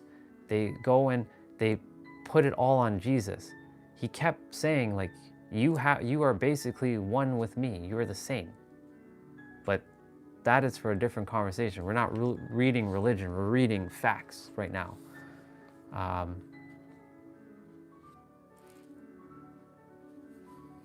Let's see. That's why they have the ones who are around and treat the same way. They treat themselves with no love. A lot of misunderstanding there. Yes, exactly. All right. Where was I on this part of the prelude to dream? Okay, perfect. The result is that okay, we already read that. This is what, okay, perfect. I know where we are. One single agreement is not such a problem, but we have many agreements that make us suffer, that make us fail in life. If you desire to live a life of joy and fulfillment, you have to find the courage to break those agreements. I'm going to read everything in the chat shortly. You have to find the courage to break those agreements. That's what I've been doing in the last couple of years. That are fear-based and claim your personal power. The agreements that come from fear require us to expand a lot of, the agreements that come from fear require us to expend a lot of energy. But the agreements that come from love help us to conserve energy and even gain extra energy. So basically, because I've been cultivating self-love and I'm going on the agreements of love, that's why I can speak for hours. I'm not drained at all. I have so much energy. I can keep going. And you guys feed that energy to me as well too, because a lot of it is love for each other. And we just keep feeding it. It's like infinite energy. It's like the infinity symbol, literally. Each of us is born with a certain amount of personal power that we rebuild every day after we rest. Unfortunately, we spend all of our personal power first to create all these agreements and then to keep these agreements. So we create all these so-called things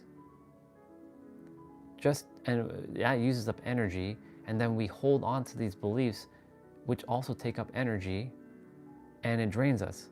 And the thing is, I've just let go of a lot of things. I'm just like, I'm one with the Creator. That doesn't drain my energy, that gives me energy. I don't even have to think about anything. I don't have to think about, I am this person and I have to be this thing and I have to be that thing. That takes up a lot of energy. It's basically the false mask again. All right, let's see. Our personal power is dissipated by all the agreements we have created. And the result is that we feel powerless. Exactly, fact check. You are one with the Creator because you are the creator of your reality. You are the master creator, or you can call it the master alchemist, or the master wizard, or you are the universe, or you're the limitless being, or the infinite one. Whatever name you give it, this is who you are at your core. Yes, you are, Jan. You are too. 100%, brother. You are that too. All of you are. Every single one of you. Know that. This is why I say know thyself. Remember thyself. This is who you are at your core. All right. We have just enough power to survive each day. Listen to this one. Listen carefully. We have just enough power to survive each day because most of it is used to keep the agreements that traps us in the dream of the planet. How can we change the entire dream of our life when we have no power to change even the smallest agreement? I'm going to read that one again. How can we change the entire dream of our life when we have no power or no energy to change even the smallest agreement? That's a question, basically. If we can see it is our agreement that rules our own life, and we don't like the dream of our own life, we require to change the agreement. When we are finally ready to change our agreements, there are 4 very powerful agreements that will help us to break those agreements that will come from fear and deplete our energy. Each time you break an agreement, all the power you use to create it returns to you. If you adopt these 4 agreements, you will create enough personal power for you to change the entire system of your agreements. You require a very strong will in order to adopt the 4 agreements. So this is where shit's going to start to get real with you inside. But if you can begin to live your life with these agreements, the transformations in your life will be amazing. You will see the drama of hell disappear right before your very eyes. Instead of living in a dream of hell, you will be creating a new dream, your personal dream of heaven. So that's chapter 1, just so you all know. That was chapter 1. So we just read a fair bit. I'm gonna stop for a moment. That was chapter 1. Being in fear keeps you on the edge. When the next thing I have to look out for. Yeah, creating your own dreams. What do I have to avoid? How do I, after, hey sister, we were just reading a little bit of the 4 agreements. I'm on chapter 1, I'm on chapter 2, which is starting the 4 agreements, which is gonna be the next chapter I'm gonna read just in a moment. So good to have you here, sister. Welcome, Recovery is a Choice. Love you, sister. So glad that you're here. But yeah, Tiny Problem, you're spot on. I don't know if you have time, but I'm gonna read a little bit more. I know our sister Jay, she's still here. I know she said she had to jump off soon, but like, I'm grateful that I got to read a little bit of this. Yeah, Jay, if you can, find a way to either buy this book or buy it online or even download it if you can. Because like, it's a really good book. It's an easy book. It's a really good book. This is a book that you will reread countless of times, and you will always pick up something new from this book. Like I said, I have read this book at least 80 times, back to front, and I hadn't read it in almost 3 years, since 2022. And now, because of all the new insights and wisdom that has came through, has been made aware to me, this book right here has now shown me that I am on the path that I'm meant to walk. This is why I'm doing what I'm doing. It is such a good book. But yeah, I'm gonna read chapter 2, which is the first agreement, which is called, I'm gonna quickly do that. It's called Be Impeccable with Your Words. And impeccable, you're gonna know what that means shortly. Be impeccable with your words. This is why your words are so powerful. They are so powerful. All right. Chapter 2. Be impeccable with your words, which is the very first agreement. Yes, you were here. I knew it, sister. I knew it. You were meant to be here today. There are no accidents. There are never any accidents. You were meant to be here today. And I'm so grateful, and I love you, sister, for being here. So thank you for being here. Okay. The first agreement is the most important one, and also the most difficult one to honor. Exactly, sister. Everything happens for a reason. Spot on. Recovery is a choice. Yeah. So the first agreement is the most important one and also the most difficult one to honor. It is so important that with just this first agreement, you will be able to transcend the level of existence I call heaven on earth. The first agreement is to be impeccable with your words. Hello, Venera. Welcome. So good to have you on. So good to have you on. It is very simple, but it is very, very powerful. Why your word? Your word is the power that listen to this carefully, everybody. Take a moment to pause for a second. Your word is the power that you have to create.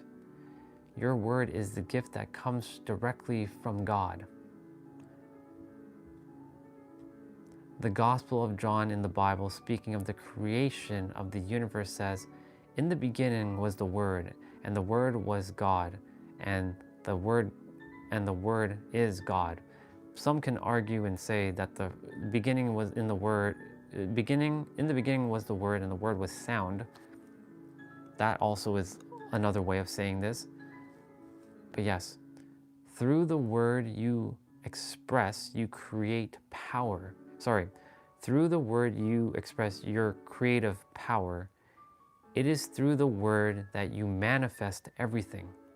Regardless of what language you speak, your intent manifests through the word, whether spoken or unspoken. What you dream, what you feel, what you really are will all be manifested through the word. The word is not just a sound or a written symbol. The word is a force. It's that energy that I was referring to as emotional conviction. When you speak such power into your words, you will literally create your life. You can either create or destroy. The word is a force. It is the power you have to express and communicate, to think and to thereby to create the events in your life. You can speak what other animals on the planet can speak. The word is the most powerful tool you have as a human. It is the tool of magic. But like a sword with two edges, your word can create the most beautiful dream, or your word can destroy everything around you. Hey, Elsa. From where? Toronto. Well, I live in San Diego, but I'm visiting Toronto. Welcome, by the way, Elsa. So let me reread that sentence again.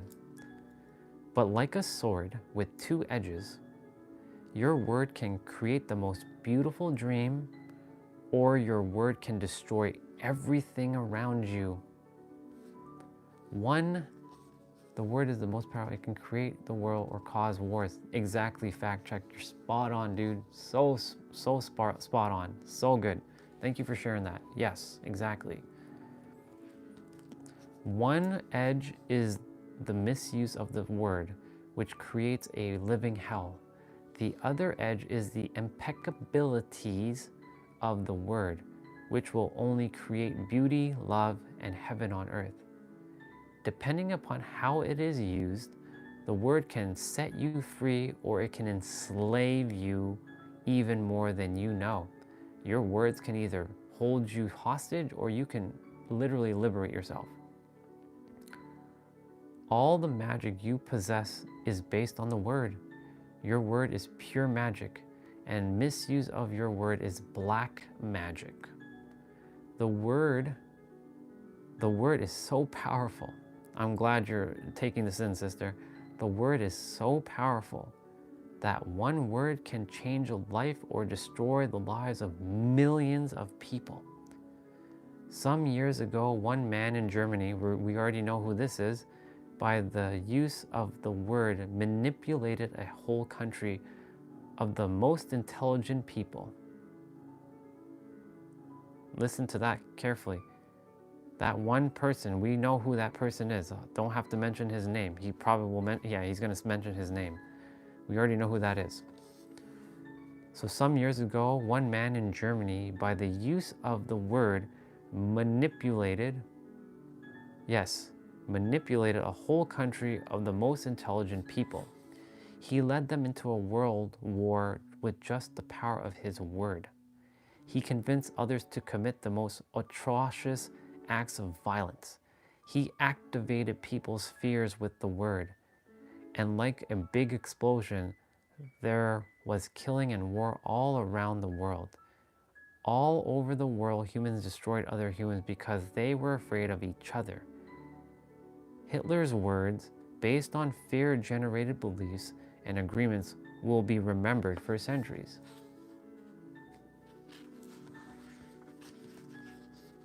Yes. The human mind is like a fertile ground where seeds are continually being planted. Well, he tapped into their anger. Well, he tapped into their anger and beliefs by using words to tap into their anger and beliefs.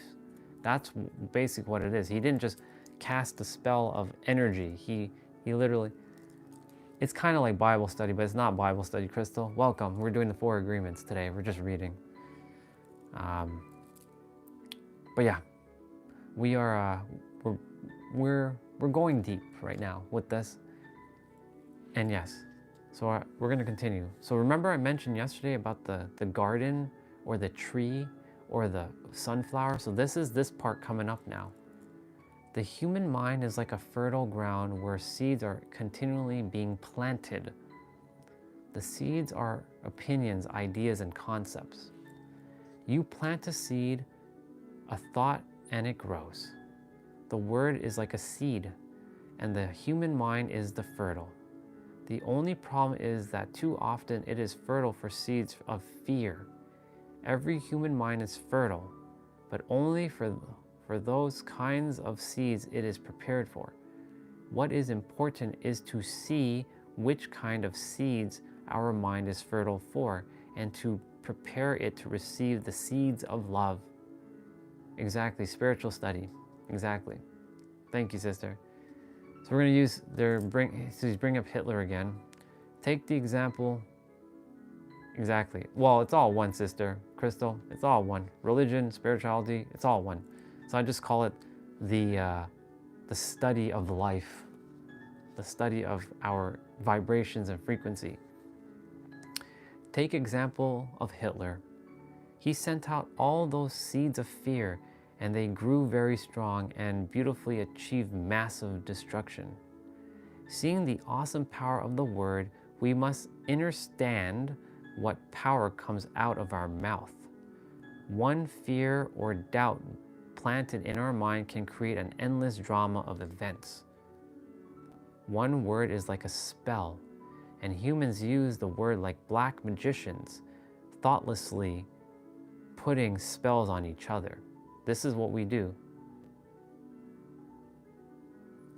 Thank you, sister, for your perspective there.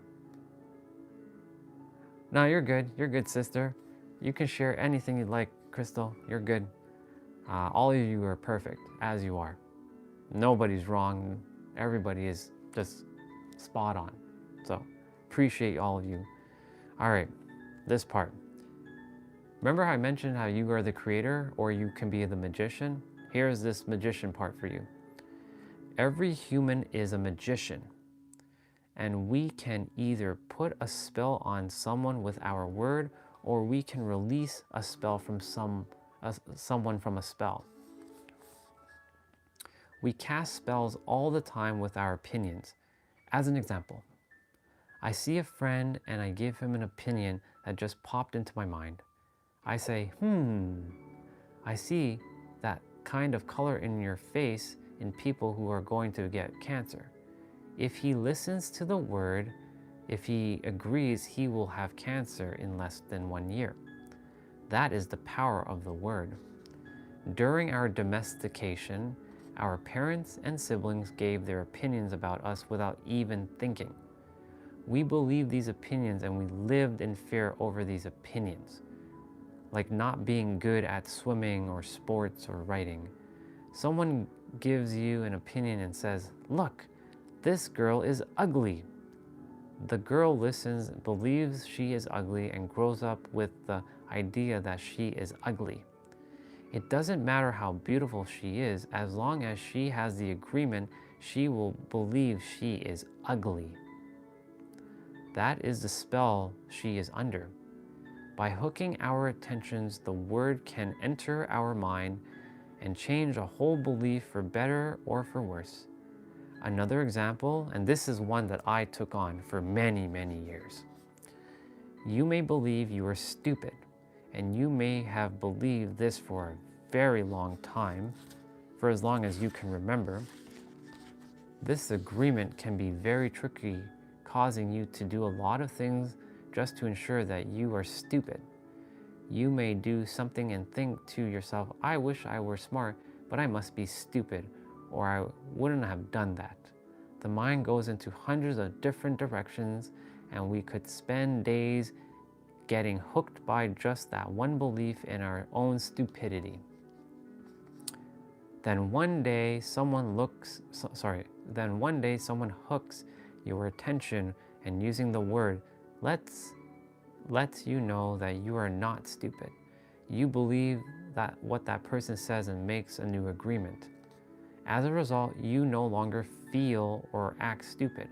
A whole spell is broken just by the power of the word.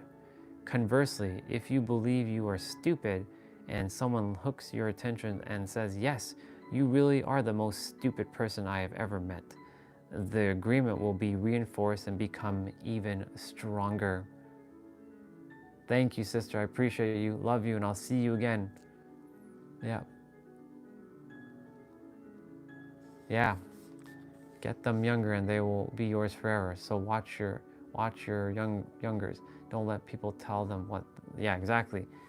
The thing is, it's going to talk about that just now. There's going to be a little girl they're going to mention in this book shortly.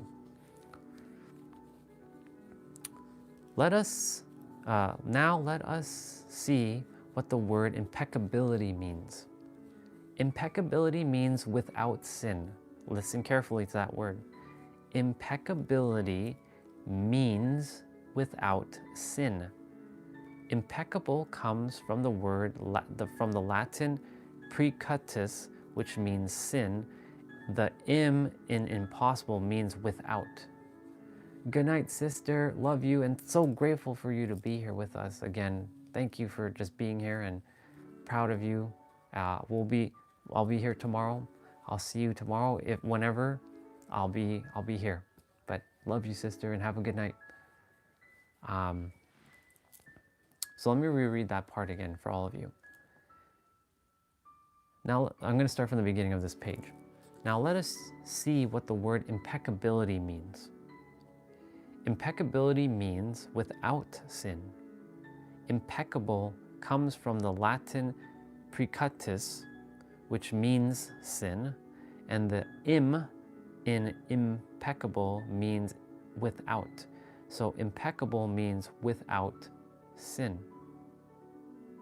Thank you, sister. I'll see you again soon. Religion talks about sin and sinners, but let's understand what it really means to sin. A sin is anything that you do which goes against yourself. Everything you feel or believe or say that goes against yourself is a sin. You go against yourself when you judge or blame yourself for anything. Being without sin is exactly the opposite. Being impeccable is not going against yourself. When you are impeccable, you take responsibilities for your actions, but you do not judge or blame yourself. So the author of this book, his name is Don Miguel Ruiz. So D-O-N, and then Miguel, M-I-G-U-E-L, and then Ruiz, R-U-I-Z or R-U-I-Z. R-U-I-Z is his last name. So yeah, his name is right there, right at the bottom. You're welcome, sister. Okay. Yeah, so let me read that last sentence again in that paragraph. When you become impeccable, you take responsibility for your actions, but you do not blame or judge yourself. From this viewpoint, the whole concept of sin changes from something moral or religious to something common sense. Sin begins with rejection of yourself. Self-rejection, there we go. Our camera came back. That was weird. That's interesting. There we go. That was weird. We had a little bit of a glitch there. My apologies, everybody. The phone just went like, Our phone went glitchy there. That happens once in a while now, it seems. I think because I'm live streaming so long that the phone's like, hey, give me a break. Give me a break. Okay, anyways, we're gonna continue. My apologies, the phone just, it does that. That is true. The phone, cold weather does make the phone glitch. Yeah, you're right. Okay. So let me reread that paragraph again. From this viewpoint, the whole concept of sin changes from something moral or religious to something common sense. Sin begins with rejection of yourself. Self-rejection is the biggest sin that you can commit. In religious terms, self-rejection is a mortal sin, which leads to death.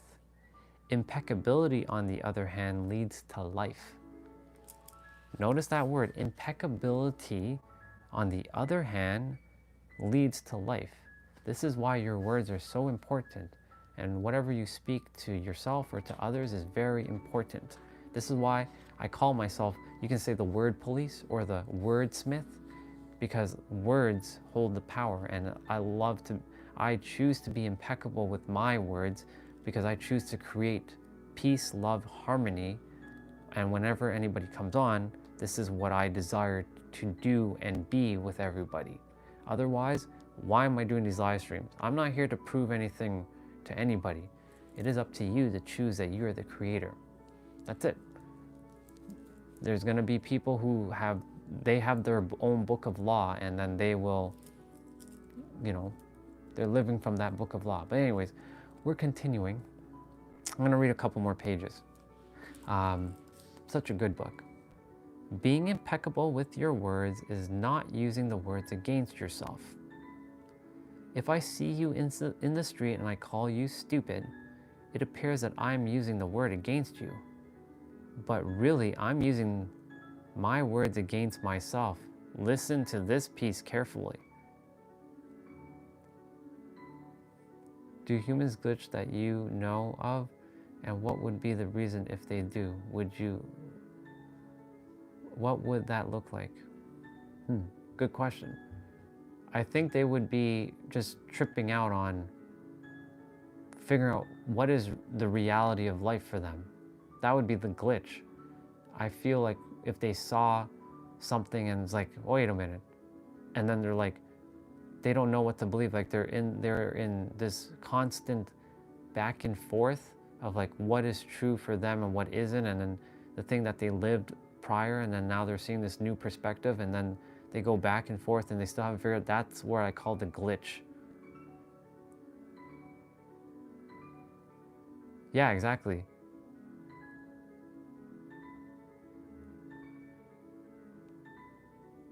Yes, I agree. I walked by someone yelling something about me today, and I was like, oh boy, he was glitching to me. Yeah, he was glitching. That's what it's basically someone who you are now in a whole new perspective, a whole new paradigm, and you are no longer in that old paradigm, and thus it's not normal to you anymore. It's like, wait, what the heck? Okay. Like you don't even really react or respond. You just, okay. The same thing happens on my stream when somebody's like texting, abusing me, hypothetically, and they're like, I hate you or something. Okay. You're glitching out. Okay. You're just glitching out. I like that terminology. You're in a glitch. But yes. So let me reread exactly. I hate you. Exactly. Fact check. I know you're just using that word, but I know you love me. But yeah, you're just glitching out whenever anybody says that.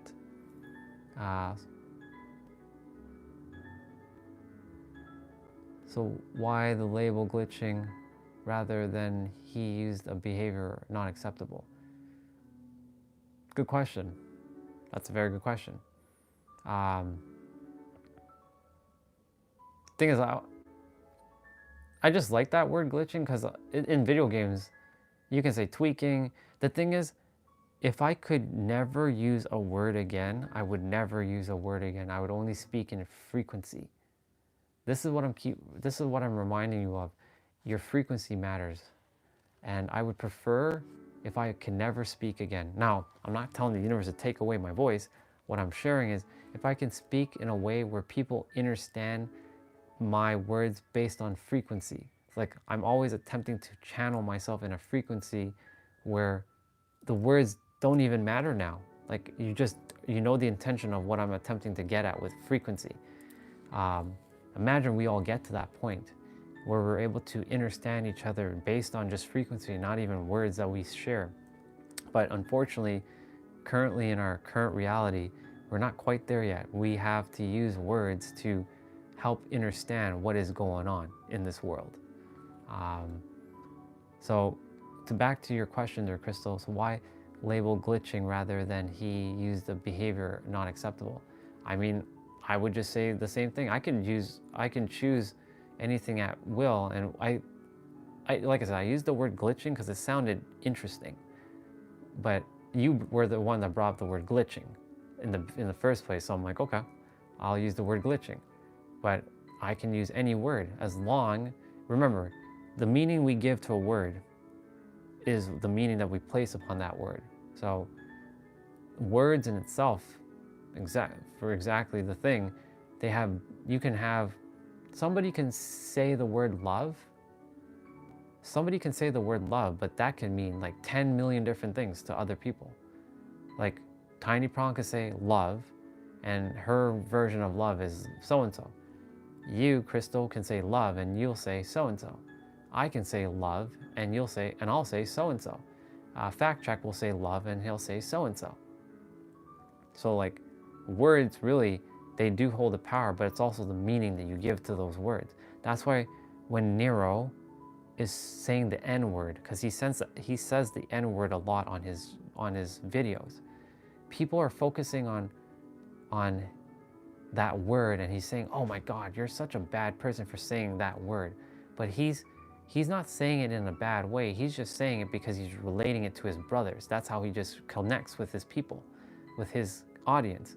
And he's saying, like, if you're getting hung up on just a simple word, then your consciousness is, you can use glitching here, or you can use, or tweaking, or twerking. Well, it's not twerking, it's tweaking.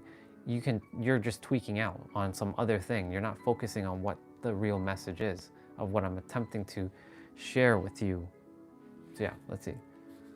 So it is interesting for you and others to label the behaviors that other people have, even if you are assuming by observation. But the thing is, I'm not assuming anymore. This is why, Crystal, there is an agreement.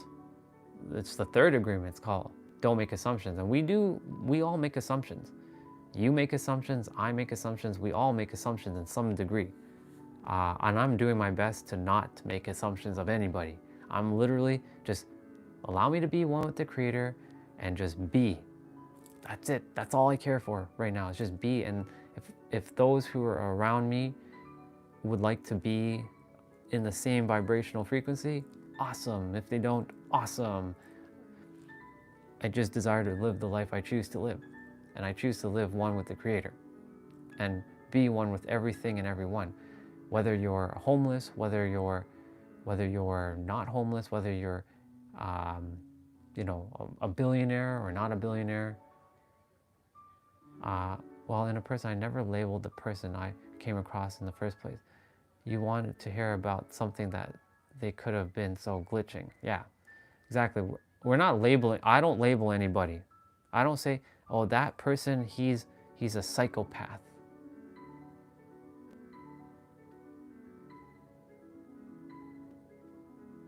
It's not helpful at all. That's the thing. Basically, Crystal, I'm attempting to never label anybody. Everything is a label, whether we like it or not. Like, every word I'm saying can be a label. So like, if I say you're a soul, that's technically a label, but I have to call you something, otherwise calling you nothing is nothing, and nothing doesn't actually exist. The word exists, but the thing doesn't exist. So for me, I just see you all as a soul. I don't see you anything else but a soul. That's it. That's my so-called label for all of you, is a soul. And yes, you can label anything fact check. You're so spot on. Everything is, look, this, what do we call this? This is a sofa. That's a label. Why isn't it called blah, blah, blah, blah?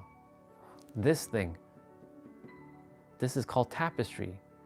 This is a label or a poster. Why isn't it called duh-duh-duh-duh, right? Why isn't it called that? That's a label. We created a label for this thing to understand why is it called this. Otherwise, if this thing here was here, you'd be like, what do you call that thing? And then we'd have to give it some sort of thing. Our brain likes to conceptualize things and understand what it is. Otherwise, we would be going crazy. Our mind would be going nuts. Our mind would be going nuts if we didn't know what this thing was. Or like the sofa, or even this microphone. We would just be going crazy. Yeah, your cancer. Let's see, where are you? Right here. There you are. Right here. Oop, right here. Exactly, fact check. You can label anything and everywhere in any way, precisely. Okay, let me continue to read. Where was I? Where was I? Ah, yes, we're just starting this next page. So the creation then is conceptualizing by labeling. Yeah, pretty much. Because we have to conceptualize everything with our mind, otherwise we'd go freaking crazy. Our mind, the thing is, our soul has the answers. It knows everything, but our mind has simply forgotten everything, and thus we as humans have to label everything to conceptualize it. Otherwise, we'd go freaking nuts, because our mind would be like, you can say the word glitching out or be like, oh my God. But yeah.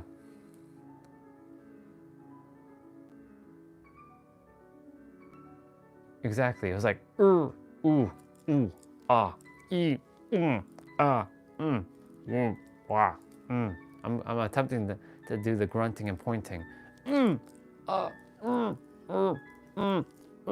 This is my attempt to be in the past.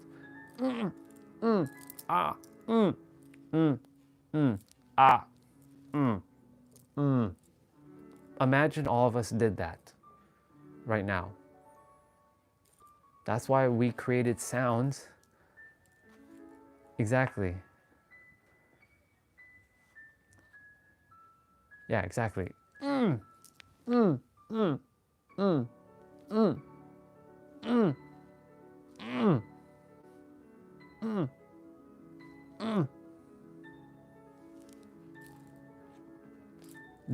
I do bebop. Beep, bop, boop, oop, ah, hoo, ooh, ee, ah, beep, bop, boop, boop, boop. What up, KJ? Welcome. Basically, yes, we have to unfortunately label things like sofa and tapestry so that our brain can conceptualize things, right? Because if we don't label things, like calling this a book, if we didn't label this a book, what do we call this? Like, it's just sounds. Words are just sounds as well that our ears can perceive, but then our brain is like conceptualizing, this is the word, and it makes sense. This is called book. When you were born, you didn't know that this was called a book. Your soul knows, but your mind totally forgot, because your mind, I keep saying this, your mind was given to you to simply forget. I found my home and love it. Hey, I love it. Thank you for being here, KJ. This is awesome. Honestly, Jose, dude, if I could, I would literally just eat air all day and just be telepathy. Do you know how friggin' awesome that would be? Telepathy and just eating air. I wouldn't have to think about cooking or eating food, maybe even not even drinking water, and just eating air and just like telepathically transferring the thoughts that I have. That would be friggin' badass. What other animals on the planet can use words to communicate, though I do believe they have some of their own language. Well, parrots. You can call it babble, right? There you go. Yeah, it's babbling. But even that word, Crystal, where did that word come from? Because that word babble is a label too. Because babble, who came up with the word babble? Do you see what I'm saying? It's a label. Everything is technically a label because our brain has to conceptualize what babble is. Because babble is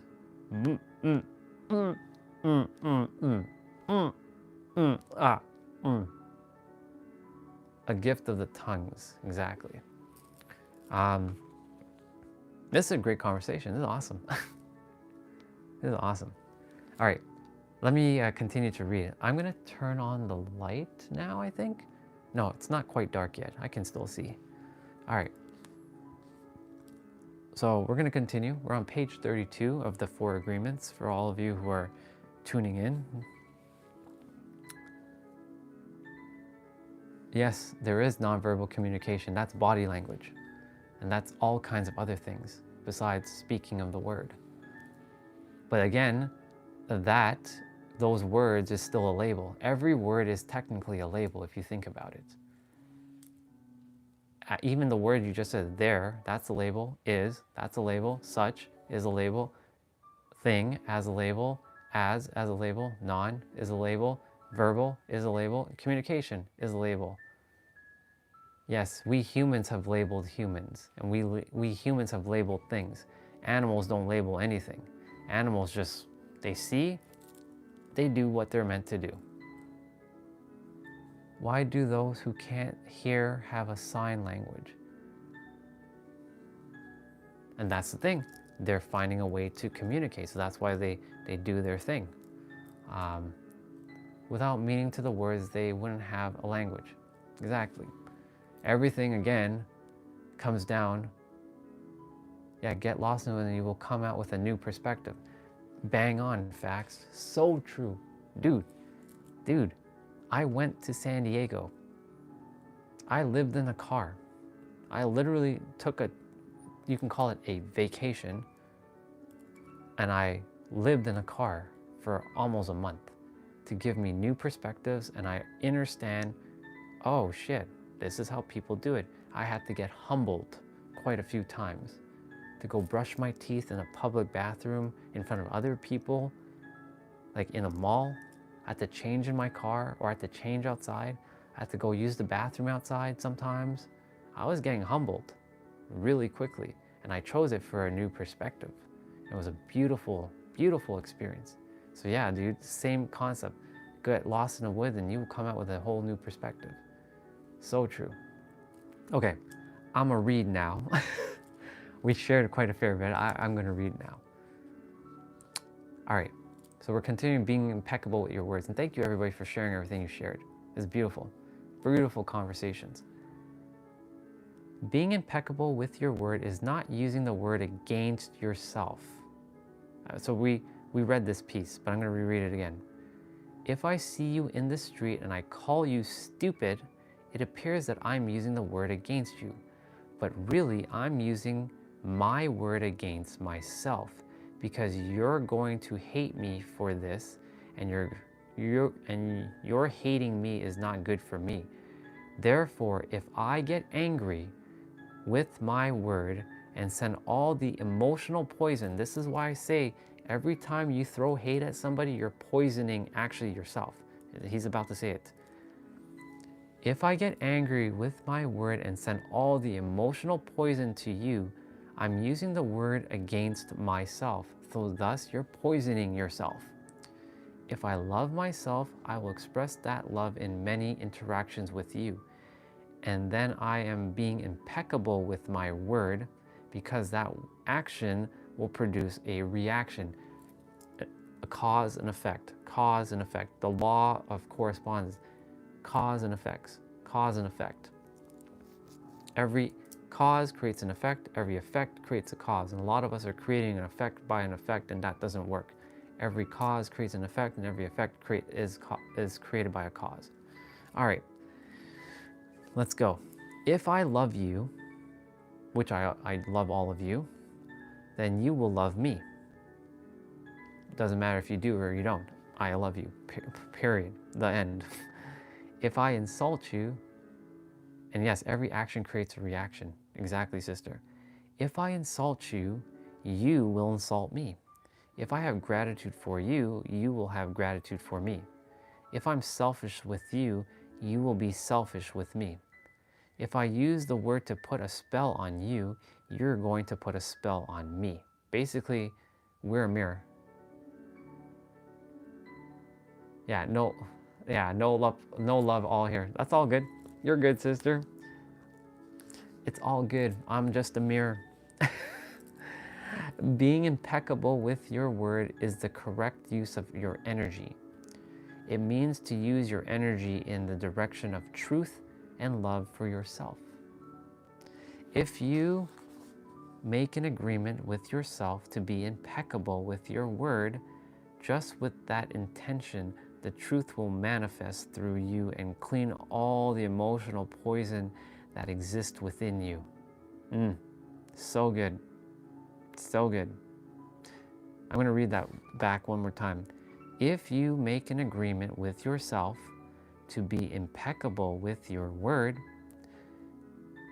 just with that intention, the truth will manifest through you and clean all the emotional poison that exists within yourself or within you. But making this agreement is difficult because we have learned to do precisely the opposite. We have learned to lie as a habit of our communication with others, and more importantly, with ourselves. We are not impeccable with our words. The power of the word is completely misused in hell. We use the word to curse, to blame, to find guilt, to destroy. Of course, we also use it in the right way, but not too often. Mostly we use the word to spread our personal poison, to express anger, jealousy, envy, and hate. I've been guilty of that for 20 plus years.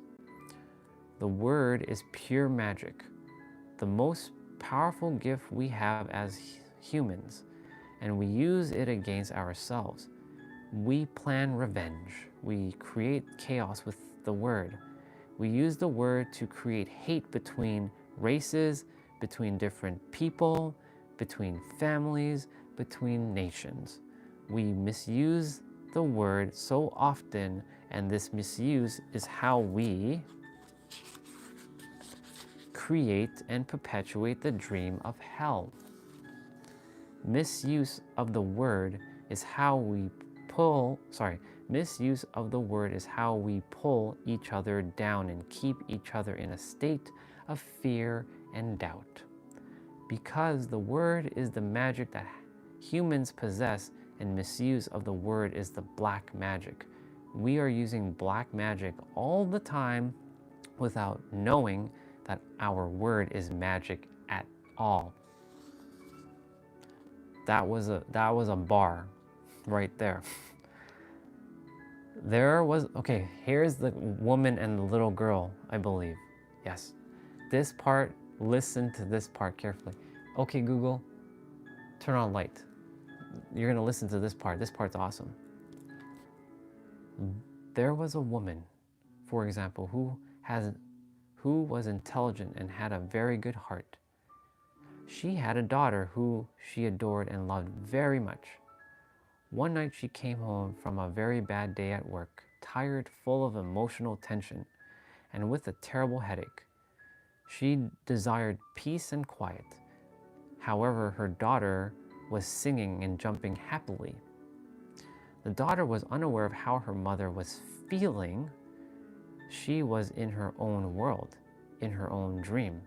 She felt so wonderful, and she was jumping and singing louder and louder, expressing her joy and her love. She was singing so loud that it made her mom's headache even worse. And at a certain moment, the mom lost control. Angrily, she looked at her beautiful daughter, her beautiful little girl, and said, "Shut up. You have an ugly voice. Can you just shut up?" The truth is that the mother's tolerance for any noise was non-existent. It was not the little girl's voice was ugly, but the daughter believed what her mother said. And in that moment, she made an agreement with herself. And this is what we do when we're growing up. I've done it, you've done it, we've all done it in some way. After that, she no longer sang because she believed her voice was ugly and would bother anyone who heard it. She became shy at school, and if she was asked to sing, she refused. Even speaking to others became difficult, so she stopped speaking her truth. Even speaking to others became difficult for her. Everything changed in the little girl because of this new agreement. She believed she must repress her emotions in order to be accepted and loved, all because of that one instance where her mom came home and wasn't at 100%. Ask yourself where in your life this has happened, because it's happened to some of you, if not all of you. It's definitely happened to me plenty of times. Plenty of times. Whenever we hear an opinion and believe it, we make an agreement, and it becomes part of our belief system.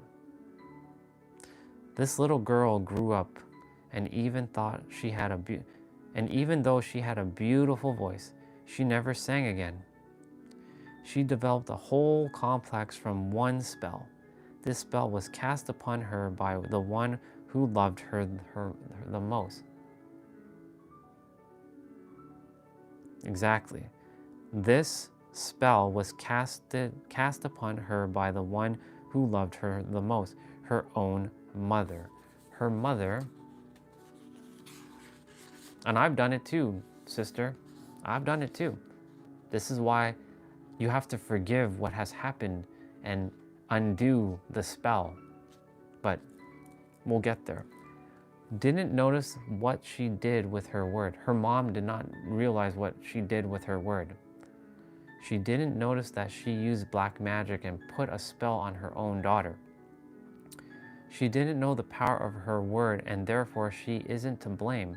She did what her own mother, father, and others had done to her in many ways. This is where we repeat the cycle, and this is where we, as cycle breakers, must break the cycle. They misuse the word. You all who have found this channel, our channel, are cycle breakers. You are meant to break the cycle. I am a cycle breaker, you're a cycle breaker, and every one of you are cycle breakers. If you choose to be that cycle breaker, otherwise you're just perpetuating what's happening again and again and again. How many times do we do this with our own children? We give them these types of opinions, and our child carries that black magic for years and years. People who love us do black magic on us, but they don't know what they do. And I used to blame my parents for everything, but they just simply weren't aware of the things they were saying to me because they didn't know that their words have power. Now that I know, I'm undoing all that has been said to me in the past. And vice versa, I'm undoing all the things that I've said to someone in the past. Let's see. Let's see. We give them these type. Okay, I already read that part. Okay. People who love us do black magic on us, but they do not know what they do. That is why this is here, right here. I just said it. I just gave the answer here. This is why we must forgive them. They don't know what they do. You must forgive. And if you choose not to forgive somebody who's done you wrong in the past, guess what? You are still poisoning yourself. Period, the end. Another example, you awake in the morning feeling very happy. You feel so wonderful. You stay 1 or 2 hours in front of the mirror, making yourself beautiful. Well, one of your best friends says, "What has happened to you? You look so ugly. Look at that dress you were wearing. You look so ridiculous." That's it. And that is enough to put you all the way down in hell. Maybe this girlfriend just told you this to hurt you, and she did. Let's see what Crystal said. Interesting how the world is rounded and fall in order, but at the same time, people desire the freedom without consequences. So the question is, why does freedom have to come at a consequence? Why does freedom have to be wrapped around with consequences? That's a question for you. Freedom is who we are by nature. We just created consequences for no reason. Sure, there are things that have happened in our life, and we have to take responsibility for our actions, for sure. But why does freedom have to be wrapped up? Okay, so why do we have religions? Why are we born? Why are we here? I'm asking, since you've asked a question, I'm asking a question. A question with a question. But I appreciate the questions. But this is how it is. This is just how our world has gone from, we've basically miscommunicated and misidentified what our truth really is. There's so many whys people ask. Exactly. There's always going to be a why. Like, why are we here? Why are there laws? Why is there religion? Why are there this? Why are there that? Why are there so many people? Why is there 8 billion people? Why are there borders between countries? Why are they even called countries? Why are we calling it this? Why do we call it sky? Why is this called tapestry? Why is this called microphone? Why? Lots of whys. Exactly. Why do men have to shoot with guns? But also, why do women also shoot with guns? Because women also shoot with guns too. Why do people hunt animals? Why do we eat animals? Why can't we just eat air? Why can't we just get along with each other? That's a great question. Why can't we all just get along with one another? There's a lot of whys. Why can't we get along with each other? Why must we always feel like we have to be right? I don't care to be right. I'm done with that. I've been done with that for a long time now. If you desire to be right, cool, be right. You're always going to be right. In your own perspective, you're always going to be right. I'm done being right. I just desire to be with the Creator. That's it. For me, personally, if I could live just with the Creator and forget all of this stuff around me, and I'm just like with the Creator, I'm good. Like, I'm good. That's it. Nothing else matters to me. I'm good. As long as like I'm not hurting anybody and nobody's like physically hurting me, and I can just be in love and have that love frequency all the time, I'm good. Would there be no commotion if we all just got along? Nothing to stir us, nothing to look out for. That's the thing. That's why, we argue about, should there be a balance in the world? Should there be love and hate? Should there be love and courage and fear? What if the thing is, if we all just got along, would we grow? And that would here comes the other question to answer that, to add to that is, what would be the point of coming down here? If everything was already lovey-dovey or all that, what would be the point to this world? This is why there's that million-dollar question. What is the point to life? What is really the point to life? And we get to choose. And some can say it's free will. Some can say it's destiny. I say it's both, because you can have both, because it's not just black or white. But, the thing is, like, what is the point of all this? Would there be too much of us from procreating for years and years and years? I mean, That's the thing. There's some people who've given birth to like 12 kids. There are like Crystal has given birth to quite a few kids. There's a lot of people who birthed a lot of kids. There wasn't a rule. They just kept popping out kids. Black magic is bad. I made all my children wash public bathrooms until they can support themselves, so they would know a lot of things. My point to say all this, yeah, I mean, what would be the point? If everything was all lovey-dovey and we came down here and we just all loved each other, what would be the point? We are attempting to get back to that, but then when we get there, what's next? Where do we go from there? What would be the point? Would we be growing? Would our soul be not even our soul, would our soul have a new experience, or would it just be bored out of its mind because it already is unconditional love up? Well, when I say up, I mean in the other realm, because there is no, how do I say it? There's no hate in the other realm. It's all just one.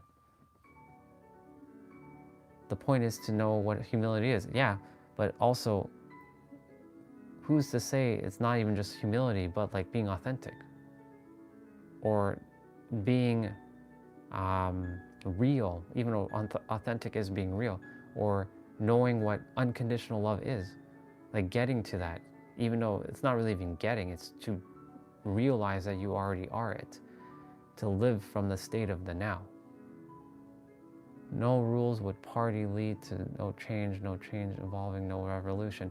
Thing is, why is that even important? My thing is, you can keep asking a question to another question. It's basically an infinite loop. That's where our brain is going to go crazy, because I can keep asking questions. You can say that and say, well, what's the point of that? Why do we have to have that? And then I can continue. And then, yeah, 500 years of one thing, and then what? And why wouldn't that be? Why would we require to know different things? That's what I'm saying, sister. That you can keep saying, and you can keep throwing that, and it's okay. My point is, what is the point to all of this? Like, that's why, for me personally, I just desire to just be one with the Creator, and that is it. That's my purpose. So I can just be of service, help others, and just go back home. And what would be the purpose of figuring out something new? Why is that important? And why is that important to share with other people? Why is that important? See? Do you see? Questions upon questions upon questions. It can get crazy. It can get very intense with those questions. But it's like, you're like in an infinite loop. Yeah, if you don't know what it's like to be poor, you will never appreciate being rich. Exactly, that's one point. The other thing too is, like, why is that important about knowing the difference between contrast and duality? Why is that important? That's what I'm saying. Like, for me, this is me. This has nothing, at this point, this has nothing to do with any of you personally. For me personally, I just desire to be one with the Creator. And I am already one with the Creator, because I'm one with everything. And that's it.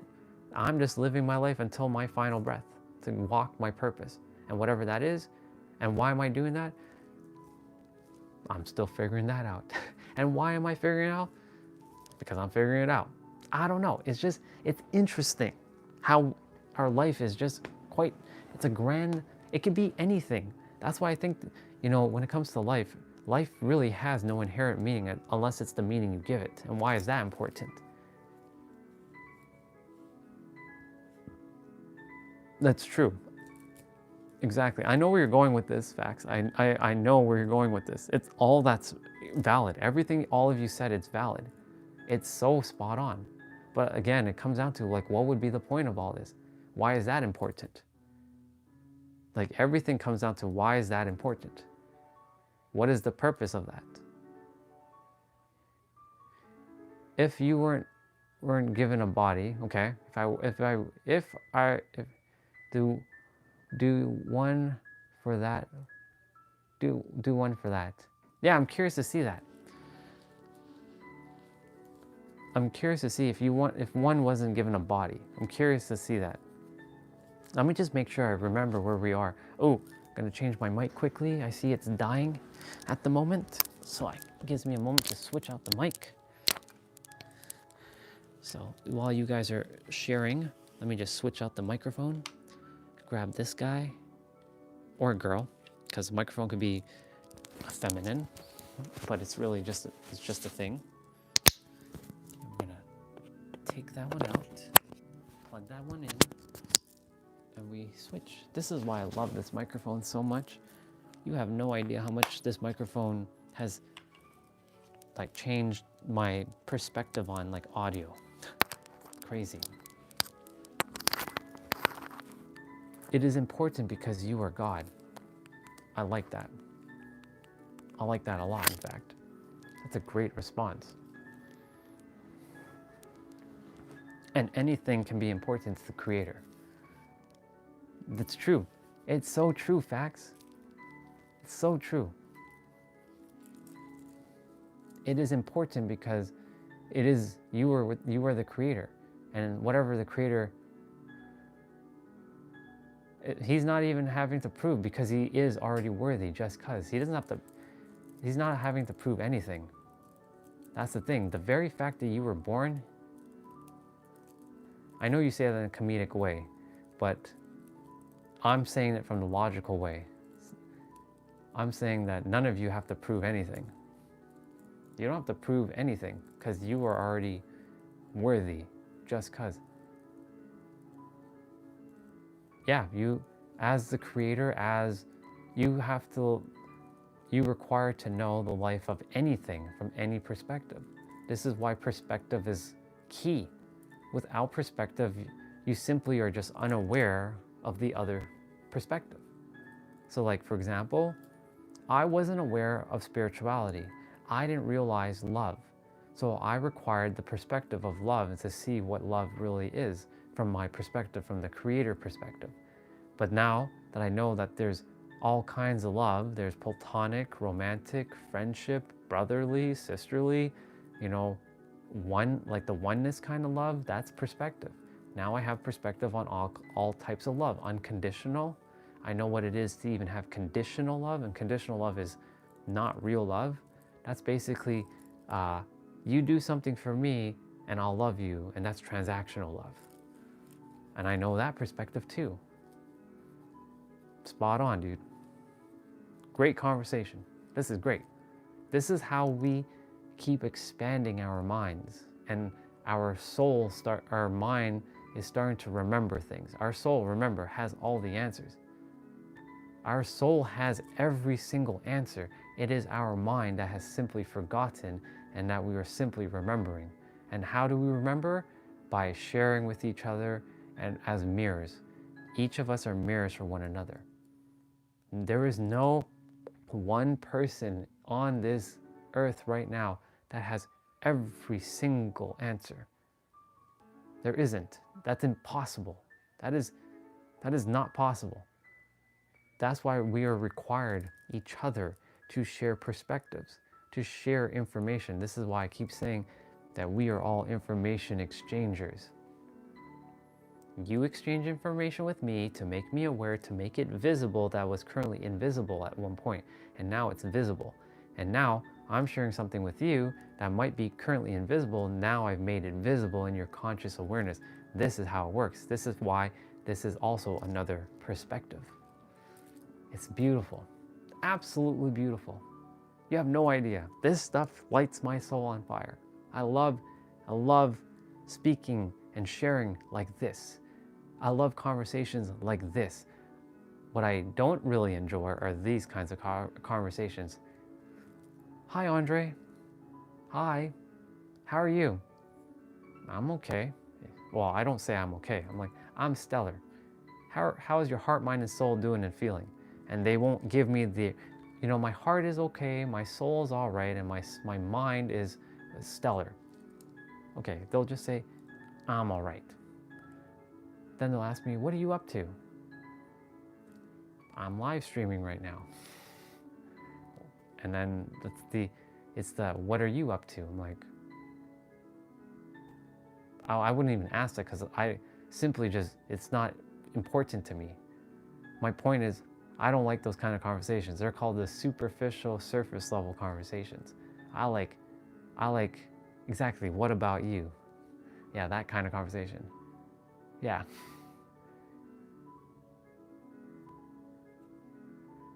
Exactly. Facts. I know that I was a speaker, a commentator at some point. I know that I was a pharaoh in one of my past incarnations. I know that deeply in my soul. It's not a belief, it's not a faith thing, it's a knowingness that I was the pharaoh in one of the incarnations, Ramses II or King Tut. They kept popping up ever since I was like a child. I just didn't know why. But yeah, this is amazing. I love this. I love this. Now, I will have to take a little bit of a pause just now. My mom will be back. I have to help her with some groceries, or I choose to help her with some groceries, packing them away. But we're going to continue to read because we're not done. I just don't remember where we were on the page. Oh, yes, I see it. I know where we are. We're going to continue. Okay, we were talking about the girl who was in front of the mirror and she spent 2 hours and she was putting on makeup and she was wearing a dress, and then her friend came out of nowhere and said, hey, you look ridiculous and ugly. So that's where we are. And then this is what the girl said. Maybe this girlfriend just told you this to hurt you. And she did. She gave you an opinion with all the power of her words behind it. If you accept the opinion, it becomes an agreement. Now, and you'll put all your power into that opinion. That opinion becomes black magic. These types of spells are difficult to break. The only thing that can break a spell is to make a new agreement based on truth.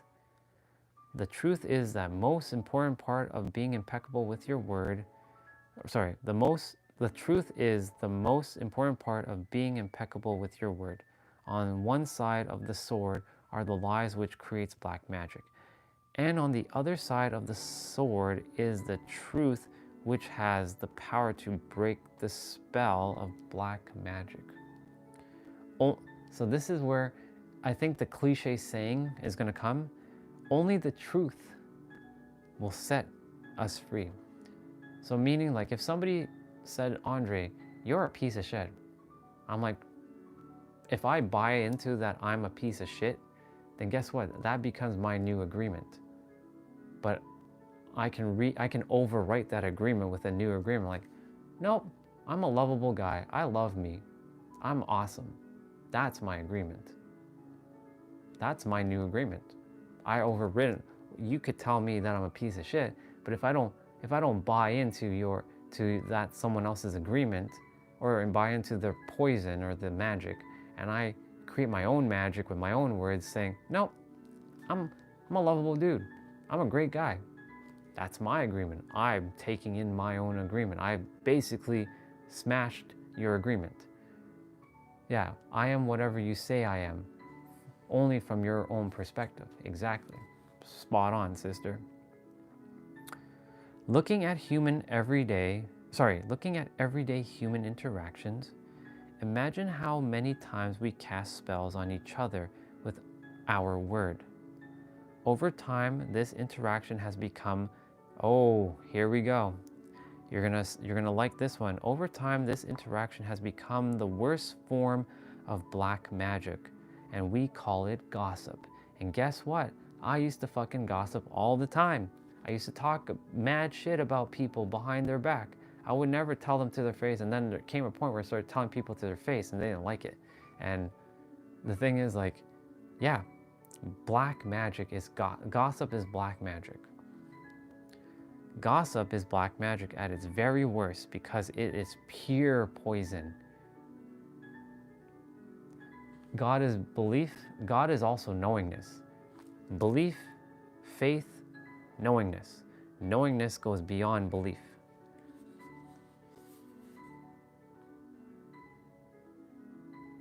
Exactly.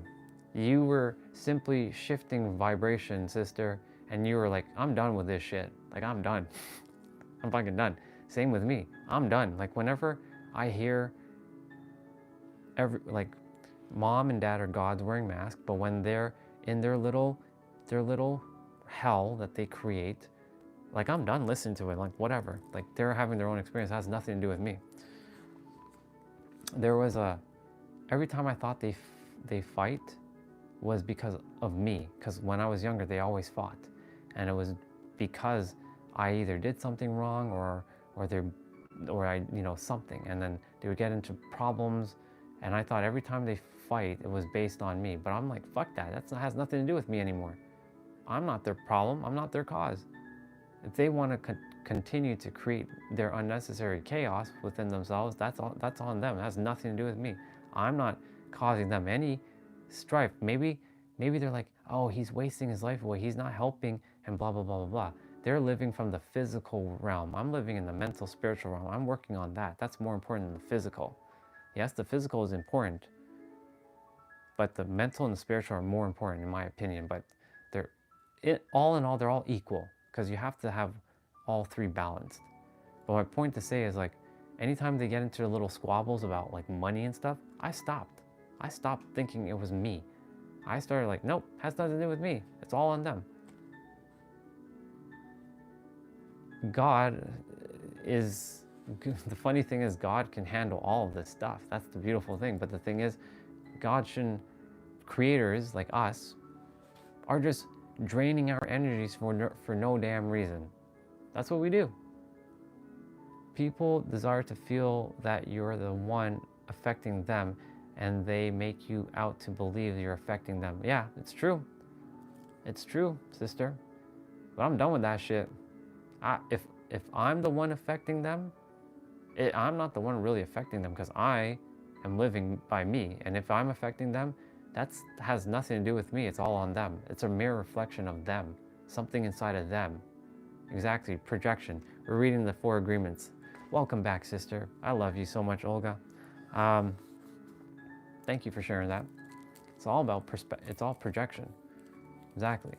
And here's the thing. This is how it works. Perception leads to projection, and projection leads to perception, and it creates this infinite loop until another perspective comes forth and smashes that loop. Perspective creates this projection creates perception, and then perception reinforces projection, and then it creates this nasty loop, or beautiful loop, depending on how you see it, right? And then until another perspective say, hey, this loop, let's say it's like a loop that's in lower vibration of like, oh, I think the world is shitty, but like, no, the world's actually beautiful. Yeah, PPP, sister. This world is actually beautiful. And now, okay, you're right. People are actually awesome. They can be kind. They can be nice. And now you have now created from a perspective and now a projection of like, oh, okay, people are nice. People are kind. And now that's my projection, and then becomes my perception of life. Okay, life can be awesome. It's cool. It's awesome. Amazing. And then sure enough, unless another perspective comes in, and you can either allow it to create, right, or destroy, because the choice is yours in the end. You can allow whatever to come in. Yeah. You dig too much into anything and you will find zero. It's round. Exactly. It's basically, you just have, all you got to do is just whatever feels aligned to you, live it, be it, and your journey is your journey, and you're gonna get a new perspective, a new perception based on another truth. So like a person like myself has showed up in some of your lives, and I have different perspectives. I see things differently from a lot of other gods, because a lot of gods don't think of themselves as gods, they just think of themselves as humans. But I see you all as sentient. You all have the answers. However, I'm just now a new perspective, another perspective. Yeah, exactly. We are just generating these because. Simply just because. It's interesting. It's interesting how we operate. We're the most fascinating creature on the planet. Really, we are. If you think about it, we are the most fascinating species, not even creature, species on the planet. But if we don't even take the time to even see the fascination that we are, I mean, well, you're just, well, whether you see it or you don't see it, I mean, that's kind of irrelevant. But my point to say is, if you take the time to see it, your mind's gonna be, wow, we really are quite the interesting, like so many people. That's why there's 8 billion, I say this, 8 billion different worlds or 8 billion different universes that lives on one world. And that was given to me by Nero. He made me aware of like, yeah, he's right. There's 8 billion different universes living on one planet. You, Tiny Problem, you, Olga, you, Fact Check, you, Crystal, and you, Jay, even though you're not here anymore, and everyone else, you're your own universe. You are your own universe. You made the rules to your universe, or somebody's made the rules and you've bought into the rules and you created it with the book of law that you have within yourself, because we all have that book of law, until you dismantle that book of law, which I'm currently really pulling out the page and it's like an empty book, or I'm rewriting the book with my new book of law, which is I am one with the Creator and I'm one with everything. That's it, period, the end.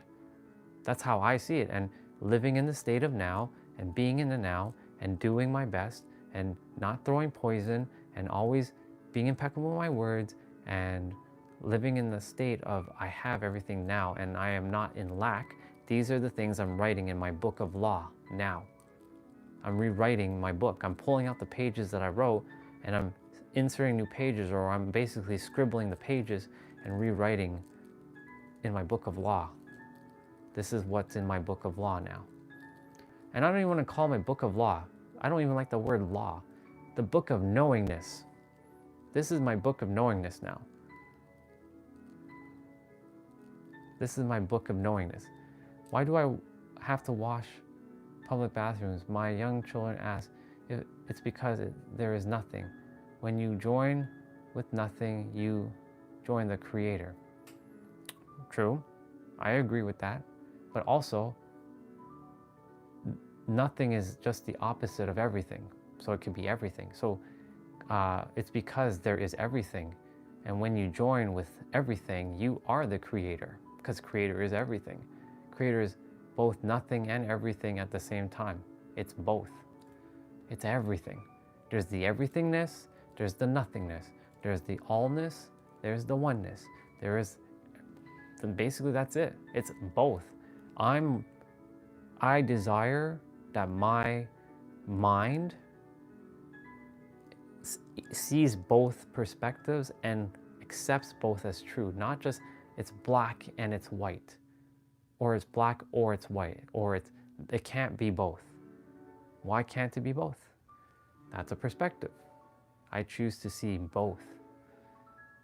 Me personally, I choose to see both. You all can choose whatever you choose to, that is your choice.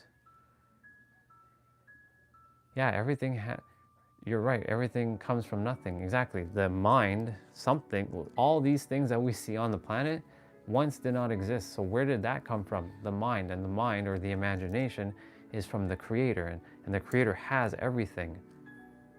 The Creator's flooding through our being, and it's literally creating everything right now. We have everything. It's both nothing. You're spot on, bro. It's both nothing and everything at the same time. It's absolutely nothing and it's absolutely everything at the same time. It's a beautiful thing when you can live in that perspective of both. Do I read horoscopes? I used to. I stopped because it's the meaning I give to it. So Christopher, it's the meaning I give to horoscopes. So if I read Aries, because technically I'm born under Aries, if I read Aries and it says, you are going to be a leader, I can buy into that. Or I can just say, yeah, I'm going to be a leader and I'm going to be rich and I'm going to do this. But I'm not even saying going to. I am already it now, here in the now. So horoscopes, great when you're first starting out, but there comes a point where you can just create based on what you feel instantly. But yeah, I stopped reading horoscopes a while ago. And let's see what sister said. Pure sheet of paper, blank slate, before life happened to make us all fall asleep, then wake up. Exactly. It's literally you all have that book of law, but I'm going to call it book of knowingness because I think knowingness just sounds like an awesome word. Like you know, right? Like you just know. The book of knowingness, you're constantly rewriting your book of knowingness. What do you believe or not even believe? What do you know is true or not true about your life and about life itself? I'm rewriting the book of knowingness right now in every present moment.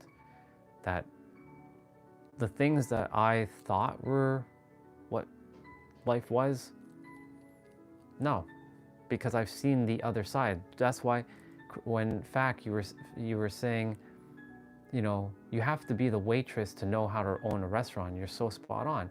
Because if I didn't know the other side, the other perspective, I wouldn't know. I'd simply be living just from one paradigm. Now that I have more than one perspective or paradigm, and that's, sister, that's the other P, the fourth P, paradigm. Paradigm is another, you can say it's a similar word to perspective. But if I'm living from a different paradigm of like, oh, I am rich, or I can be, or I know that I am rich, but I've always lived that I was poor. But now that I know that I am rich, now I have that perspective. But if I've never had that perspective or paradigm that I am rich, then guess what? I'm always going to be poor. The P, yeah, the P. Lots of P's, lots and lots of P's. Tons and tons. And look, there's a fifth P, sister, present. Let's add another P to that. Being in the present moment. Everything starts in the now. P. The P. Yeah. Is that 5 P's? Yeah, 5 P's. P. Yeah. P. P. Yeah, the 5 P's. Yeah, there you go. We add another P to this. Oh man. Yeah, P. It's the P. You're like, what the hell is a P? It's crazy. The P. That's what it is. The 5P. Yeah. Interesting. So cool. It's how do I say that? It's like I said, life has no inherent meaning unless it's the meaning you give to it. And again, that comes down to a paradigm, a perspective, and those things create your projection, perception, and it also creates your present moment. It really does create your present moment. Yeah, we can all write this book on the 5 P's. Literally, we all can write a book on the 5 P's, the 5 P's to life. Somebody make a note of that. We can all join and collaborate and write a book together. The 5 P's to life. Because really, that's what it is. Man, so good. Okay, we were reading at the part where they talked about gossip and black magic. So I'm going to reread that paragraph again. Now my mom will be back shortly, so I will pause and I'll leave piano music playing and go do the thing. Exactly, facts. All the gods in Hinduism were created from nothing because they came from somewhere. Spot on, dude. And they are everything at the same time.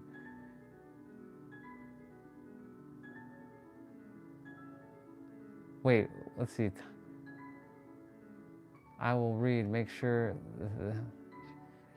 pictures. Sure, there'll be some like diagrams. But the funny thing is, Tiny, you're reading along this book and this has no pictures. So that is a belief. That is a belief. So the fact that you've been reading the PDF, this has no pictures, literally. And yet you've been reading along. So why does it have to have pictures? There's a question for you.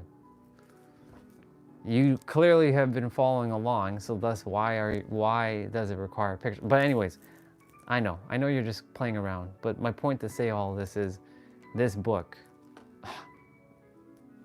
I'm so grateful to the universe. Aren't you visualizing this book too while you're reading it, or are you logically processing things?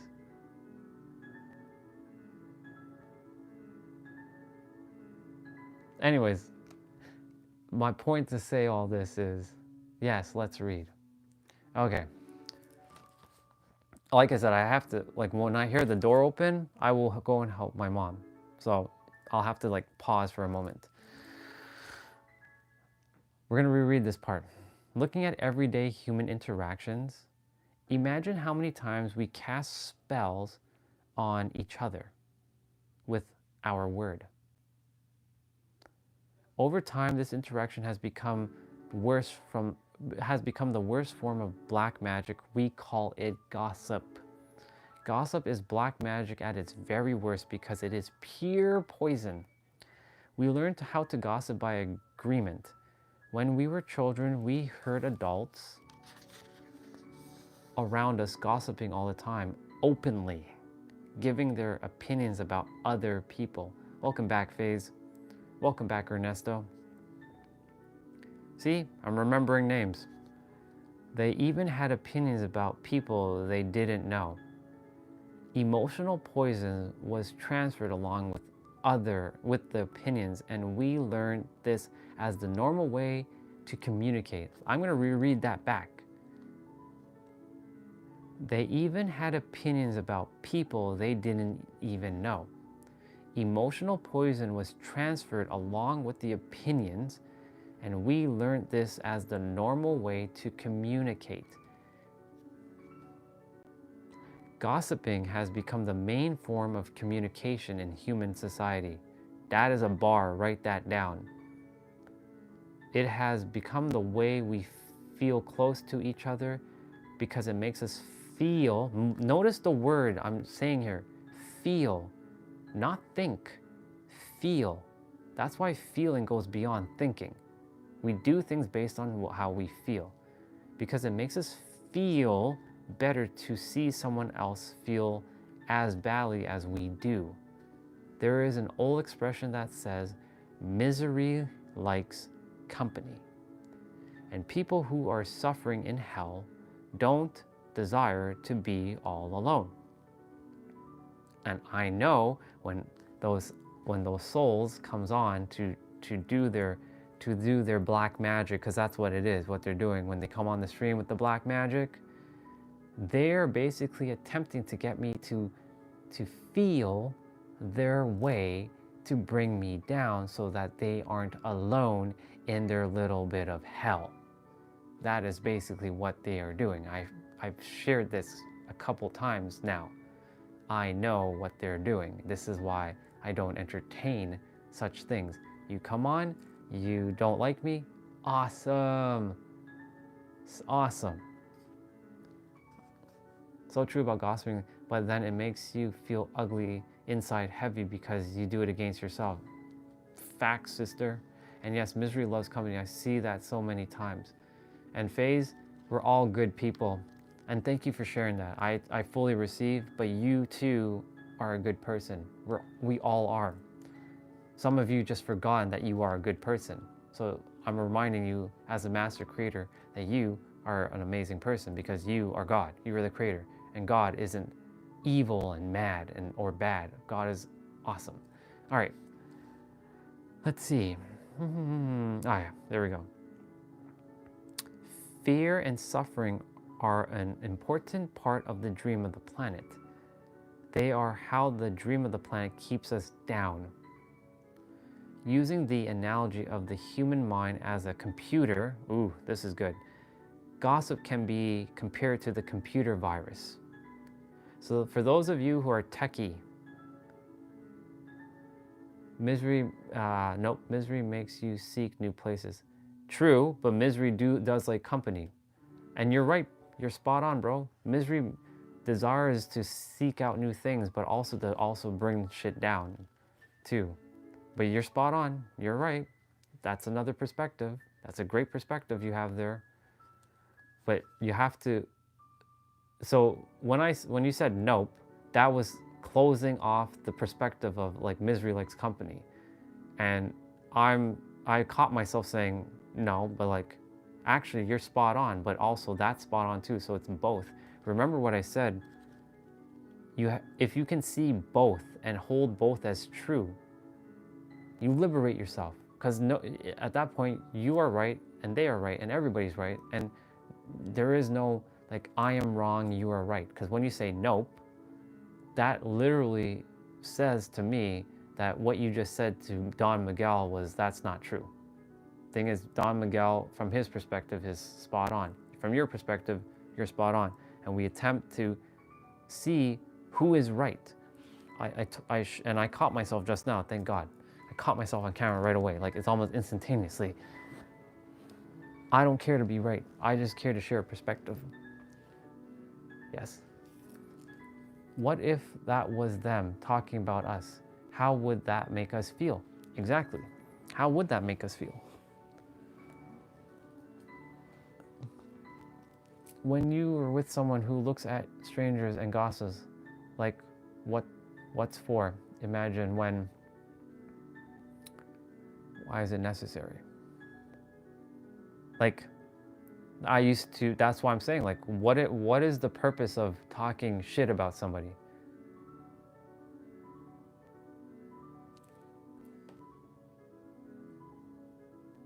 Like, when I'm gonna call it out, I'm gonna be mindful of what I'm sharing right now. Our brother Zubair. I knew he has a great soul. I know, everybody has a great soul. But he was misguided. And by misguided, I mean, from his perspective, he is right, but he hated humans. And I could feel that he hated humans. And I'm like, his hostility, I can feel the anger coming out, surging, seething, I should say. I'm like, okay.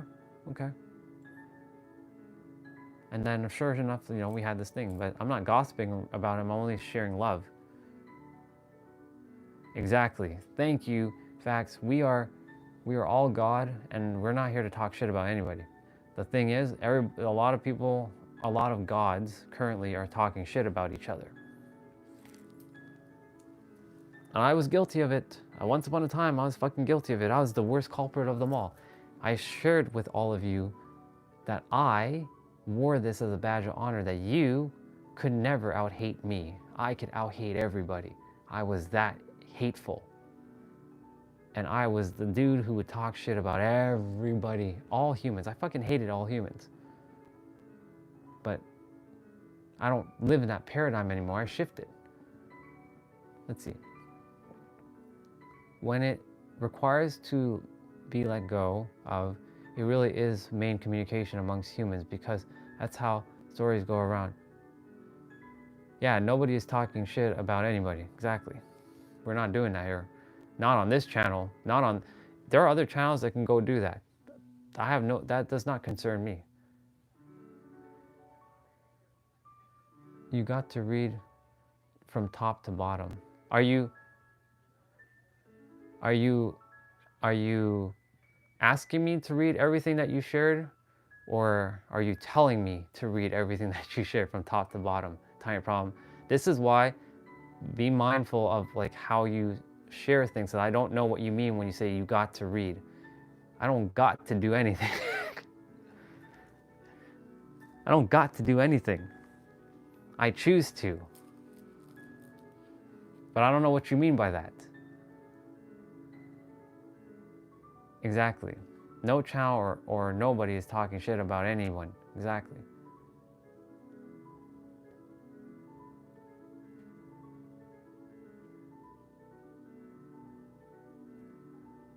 I've read everything you said, but again, you must elaborate because remember, you're speaking from the expectation that I am assuming that I know what you're talking about.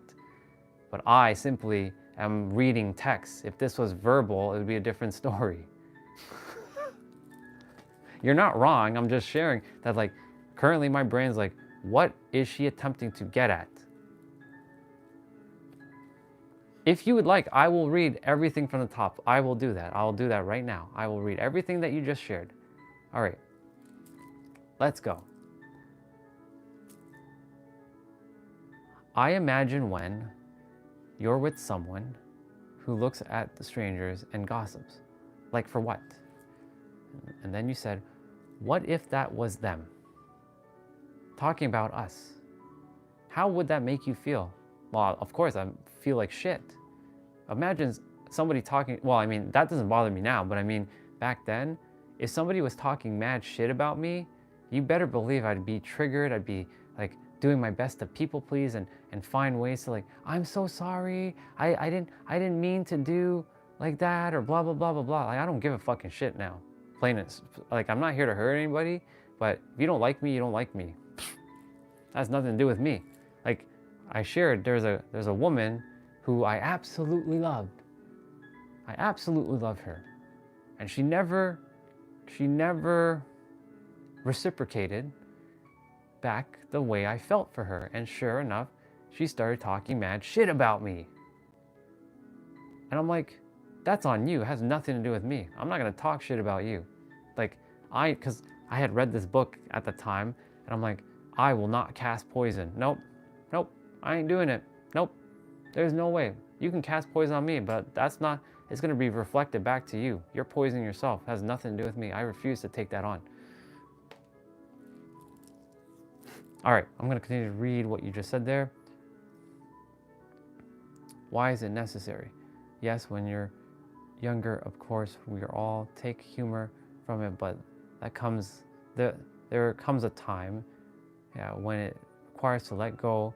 It really is main communication amongst humans because that's how stories go around.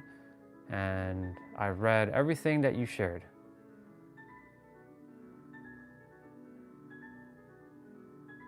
All right.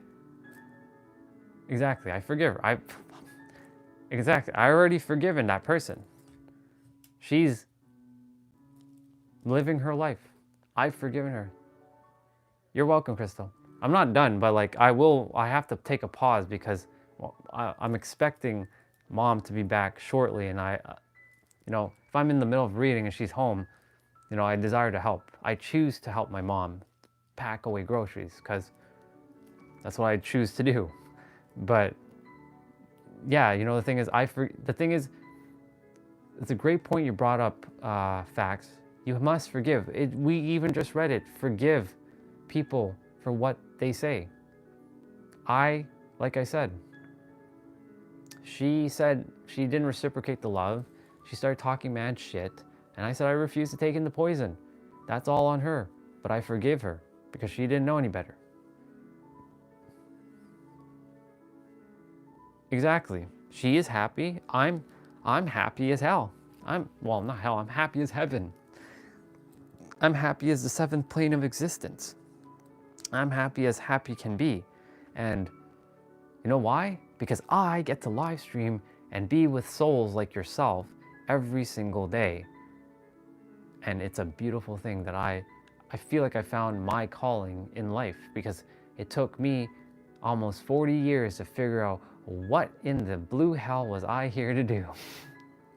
And sure enough, it's starting to happen. But my point to say is, I had to forgive her, and not just her, everybody else that has done me wrong in the past. Or the other expression of to done me wrong is done me dirty.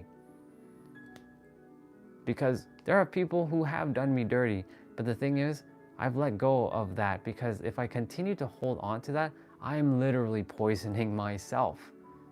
And I refuse to do energetic poison.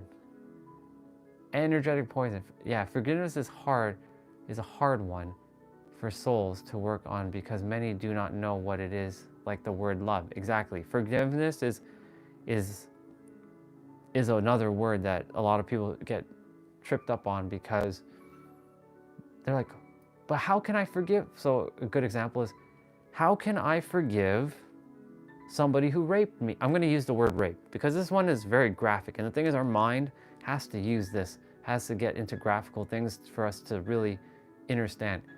If somebody raped you, how can you forgive that person for raping you? Like they physically did the thing to you. Like how can they do that? How can you forgive them? And I know it's not easy, but there comes a point where you can continue to relive the pain and you may bring it into a next relationship where it feels like you're being in that state. Or you can forgive and let go, which is, again, not easy. It's definitely not easy. But yeah, you can definitely process it. It takes time. It's not going to just snap your finger and like happen overnight, especially if you haven't done a lot of the deep inner play on yourself. But if you have done a lot of deep inner play, little things like that starts to become a little bit easier to release and let go of over time. And then you heal the traumas. That's why I was drawing like the invisible prison that we put ourselves into. That's why that drawing is so perfect for what it is, because we put ourselves in these prisons unknowingly to keep us safe, to protect us.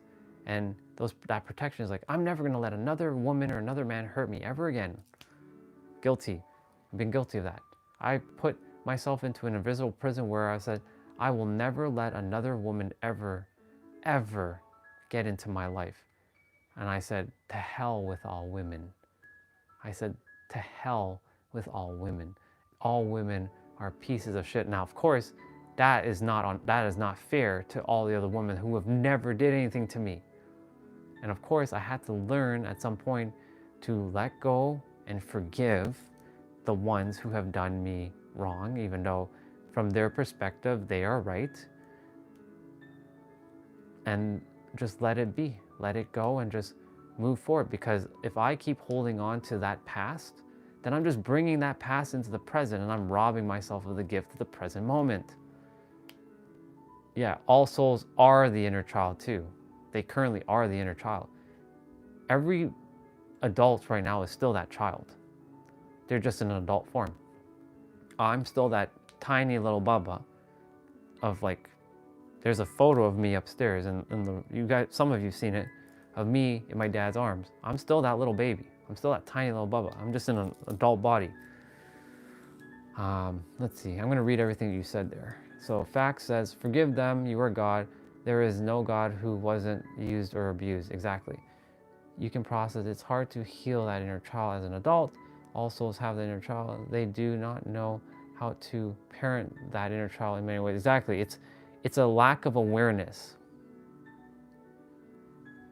Basically, anything that you don't know is just simply a form of you're just not aware of it until somebody makes you aware, another mirror, like you and I, Crystal, you and Facts, you and like Tiny Problem, you're all mirrors. And we mirror back the information on how to do it, how to parent yourself.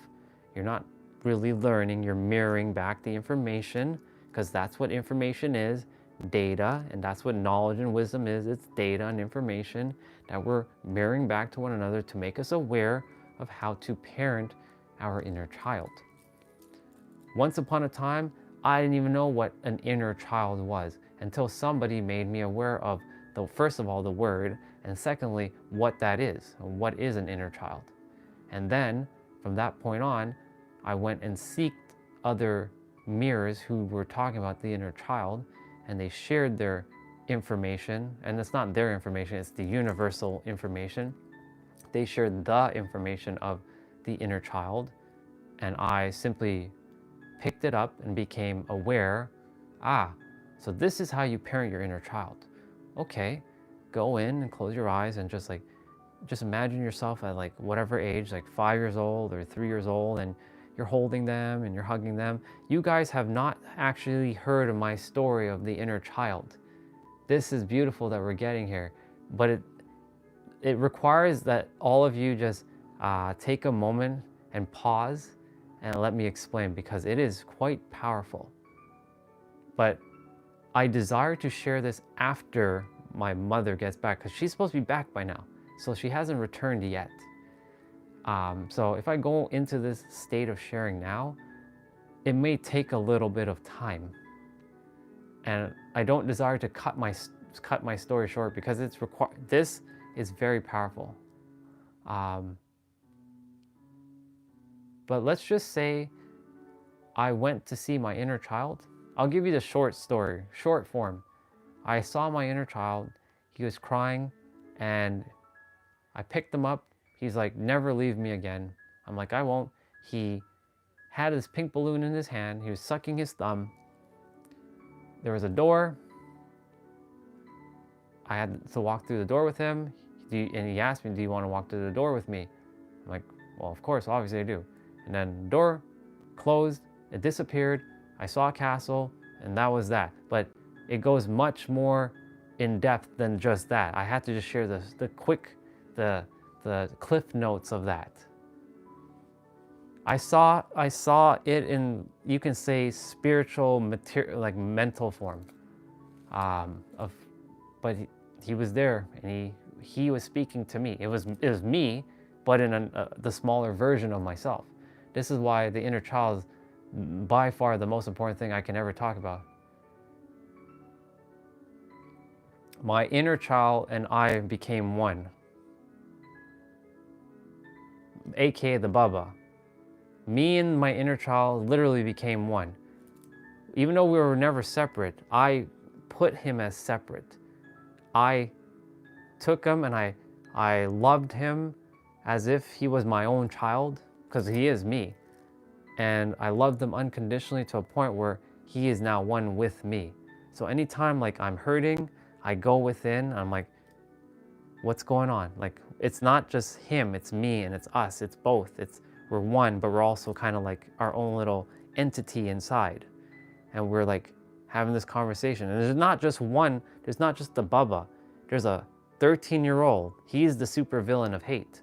He comes out with his cape and his bat, where he likes to carry like a sword, and he's got a mask on, and I have to sit with him too. It's inside.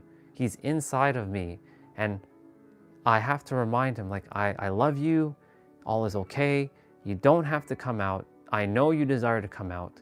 I know you desire to go and crush and destroy. I know you desire to go and destroy that person on the stream who said that you're a piece of shit, or I hate you. And he would love to come out and destroy that person in an instant, because he is meant to destroy. He is the other side, but I don't see him as evil. I see him as just that, the other side. He is both light and dark, and so is my Baba. So is me. We're all light and dark. I know your brain is probably like getting confused with that, but trust me, when you've gone within and you've seen your other side, and you really sit and you've created a energy of both your, and I have actually 38 current different versions of me. But really, the 5-year-old, the 13-year-old, the 22-year-old are the prevalent ones, and the 34-year-old is the prevalent ones, because those were big shifts in my life. Those were the catalyst moments in my life. And I hear my mother here. So she's here. And I will be back. I will be back shortly. But yes, let that one sit for you for a moment. I will share with you exactly the entirety of what I have with the inner child. If you choose to, I will be back in about 5-ish minutes, 6, maybe 10. But you have, like this, when you listen to what I'm about to share you about that whole like thing with the door and finding him, it's gonna probably blow your mind. It's gonna literally blow your mind with what I'm about to share. But this is what happened to me. So, or not even happened to me, happened through me. and with me and by me. But yes, I will be back. I will take off the microphone for now. You guys will stay here and listen to piano music while I go do my thing. So I'll be back. I'll be back, I promise. And we will finish a little bit more of this book as well too. But I am gonna stop at one page. So I'll be back. I will be back. And I will put the sun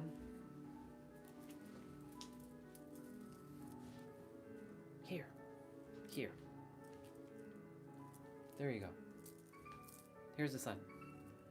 Enjoy. I'll be back.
when you hear this story, you will know why I choose to be the way I am now. It's really the foundation of how I became to be, or how I realized who I truly am.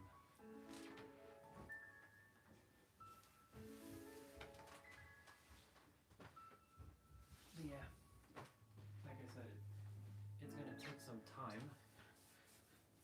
for some of you to process it.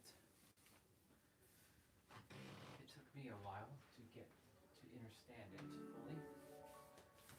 And my hair is a big mess now. It's okay. It's all good.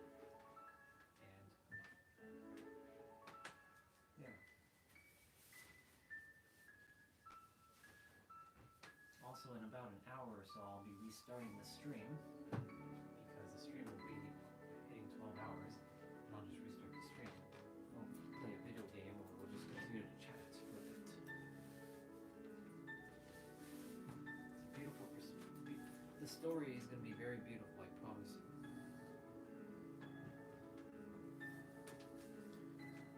But I just desire for you all to just take a moment to just pause and hear it out before anything is said. You might have a similar story.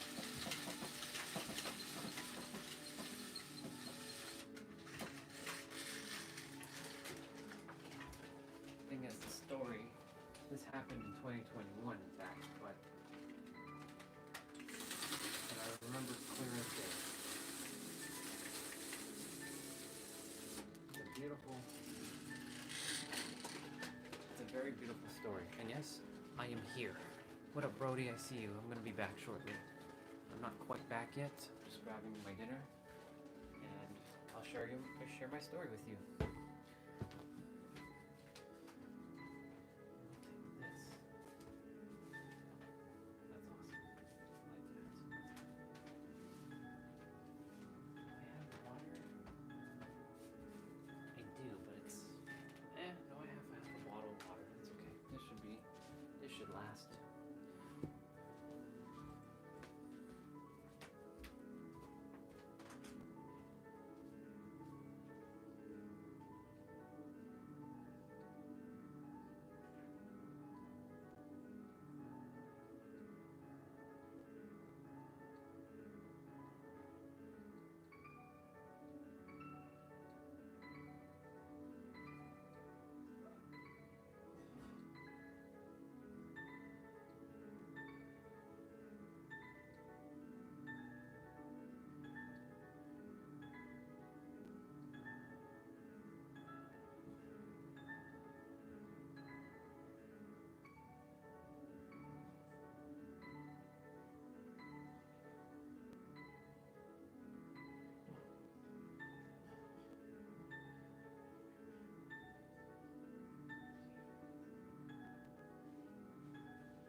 or you can call it my final meal. I don't usually say it's dinner anymore. I usually say final meal. Make sure you...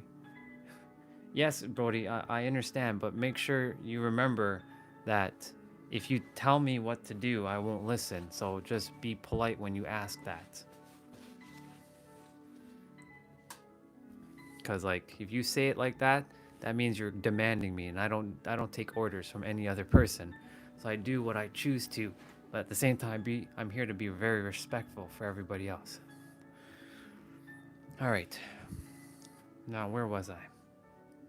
I have pizza for those of you. Thursdays are usually pizza day. Pepperoni on one slice and just straight up onions on the other. So, all right. Hello, son. I guess you'll sit on my lap. Actually, no. You'll sit next to me.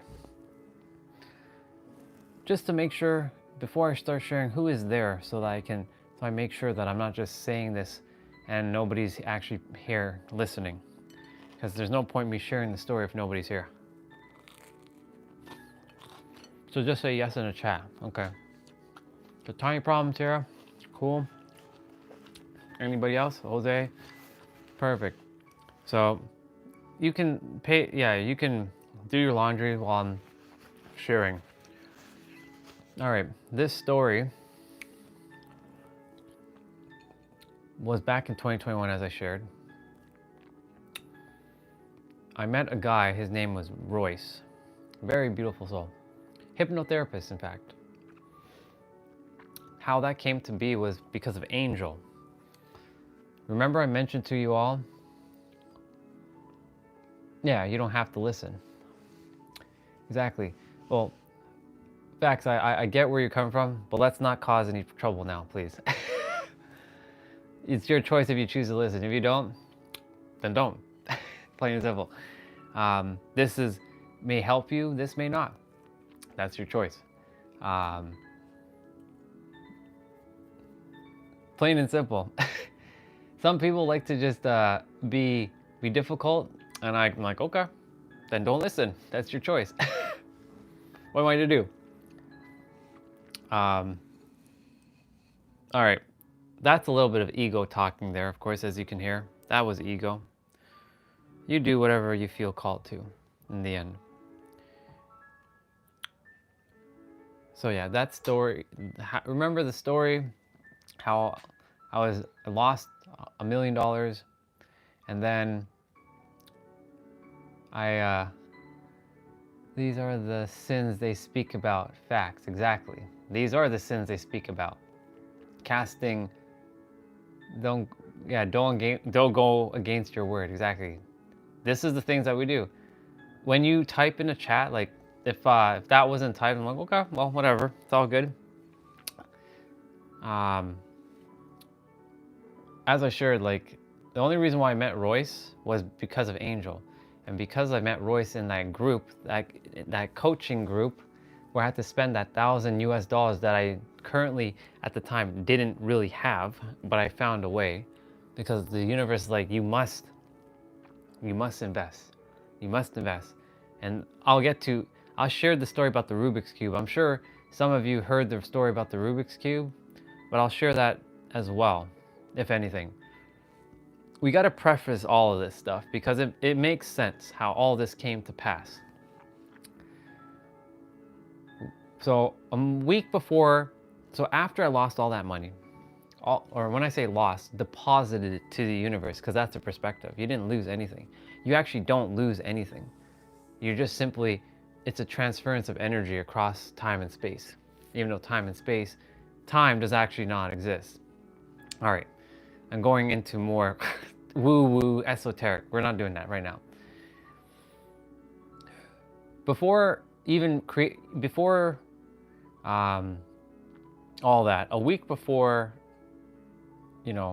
connecting with Angel, I had a question. God is never busy. That's a perspective. If God is busy, God is never busy. That is a perspective that you take on. That right there is a identity or a rule that you created in your life, dude. God is never busy. God is always listening. But in any event, I'm going to continue. If you choose to continue to share, please share, but I'm going to just continue to keep sharing what I'm sharing.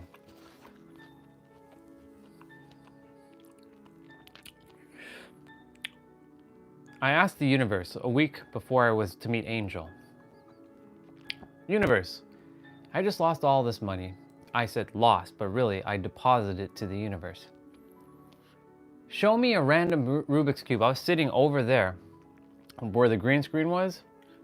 Show me a random Rubik's Cube, one that I've never seen before. I don't know why I asked this of the universe. Okay. So sure enough, a week passed and it was Halloween. And the day before Halloween, a former connection of mine, she knows Angel, and she's like, are you gonna meet with Angel? Angel would love to meet with you. And I was like, sure, I'll meet with Angel on Monday. I'll meet with Angel. So Halloween was on Sunday that day, and I was supposed to be with Angel the following day. So I'm sitting downstairs in the basement. Angel's my former business coach. So Angel's my former business coach. I also call her soul mom at one point.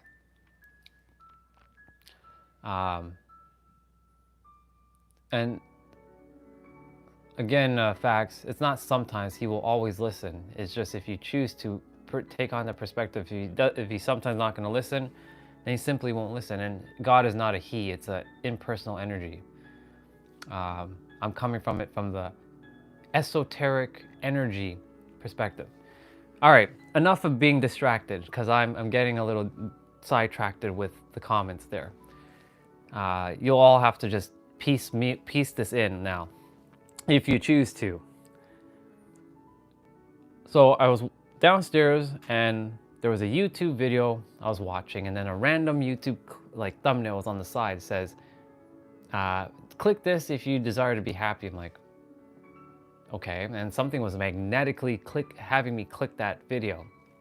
And then in that video, it was Will Smith in the movie The Pursuit of Happiness, but at the time I didn't know about The Pursuit of Happiness because that movie just wasn't in my awareness. But I always seen Will Smith in this like weird afro and like weird look. I never knew what movie it was called. So I clicked it. I'm like, the universe had me go and look up that movie, and it was called The Pursuit of Happiness. I'm like, cool. I feel like I'm gonna download and watch it tonight. Something was drawing me. So I turned on the movie, and sure enough, within 10 minutes, I had to stop the movie and pause and cry my eyes out, because the universe was listening. This is why I say this. The universe doesn't say sometimes, or God doesn't sometimes listen. God is always listening, however you choose to. Creator is always listening. It may not happen right away, but it happens. The creator, it, he, whatever you would like to call it, him or it, gave me a random Rubik's Cube through the movie. Because Will Smith was playing with a random Rubik's Cube, one that I've never seen before. This is facts. I've never seen that movie before. So I'm like, okay, you are listening to me. I am to meet with Angel then tomorrow, aren't I? Cool. I met with Angel and I had to make a decision. And again, I remember the Rubik's Cube thing that just happened the day before. And sure enough, I pulled the trigger and I'm like, I will find a way to pay for this coaching thing that's going to happen. I have no idea what was going to happen. In that coaching container, I met Royce. He's a hypnotherapist. And he felt called because the group like organizer, he asked, does anybody require help? They're not clear on what they're here to do. I'm like, me. I was the first person to put my hand up because I was like, I said to take action. I'm like, me, I don't know what I'm here to do. So everybody listened to what I had to share, and they all chimed in and shared their perspective. And then Royce, for his beautiful soul that he is, he talked to my soul directly. And he's like, I would love to help you with something. would you be open for me to, you know, gift you a hypno session? I was like, of course, I'd be honored to have a hypno session with you, Royce. So it didn't happen the following day. It happened about 2 or 3 days later. And Royce had me sitting right here. This wasn't here back then, but I was just sitting right here. He had me close my eyes. So I closed my eyes. And he had me to imagine, and I told him, I can't see, dude. Like, I immediately interrupted him and said, dude, I can't visualize. I can't visualize. Like, I kept saying, I can't visualize. And he told me, and he shared with me, yeah, actually you can visualize, and I'll give you a little trick. Close your eyes and look to the left or the right. Can you see something? Yes, you can visualize. And he asked me, can you imagine a rainbow? Yes. Good. You can visualize. That's all that's required. And he said, allow it to happen the way it's going to happen. It doesn't have to be perfect. It doesn't have to be clear as day. Well, I kid you not. When he got me relaxed and he dropped me into the hypno session, had me breathe and do what I had to do to get me relaxed, he had me imagined I was sitting in a chair, similar to this, but like just a single chair, not a sofa. And he asked me, open out your hand. So I opened out my hand as my eyes were closed, and imagine you're holding a map. And this map opened up and it rolled out like, you know, one of those king scrolls. It opened up and it rolled out into like one of those king scrolls. And he's like, what is happening with the map? I said that it's rolling out. And he's like, what do you see? I said, I see a forest popping out of it. And this map started becoming alive, as if I was living in the map. So like the map just kind of enveloped the entire area. So now I'm sitting in a forest. And I hear birds, and I see squirrels running, and I see like an owl in the tree. And he asked me, is it daytime or nighttime? I'm like, it's nighttime out up in the sky, but it's daytime on the surface. I'm like, so it was kind of weird because it looked like daytime in the forest, but it was nighttime in the sky. It was like both. And then I saw a rainbow in the sky at night, and I saw both the sun and the moon, which was so weird that the sky was dark. I saw stars and the sun and the moon and a rainbow. I saw practically all that I could see in the sky except for clouds. He said, fly up. So I got up from the chair and I kind of flew up because our imagination can do whatever. So I flew up and I was looking around, and he's like, what do you see around this forest? I see a castle. This castle basically looks like, you know, Cinderella's castle in Disneyland or Disney World, but it wasn't quite that castle. It was a similar castle, sort of like Princess Peach's castle from Mario. He's like, what else do you see? I'm like, I see a bridge that has these rainbow arches. I see water underneath that bridge, but I also see all of humanity by the castle. And that was the representation of all the people I saw on Earth at the time. And he's like, okay, come back down and sit in the chair. Then he had me turn my back around, and he had me like, no, not physically, but he had me like look behind me in my imagination. And he asked me, what do you see behind you? I said, I see a door. And then he's like, would you like to walk to the door? And I'm like, sure. He's like, what does the door look like? What does it feel like? What is it? What is the texture? I said, the door is shadowy and it has like smoke coming out of it. It's like dark. And it's like, it's in the forest, but it's like just there as a door. It's so weird. It wasn't attached to anything. It was just like a door. So I opened the door and he's like, do you desire to go inside? I'm like, well, I'm curious. All this, remember, my eyes is closed and I'm sharing all this. So I walk into this place and it's full of just dark. I can't see anything. It's like dark.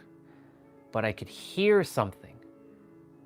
And he asked me, what do you hear?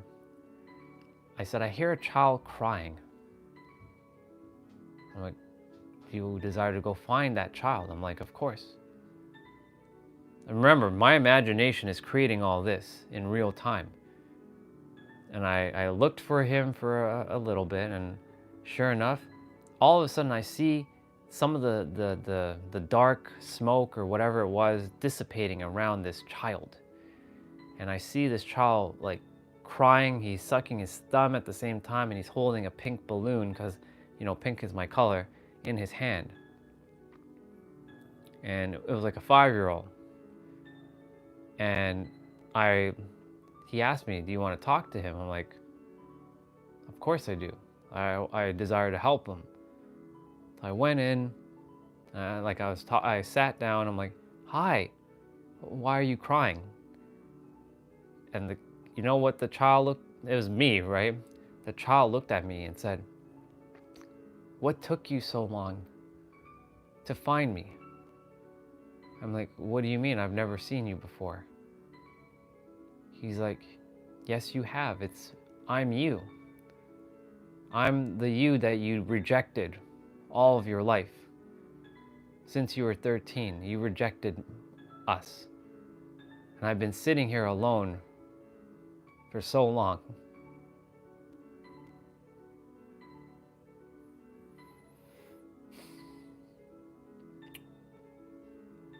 The tears want to come out right now. And I looked at him, I'm like, I'm so sorry. I didn't mean to do that. He looked at me, he's like, it's okay. I forgive you. But can you please take me out of here? So all this is happening in my mind, in my imagination. And I picked him up and I carried him, and he handed me the pink balloon as I held him, as I was heading back out to that door. And he asked me, are you sure you desire to go out with me, or do you desire to leave me here again? I'm like, I don't want to leave you here again.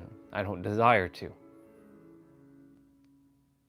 So I walked out, and literally that door disappeared. It just faded instantly. And then Royce asked me, now where are you and the child going? Where are you and basically you going? It's my inner child. I'm like, we're heading into that bridge area with the rainbow arches. And we're walking, and I'm still holding the pink balloon in his hand. And we're walking in the bridge, and we're walking through this forest, and we're walking, there's a path, it's a beautiful pink path that's walking towards the castle. And there's a rainbow, like a double rainbow arch over this castle. Again, it looks like a little bit like Snow White's castle, or Cinderella's castle, but with peach kind of like look from Mario. Sort of like a fusion castle. Then we kept walking and walking, and then there was a whole bunch of people. Some I've never seen in my life, and some that I recognized at the time of those who I knew. And then he had me, can you put me down? I'm like, okay. And he's like, can I have my pink balloon back? I gave it back to him. And then he ran, he was happy. He was like running like he was free as a bird. He ran and he ran to all those people, and he stood there in front of all of them, and he's like, are you coming? And I said, I can, but I'm afraid. He's like, what are you afraid of? I'm like, I don't desire to be around people. I'm like, you created that as a fake mask. He was talking to me now as if I'm the child and he's the adult, but he's the child and I'm the adult. That's the funny thing. Now the roles kind of switched. And when I walked to him, he's like, you're okay, you're safe here. And then the next thing he said, and everybody said it in synchronicity with him, welcome home.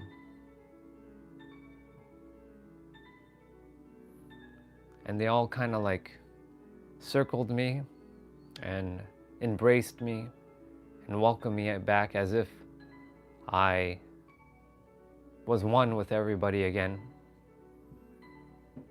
And then Royce, he was also tearing up when I was going through this. And of course I was tearing up, and the tears are still kind of, they're there, but they're not fully coming down because my eyes are closed. I opened my eyes and I cultivated this beautiful inner child that was me. And that is how I really came to be that superhero of love. Yeah, exactly, sister, and welcome. Basically, that is the origins of really the superhero of love. Because I forgot to mention that when I brought him out, his outfit changed. That was another pivotal piece I forgot to mention that. When I brought him out of that door of darkness, he was wearing one thing, and then all of a sudden, as soon as I brought him out, he had this superhero cape. And he had like a heart in the middle of his chest.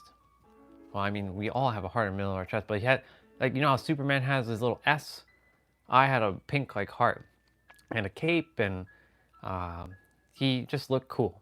And he ran with a little cape, and yeah. That's how that came to be, and that's why I know that we are still that inner child. You could be in that adult body that you're in, but you're still that child. Don't fool yourself for a moment that you're not that child. You're still that child.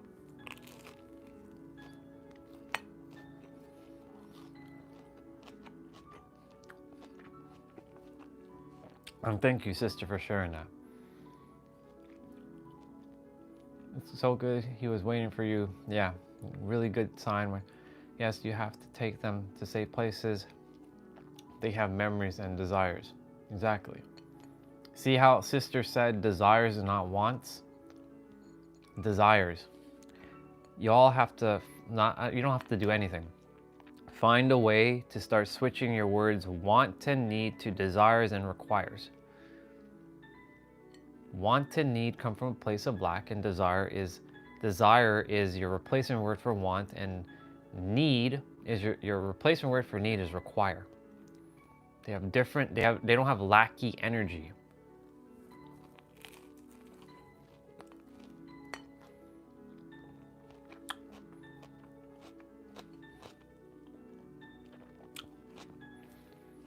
I trust whoever heard that, it hit your soul differently. And it's not just me. Your little superhero or superheroine or whatever version that you see your inner child, they're waiting for you. And guess where they are? Exactly. But guess what? We're still children. I just said, even if you're in an adult body, you're still that child. So you're no different from that child, facts. You are still one with that child. You are still it, or still him or her. You are still her or him. You just grew up in an adult body, but you're still that child in the end of the day. So, that you just answered your own question. And he just basically said that if God lives in children and you are still that child, then you are one with God as the adult. And I'm going to say that's just facts.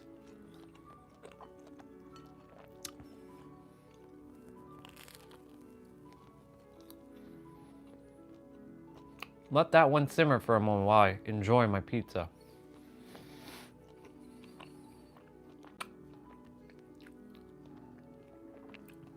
That little inner child of yours is still within you. If anything I share with you,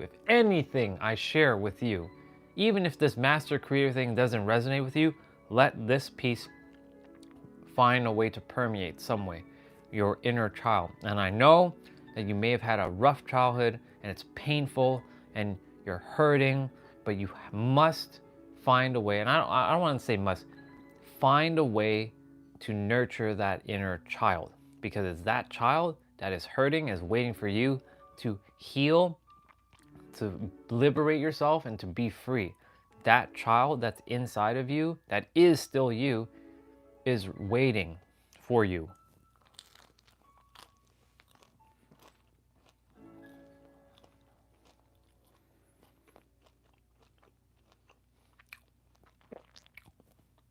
That child is waiting for you.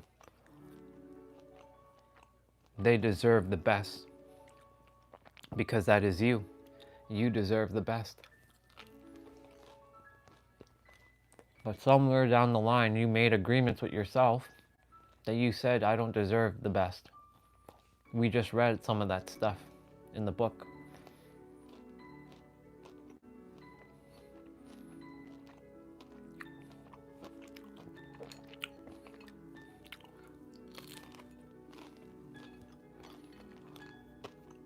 The choice is yours, though. In the end,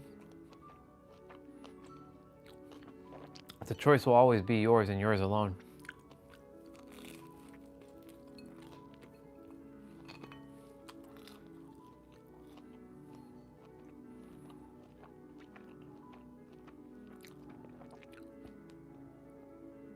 Exactly. You're right, sister. Spot on.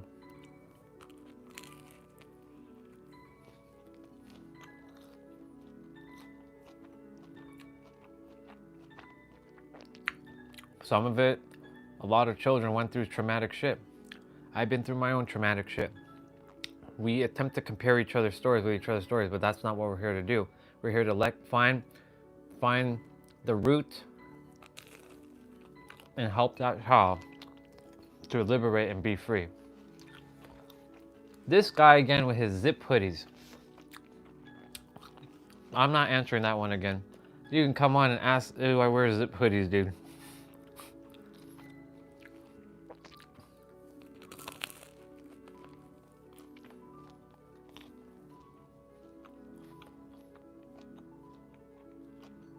There you go, sister.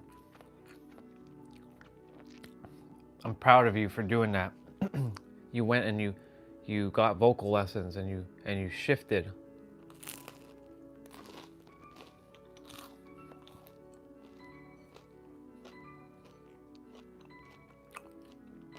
So proud of you.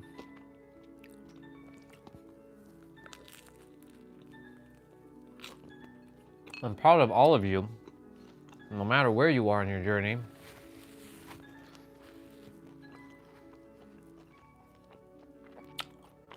And you already have all the answers. It's just a matter of what agreements are you still holding on to. I'm currently literally letting go of every agreement I've ever made that wasn't, I'm not gonna say it doesn't serve me, because they all served you, protected you in some way. It was a survival mechanism. But we're not here to survive. We're here to thrive. There's a difference. Surviving is just living at like the most minimal level you can possibly can. Just coasting by. Thriving is living at your truest, highest, fullest, deepest expression of yourself.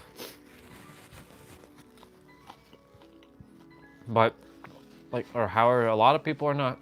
They don't desire that. That's okay. You are where you are. Nothing's wrong with that.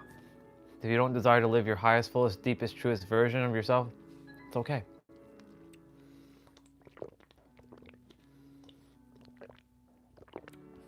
Just live the way you best can. Whatever life that you choose to,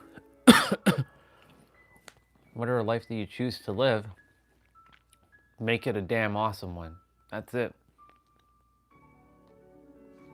What there is your highest, fullest, deepest, truest realest, most authentic version of yourself. Or not. Just live the best damn life you can.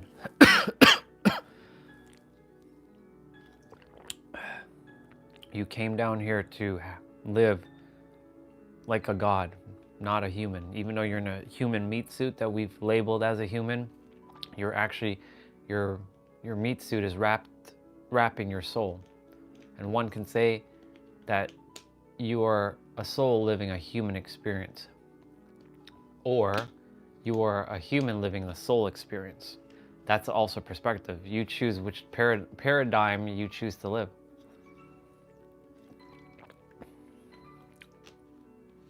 I choose to say that I'm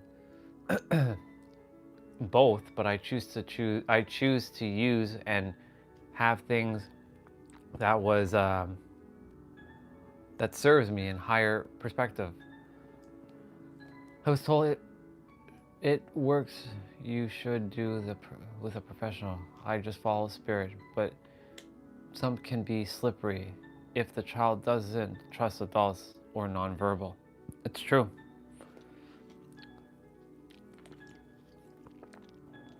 Royce was my mirror to help me with that. There was a reason why I had to invest $1,000. It wasn't for that. There's a reason why I had to invest $1,000 US, which at the time was like, I just lost, and lost means I deposited to the universe this $1,000. And it was, you know, to be coached by Angel. When I say coached, I mean have this mirror help me or show me, but also things like with Royce. Then there was like the connections with like you, Cindy. When I started taking action, I also had to invest with Craig. Or not had to, I chose to invest with Craig so that I can connect with certain people like Jessa. Because Jessa was one of my biggest mirrors. And not just Jessa, but a few others. Now, I'm not as connected with that circle anymore, per se, but I chose to invest, and it took the action, and everyone came in when they came in, just like yourself, sister. You're here for a reason. You're still part of my circle. Even though I may not be a part of like Craig's circle anymore, and I still love and I appreciate and I respect him as he is, I'm just not in alignment with the energy anymore because I'm in my own energy now. I am so grateful to him because without him, I would have not met a lot of the mirrors like yourself, like Jessa, like Jennifer LaGuardia, or Jennifer Yestin. Who else? Like Sean French, like Gabby Ferreira. Who else? Rebecca Chamberlain. All of these souls. Or Justin. Of course, dude. We gotta mention Justin. Yes, and if I didn't do what I am doing right now, I would have never met Justin, and a lot of you, in fact. So there you go, Justin. I love you, brother. And I say that with love. I do. I'm not laughing, but yes, I do love you, and you're just, yeah. You keep things fresh and interesting when you just pop in and just throw your message when I least expect it. But I'm like, you know what?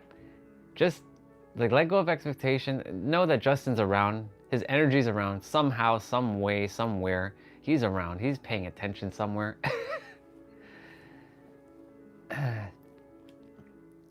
You showed up in my life right after I asked the universe out loud, where's the superheroes? And God made us, yeah, meet, exactly. And the thing is, we created that experience together because we're the creators ourselves. Because our soul was like, okay, Cindy, I'll see you in like 36 years on Earth.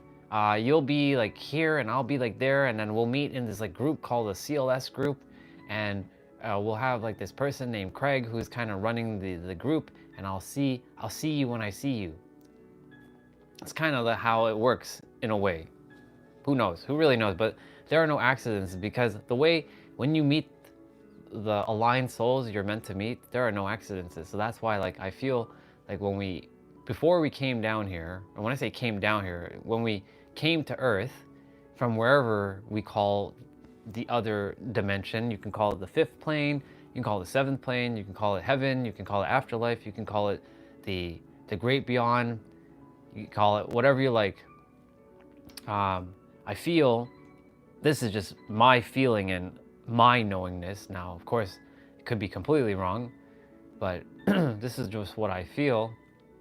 We created all these experiences beforehand so that we can come down and then, or come here and then meet each other at specific times. Like when I met Jessa, there were no accidents how I met Jessa.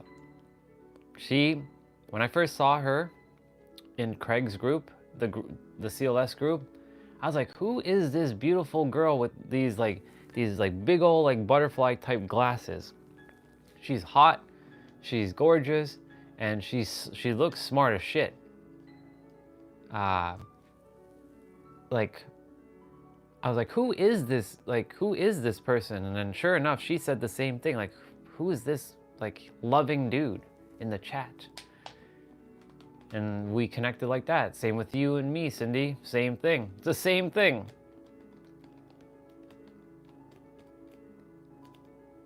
So Craig's group, his group is called the CLS group. It's named after his initials, Craig Landon Siegel, but it's called the Cultivating Lasting Symphony, so CLS. And CLS is a group that has like-minded individuals that is more into the personal development stuff. I'm sure they're starting to really get more into the esoteric spirituality stuff, but mainly it was personal development when I was part of the group. And you know, he has a certain kind of energy about him where like he would be like bang, and like he's like dropping fire and diamond nuggets, and like, you know, he has a great personality. He has very magnetic energy. The only reason why I drifted from the group was simply the energy was not feeling in my alignment anymore. I started shifting into my own alignment, and I started doing my own thing. So that's it. But I have only so much love and respect for my brother. He's my soul brother. I love him. I love him like crazy. I just decided to part ways, and yeah, let me see what else you said. Are these individuals minors at all? No, they are high level like entrepreneurs. They are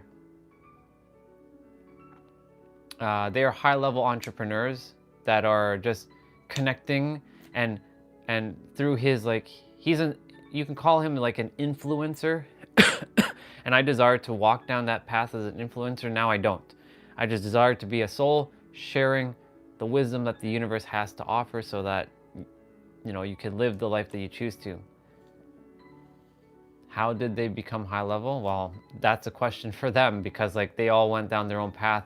They're all like coaches and leaders in their own right. Like they speak on stages, they help people, they help their own people, and they had this like magnetic click that Craig was doing the same thing. And you can consider that is the successful, even though I'm doing air quotes, successful entrepreneurs who are building their brand, and they've impacted lots of lives, and I was a part of that circle for a bit. No, he studied more the Kabbalah. He respects all religion as well too, but he was basing more of his stuff through the Kabbalah and the Tree of Life, and what else? But he was more like of the Jewish like faith, but he never brought like religion into any of his talks. He kept it very like heart-centered, group focus of like, you know, business. Like he'll talk one week about business, and then the following week, because we would meet every Wednesday, we talk about like heart-centered entrepreneurs of like love and all these kinds of stuff. Yeah, and Craig is into Kabbalah right now. There you go. Exactly. So like he's more, and I did a little bit of Kabbalah as well. So I'm familiar with the Kabbalah like perspective. But yeah, that's basically Craig, and you can look him up. He's on Instagram, Craig Siegel, Siegel, Craig Siegel, and yeah, you can go check out what he does. He's interviewed like the who's of like people in the personal development. I desire to follow down the same path, but I saw that there was a little bit of a game being played, and I was like, I don't really desire to play that game. I'm gonna do it my own way. I'm gonna find my own path and go down my own road. And sure enough, me live streaming every day, touching other souls who haven't reached him. I'm meant to impact those who I'm meant to impact, and he's meant to impact those that he's meant to impact. And I just let go of like, okay, so I'm meant to impact a few souls, and he's meant to impact those souls, and just let it be. And you can look up this Craig as well and check out his historical background. I mean, I will, but I will definitely look it up for sure. But for now, I don't feel aligned. I mean, I'm very open-minded to look up stuff. It's just that right now I'm checking with my soul, and that doesn't feel in alignment to look it up. But I will definitely have a peek. In fact, I'll open up a browser right now and just put in the Nash project and see, and I'll just keep that in mind, because he brought it up for some reason. And the Nash project. And I'll just keep it there. And yeah, Craig, yeah, high vibrational energy and group mind thinking family. Yeah. So Craig sees it as family, and I do too, but there's a point in when I was there, I just did not feel family energy anymore. That's why I left, because I didn't feel like I was like that black sheep of that family now. It's starting to become like the black sheep, because it's more like I just didn't fit in, and I didn't want to fake myself to fit into a group which didn't feel in alignment anymore. I met who I was meant to meet, and I simply parted ways. I still love, like I said, I love Craig, always will, just not in my alignment anymore, and I've moved forward, and I'm doing my thing now. I choose to be, I'm not saying that I follow anybody. I lead. We're all leaders. I choose to never be a sheeple and just follow somebody blindly. I choose to be a leader and lead leaders and create leaders and walk alongside leaders. You guys are not here to be followers. You are here to lead. That's if you choose to, of course. If you don't choose to lead, that's totally okay too. But yeah, that's the, the reason why I parted ways with Craig is because it just didn't feel in alignment anymore with the energy. Because I was basing everything based on my intuition, my energy. I'm like, you've had enough of like this personal development, spiritual stuff that they were going. Now it's time for you to go even deeper. And there was only a level of things that, I'm not saying that I can't, there are information that he has access to that is currently still invisible to me. However, I know that I'm one with the Creator, and I think that in itself is all that I require. And knowing that has led me to here, really tapping in and being my own leader in my own unique way, and not following like everybody else and being like a copycat, doing it my own unique way. And yes, that may look like I take up more time, and they say time is money and time is energy, but this, for me, I'm basically just living my life and everybody's getting to see how I just live inside out every day. So if I'm gonna do it, I may as well live stream and share, because like I get to stay connected with all of you, and we have great conversations.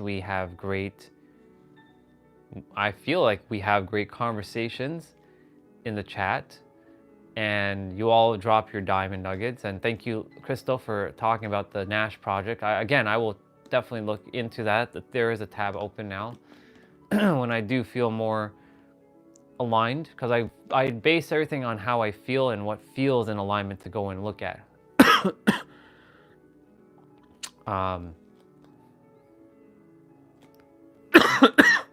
Geez.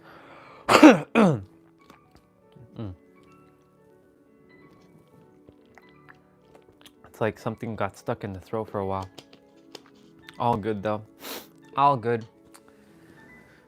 Well, it's almost 720 minutes. It's 700 minutes. I'm gonna read a few more pages, but before we read, I gotta put my plate upstairs and get another bottle of water. So I will be back in like a minute or two. I won't take long this time, I promise. But I do have to go get some water and put my plate upstairs and wash it quickly. So I'll be back. Yeah, I stayed at the beginning because I promoted him, feeling a bit responsible to the group members I had promoted him to, and make sure they got value. It was really a good lesson in responsibility. For sure, definitely, sister, absolutely. But I'll be right back. I won't be too long. I'm just gonna go grab some water quickly and put this upstairs, and we'll continue to read the 4 agreements.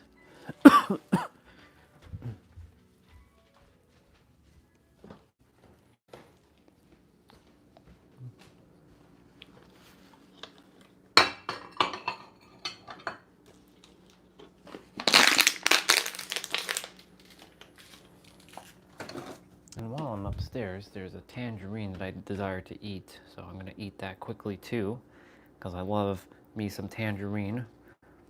It's one of my favorite fruits. Lots of awesome hydration from a tangerine.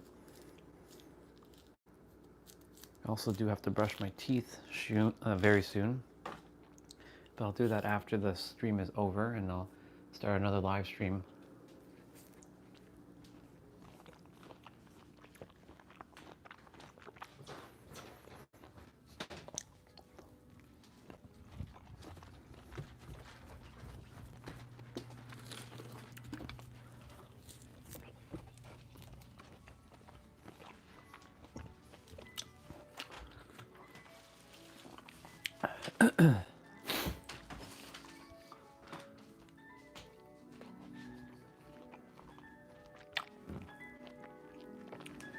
Okie dokie.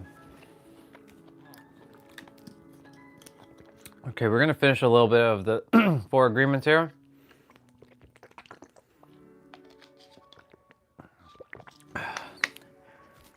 You okay there, son? Yeah, you are. Yeah, you are, son. All right. Where were we? All right, just kind of skimming through. The computer virus piece. All right, so we're gonna pick up from where we left off. So we got about 15 minutes, give or take. So I'll read.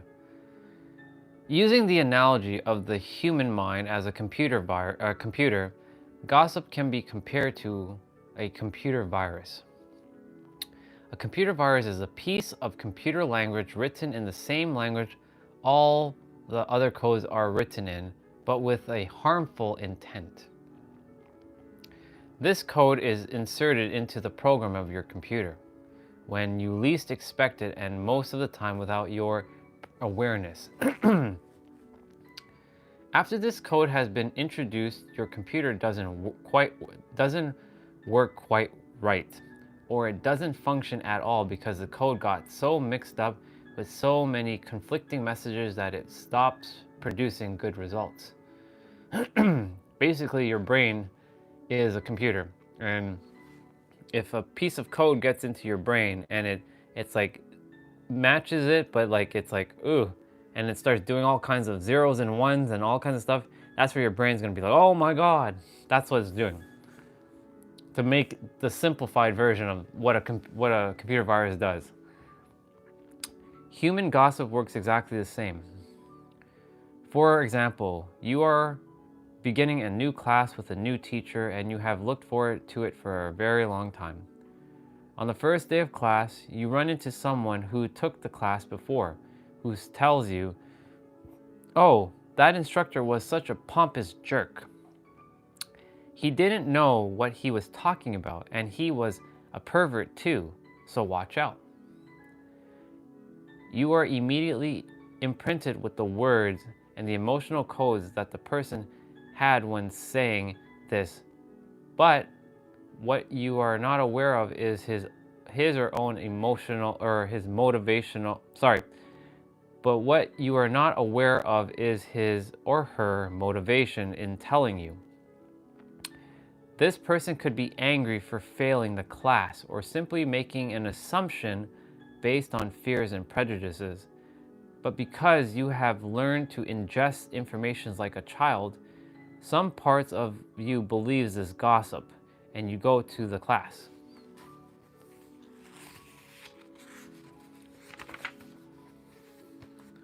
As the teacher speaks, you feel the poison coming up inside you and you don't realize you see the teacher through the eyes of the person who gave you the gossip. So this is where people will like say something about somebody and then you're gonna take that in and then you're like, oh, okay, well, that person said that person's like evil and mean and cruel and all that stuff. I've done it to other people and people have done it to me, so it kind of, yeah, I've had that experience many times. Then you start talking to other people in the class about this, and they start to see the teacher in the same way, as a jerk and a pervert. You really hate the class, and as soon as you decide to drop out, you blame the teacher, but it is gossip that is to blame.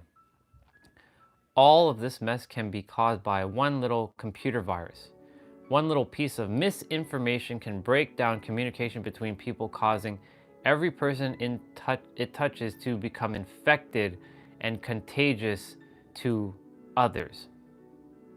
This is why even when I'm mirroring back at you, feel if it feels aligned. If it doesn't, don't take it in. My intention is to be of service and help you get back to the truth, which is you are the master creator. Creation is finished. And I feel like that is like one of the most purest things that you can be at, but only you can decide if that's the purest thing for you. This is why be careful who you really listen to. This is why I have to be careful who I really listen to. Because if I listen to that person, this is why in the personal development world, there's a lot of people who are getting stuck because they're not giving you fully everything, but the thing is it's because of their own awareness and they may be lacking some, not even lacking, they're just some information is just currently invisible to them that they're unable to share with you because it's just invisible to them until it's made visible. And then we go on this arduous journey to figure out what else is there. This is what I was doing for the last 5 years. Imagine that every single time others gossip to you, they insert a computer virus into your mind, causing you to think a little less clearly every time. Then imagine that in an effort to clean up your own confusion and you get some relief from the poison, you gossip and spread these viruses to someone else. Imagine this pattern going on in a never-ending chain between all humans on the earth. This is what's currently going on right now. And some of us are undoing it right now. Results in a world full of humans who can only read information through circuits that are clogged with poisonous, contagious viruses. Once again, this poisonous virus is what the Toltecs call the mitota, the chaos of 1,000 different voices all attempting to speak or talk at once in your mind. So all of us have like this voice in our head, and it's like we have 1,000 different voices in our head. Even worse, all the black magicians or computer hackers who intentionally spread the virus, think back to a time when you or someone you know was angry with someone else and desired revenge. In order to seek revenge, you said something to or about that person with the intention of spreading poison and making that person feel bad about him or herself. And I'm watching the time because I have less than 10 minutes.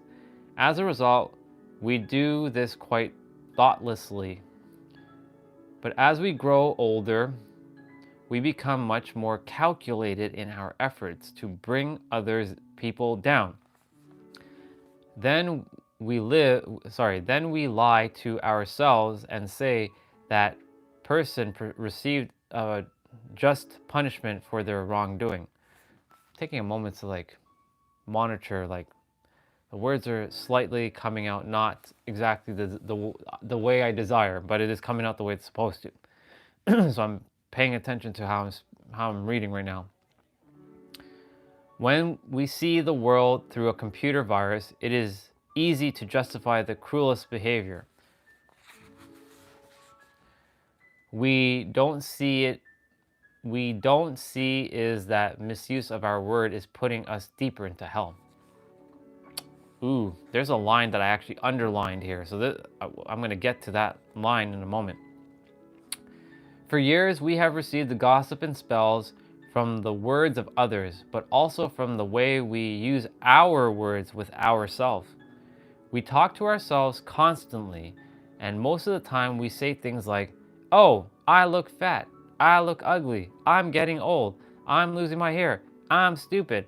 I'm never understanding anything. I will never be good enough, and I'm never going to be perfect."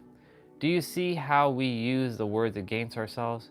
We must begin to understand what the word is and what the word does.